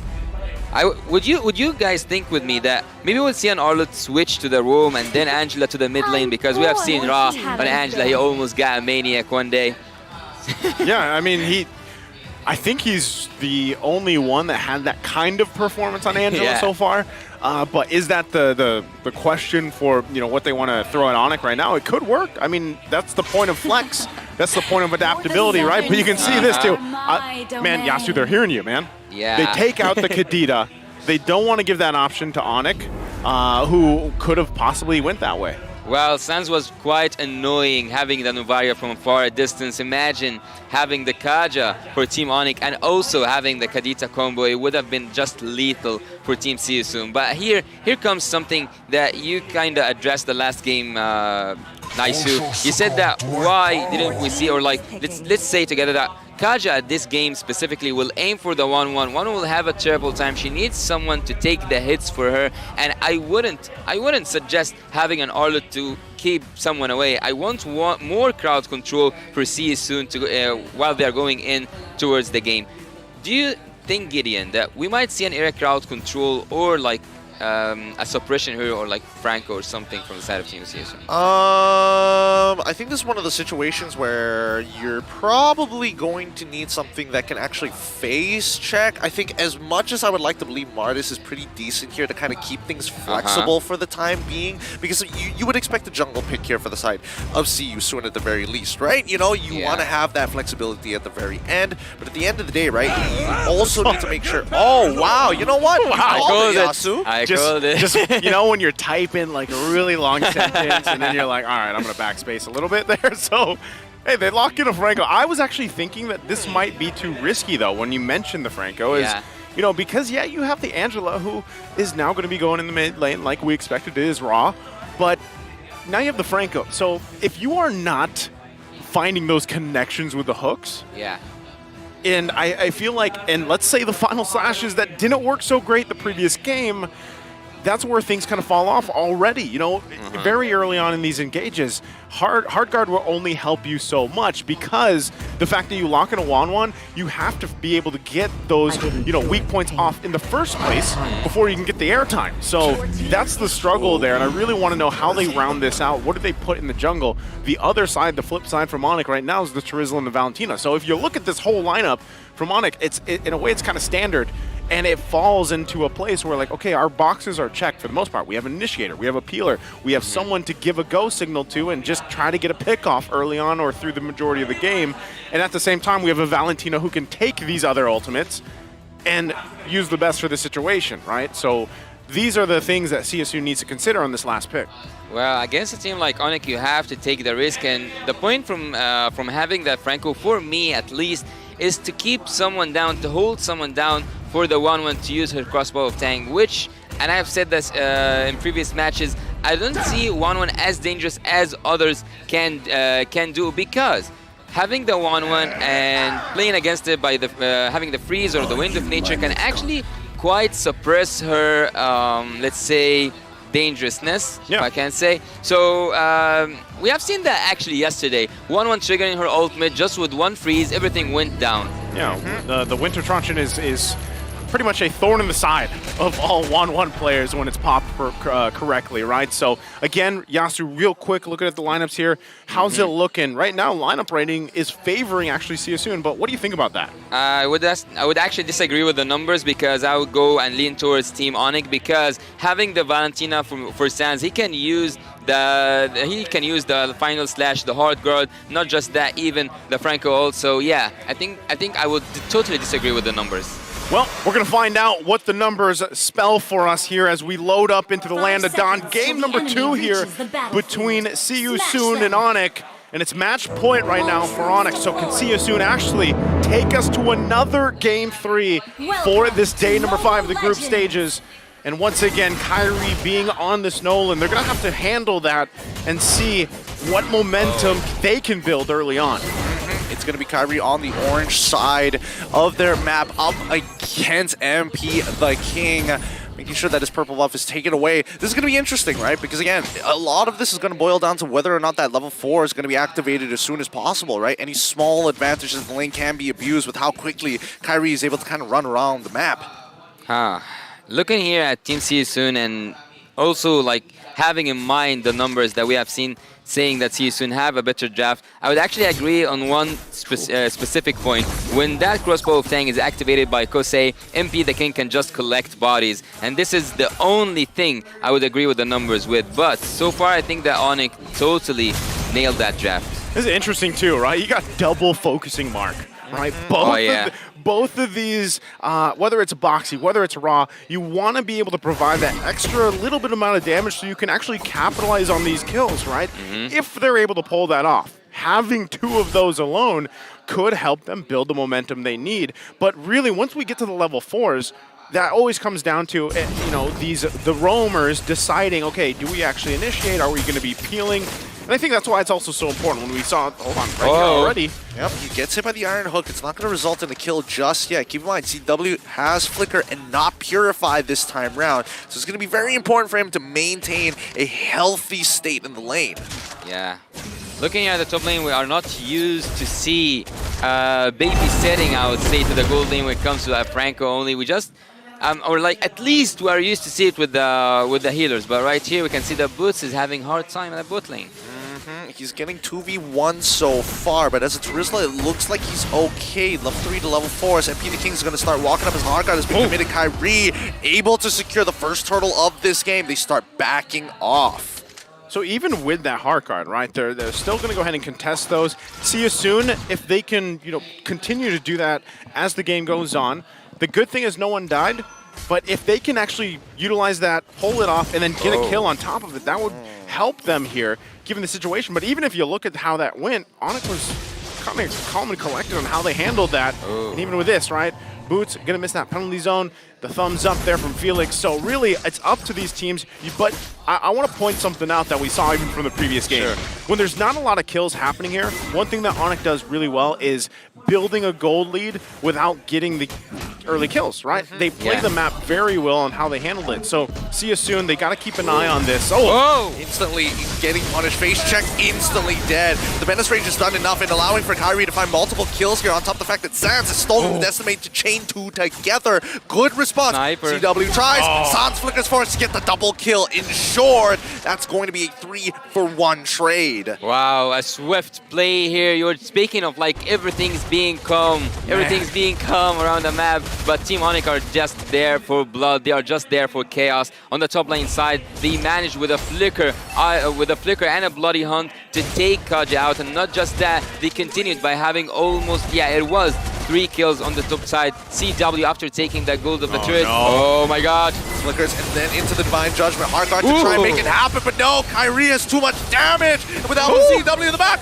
gets a double, no problem. What an dude, that was almost a nasty play with Sans stealing the Hardguard. Very creative, good reaction time, but they trade support for mid laner. And this is the scary thing I was talking about, right? Just in a few minutes, the gold lead now 2.5k ahead, and going back to history here, Onyx is going to play around this really well. So now see you soon being down this a little bit. They're going to be a little more passive in how they approach some of these. But with the lineup alone, when you look at Angela, when you look at the Franco, you're kind of playing off the fact that, all right, we got to land these iron hooks, man. Yeah. Right? He goes in with the final slash trying to, make some miracle happen. Not going to happen here. But still, you're finding yourself wondering for See Soon, how do we do this? How do we turn some of these around? I actually like the initiation from Boxy earlier, trying to go in with a flicker, get the bloody hunt off, but unfortunately, Onyx was there on time. And that's something that's kind of hard to counterplay, right? Obviously, Onyx they've been through this, they know how to respond to some of these rotations here, and also the lineup that See Soon has on how to counter it. So really, you're wondering, See Soon, where's our damage, right? It has to be on Kosei, but he's actually struggling right now, even looking at the gold breakdown between the two gold laners. Yeah, I would say that, that was a really good hook, but are they committing to it? Yes, they're looking for the Bandit's Rage as well. Boxy goes down straight away with a stolen Decimate coming in from Sans. They got to be so very careful here. Unfortunately for Boxy the King, he wasn't even able to get his ult off at all. Sans, he's got to show that disrespect, right? He's got to keep See Soon in their place. Yeah, Sans just doing his thing there. Oh, the damage it was almost there, but the left tap's keeping them alive.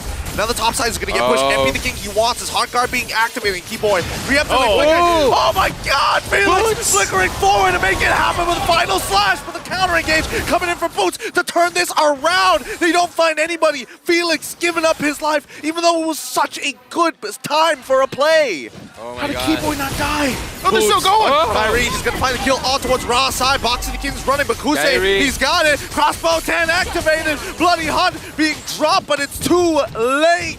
Can't be done. Nothing can be done here any longer. I mean, Sans is trying his absolute best, and even for Boxy the King, he's got to be in the right position, right place at the right time. But Onyx, they're not giving them any space.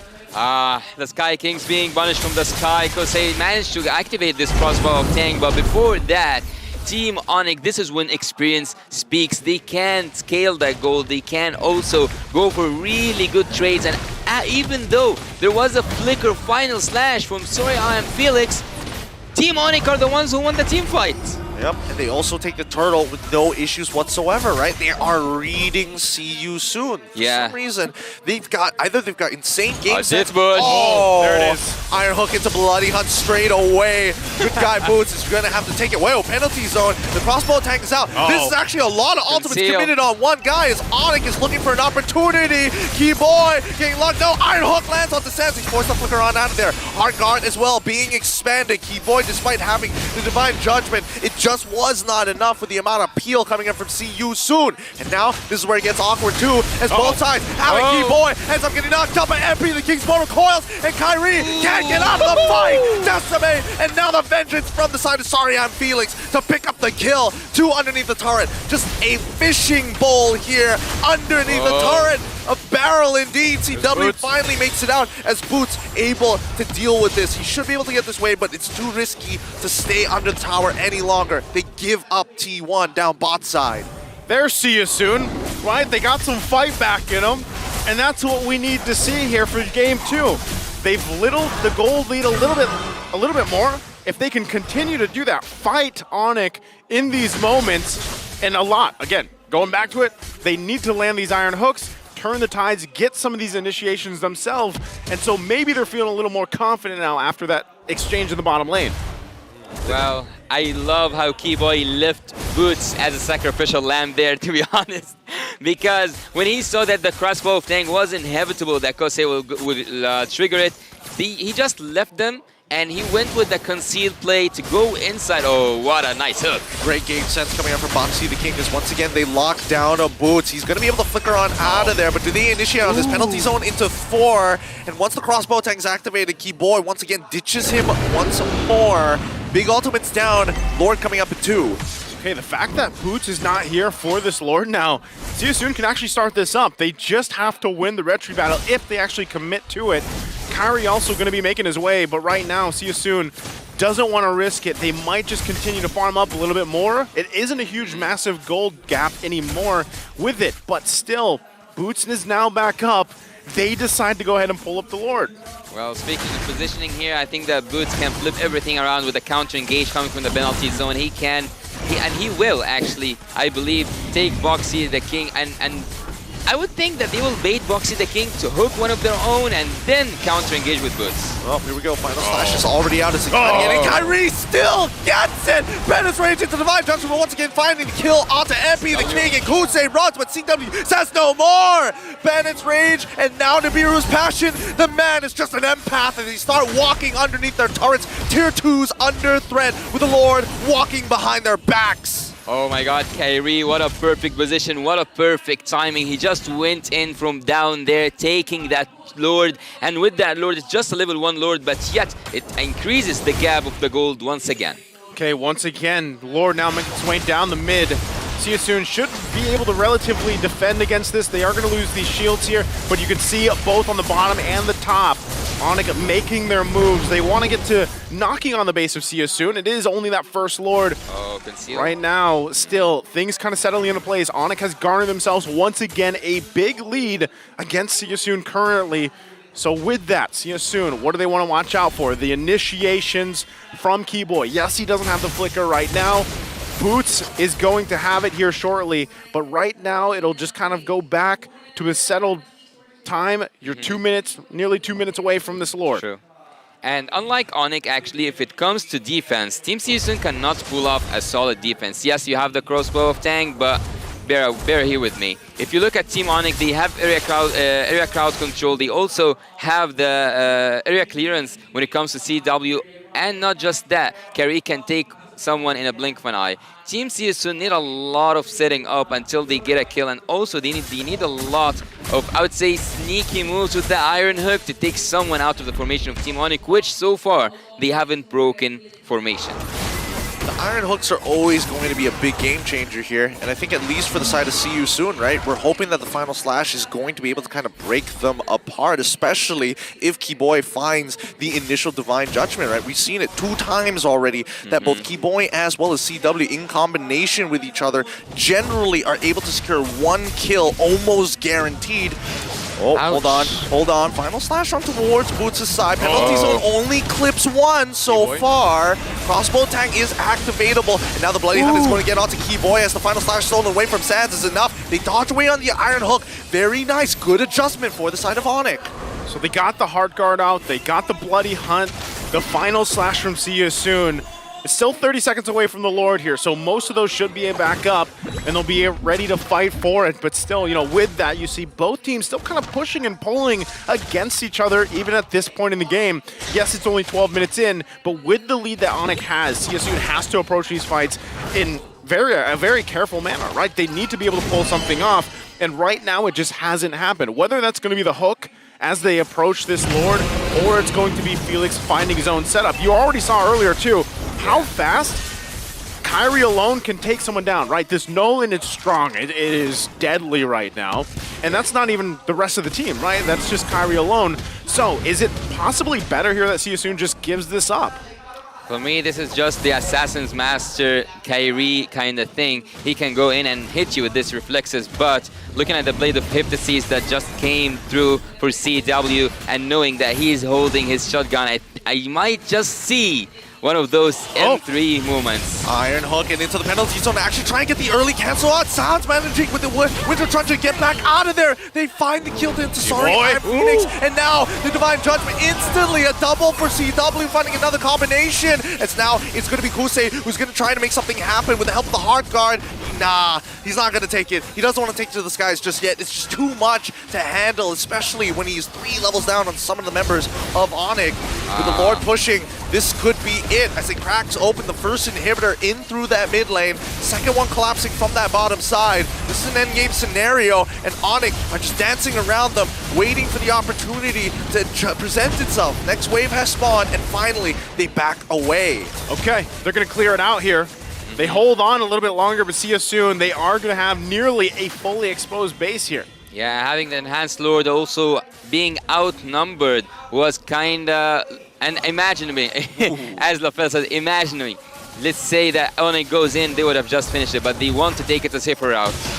Here we go. Once again, the final slash penalty zone, and landing onto the 4 members in towards that back line. He's getting peeled off in final slash as well. Crossbow of Tank is already out with a hard guard from Kusei. They back up. I'm sorry, Felix jumps in on towards Sandside, flickering for his life. Vengeance as well, but CW peels them off time and time again. Renaissance must not be disrespected. Oh, even with that, again, the base fully exposed. It looks very similar to the previous game, almost 11,000 down here for See You Soon. But if things fall into place somehow, some way, they might be able to crawl back into this game.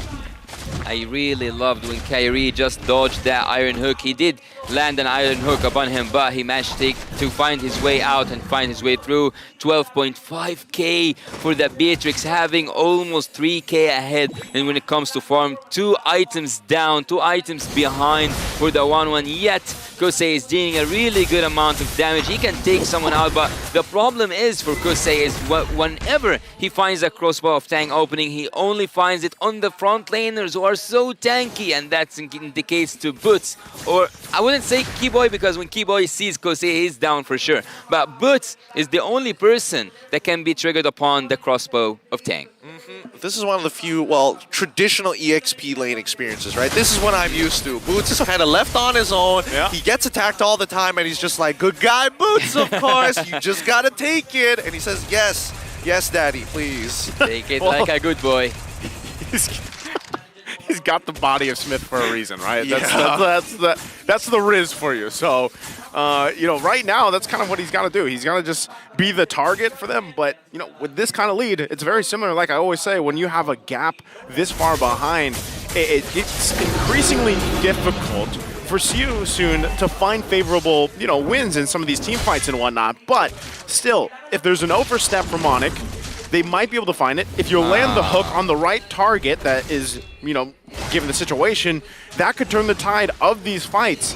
But, you know, really, who do you find? If Boxy is checking these things for himself, trying to find the right target, and if you don't land it, then you're down that Iron Hook, and all you have is the Flicker and Bloody Hunt combination. So you can see this. It's very difficult for them to even get range of this Lord. It's better they just give it up and get ready for a defense in the base. Yeah. Even though there was no vision whatsoever on Boxy, the King, and Team See You Soon on that top side, yet See You Soon went back. I believe that at some point he could have took Kyrie out and went for an engage, even though they are behind in gold, but yet they had the opportunity, they had the window. Will they regret it? This is the question, or that's the question for the upcoming seconds. The Enhanced Lord, second Enhanced Lord is marching from the mid lane, and Team Seosun are not looking good.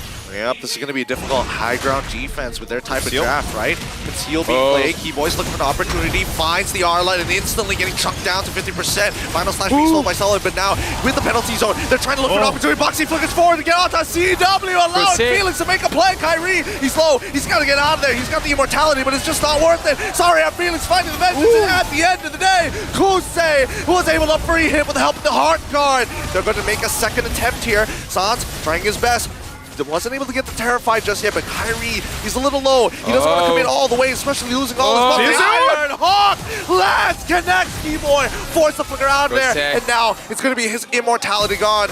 CW can only watch, Sans can only hover around, and the defense coming out from the side of Seosun is clean. They make it for another minute or so for the next Lord to spawn. Gotta give it up for Seosun, staying in the game 18 minutes in, despite the gap they have. They find something, they find a win in this. And this could be the start of something, turning this in favor of them. Again, as we get further in the game, these death timers are going to be a concern. Well, I believe there was a miscommunication from the side of Team Onyx. Boots, even though he landed his ult, the penalty zone was upon 4, if not 5, of the members of Team Seosun. Even though that happened, there was no follow-up. That suits such a really good engagement. Felix, here we go. Penalty zone is on all of them. Sorry, I'm Felix already using the final slash, and Sans going to help ensure it with this final slash of his own. Oh, the Terrified MP, the King, he's getting chunked out. Bloody Hunt already be committed on to good guy Boots, and he can only take so much damage as Keyboy decides to show up. Looking for an opportunity to get out to Kusei. Doesn't get the Divine Judgment. Instead gets pulled back by the Iron Hawk. Kusei goes into the skies. Crossbow of Tang. Winter trying to his best, but now he uses his own Wind of Nature. Kyrie comes back into the fight to finish it up. Clean fight. 3 for 3 down. Kyrie looking for anybody. Flickers forward. Sans wants it. Decimate. Oh no! It hits the wrong guy. Kyrie doesn't have enough energy to chunk down Boxy the King. Sans, he's going to hold on to that Decimate for just a little longer. They have enough time here. Still, Felix going to be up in just a second. Onyx, they might just make their way for the resources in the Lord. They're going to make their way over there, but not after the purple buff as assassin junglers, such as Nolan would like to say himself. But this is dangerous, right? You can see that finally Seosun have scaled to a point where it's a pretty even fight as long as they minimize the overall damage from Keyboy. Yeah, this is one of the games so far that had so many kills, so many team fights, but look at Boxy the King. Oh, once again, nicely play coming in from Felix as well as Boxy the King. They're trying to save Sans. He loses his Winter Truncheon and Immortality. He's out of there. And now they're going to be able to secure this Lord, but unfortunately Keyboy gets joined backwards. Not enough damage to commit to this as they have to stick around their base and clear up these waves. Suffocating by the amount of minions coming in through the base. Team Seosun cannot commit to that Lord, cannot go and engage, even though they have the suppression hero, even though they have Kusei with the hard guard upon him. Even with all that said, Team Onyx are now in control. The Sky Kings are looking for a hunt. Man, time and time again so far for this game, Seosun has somehow defended despite being so far behind. Are they able to do it again here? They have to make quick work of this Lord. 20 minutes, a 20-minute Lord here. It's tough. Boxy the King going to be looking forward, getting on top of Nolan straight away. Final slash coming in from the side. It's Kusei goes into there with a crossbow. Tag finds one. Is able to bring Kyrie's immortality, but the base is getting chunked out. The body's distracted. He attacks it, and it's GG. Well played as the crystal cracks under the Onyx pressure. And the Sky Kings will sweep the series decisively there and securing, again, a top seed going into the knockout stage. Buying some time, that's all what it took for Kyrie having the immortality switch fast, as Kyrie always have shown us that switch between the immortality and the freeze. He managed to keep Kosei's hand busy until the base itself suffocated because of the minions. Obviously, look at that! The sportsmanship Love to through see it. a different level. Because again, respect is given when you are at the world stage. It's not like CU play bad. It's the fact that they are mechanically talented. They are so gifted at the game. So good. It's such a great series here. Yes, it was a sweep, but let's throw it over to the stage to hear from our victors. Manjin, take it away. Ladies and gentlemen, give it up for Onyx! Dominating their group. They are now top 1 up against See You Soon. Guys, congratulations. First of all, Kyrie, what can you say about your performance and how important is this victory for you guys? Who has the mic? All right. Okay. How important is this victory for you guys? Very important because we're #1 at our bracket and we're gonna face the #2 at other bracket. Okay. All right, you're gonna wait. All right, Kyrie, there was an important moment in that game where you stole the Lord with that retribution and then you made a comeback. You turned it around. What was going through your mind when you stole that Lord? I can't really remember. You can't remember? You watch the replay, you will remember. Okay, all right. Let me talk to some other guys. Sans, okay, Sans. All right. Sans. Okay. Based on the games that you've seen, based of all of the games that you've seen, all right. Okay, which team has impressed you so far?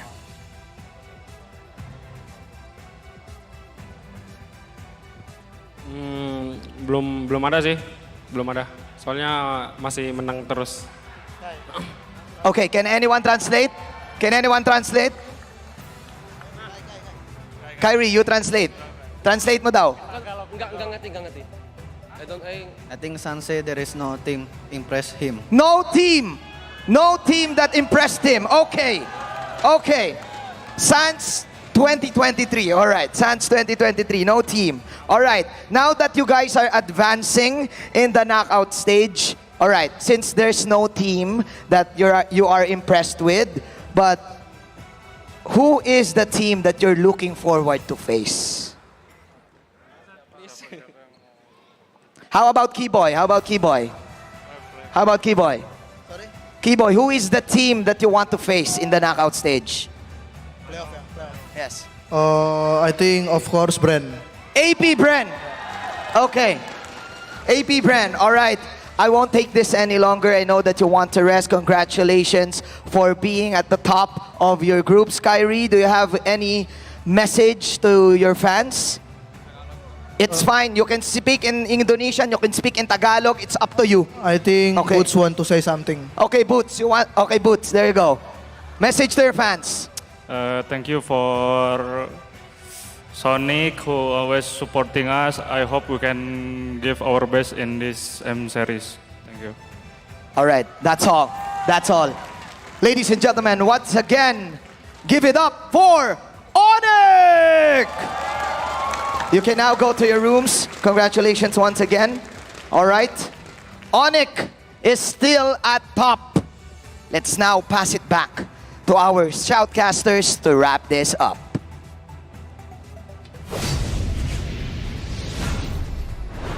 Thank you so much, Manjin, and of course, congratulations once again to Onyx there.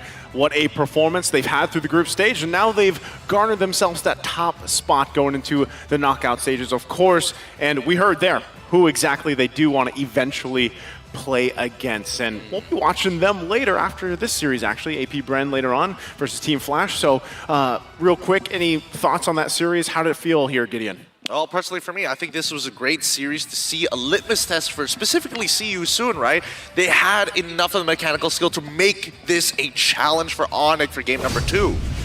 Well, speaking of challenges, let's see who was the MVP of the game. Once again, it's Sans clearing up the sky, and as expected from the Sky Kings themselves, they aim for the skies, they want AB Bren. Sans here looking at the statistics, KDA with 808 and also having kill participation 81. In the previous game was 81, this one is 80%. And I would say that he's once again aiming for that magical penetration that he applies, even though right now we all know that if Novaria, not Novaria, I'm just mistaken between the previous game and this one. But anyways, let's get back to the highlights here. Sans, and this moment actually what made Onyx kind of, I would say, in the lead, in the driver's seat since minute 1. They were able, with Sans here, knowing that the missed sniper shot from CW was committed by, oh my god. Like, if we speak about every shot that we get, if we speak about every highlight that we get, we will not get enough. We will not stop talking because this game was full of team fights. Onyx team here at this moment, they managed to reverse that and counter that engage with the Terizla ultimate with the penalty zone, and here was the first time See You Soon were able to get at least, I would say, almost a Lord, even though Kyrie was there, coming from the back lines, taking the Lord down, and Onyx once again coming back on top. Yeah, there would be some moments here, again, as we look at these highlights, is, you know, especially the fact that you have a hard guard, you have Kosei with the way the crossbow of Tang. He was able to find some moments, and it actually looked like if maybe they had withstanded one more march into the base, they could have turned things around, because even moments like this, right, you're thinking that they can pull it off, but again, the response, the synergy, even the juggling of items later on here really played its part for Onyx, right? And unfortunately for See You Soon, they weren't able to capitalize on this moment here where they turn things around, but then again, Kyrie and Sans, with their positioning, they were able to close things out through this. And with this moment as well, it was great, but again, the base, it was being focused on until eventually the win goes to Onyx here. I really do admire how Kosei executed that 1-1 because he was playing, he was having this footwork up there in the top lane, and also with the hard guard upon him, it gave him so much courage to engage and also disengage and re-engage, which is something that I really admire about the 1-1 players. And at some point, we have seen that Keyboy was trying with the concealed flicker ult to drag him down, but he knew that this was coming, and he didn't just knew, he took advantage of that, and this was the one time that he was able to trigger his crossbow of Tang upon the Kaja, and then all the disasters were happening for Team Onyx. But let's go here and look at the statistics and look at the board. We will see that at some point, again, CW gives away his boots to go with full damage and with full damage only. And by just saying that, looking at the purple buff and the orange buff, the team See You Soon were prevented from taking any buffs after the early game stage, 17-5 in terms of purple and 15-5. And of course, we have right now 4 different players taking everything, but yet they are all from Team Onyx. Kyrie with the gold per minute, as you said earlier on, Naisu, they know how to farm up because, and I pointed because of the experience. The carry was Sans once again having the most damage dealt, the sandbag Boots, and Boots was taking a lot of hits, but yet, which is the person that I wouldn't actually expect to see at the Forgotten One, CW, with the most assists, even though he was dealing a lot of damage, if not the most damage in his team. Yeah, you know, it's funny that you say that because, it's weird to say he was the Forgotten One, right? But ultimately, he just had, in a way, a gold lane experience. He was able to just pull things off. He provided a lot of damage, but a lot of the cleanup, right? The kills capitalized there was either from Sans, Kyrie, and the rest falling into place for them. So, you know, when you look at even that scoreboard earlier, you see how dominant the Nolan can be in a certain, you know, player's hands like this, how they just eat up your entire resources in jungle. Yeah, I mean, not only just eat up your resources in jungle, the fact that he's, you know, out farming people like CW, who's known to just be like, oh yeah, I have that gold lane experience as well, especially since the majority of the kills that he got were in combination with Keyboy, who were handing it to him on a silver platter. So it's crazy to imagine that he's still power farming in this particular manner.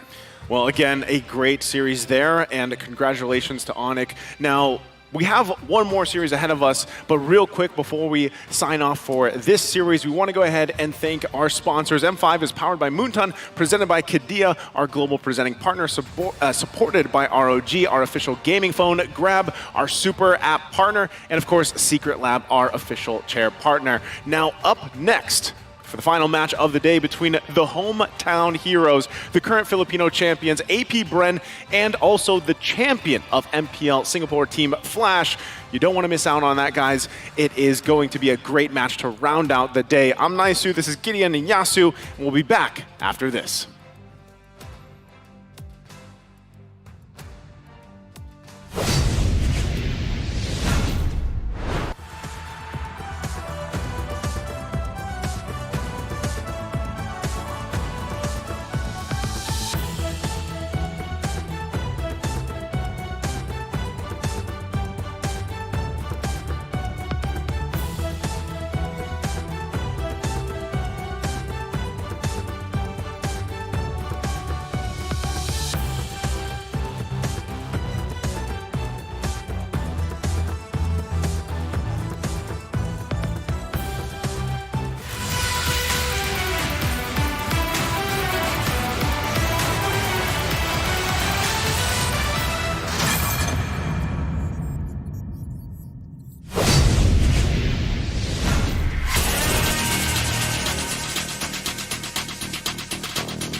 Hit me like I might get over, but you can give me in no corner. I know I can make a comeback. Ace this round and finish this game now. Got the power on my shoulders. Yeah, you know that I'm a soldier. You can keep me off my guard, but you can't keep me from my honor. Nah, nah, nah, I feel like the floor is lava. The energy's getting higher. You're saving my arms, 'cause I know just what I got. I got you like na-na-na, and you know I hold the power.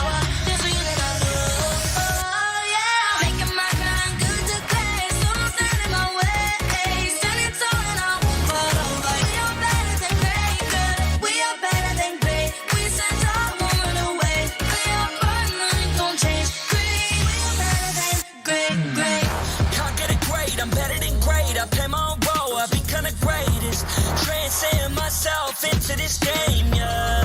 I feel the power to dominate fate. Championship mind, no time for the weak. What's up to the game? Shall reveal. Better than great, that's how we feel. I feel like the floor is lava. The energy's getting higher. You're saving my arms, 'cause I know just what I got. I got you like na-na-na, and you know I hold the power. This feeling I do. Oh yeah, making my grind good to great. So don't stand in my way. Standing tall and I won't fall over. We are better than great, girl. We are better than great. We stand tall, won't run away. Play our part, nothing gon' change. Great, we are better than great, great. If we stand tall and believe, we can make it, you and me. With a sense of urgency, you'll see I'm better than great. I'm better than great. Oh yeah, yeah. Oh, I'm better than. Making my grind good to great, so don't stand in my way. Standing tall and I won't fall over. We are better than great, girl. We are better than great. We stand tall, won't run away. Play our part, nothing gon' change. Great, we are better than great, great.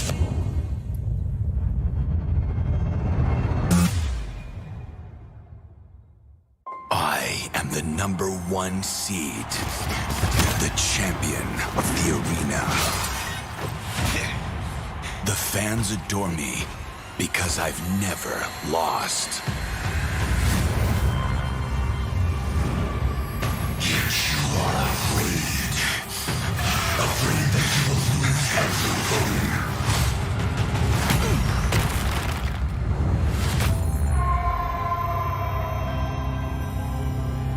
Do you ever get scared of losing, Kimmy?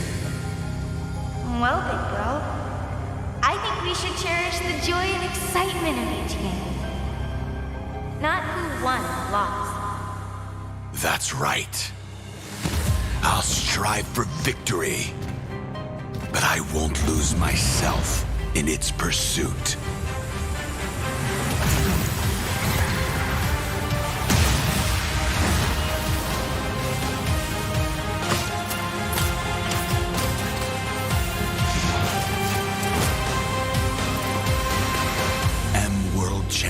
championship.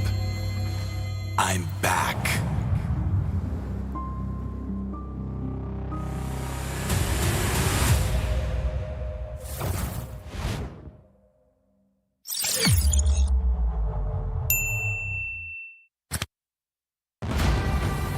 We are here at Gamers 8 to show that we are walking the walk.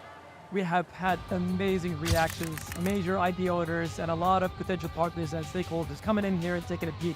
Kidia's cube over here has been the nexus of this zone. What I saw from the outside is very mysterious. You want to know what's happening inside. Felt like, you know, this is an MMORPG, but R is not role-playing, it's real world.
Boing, boing, boing, boing, boing, boing, boing, boing, boing, boing. 2, 4, 4, all right. Boing, boing, boing, boing, boing, boing, boing, boing, boing, boing, boing, boing, boing, boing, boing, boing.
Brandon, alam ko masalimot ngayon ang buhay mo. Kung kailan ka nabigyan ng break as a head coach sa pro scene ng Mobile Legends, doon ka pa nagkaroon ng malubhang sakit. Iindahin mo ng isang buwan. Itatago mo kasi akala mo ngalay lang naman. Hanggang sa isang gabi, hindi ka na makatayo. Hindi ka na makalakad. Wala nang choice kundi dalhin ka sa ospital kasi grabe na yung sakit na iniinda mo. Magsisimula ang season na wala ka sa tabi ng team mo. Sobrang lungkot at depression ang dadanasin mo dahil sa sakit at kawalan ng pakiramdam sa kalahati ng iyong katawan. Munti ka nang sumuko sa buhay.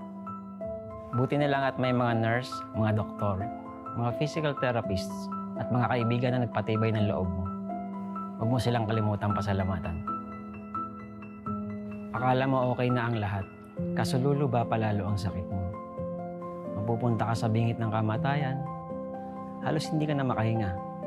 Doon, mapapadasal ka sa Diyos na huwag ka na munang kunin dahil hindi pa tapos ang mission mo. Hindi pa tapos ang pangarap mo. Sabi mo nga, magja-champion ka pa. Maniwala ka na gagaling ka. Kumapit ka. Sa pagkakataon na yon, madudugtungan ang iyong buhay. Binigyan ka ng isa pang chance sa mundo para tuparin ang pangarap mo. Kung akala mo wala nang kukuha sa iyong ML team dahil sa kalagayan mo, nagkakamali ka. May magtitiwala pa rin. Kukunin ka as coach ng isang team abroad. Igagrab mo yung opportunity kahit pa naka-wheelchair ka kasi gusto mo yung ginagawa mo. Magiging mahirap pero okay lang. Ang importante, sumubok ka at wala kang regrets. Unti-unti na rin mag-i-improve ang kalagayan mo. Sabi ng mga doktor, kailangan mo ma-operahan pero wala ka pa namang pera noon kaya naniwala ka na lang nagagaling ka.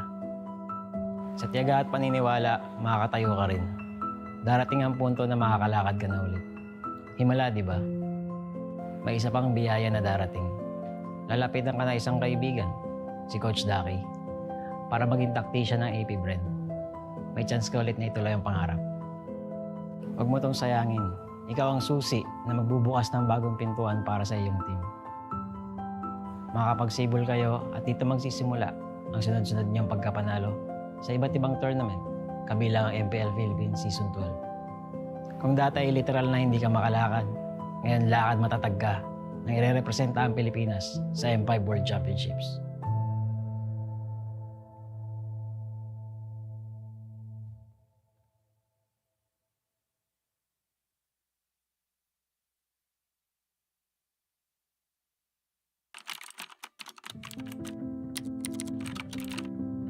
David, nakakatuwa manood ng MPL, no?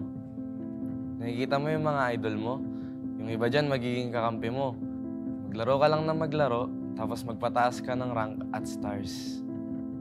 Sa sobrang loko mo, darating pa nga yung 24 hours na nag-live ka ng ML para magpapansin. Dahil sa kasipagan mong yun, may chance ka pang nakasali ka sa Bren. Sobrang saya ng magiging run mo kasi magcha-champion ka na sa MPL tapos makakasali ka pa sa M2 World Championship. Nakaka-pressure pa yan kasi rookie ka pa lang tapos mag-worlds ka na. Buti na lang, umayon yung resulta sa atin. Magiging champion ka ng M2. Oo, masaya siya. Kaso warning lang ha, yung mga susunod na mangyayari dito magiging mahirap at masakit para sa'yo. Ganun talaga yung buhay eh. Hindi laging masaya. Minsan, kapag nasa tuktok ka at hindi mo alam kung paano harapin ang tagumpay, sasagadsad ka pababa, tatamarin ka, makikinig sa maling sinasabi ng iba. At ang uli, magmamahal ka ng taong lolokohin ka lang pala. Sa mga panahong yun, mapatingin ka na lang sa salamin at parang hindi mo nakilala yung sarili mo. Magiging madilim yung mga susunod na kabanata ng buhay mo. Pero David, dito ka matututo. Oh, baka gusto mo laktawan tong part na to ha? Hindi pwede, kasi mahalagang pagdaanan mo to. Okay lang matakot, gawin mo pa rin. Magta-top 8 kayo sa MPL, talo, laglag. Hindi lang isa, 2 beses pa. Dahil dito, mapaisip ka kung kaya mo pa ba, kung para sa'yo pa ba yung ML, ngayon ka dapat hindi tumigil.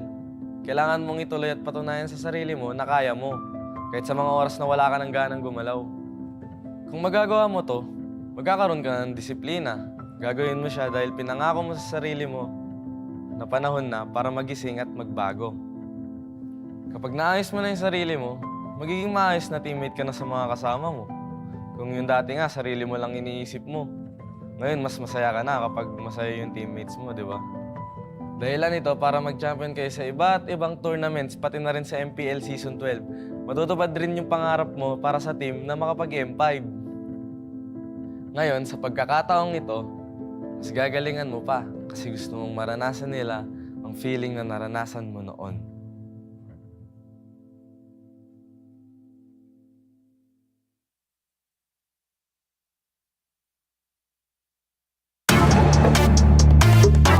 We're better than great.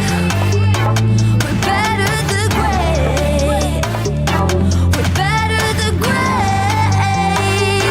Nanditong mga bida, the kings and queen of MOBA, kasamang kabugera at 7,000 isla. Nagsisimula pa lang tayo. Look at your face, so kabado. Dito sa aming teritoryo, can get this crown sa amin ito. Ang laban na to ang magiging binhi. Di na papayag masakop muli. Lahat ng daraanan namin ay mahawi.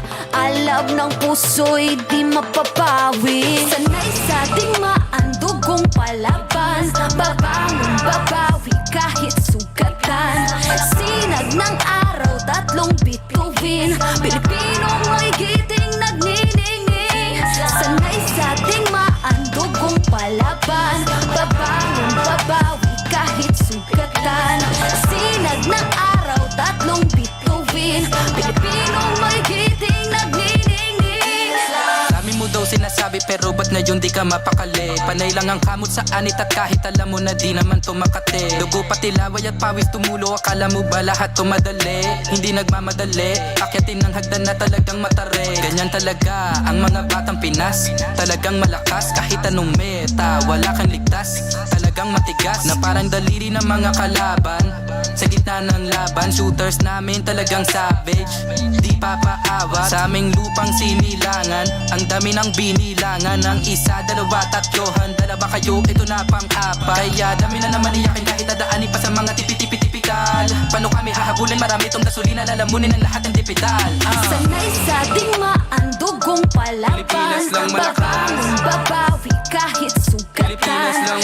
Sinag ng araw, 3 bituin. Pilipinong may giting nagniningning. Sanay sa digmaan, dugong palaban. Babangon, babawi kahit sugatan. Sinag ng araw, 3 bituin. Pilipinong may giting nagniningning. Ang maong away ang sinugdanan. Di mo sugot madakpan pagbalik. Tanang agian kay diretso mapalit. Ang init sa dughan kay dili mawakli. Sanay sa digmaan, dugong palaban. Babangon, babawi kahit sugatan. Sinag ng araw, 3 bituin. Pilipinong may giting nagniningning. Sanay sa digmaan, dugong palaban. Babangon, babawi kahit sugatan. Sinag ng araw, 3 bituin. Pilipinong may giting nagniningning.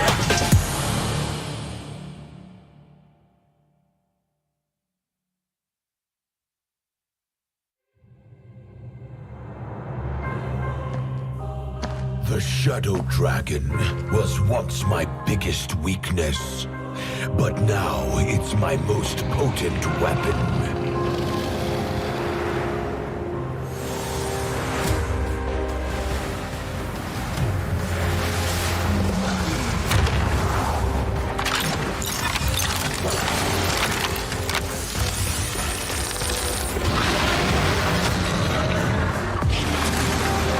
Cosmic Dragon, rise and soar! Dragon Stomp! Dragon Scales! Dragon Rush!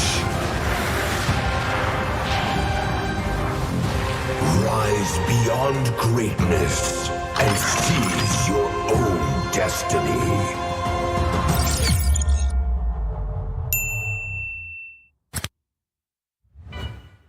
tonight we celebrate MLBB Esport. Do the kaldak! Do the kaldak! This is the Suman Challenge.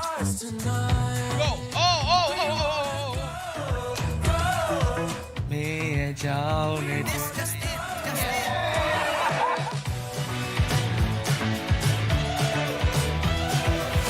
Welcome to M5 Gala!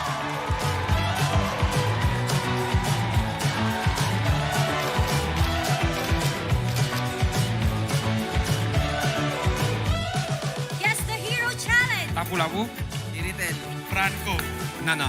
Nana! Best dressed team! Best dressed Super Marco!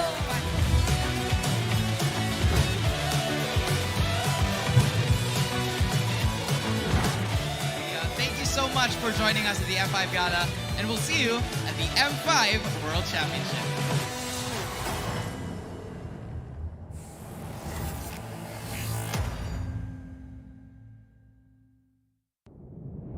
Have you ever wondered what is our identity? Our identity isn't limited to just esport players. Our style. Sweat. Our passion. And vibe. Feel our energy. When we dominate the stage.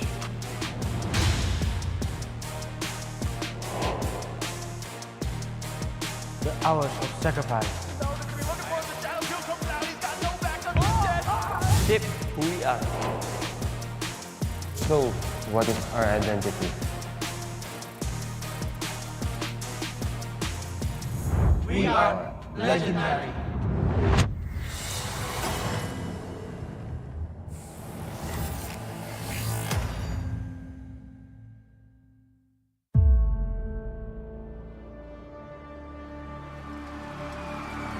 In the history of M Series, no host country has ever won the championship title. No other region has ever claimed the throne. No team has ever secured the championship twice. In this thrilling showdown, 16 teams across the world have gathered once more to seize the trophy. Which teams will prove themselves in their epic rivalry rematch? Will a new region unveil their strength and climb to the top? And who will leave an unforgettable mark with their skills? Behold, the old guards, seasoned titans returning to reclaim glory. How gallery.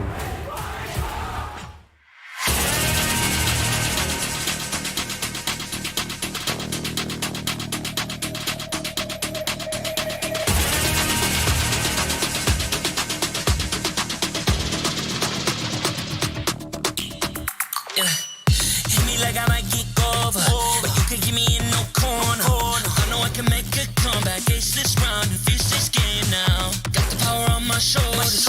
Yeah, you know that I'm a soldier. You can keep me off my guard, but you can't keep me from my honor. Nah, nah, nah, I feel like the floor is lava. The energy's getting higher. You're saving my arms. 'Cause I know just what I got. I got you like na-na-na. And you know I hold the power. This feeling I love. Oh, yeah. Making my grind good to great. So don't stand in my way. Standing tall and I won't fall over. We are better than great, good. We are better than great. We stand tall, won't run away. We are burning, nothing gon' change. Great. We are better than great. Can't get it great, I'm better than great. I play my own role, I become the greatest. Transcend myself into this game, yeah. I build a power to dominate fate. Championship mind on top of the week. We start to the game, shout, reveal. Better than great, that's how we feel. I feel like the floor is lava. The energy's getting higher. You're saving my arms. 'Cause I know just what I got. I got you like na-na-na. And you know I hold the power. This feeling I love. Oh, yeah. Making my grind good to great. So don't stand in my way.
A batch of talented young guns are about to face off the old guards of the scene. Welcome back, everybody, to the Mobile Legends Bang Bang M5 World Championship Group Stage. We're here for the last series. It's me, Naisu. I'm joined here alongside Mirko, Yasu, and we'll be your casters to bring you the final best of three between the Filipino champions, AP Bren, and Singapore's best, Team Flash. Guys, how we feeling? Mirko? Feeling great, especially after seeing Onyx take the dub earlier, man. It's definitely gone and given me a bit more energy to cast for this final match. Well, for me, I feel better than great. Oh, he's got a one-up me, man. I was going to say, that works too. But before that, of course, we have to thank our sponsors. The M5 World Championship is powered by Moonton, presented by Kadea, supported by ROG, the official gaming phone, Grab, the official super app partner, and of course, Secret Lab, our official chair partner. Thank you guys so much to our lovely sponsors.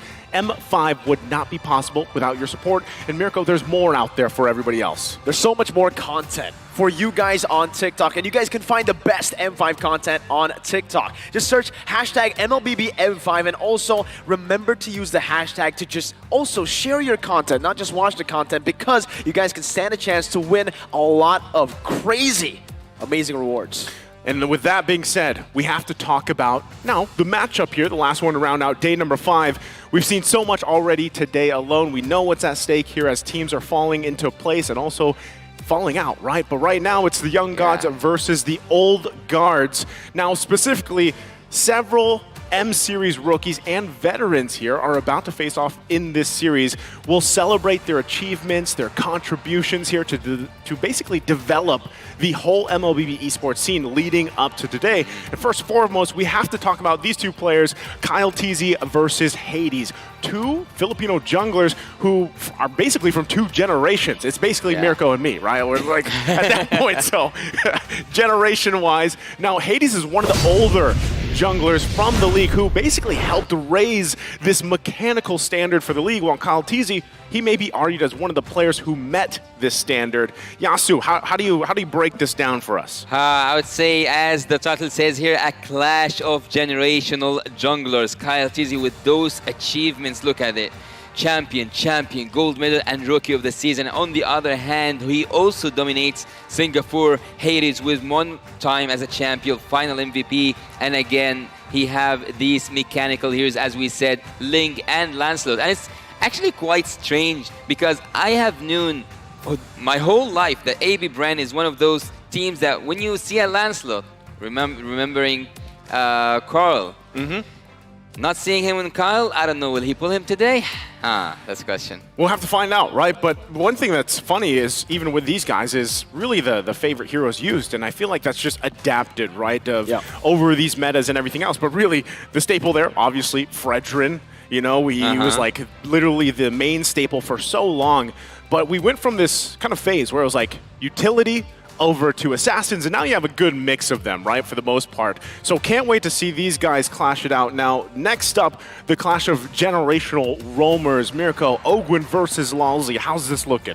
Well, firstly, we got to take a look at Ogwin, right? The achievement speaks for itself. I think he was part of the same roster with Kyle TZ for the entire year. Heck, even last year, they were just absolutely phenomenal. But for Lolzy, he is a veteran in his own right. Unfortunately, though, we did see a little bit of, I would say, just a tough road for Team Flash in Season 6 particularly. It wasn't the smoothest of roads to claim that championship title, but that veterancy, that experience, not just for Lolzy, but the entire team definitely showed. With quite similar heroes, right? I mean, mainly the Kufra there, but it's also just the pick-off-centric, the big playmaking heroes that they like to go for.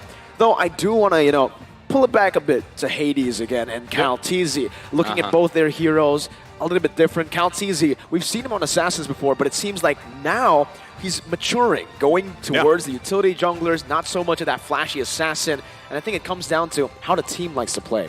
Hades, he needs to get his hands on that snowball. He needs to be the one to actually look for the initiative in a lot of the games for Team Flash, and that's why we're seeing him in a whole lot of assassins, maneuverability, and carry potential. Meanwhile, Kyle, he can do that, but he can also just play for the team. He has phenomenal players in Super Marco and Flap TZ. Heck, even Few. Few's been in the game for so long, but he's still an OG, but also an OG carry. Yeah, and speaking of that, as we look at both these, lineups here, these players that, have the old guards, if you will, and where they are now, one thing that's fun, I don't know if this is a fun fact or not, but Hades actually, he was contemplating quitting esports before joining Team Flash. And on the other side, Ogwin, as we compare over there with Lalzi, Ogwin, this was like a last-minute recruitment for AP Bren, right? Yeah.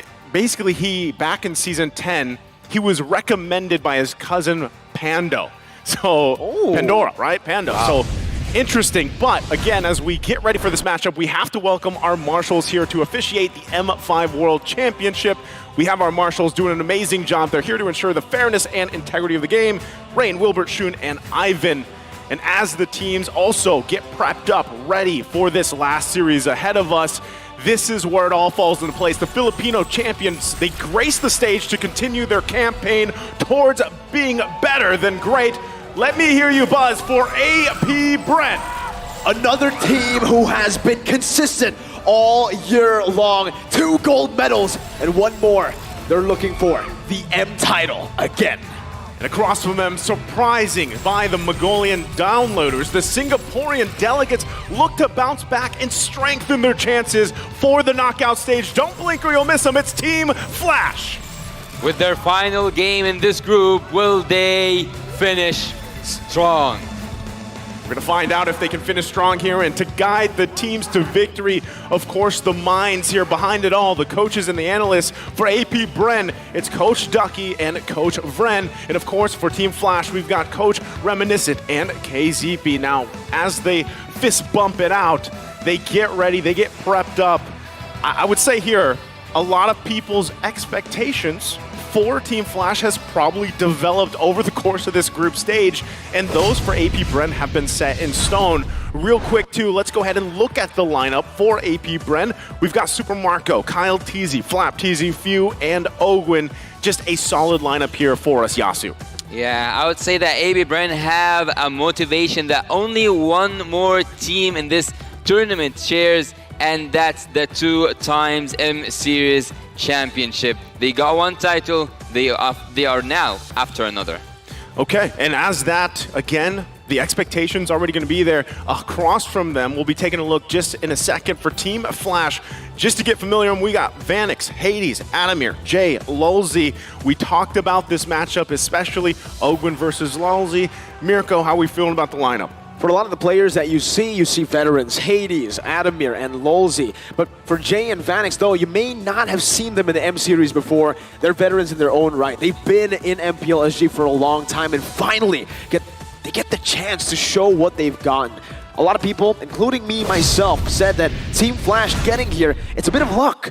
That one last hit from Bray could have changed everything. But hey, at this point, luck is a skill too, and Team Flash have definitely utilized that, have honed that luck to turn it to just absolute skill. They've shown us in the group stages that they're not a team that can be completely written off. Unfortunately, maybe in the talent prediction, it's a bit of a... Well, it's contradicting. Well, it sweeps across the board for us, right? But there's a reason why, Yasu. What's your reason? Well, before my reason, I don't know how will Cheryl feel about that.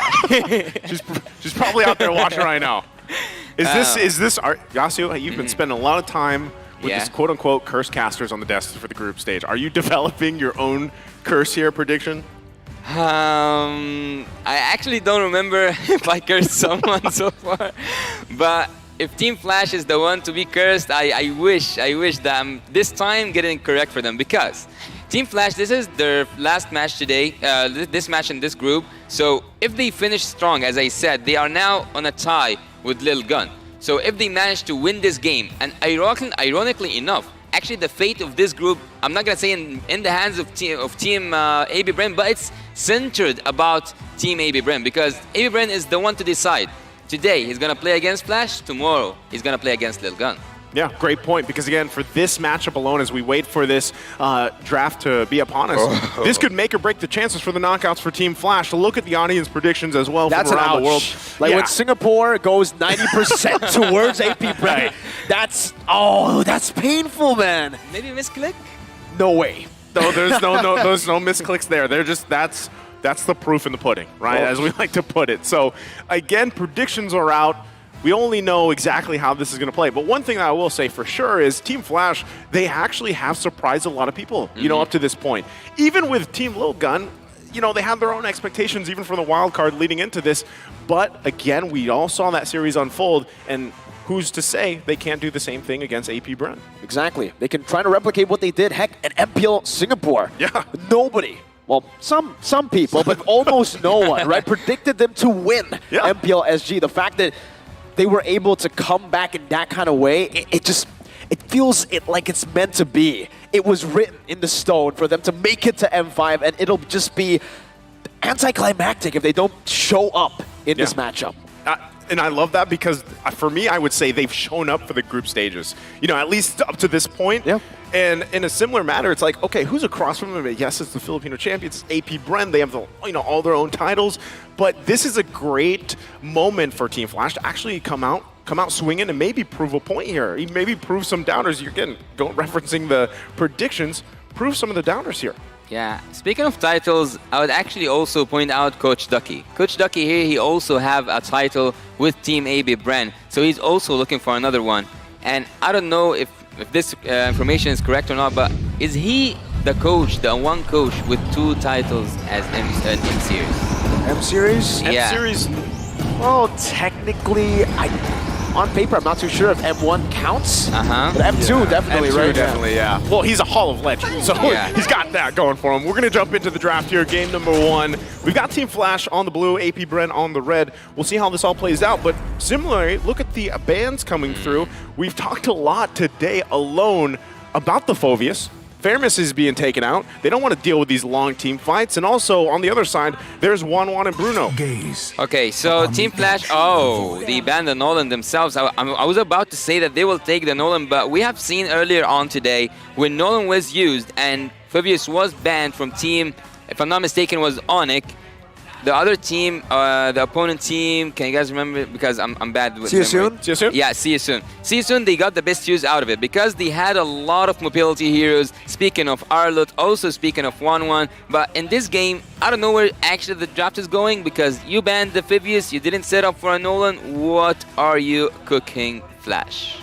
I mean, I think one of those picks could be the Juan. That's why they banned. Once AP Brent banned it out, they're just going to go straight for the Nolan. They're like, all right, they're on to us. We do not want to pick a Nolan here. It's a bit too one-dimensional. It's good for a carry jungler like Hades, but without the proper support, without the proper setup, it's not really that independent jungler that you would want to have on Hades. Not only that, but, you know, looking at this, we're going to wait for the first pick here for Team Flash. Yasu, real quick, who do you think it's going to be? I know you like to play this little mini game yourself. No, I'm not the one who's asking questions. Okay, the Guinevere, but I'm going to try for AB Brent though, right? I would say a Valentina can do the trick, and I don't know, I think that Kaja as well.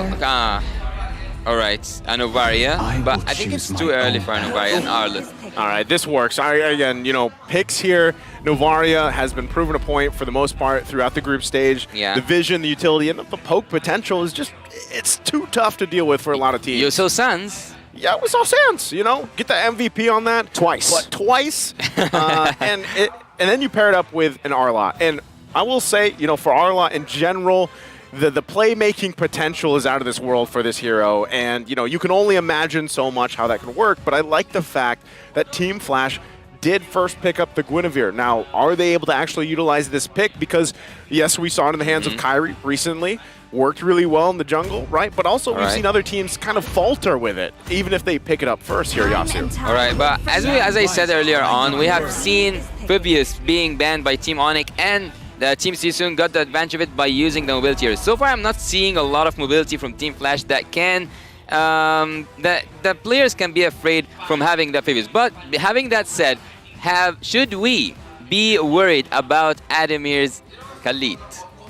Looking at the way that Adamir has been playing, it's so weird because Adamir has role swapped so many times. He's played the gold lane back in Evo's SG, then he swapped over to the jungle, and now he's an XP laner, but he's kept that same flexible style even in the XP. He can be the carry for the team. Yep. Mostly he goes utility though. I mean, even when they won against RSG, SG, that crazy game that they came back from, that was on the Frederick. You know what I love?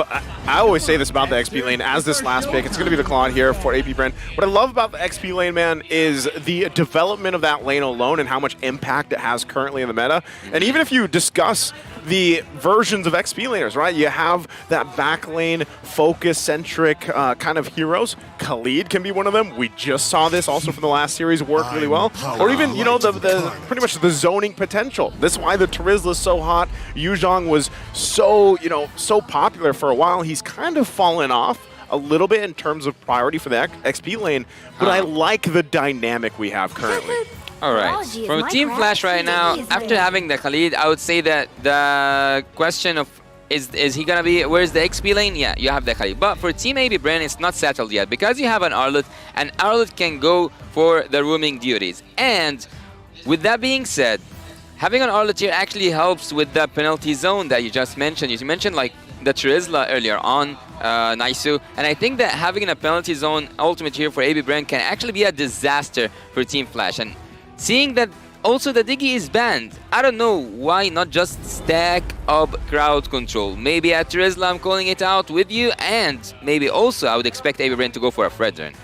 I'm even looking at the Minotaur right now, man. You know, if one of the teams want to go with that, again with their you got to ban it out. You got it, right? Because even the Diggy was banned out here, so they kind of want to narrow some of these options. And once again, referencing what we saw from the roamers alone, we know that both of them might even like to play, you know, the Kufra, for example. So really set up to potential could work either way. But, you know, I wouldn't leave it up to just if AP Brand actually wanted to park an Arlot in the roam, we've actually, that's happened before. So who's to say it is for sure going to go in the XP lane right now? Well, would you think with me right now that Team Flash or Team AB Brand should be afraid of Lolzy's Cho? I think usually I would have to agree, but the fact that they already have a Claude and Arlet as well, some of these great heroes, to deny any sort of full lockdown, you know, going for the Purify and the Claude would already kind of force you to not go Cho, already deny the Cho way. So I think for Flash, it would actually be scary for Flash if Lolzy picked up the Cho. It's countered already. Well, there's the answer. And now right now, as I mentioned, right, this is a roam, a hero that Oakman likes to go with. And it's funny too because you know the confidence of Oakman. I don't know if you guys caught the tier listing of roamers previously. Yeah. You know, so he doesn't want to overrate himself. He doesn't want to overrate himself. But you got to be honest, Ogwin is up there with some of the best right now currently. Interesting. Here's that Team Flash flavor. I love it. Look, I love it. At this moment, at this exact moment, no Purify is enough whatsoever, Super Marco. Who was it backstage that said Tigreal and Lu Yi? There was someone at some point that said this. I don't know if it was, maybe it was Wolf LaFell, I don't know. But it was one of the analysts out there. One of the dudes. One of the guys. One of the guys backstage. I just remember, Mr. Mao. Mr. Mao. I had breakfast with him the day I landed. No, the day I landed in the Philippines. Okay. With Zia and with Zia as well, and Pika. But we were talking about this. They were like, "Yo, Luoyi can work." We're really waiting to maybe pull off a Luoyi, maybe, I don't know. But then we had a full conversation of like why it won't work. And why so won't it work? No. And now we're seeing it for Team Flash. So, hey. So he's probably wherever so Mr. Mao is, like, "Yo, I'm happy. I told you, Zia." That's what Mr. Mao is saying. I can guarantee you. Dude, just think about it. No, I got to do it this way. Imagine the 5-man implosion. What does Brody does? That too. 5-man implosion into the Luoyi. I don't actually. I forgot what her skill is called. Actually, I haven't seen her in forever, man. It's been a while. It's been a hot while, man. You're right. Okay, real quick, Yasu, take us through the lineups here, as you can see. Okay, so I've called it out for Team AB Brand to stack up more crowd control, but it seems like Team Flash also got that note, having that Lu Yi for the first time. We see it with us in the M5. Also, having Lolzy on that Tiger, I would say that every setup from Team Flash will be perfectly executed. There's no way out once the area crowd control starts from the side of Team Flash, which justifies the Diggy ban. Well, we're going to find out here as we load up into the Land of Dawn. It's the Filipino champions versus the Singaporean champions as they head into game number 1 here in the last best of 3 for day number 5 in the M5 group stage. Both teams getting set up here in the rotation. We'll really have to see, Yasu, how everything you broke down there falls into place with these early setups, these early rotations, with this interesting, as I would say, lineup, especially from Team Flash. Well, Ogwin for sure will be a pain for Team Flash because there's no mobility whatsoever that can move around there. Jay, in the early game damage, he can burst old baby Brain down, and not just that, the engage is happening after using the ult of the Liu Yi, repositioning, and look at Flap, he's just losing a lot of HP, and that's what we got used to see with Ademir and with Khalid being on the damage. Chain CC, a knock-up, and another from the Tyrant, and a solo kill down below. Ademir survives with 1 HP. So to answer your question, yeah, he's pretty lethal on the Khalid. He solo killed Flap. Yeah, that was not what I was expecting, you know, under the 2-minute mark from Team Flash, but that is a great start to them. And the fact that you get the XP lane, where we were talking about this difference between the XP laners, how they kind of have this impact on the game. That's a great start in the hands of Ademir, and how he'll be able to actually be this impactful role early on into that first turtle. Well, breaking down the draft even more, I cannot help but to wonder what will happen when we see the next turtle. What will happen in the objectives generally and the neutral objectives especially, because having that heavy spin, also having Hades on the Guinevere will make both these junglers immune when it comes to taking that retribution down. Let's see together what's going to happen. In the bot lane, everything now is settled because Ademir has drawn the line for Flap easy. Okay, a lot of these waiting for that level 4 available. Turtle's now going to spawn. Positioning too. Hold on, mid lane, Lolzy should be fine, but he's going to be quite low. So he's probably got to go ahead, clear this up, get back. Might have to fight this out still for the Turtle. Both teams kind of getting in position. It's probably going to go for a reset. You can see as well, Lolzy making his way back. But right now, AP Brand wants to kind of take their time here. Everybody pretty much has that level 4 except Ogwin, but he's going to jump in. Not sure if they want to follow up just yet. It is going to be Hades that he pushes back, though. He wants to have... It's final slash onto Hades. Spatial migration, Flap TZ. Another sacrifice. Kyle should be able to secure it. Few is the one who does. Kyle TZ, an uncharacteristic miss, but it was forced out of him by Hades. Blinded by the colors, Flap TZ goes down once again. Repositioning right now. Lolzy was missed in that team fight, and also not to mention that Hades was prevented from moving and using his mobility once Ogwin jumped on him. I'm actually really curious how, you know, they're going to play around, because if you think about it, using the diversion from Liu Yi, if you can actually find the right placements for that and actually divert, then that can play a huge role in the later portions of the game, right? I mean, especially with the way that the bushes work here, and you won't necessarily be able to spot some of these setups out. Ogwin. That could work in favor, and I think that's once again why also Ogwin, integral part here on this Kufra. He's going to have to find the setups himself, but really that damage potential from Liu Yi alone, paired up with the implosion setups, is what I feel like AP Brent has to be most cautious of. Not only that, but the fact that you have like kind of this layered opportunity, right? Whether it's Ademir, whether it's the spatial migration from Hades, there's so many things that they also have to be concerned about, whereas they're trying to build up time, especially here in the hands of Super Marco. We've seen him pick up this Claude. How's the items looking real quick, though? I'll speak of the items right now in a bit, but let me just say that Team A should also be concerned of the late game groupings and also the early game groupings, because this is the moments that Jay will shine the most. And speaking of that, the defense should be quite easy for Team Flash because everyone will be just stacked up when it comes to defense against Team Flash. Not just that, having the Beatrix will change a lot. This is a transition here. And speaking of the items, real quick, it looks really good for Super Marco. Everything is safe so far, I would say. So the Demon Hunter Sword is coming, but I think he's gonna go out. Good read by Marco. Wow, pops in that BMI in the back just for safety. And Team Flash, they'll punish by going for the turret now. It's going to be traded, exchanged with a little bit of a neutral objective take in the bottom side of the map by AP Brent. Turret for neutral objective Turtle. Who's it worth for? Yeah, who's that worth for, Yasu, here with that trade? Look, I would. Did someone transfer? I saw Ademir flashes into that bush. But anyways, I would actually choose the turret in any day of my life because it's a turret under 5 minutes, and he got all the gold of that turret. So Vanix right now can switch lanes and can go to the bot lane, having all his team assets being served towards him so that he goes and takes one more turret. So now the mission is more easy for Flash, so I wouldn't prefer that turtle. Okay, well, right now, AP Bren holding 2. We know that they like to usually, for most part, when you're watching AP Bren, they like to secure those turtles here, 3 for 3. Okay, they're going to go up top again. Super Marco gonna get chunked. It seems like there's a disconnect here from Ademir and the rest of the team that could maybe have been a kill. AP Bren now rotating up top. Meanwhile, down below, Hades going 1v1. Flapteezy 3 times this game. The 3 kills Team Flash have are all on Flap. Flap's having a tough time. Yeah, and another turret can be stacked for Team Flash. It's easy for Hades at the bot lane. Okay, so with that, they still get the second turn in the bottom lane. They're going to work with the space. Heavy spin, not connecting. It's a good flicker out by Vanix.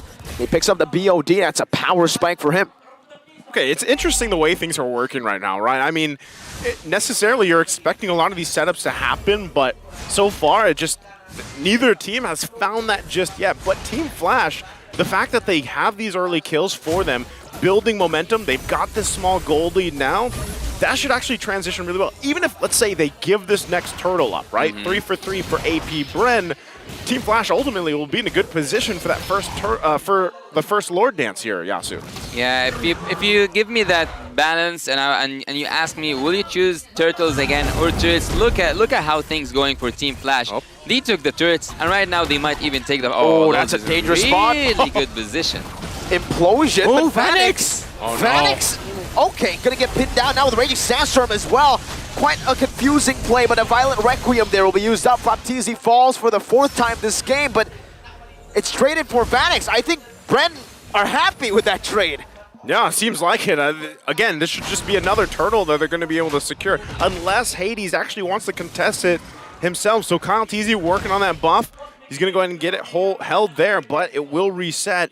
Right now, once again, it's a trade. Flapteezy, though, kind of in a sticky situation. Again in the mid lane, Tyrant's Revenge. Shay gonna be able to flake her out. That's the dispersion and the rotation. The outplay with the knockup from Lolzy. The knockup slays Super Marco 5-1 in this game. Hades jumps in with a spatial migration. Not able to find anything. Final slash right now with the Requiem as well. Gonna be used up, and the implosion connects onto 3. The heavy spin saves it, but Hades still finds the retry. AP Bren are losing out on all parts of the map. Oh my god, 2 times the marksmen were given on a silver Blatten. Look here, taking that turtle. What's happening? It's a wombo combo. It's a wombo combo, and Team Flash are dominating. 5,000 gold lead. Don't blink or you'll miss them. It was the catchphrase here for Team Flash. Holy moly. Oh my god. Also, one more turret here going down. We are just 8 minutes through, and speaking of AB Bren, actually, you are the expert here. Nice, so you can tell me, have you seen AB Bren fall that badly? But before that, let's go and see what happened in the third fight. The final slash landing on Hades, but look at the ultimate. Lolzy was just a monster.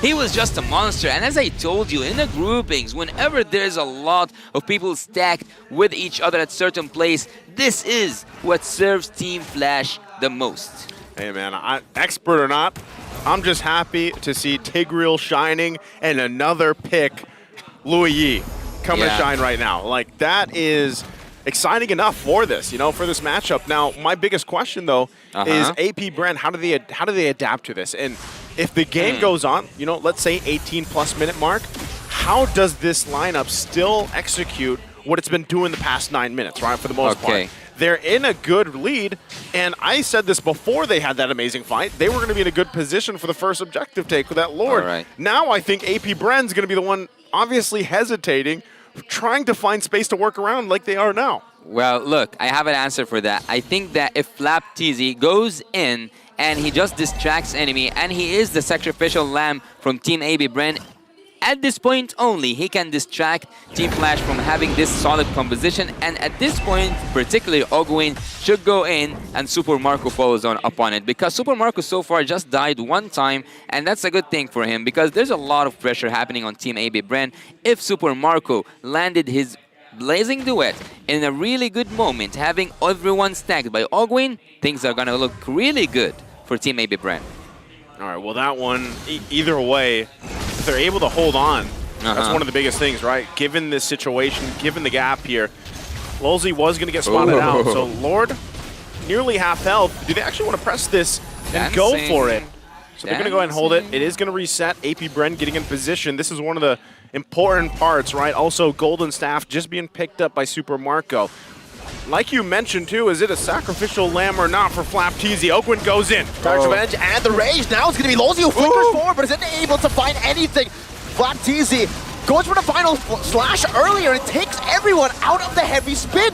Miscoordination, miscommunication happening, and Team Flash capitalized. J dispersion rotation, bringing Few back. But Few's able to escape just barely, and Hades picks up the first Lord of the game. Wow, not following up on that final slash, even though he was the sacrificial lamb in the previous moment. Yet, AB Bren having Lolzy out of the formation, having Lolzy away from his own teammates, and even melted down. He didn't use his ult quite good enough. So, Team AB Bren, that was the window. I was baffled. You could hear the hesitation when I was passing there. The final slash took them away from the heavy spin. What happened? There's a disconnect here. Yeah. And not only that, but you got to credit Team Flash because Adamir getting that first blood against Flapteezy, I feel like he's just been living in this nightmare so far in this game. Flap has not had a good time for this, and that was off the whims of Adamir getting that first blood, and now he's just, freely riding the waves of sand around, all parts of AP Bren.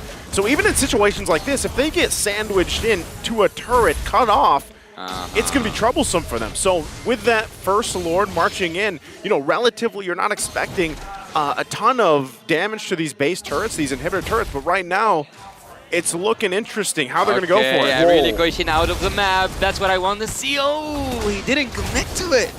It's a bit too risky, I believe, inside of the base of AP Bren with just the first Lord. Ogwin finds a Tyrant's Revenge. The final slash only really connecting onto the minions. Meanwhile, all tier 2s taken and dealt with by Team Flash. A few shots from Few only onto Adamir. Team Flash will just disengage. They'll take everything in the enemy jungle, though. Relocating is a key for Team Flash because with having that Lu Yi and having the ultimates out of the boundaries, out of the vision of Team AB Brain can actually make a solid backdoor with Lolzy's engage and also the rest of the, I would say, the pack, because Team Flash are working right now as if they were one man. Something interesting here, and that I've always said about AP Brand, even back in when, it was really relevant and in ISF, the way that they like to play it, it was usually they were securing all these objectives early on, the 8-minute to 9-minute mark.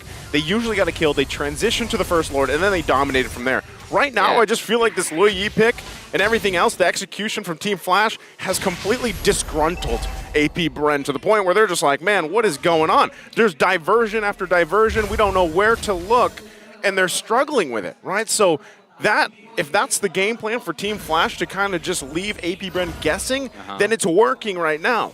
And if they can keep it working, Hades going to jump in. Spatial migration onto Kyle. Still, he's able to dash out quite easily out of that one. Well, speaking of where to look, actually I've just have a quick look at the itemization coming from Kyle TZ. He doesn't have the gold enough, I would say. Half items coming from the side of the Akai, and he is 3K behind. And 2 levels Hades. down as well. Yeah, that's a gap to talk about. Bro, this is not what you usually see from this team. Well, right now, again, diversion is something, Lu Yi is not something we usually see, but it's working wonders right now for Team Flash, and this is another Lord that could just go in the hands of Team Flash. For free, the Bennett's Rage comboed in. Hades used the red tree. That's perfect calculation. You might say, hey, it should be going to the jungler. No, as long as it goes to Team Flash, it's a win. Okay, so Yasuo, since That's another Lord in the hands of Team Flash here. How's the defense looking? How's the high ground and everything else for AP Bren to defend against this next Lord marching on the top? We have spoken a little bit about Team Flash when they go to defense, but they don't look like they are going to defense anytime soon. AB Bren, if we look at them, they have that crowd control. They can push the minions away. They can make a little bit of a mess, I would say, in terms of the final slash. But is the clearance enough? I don't think so. I wouldn't recommend having a Claude to rely on in the defense phase. But that's what we have, or that's what Team AB Bren have, and that's what they should work with. We'll see if they can make it work for them as they get prepped up and ready. Already losing that top turret. Lord's got to be worked on. Let's see if they put the pressure here in the mid lane. Ogwin. Ooh, final slash, flicker, this time it connects onto the back of the blaze into it from Marco. What? Was perfect. It finds Annex. It's only Flap who's a sacrificial lamb. 7th time this game. If they lose a base turret, it will still be worth it for Team Flash. And that's exactly what happened. I wouldn't 7 times, man. 7 times. That's I rough. wouldn't feel good. I wouldn't feel good dying 7 times for the team, to be honest. But seems like this is what Flap TZ have to do. But again, answering your question, Naisu, the crowd control is the only thing that can make AB Bren pull out a good defense. Well, once again, they lost those 2 base turrets, right? We talked about this a little bit in the last series. Oh, with relocation. Onyx. Oh, damn. Relocation. They're going to go up top. This is dangerous. They find Marco. Oh, okay, he knows. That's how you do it. That's how you utilize the jungle creeps, man. Good check. Spot it out, right? So, going back to it, Flap TZ, I feel like at this point in the game, you just got to do that. If you can get, who cares about the KDA at this point, right? It's all he has to do is get a good final slash off. That would turn the tide of some of these fights because so far, Super Marco's actually done a pretty good job farming up, getting to where he needs to be on this Claude, given the situation, given the fact that they are down quite a bit of gold at this point. So if they're able to find some type of setup here, that could be a problem for Team Flash, and things could quickly flip over. But that's why you see them really trying to find moments here. Ogwin, even himself, looking for where is the... What? Oh. That's a flicker implosion. Ogwin has tough boots. I'm not too sure if that was the right target. Ogwin now going onto the tank as well. Whoa, good final slash, no follow-up just for now. Lolzy gonna be chunked very low, but a BMI gets Super Marco all the way back. It was almost that immortality taken out by Few. But for Team Flash, they'll just disengage. Adamir opens up that bush, spotting Calteezy in the mid lane, gonna be taken down. Heavy spin. Adamir Hades finds a violent requiem and is instantly followed up with a dispersion. Not enough damage, but it's enough right now. Ogwin still able to survive. Jay in the back with a disappear. He goes in all alone, 1v5. Jay, you're a mage, you're not an assassin. He gets the winner in time, but what was that? That was a bad decision. That was a bad decision by Jay, and this was the window for Team AB Bren. Did you see the amount of ultimates wasted by Team Flash at this team fight? That's when you want to feel like a hero moment, you know? It doesn't work out. So now with that, as I was just saying earlier, a moment can flip this game around, and AP Bren right now is going to go ahead and dominate this side of the Lord. Oh my god, AB Bren are looking good on this Lord. They will take that Oh, it's not...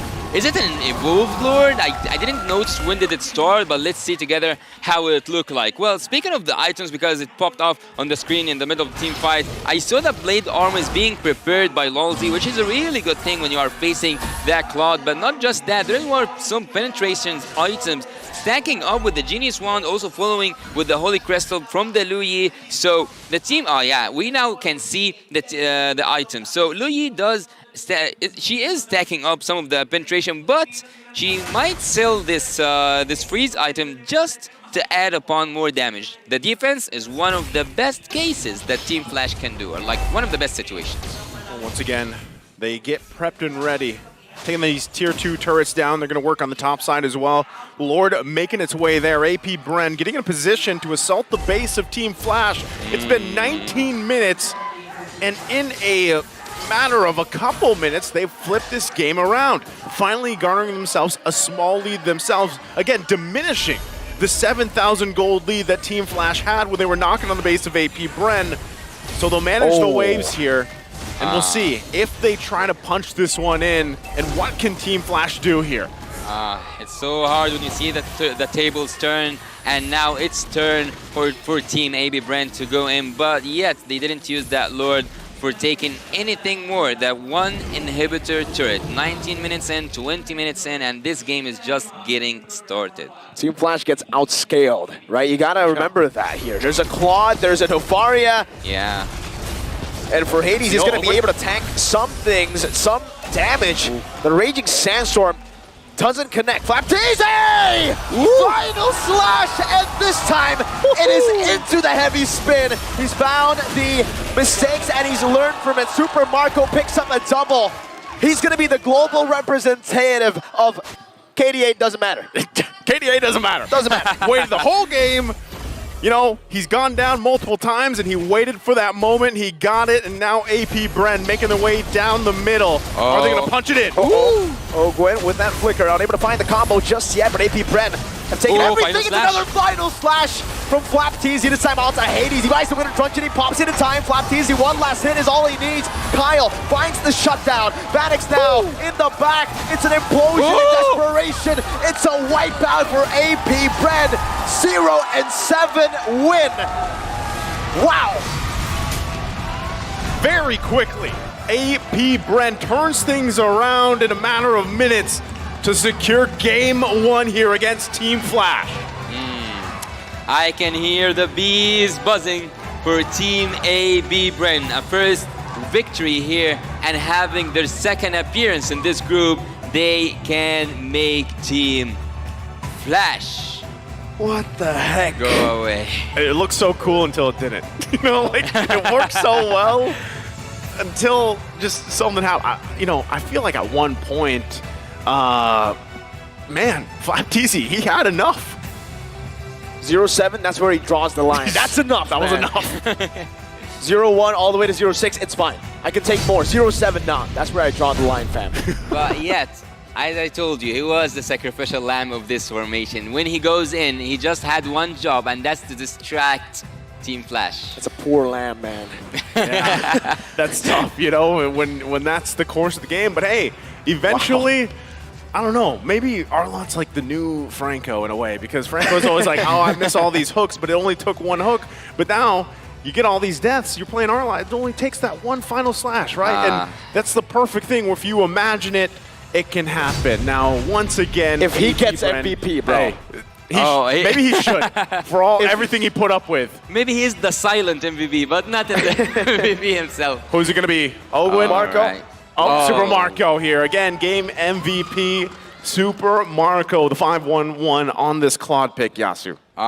His spell was on point, but at some point I actually said that one Purify wouldn't be enough against Team Flash, to be honest, but he went for a safer route, I would say, in terms of the emblem. He went in a little bit tanky, but look at the itemization. At some point he knew that he's not getting the gold he needs to stack up damage or to get the damage he needs, so he had to sell the armor boots that he bought earlier on today. And the final slash by Flapteezy, not at this moment, at the last moment, was actually the final slash specifically for Hades, the last thing he saw in the Land of Dawn. Here we saw that Team Flash was dominating the game all the way through. They had the KDA, they had everything, they had the team fight, they had the crowd control and the burst damage, but yet they didn't have enough to close the game and to finish it for their favor. This was the window I was talking to you about. Here, Team Flash wasted a lot of their ultimates, and this was the opening for Team AB Bren, but they found another window. Wow. Yeah, moments like that, you know, this is where the tides kind of started to turn a little bit. And usually, I mean, even with this, right, it's like, you didn't have to go for that. I understand some of the logic there, but really, you know, from there, things collapse. And that's the one that Flapteezy was waiting for, that final slash, to turn the tide even further of this game. And they continued on from there. Look at how Marco just shreds through anything. You put them in a line, you let them just sit there for a bit, they disappear. Super Marco's damage in the later stage. It's crazy because he was behind, bro. He was just farming. He looked for angles to come back in the game, and I feel like that's why he's one of the top goal laners now in the world. The team was losing. They had 2 kills. Guys, 2 kills.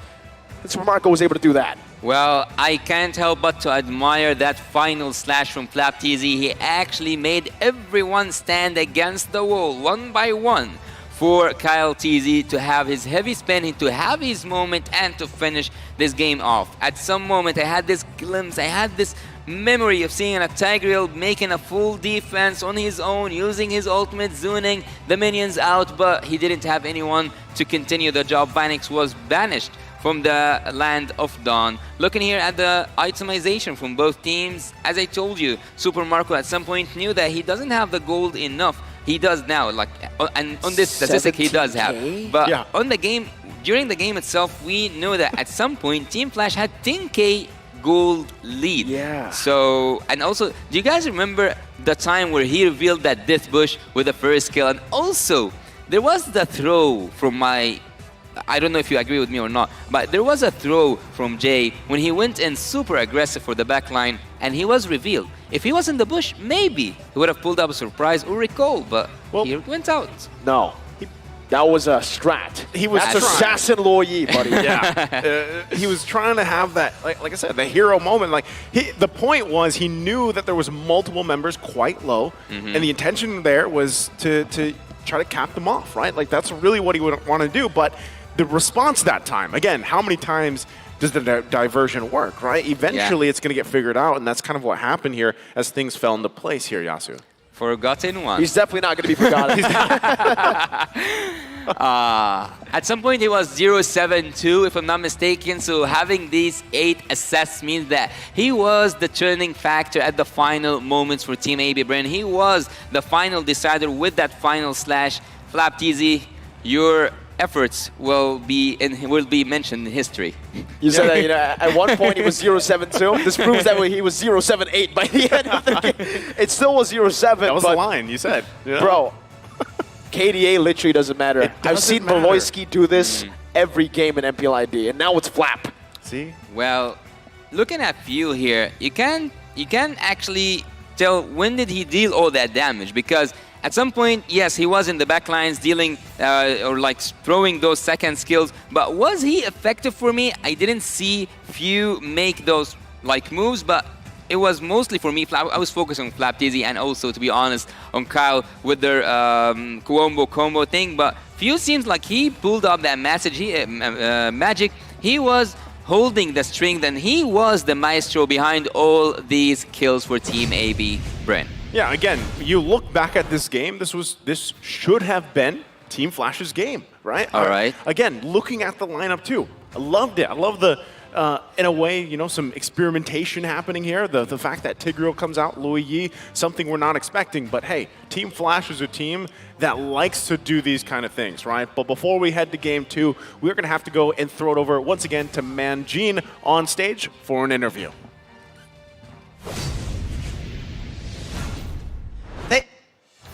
Thank you so much to our shoutcasters. That was a hard fight. That was a hard game number 1 for AP Bren. Anyways, we have here the M4 World Champions, Echo. So we need to speak in Tagalog first, okay? Alright. Carl, M5 na kayo, Carl.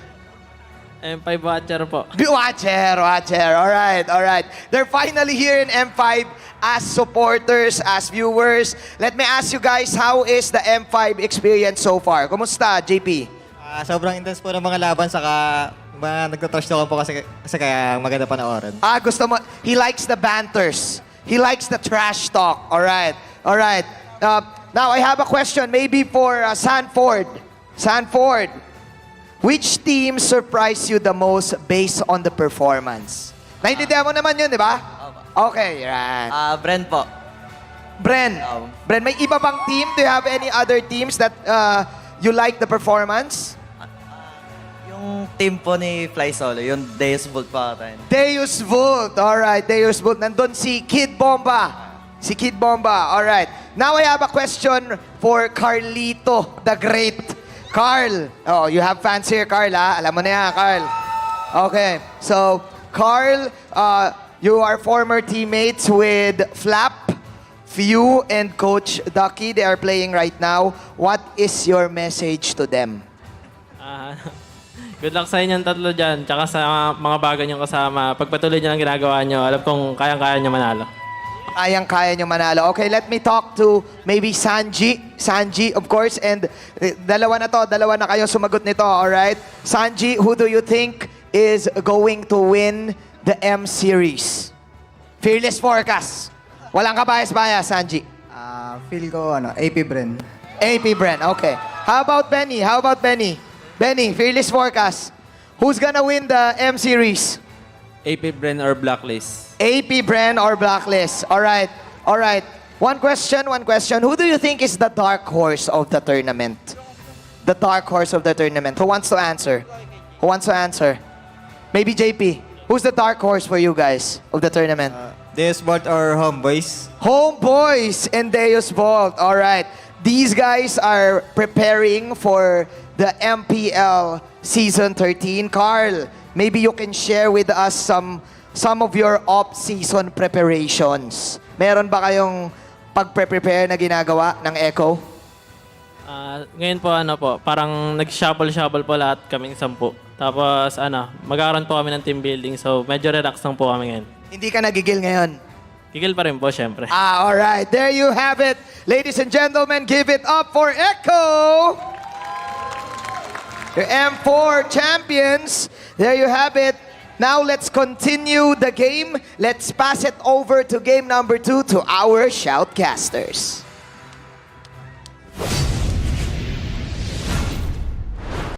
Thank you so much, Manjin, and also thank you to Echo. You know, we watched them walk in earlier. Yasu, I know you were surprised, man, that they were actually here.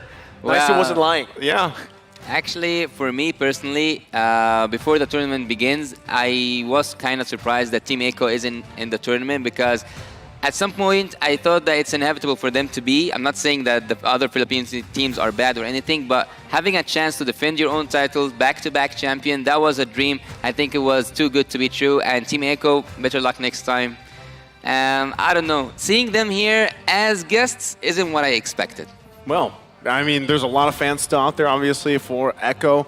And, you know, a lot of people are hoping that they could go and defend their title. But still, there's so many just good teams right now. Yeah. I feel like the competitiveness in the esport of MLBB has risen magnitudes over the past year alone. You know, and that's the beauty of even the wild card. And I always say this after getting to experience it, is that's the great thing about it. You see these regions rising through, and, you know, you have to go back and look at game 1. Team Flash, a team right from Singapore here, holding a very big lead against the Filipino champions, AP Bren. That already is actually, to me, quite a statement. Now, was it with a lineup that you typically don't see? Yes, but that's what makes Team Flash awesome. I mean, that's, again, when you look back at their road here, they won some of those games, obviously, with some of these unorthodox picks that work for them. And I think that's what makes them special as a team. And actually, speaking of the regions who are now uprising and showing really great performance on the international stage, we cannot neglect the fact that Kyrie, earlier on today, there was a quote where he spoke well about Team Homeboys. And now, we have just heard from JB that he also recommends that they might be the dark horse. So, again, as you said, there are a lot of teams in this tournament that can turn things around, and it's not only about the champions defending titles, it's about, I'm not going to say a new era, because so far we can't find a champion in this tournament that has 2 M series. So I'm not going to say a new era, I'm going to say uprising teams. Okay, let's see exactly what happens here, but as we wait for the draft for game 2, Mirko, I'm going to ask you, because, you know, I know even when you were play-by-play in the team fights there, it was kind of crazy, right? It was chaotic in a way in its own right. Now, everything that happened there for Team Flash, it fell into place. So do you think for game 2, they kind of go with one of those interesting lineups again to get the lead against AP Bren? Surprisingly enough, I think, again, right, I mean, the drafts look very experimental in game number 1, but that's exactly what gave them the lead in the start. You're right. It feels like AP Bren were just not ready for that kind of draft in the early stage of the game. They didn't know how to really properly react to the diversions rotating across the map. But I feel like now it's readable. If you go for the same thing, AP Bren know exactly what's coming at them, right? That was their shot, man. And, the execution, it's always like this for a lot of the newer teams coming into the M Series. They get a good lead. Triple Esports yesterday as well against Onyx, a tournament favorite. Yep. Same thing that's happening now, but they're not able to fully utilize the goal lead they get in the early game to take the game all the way. Yeah, and just looking at AP Bren in general, especially the history over the past months that they've been playing, I feel like in a way when they have this very dominant play style for a while, especially in the early game, objectively, teams have kind of caught on that in their own way, right? Yep. And if it's these kind of drafts that you're not used to seeing, and it causes enough kind of confusion, and your tempo is going to be messed up, that's kind of what happened to AP Bren there. Now, Team Flash, we know too that there are some of these pocket picks, if you will, that work for them. Even Hades alone, we do know that he likes to specialize and likes to pick up the Aamon, the Aamon here, right? Can work for him, Hellcurt, stuff like that. But, you know, in this situation, given how everything's kind of fallen into place here, is it too risky, Yasu, to go something like that? Should Team Flash go with something that is more a little bit like, if you will, I don't know what is standard, Yeah, you know, no anymore. meta, Yeah, because really there's so many different strategies you can actually pull through. So is that something Team Flash might want to consider here for Game 2? Well, at some point, I kind of had a similar conversation with some of the pro players, and I've asked them, not the same exact question, but a similar one. And that one was, do you guys take your pick if you trust it enough that even if the coach doesn't trust? So let's say, for example, maybe that Louis wasn't agreed by the coach, but the player himself knew, or Jay himself knew, that it is the time for me to shine with that pick, with the pick of Louis. So this is the question actually to coming through. Do Team Flash have more stuff hitting for us? Because maybe that was like their card to play against AB Bren. So far, I don't think that we will see a target ban upon such these, like one of these here. Maybe find a way to work with them. So maybe they will give them the Louis again. They will open up everything for Team Flash, but yet they will have now an idea about how to deal with it. Not the way they did in the draft, but maybe in the macro. Yeah, it's a little weird for me because, like, with that last draft, if you're AP Bren, you're kind of thinking, like, okay, well, what are they going to pull through, right? Like, what is going to show up from Team Flash?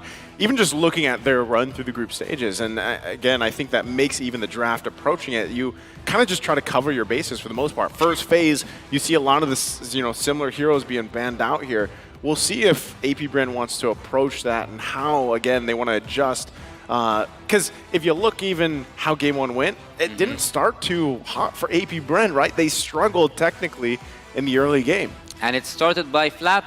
It started by Flap at the bot lane. He was so pressured by the Khalid pick. And actually, at some point, Team Flash, they got inhibitor turrets, right?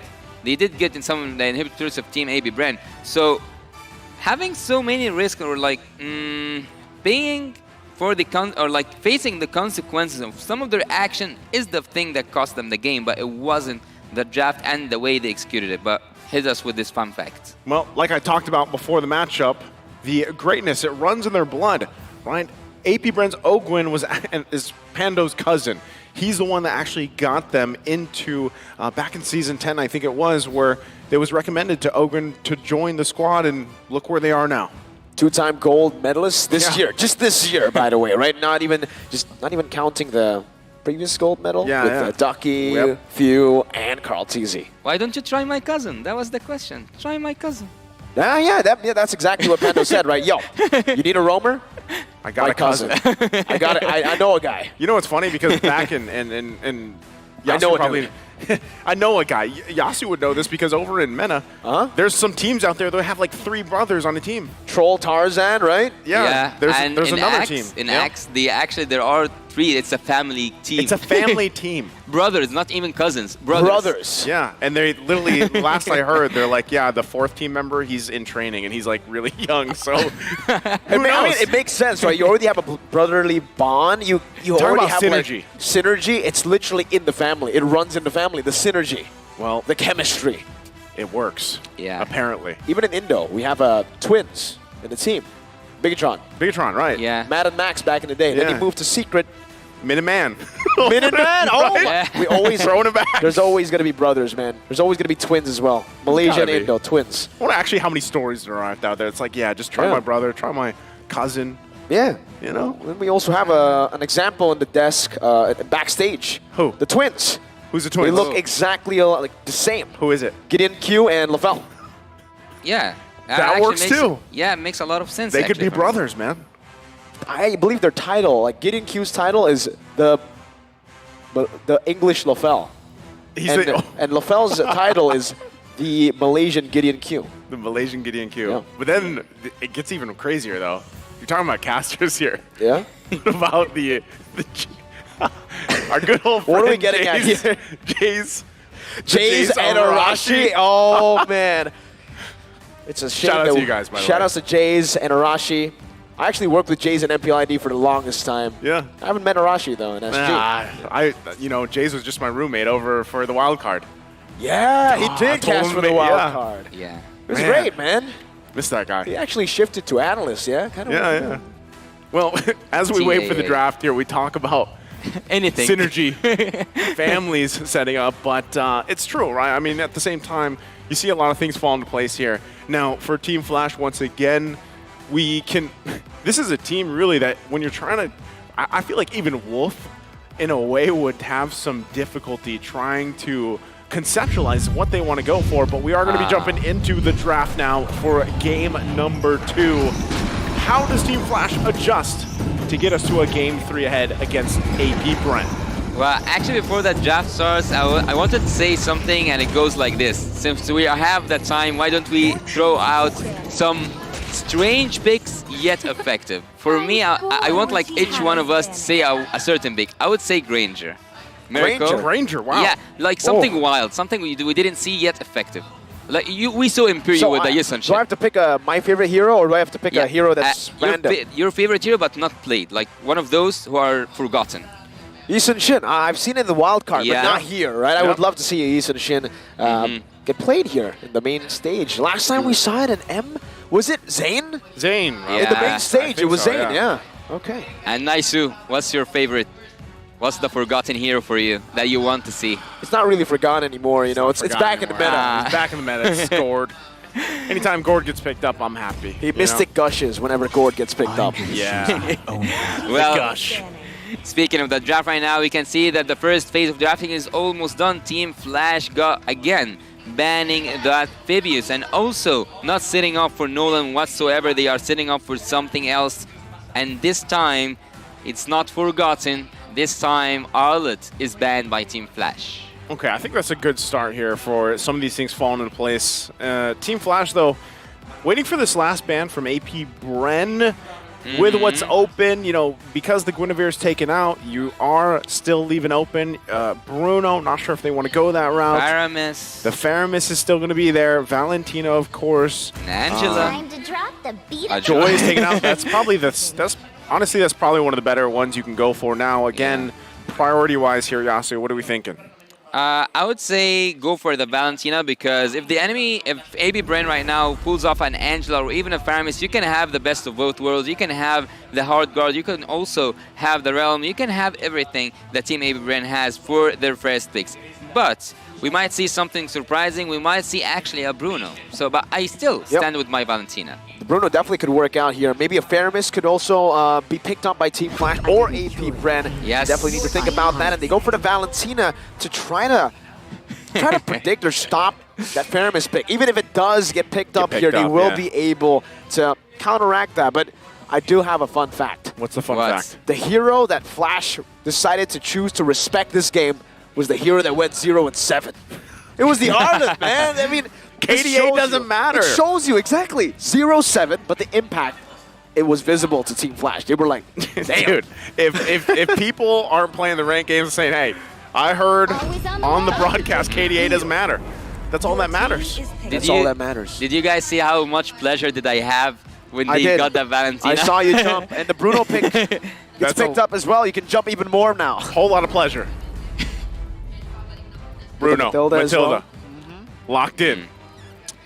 Bruno, Matilda. Well, Bruno so far have proven many times that I cannot actually count that he's able to control his lane, but yet he always faced that problem against the Ixia. So maybe Flash wants to take the Ixia early now before they go to the second phase. Having the Bruno makes you have an assurance that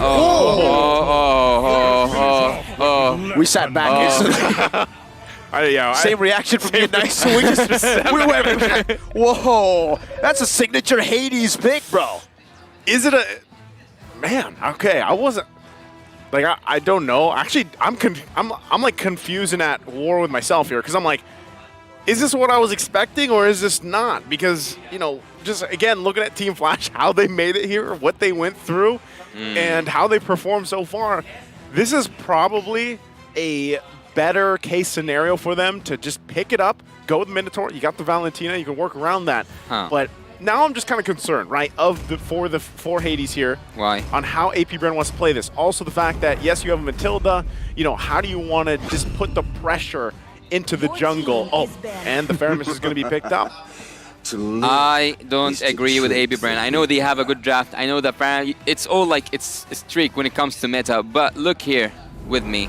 Team Flash, they do have the Fanny, and there's no crowd control, no crowd control. I'm not gonna count the Matilda ult as a crowd control here. So having Hades on his Fanny and now being able to ban the crowd control heroes, maybe he'll take out the Kaja, maybe also take out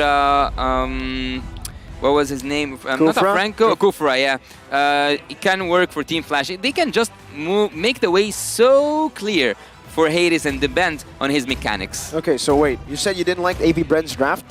I didn't like that they don't have any crowd control, and even though they saw the Fanny, they committed to a Faramis and not taken a crowd control XP laner or even a tank. That's my point. Would you agree? I gotta agree. The fact that they don't have lockdown is definitely concerning. I think also, though, from Team Flash, they were trying to bait that out. They're trying to get either a Kaja or a Kufra pick early here to really nail AP Bren down, because that should be the spearhead for AP Bren coming into the series. And the thing is, they already have a Matilda, so it gets them into a very tough spot. It's no longer flexible. Where's the Matilda going to go? Mage? Nah. Yeah. You know where they're going. Indeed, yes. You know where they're going, but that's the thing. So, like, how do you cover that base? What do you put in the jungle? What do you put in the XP lane for AP Bren to deal with this? And do you really want to go ahead and just pressure the Fanny, or kind of just let it roll, and then fight for the objectives later on? Because right now you can already see it. Some of the utility options are now being focused on. The box are being taken out here. Really, again, we're probably going to see it. Do they actually opt for the assassin versus assassin matchup? Could AP Bren pick up, for example, the Lancelot, because the Nolan's taken out? Do they want to go that route? Pain is the proof that The I'm Lancelot still makes alive. sense, right? If you want to go for the assassin, but against a Minotaur, anything that dives is scary, dude. You get countered hard. Yeah. What's concerning is that Diggy hasn't been banned out, right? I mean, I don't know if they want to go for a very deep, like, Diggy Matilda mid lane composition. That's super risky, but hey, that Minion's Fury could definitely be handled by something like that. Diggy Matilda? Do you know what I want to call out here utility for Team Flash? What? Trizla. Just take Trizla and everything goes down. Everything. For Team Flash? No, it goes down for AB Bren. So they ban Trizla? No, they take Trizla. Okay. They take the Trizla, okay. They take the Trizla. And maybe even ban a Diggy here. I know that I spoke about the Kaja and the Kufra, but have a... All right. I don't know why they use Zong, though. I don't see any use of banning that Yuzong so far. Well, again, Diggy's kind of out of the picture for me. You already got the Faramis, the Matilda here. So XP lane in the jungle.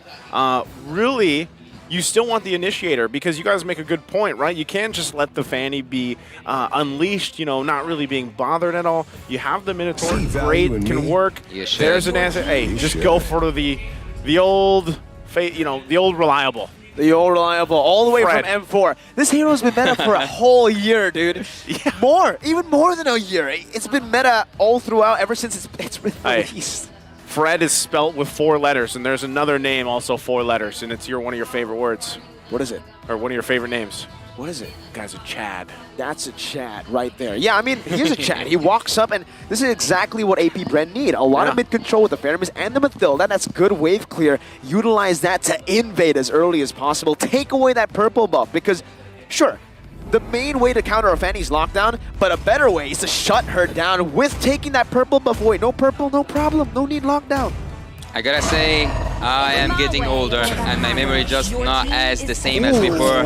Not mentioning it. Look, I called for an Ixia, I called for a Trizla, so I'm good with what I said before.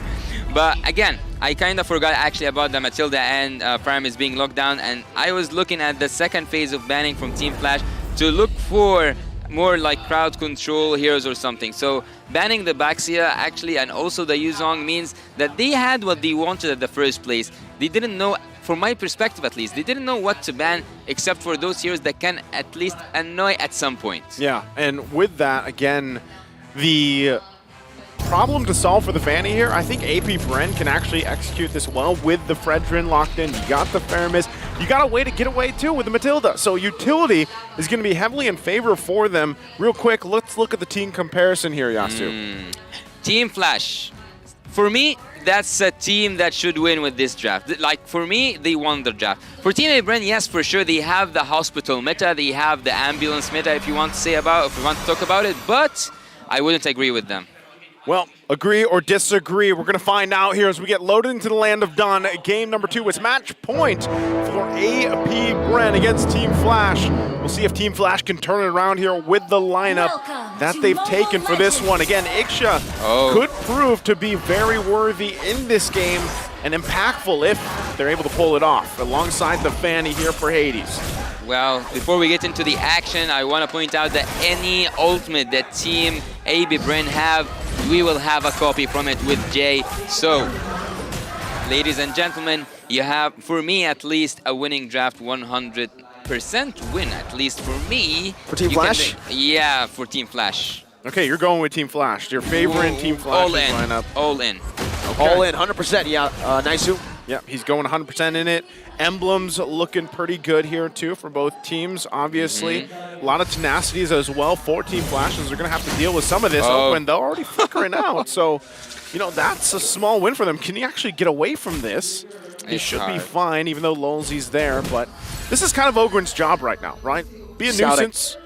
Deal with his Fanny here. Well, look.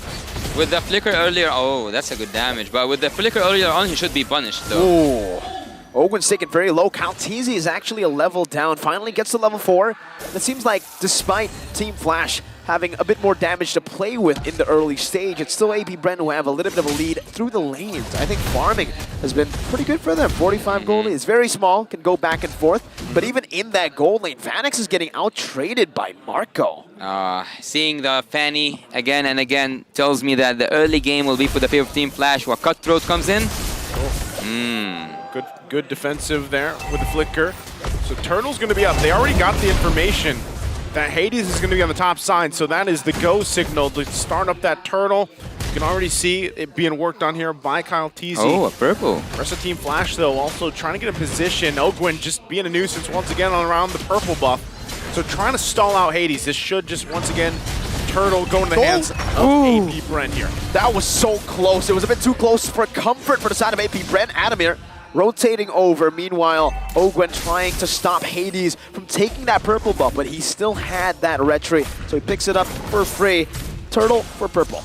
Actually, at some point I was looking at Hades and neglecting the team fight. I thought that it's inevitable for Kyle to use his retribution. It was so risky, and I was actually kind of betting that Hades will not use his retribution, but after seeing Ogwen goes in, everything flipped around. If that happened, if that scenario in my head happened and took place, Team Flash would have went for the invade on the purple buff, and at this point, Fanny will be so far in lead when it comes to XP compared to the Fredrin.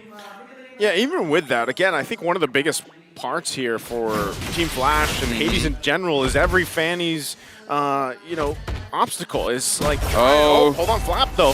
Oh, not able to find the kill. Flap Teasy survives just with 1 HP. Meanwhile, there's a trade up top that AP Bren are trying to look for. What? I think he thought that Flap would recall. That's why he didn't jump into the bush. But hey, a turret is a turret. You get a lot of plating anyways here. Kyle Teasy invades the other side of the map, trying to look for that mirror play, and Hades will just recall as Adamir proxies the wave. Okay, so they're going to get a little bit of that gold to work around with on the bottom side, which does, keep things relatively even against AP Bren economy wise, and they're 30 seconds away from this turtle. So I feel like for Team Flash, they want to be able to get in position to actually contest this, but this is what I was expecting. When that Fredrin was locked in, this is the pressure that is that Hades has to deal with here. Oh. And look at the poke already to Lolzy. Calteasy should be able to last hit this, and he does. He finds a purple buff now. It's gonna be Hades without a purple buff. AP Brent escaping. Calteasy re-engaging, getting a good taunt and an Appraiser's Wrath. One last hit despite the flicker. Calteasy stabs his way to the first kill in the game. Controlling that purple buff is 101 how to counter a Fanny. And Calteasy has successfully got this mission right. AB Bren with 1.2k gold ahead. I wouldn't talk about the gold lead, I would just talk about Hades facing a hard time Flash team. And as we say, oh, that was so close. There's one more turtle, right? This is the second turtle for Team AB Bren, and they are getting ahead in the gold. But I saw something when we saw the emblems earlier on. Vanix is going for kinda tanky approach when it comes to emblem. Yeah, I mean, in a way, he kind of has to, right? The thing about Akira, she's like a glass cannon. She's the epitome of a glass cannon, right? The way that works, and you kind of have to be able to position yourself really well, and that's where you're relying on the team here, especially to find the setup potential for you. But, 5 minutes into the game, AP Bren having this 2K lead, they're playing like it too. They're continuously this side of the jungle of Team Flash. Why are Hades the one controlling the bot lane though? Oh, it was cut it down. Wow, Adamir now needs to join. So, will there be a fight here? Yep, Theo still able to escape with the help. Wow, why? No commitment for the side of Team Flash. Hesitating, maybe thinking that there's going to be a little bit or more members around. Kyle just picks up the purple buff for free. There's not much Team Flash can do.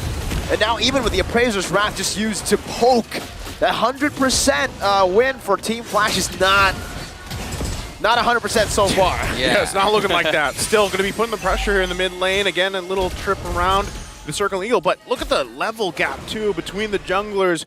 Calteasy 2 levels ahead right now of Hades. And that's, once again, how much pressure is being put here. Flap gets some information. He's going to go ahead and get back. But you can see the way that AP Bren is playing on the macro level here against what Team Flash is doing. I kind of love what Flab is doing, actually controlling the lanes and also cutting them through for Team AB Bren. He's kind of annoying Team Flash at some point. They cannot do anything at this point when it comes to laning phase because Adamir completely neglects the bot lane, completely neglects the XP duties, and I cannot help but to wonder, Team Flash, they do have a winning draft. It is a 100% winning draft still for me, but they are not executing it as I imagined. It's all about the execution, yeah? Yeah. Team Flash with a 100% winning draft, their execution is not 100%. Yeah, nice. Yes, that's the maths, right? That's simple maths right now, but, whoa, Vanix. Is it at least 20% though, the execution? I would give it 40%. Ah, it's not bad. Hey, Yasu, you're the analyst here, so whatever percentage you want to throw out, I'll at least be on board for now, right? So Super Marco picking up his Berserker's Fury. But this is my problem here with this. It's a low kill game. You've got a Fanny. You're supposed to be scaling really hard in the early game. Getting these kills. Please. You don't have it though. And the game, look at this. Like, Hades can't even move around right now. So you're going to have to kind of default to usually what happens in this situation. Fanix with the flicker. Gets out Lolzy now. Knocks Flapteasy out, but that's all he can do, really. He just knocks him up for a bit, gives him a bit of airtime. Okay, well, going back to it, you're going to get to a point here on Hades where you just kind of split push. Yeah. Right? And go for that, but mid lane. Adamir with a penalty zone, and that's going to be a full barrage to the back, but there's no flicker to help him get to the range. Now is an Appraiser's Wrath dealing with another Realm HP. The world is massive, and it gets to Adamir, canceling the recall. Hades recalling on the other side, and Calteasy is taking control. You know what they want to do. They want to go and steal that purple buff again. Meanwhile, Flap, completely different from game number 1. You just experienced how this draft can work. If he just had that flicker Vanix, he could have easily swept Team AB Bren down. But yet, again, as you said, Naisu, and this is the point I kind of forgot to point out here. Fanny in the early game, you have it. Late game damage, you have it in the Ixia. Crowd control and setups, you have it with the Minotaur and the Trizla. Stealing all these good ultimates, you have it in the Valentina. What else do you need? Well, now. a purple buff right now is what they need for sure. Hades is going to get stunned up completely, and yeah, that early game to mid game completely neutralized because the steals continue to happen. And well, Yasu pointed out earlier, without the flicker, that 100% turns to 0% for Vanix. Yeah. I mean, with that, you know, anytime you pick up any of these heroes that really require that purple buff, it's kind of a disaster when you don't get it for this long, right? Like, what can you do? Yes, you see Hades putting the pressure there, looking for that tier 1 on the bottom side, but that's ultimately another objective going to the hands of AP Bren here, and the rest of the team really trying to work it out. One thing that I will say for Team Flash is at least Vanix, for the most part, has tried to farm up. He is gapped in comparison to Super Marco, but hey, he hasn't died, neither has Adamir, right? Hades has just been flying around, so there might be a point in this game where Team Flash can make their way back. Again, we saw the opposite happening the previous game of 7K difference for AP Brent. Owen was about to follow him all the way to the base there, but he decides to caca back out there just to utilize the Lord a bit more efficiently, and they're going to try to crack open the tier 2s in the mid lane first with a Bruno helping out. Calteezy trying to zone Team Flash away from that tier 2 in the mid lane, but they'll say, you know what, we'll just control the bottom lane first. Super Marco gets a free turret, and then they utilize another wave here with a built-up slow push with the Lord pushing up top. Incredible wave manipulation by AP Bren. That's the last tier 2 turret taken down by the Winions. AP Bren now looking for the base. The base turret in the top side going to be targeted down. Jay with a good Terrify onto Owen. That's a splash as well from the base turret. Lolzy jumps in but gets knocked up. Now it's another realm defensively. Adamir, that's a defensive penalty zone to defend the base. And now it's going to be Jay. What? He just gets taken out, disappearing in an instant. You blink and you miss it. Yeah, that's the price. These are the coincident. Oh my God! This is consequences. There it is. That you have to face. Yeah, 100%, man. Oh no! Not anymore. The 100%. Lolzy Not taking anymore. down Vanix. Running for the hills. Adamir is looking for a play. Hades does no damage. The full barrage does no damage. Even with the flicker, it's still not 100. Adamir flickers backwards, and now AP Brenner doing whatever they want. Yeah, releasing some pressure. That's the only thing Hades can do at this point by taking and making those split pushes possible. Team Flash, nothing at this point. Give me even the courage to say 20% winning chance. Now it's 20. We went from 100 to 20 here, Yasu. Well, again, hey, look at it this way. There's 0-0-0 across the board for him, Adamir, and Vanix, right? Oh, yeah. Can they keep it together and actually turn something around? Well, at this point, it's looking really dire. I don't even know 20% at this point because, you know, AP Bren, with this lineup that they have, and the fact that they can extend some of these team fights with the Netherrealm, that's the biggest issue. I mean, even this, Ogwin just taking a trip, you know? He outtrades the assassin.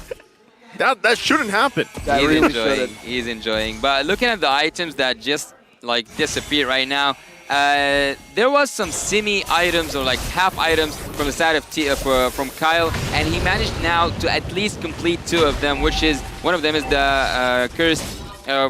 What happened? What did I miss? No, it's just the fact that the Roamer deals more damage than the assassin. It's weird.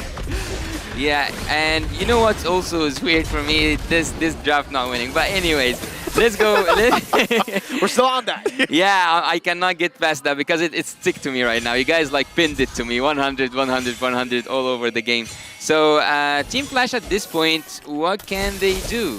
What can they do is one good setup. Actually, yeah, one good setup can make a solid defense, and having that Netherrealm stolen from few can make that defense possible for Team Flash.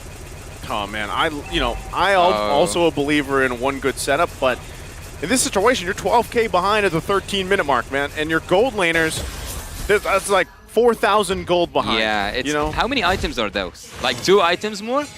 1.5 maybe? Yeah. 1 point? I'm not good with numbers. Hades? Me neither. Okay. I'm not good with numbers too. Now, AP Brenner just utilizing the number game that they have, a 12,000 gold lead that's completely built up. It seems like Team Flash, they have no way to defend even this base turret in the mid lane. Hades has fast hands, but what can they do with this? Vanix playing the back. That's Adamir who jumps in the back as well. Ogwen provides the proper support. Super Marco has the win of nature. That just might be it. No! They win the fight, but in the end, it's 4-0. They didn't even let Team Flash get a kill in game number 2. Complete domination from the Hive. Get a dominating here performance for AP Bren. The Filipino champions here. Just unstoppable, it looked like in this series. Oh my god, things are not looking good at all for Team Flash at this point. They will wait until tomorrow. They will wait until they see Lil Gun in this group. AB Bren controls their fate right now, and right now they will just give those fist bumps to show some sportsmanship. Again, a performance here in a way for AP Bren that, you know, game 2, man, they just flipped the script and they just came out swinging. It was a strong showing, but let's go ahead and throw it over to Manjin to talk to AP Bren for the victory. Congratulations to the Hive, AP Bren. Hello guys, hello. You guys managed to pull off English to. All right, I forgot they're Filipinos. Come on, clap your hands. The Filipino supporters. All right. So, naka-comeback kayo. Yan ha, Tagalog to ha. Naka-comeback kayo. Actually, yung game number 1, naka-comeback kayo. You did a comeback in game number 1. How did you manage to pull that off? We just waited for the enemy's error. So we maximized their error and punished them in their own play. Pwede ka mag-Tagalog, tatry. Ayun. You can speak in Tagalog, Ogwen, and few will translate in English. Okay? Okay, good. Okay. So, you waited for the error. Okay, were you guys surprised with the Louis pick of Team Flash? Sino pwede sumagot? Yes. Yes, why? Tagalog muna. Okay, Tagalog first and then he will translate. Okay. Mahirap yung yung map control eh. Naka-teleport sila kahit saan. Tapos natulonggis pa yung namin, yung XP-laner, nag-iba yung emblem. Tolonggis yung XP-laner nyo. Okay, few... May emblem eh. Okay, few you translate. He said Flop TC is good.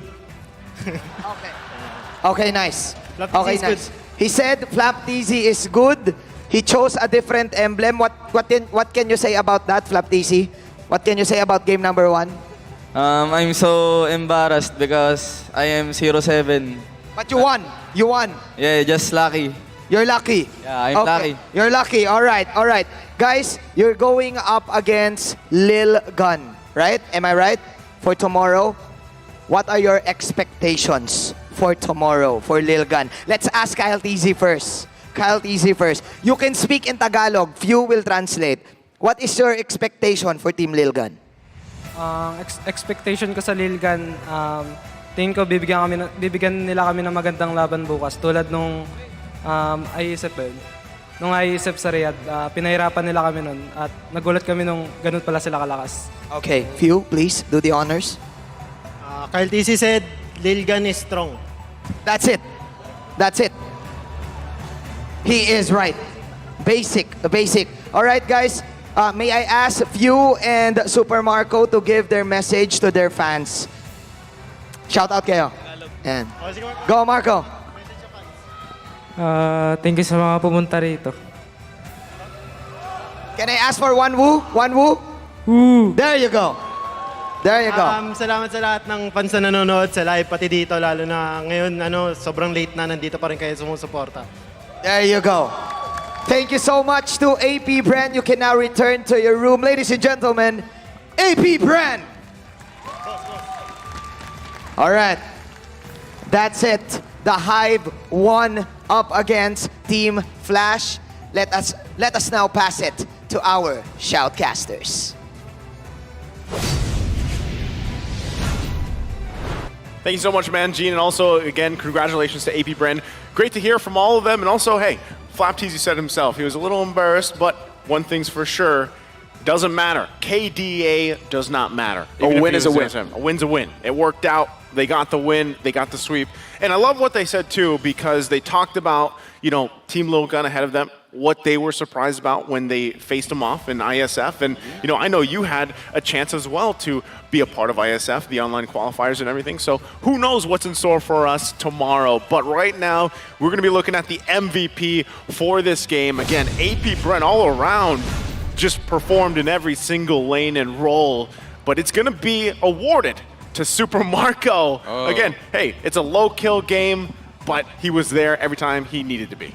Well, Super Marco, I wouldn't actually have anyone expected to see as an MVP in a 4-0 game.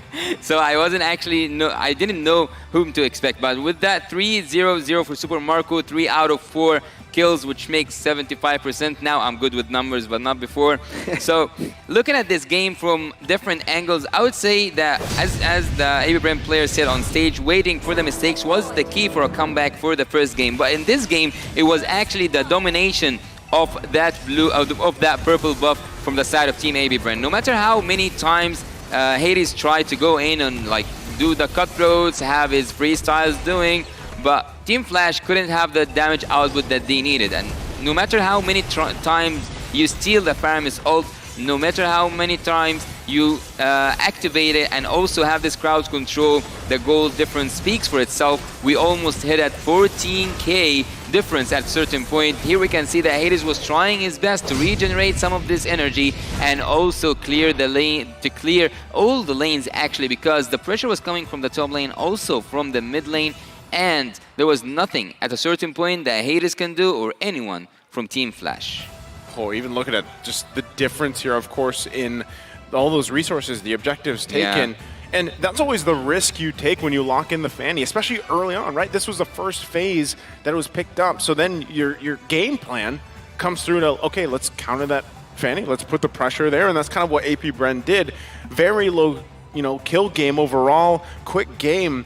And that's a downside, especially when you have a Fanny and Iksha. And you need time for those heroes alone to build up. But then you're just choked out everywhere.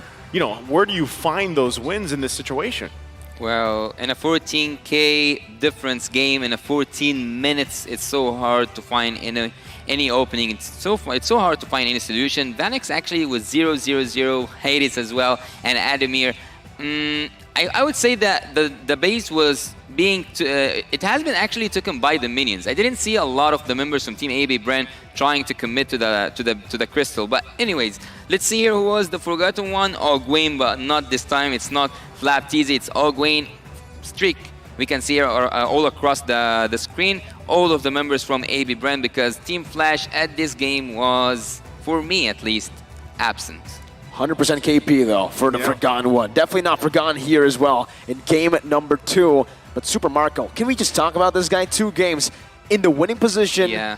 All right, we can definitely say that in a winning position, Bruno, you can just flow through. But in game 1, the fact that he stayed consistent game 1, game 2, this level of consistency is something that I gotta say, I gotta pay my respects to Super Marco, man. This guy is amazing. Yeah, he had a very similar consistency throughout, even recently with their international in ISF, and then throughout, the even regular season or the playoffs, if you will. And there's a reason why they, got everything they did. Like if you just look at AP Bren's past year, there's so much there for them, right? And I see this in a lot of teams, even recently, obviously with Onyx too. You look at all the roles, they all pop off in their own way. They all carry their role very well. And that's kind of what transitions into them and translates to their successes, right? And for this, Team Flash, unfortunately, they were just kind of outgunned in this game especially. But going back to what they did in game 1, that was great themselves. And, who knows, again, what's in store tomorrow for the last day of the group stages. That is the tough time. But for AP Bren, even with this game, the way that it unfolded, they're in very prime position here to possibly do really well for the rest of this tournament. Yeah, they are now on top of their group. They have 4 victories, or like 2 victories. 2-0 and 2-0. They won. Yeah, they won against Brimis Ghouls and now against Team Flash. So looking here at the team fight participation, I wouldn't like talk a lot about it because just Flap Teasy, this one is 0%. He was just focusing on that split push. He was just focusing on cutting the lanes. But looking at Team Flash, actually, I wouldn't say that they didn't deal the damage they needed to deal. It was just about how much annoying having a Matilda and a Faramis at the same composition for your opponent team. No matter how hard you try, no matter how much damage you apply and the damage output that comes from you, there's always an engage and disengage coming from either Ogwin or you, just to take every effort that you have from your hands and just to get it used actually against you, because they have the chance always to re-engage and to always have this counter engagement. This is the damage taken, and Kyle got his, I would say, enough of taking damage, 102k. But speaking of numbers, do you know what number did I get correctly today? Yes. What's that? 2-0 for Brent. 2-0 for Brent. Yes, that's 100% true. That is 100% true. Hey, he's got it. Which 100% is this? Is it the 100% from game 2? Prediction. Yeah, prediction. Okay. So the prediction. Technically, we were all shocked though in game 1, right? I mean, Team Flash really gave us a good battle. Yeah. But then a few mistakes. Yeah. Maybe more than a few. More than. I still got to give him credit too. You know, that game number 1 was great to watch. Entertaining. You love to see some of these picks come through, and I'm hoping that even when we progress through M5, you know, we get into the knockout stage, that we see some more of these picks that are a little more niche or unorthodox, or, you know, go with these certain play styles of these different teams from around the world. I think it is very, it's a healthy thing to have that shaken up, right? Because again, going back to it, man, Fredrin popping up, I think this is still a hero that is reliable. Mr. Reliable in the jungle, especially the Chad. You put him against a Fanny, and this makes it much harder, but you know that's why even when teams have done that, they faced this before, you really have to take care of the Fanny. You really have to take care of the resources and transition through the game, because like we saw from that, if you struggle too much from it, it's really hard to get the momentum going, right? So with that, we are going to be looking at the group standings here, how things have fallen into place now that day 5 is concluded for the group stage. So let's go ahead and look at the group update. Here it is, all of them falling into place. Group A, we've got the 2 top up here. It's Onyx, see you soon. For Group B, we have Blacklist International, and then of course Fireflux. Group C, AP Brennan Lilgun, who we'll see some more of, and of course Group D, currently we have Geek Fam up there along with Daewoo. And we still don't know. Yeah, and for Team Flash, actually, I don't know how do they feel right now, because their fate is being decided by the rest, or like the last game in this group, LG, Team Lilgun, and Team Abram. And we possibly might have tiebreaker. There's a possible tiebreaker for Group D as of now. So, you know, as we wait for the back end, the production team and everyone else to kind of figure all these numbers out, right? Where things are going to fall into place. We'll go ahead and get that ready for letting everybody know. Now, we'll have to look at tomorrow's schedule, right? The last day of the group stage here. Oh, man. Hey, this is going to be a heated one. I feel like, again, tomorrow is the cause of a lot of this. Where do things fall into place here? It's the decider. Literally, tomorrow we're going to see the decider. Maybe not so much for Group A, but we will definitely see who will be able to get their first win at the M5 World Championship main stage for Group A, Bigatron Suns or Triple Esports. Then, who's going to make it with AP Brent? Is it going to be Lilgun? Is it going to be the Burmese Ghouls? Is Team Flash out? I don't even know. It's so close in the bracket except for AP Brent. Yeah. And Homeboys lost today, so they have a really good match tomorrow against TOB, That and scenario. Fireflux against Blacklist International. That scenario, the Homeboys TOB, that's going to be crazy, because I believe if Deus Vault want to make it to the knockout stages, they will have to hope that Homeboys loses to TOB. That's what I'm saying, man. There's a lot of just on the line tomorrow alone, you know, out of those 4 series. I would be looking forward to all 4 of them and where they end up. And of course, you know, ending it with Blacklist International, of course, Fireflux as well. there's a ton of narrative and story here for tomorrow. So we can't wait, of course.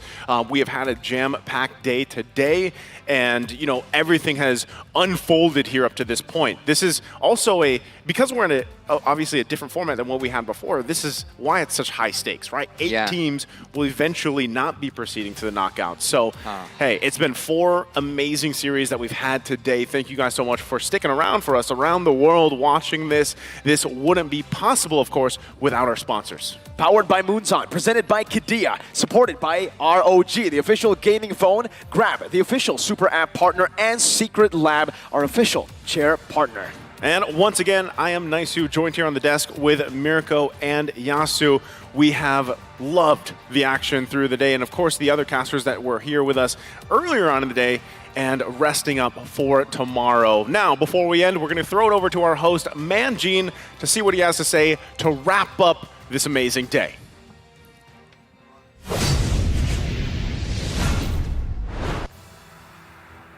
Thank you very much to our shoutcasters. And we are all getting near the end of the group stages, and the knockout stages is nearby. Earlier, we saw the burning Malaysian sensation Team SMG go out with a bang, securing a tight series against the representatives of Brazil, RRQ Akira.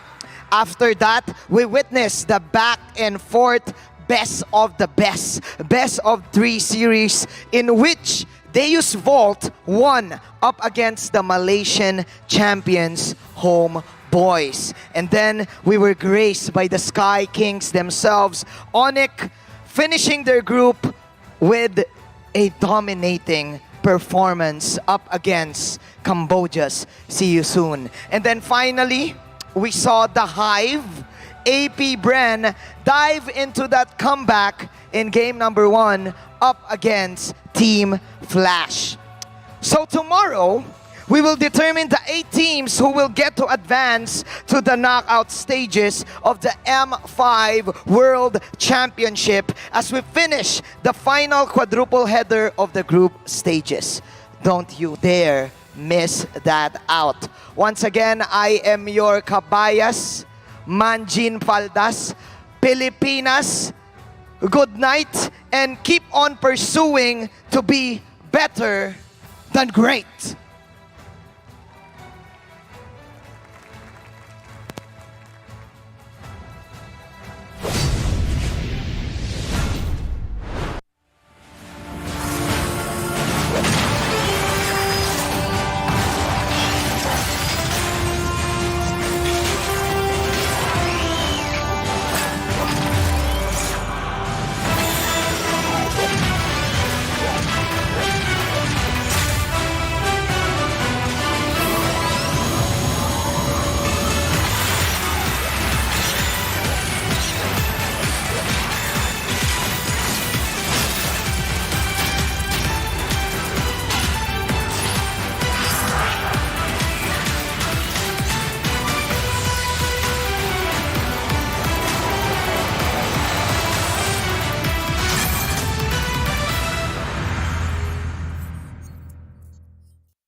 Hit me like I might get over, but you could give me in no corner. I know I can make a comeback, ace this round and finish this game now. Got the power on my shoulders, yeah, you know that I'm a soldier.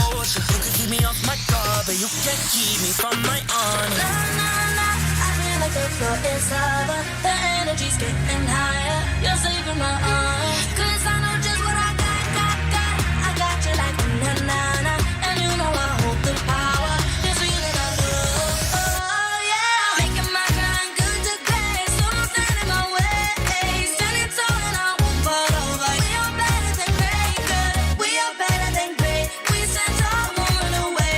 We are fun, nothing gon' change. Great, we are better than great. Can't get it great, I'm better than great. I play my own role, I become the greatest.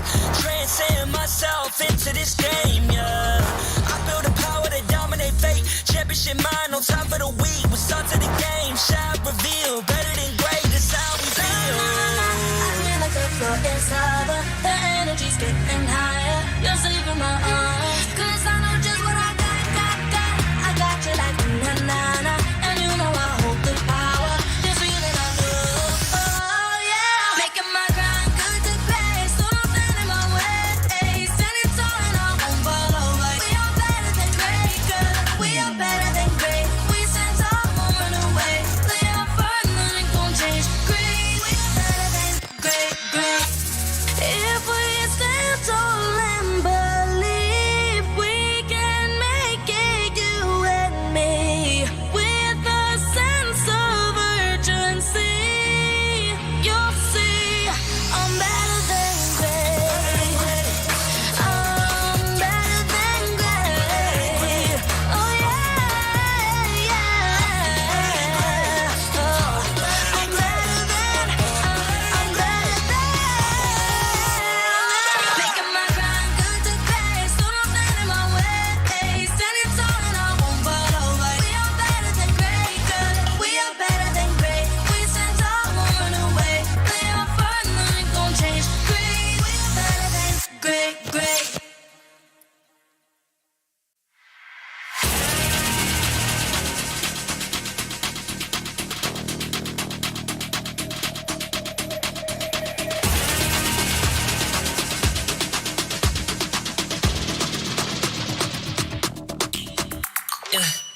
Hit me like I might kick over, but you can give me in no corner. I know I can make a comeback, ace this round and finish this game now. Got the power on my shoulders. Yeah, you know that I'm a soldier. You can keep me off my guard, but you can't keep me from my honor. I feel like the floor is lava. The energy's getting higher. You're saving my arms. 'Cause I know just what I got. I got you like na-na-na. And you know I hold the power. This feeling I love. Oh yeah. Making my grind good to great. So don't stand in my way. Standing tall and I won't fall over. We are better than great, girl. We are better than great. We stand tall, won't run away. We are firm, nothing gon' change. Great, we are better than great. Can't get it great, I'm better than great. I play my own role, I become the greatest. Transcend myself into this game, yeah. I feel the power to dominate fate. Championship mind on top of the week. We start to the game, shot reveal. Better than great, that's how we feel. I feel like the floor is lava. The energy's getting higher. You're saving my arms. 'Cause I know just what I got. I got you like na-na-na. And you know I hold the power. This feeling I love. Oh yeah. Making my grind good to great. So don't stand in my way. Standing tall and I won't fall over. We are better than great, girl. We are better than great. We stand tall, won't run away. Lay up firm, nothing gon' change. Great, we are better than great. If we stand tall and believe we can make it, you and me, with a sense of urgency, you'll see I'm better than great. I'm better than great. Oh yeah, yeah. Oh, I'm better than. Making my grind good to great, so don't stand in my way. Standing tall and I won't fall over. We are better than great, girl. We are better than great. We stand tall, won't run away. Lay up firm, nothing gon' change. Great, we are better than great.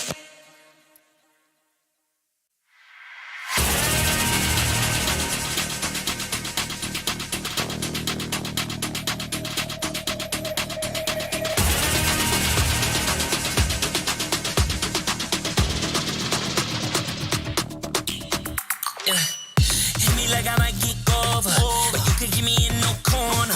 I know I can make a comeback, ace this round and finish this game now. Got the power on my shoulders.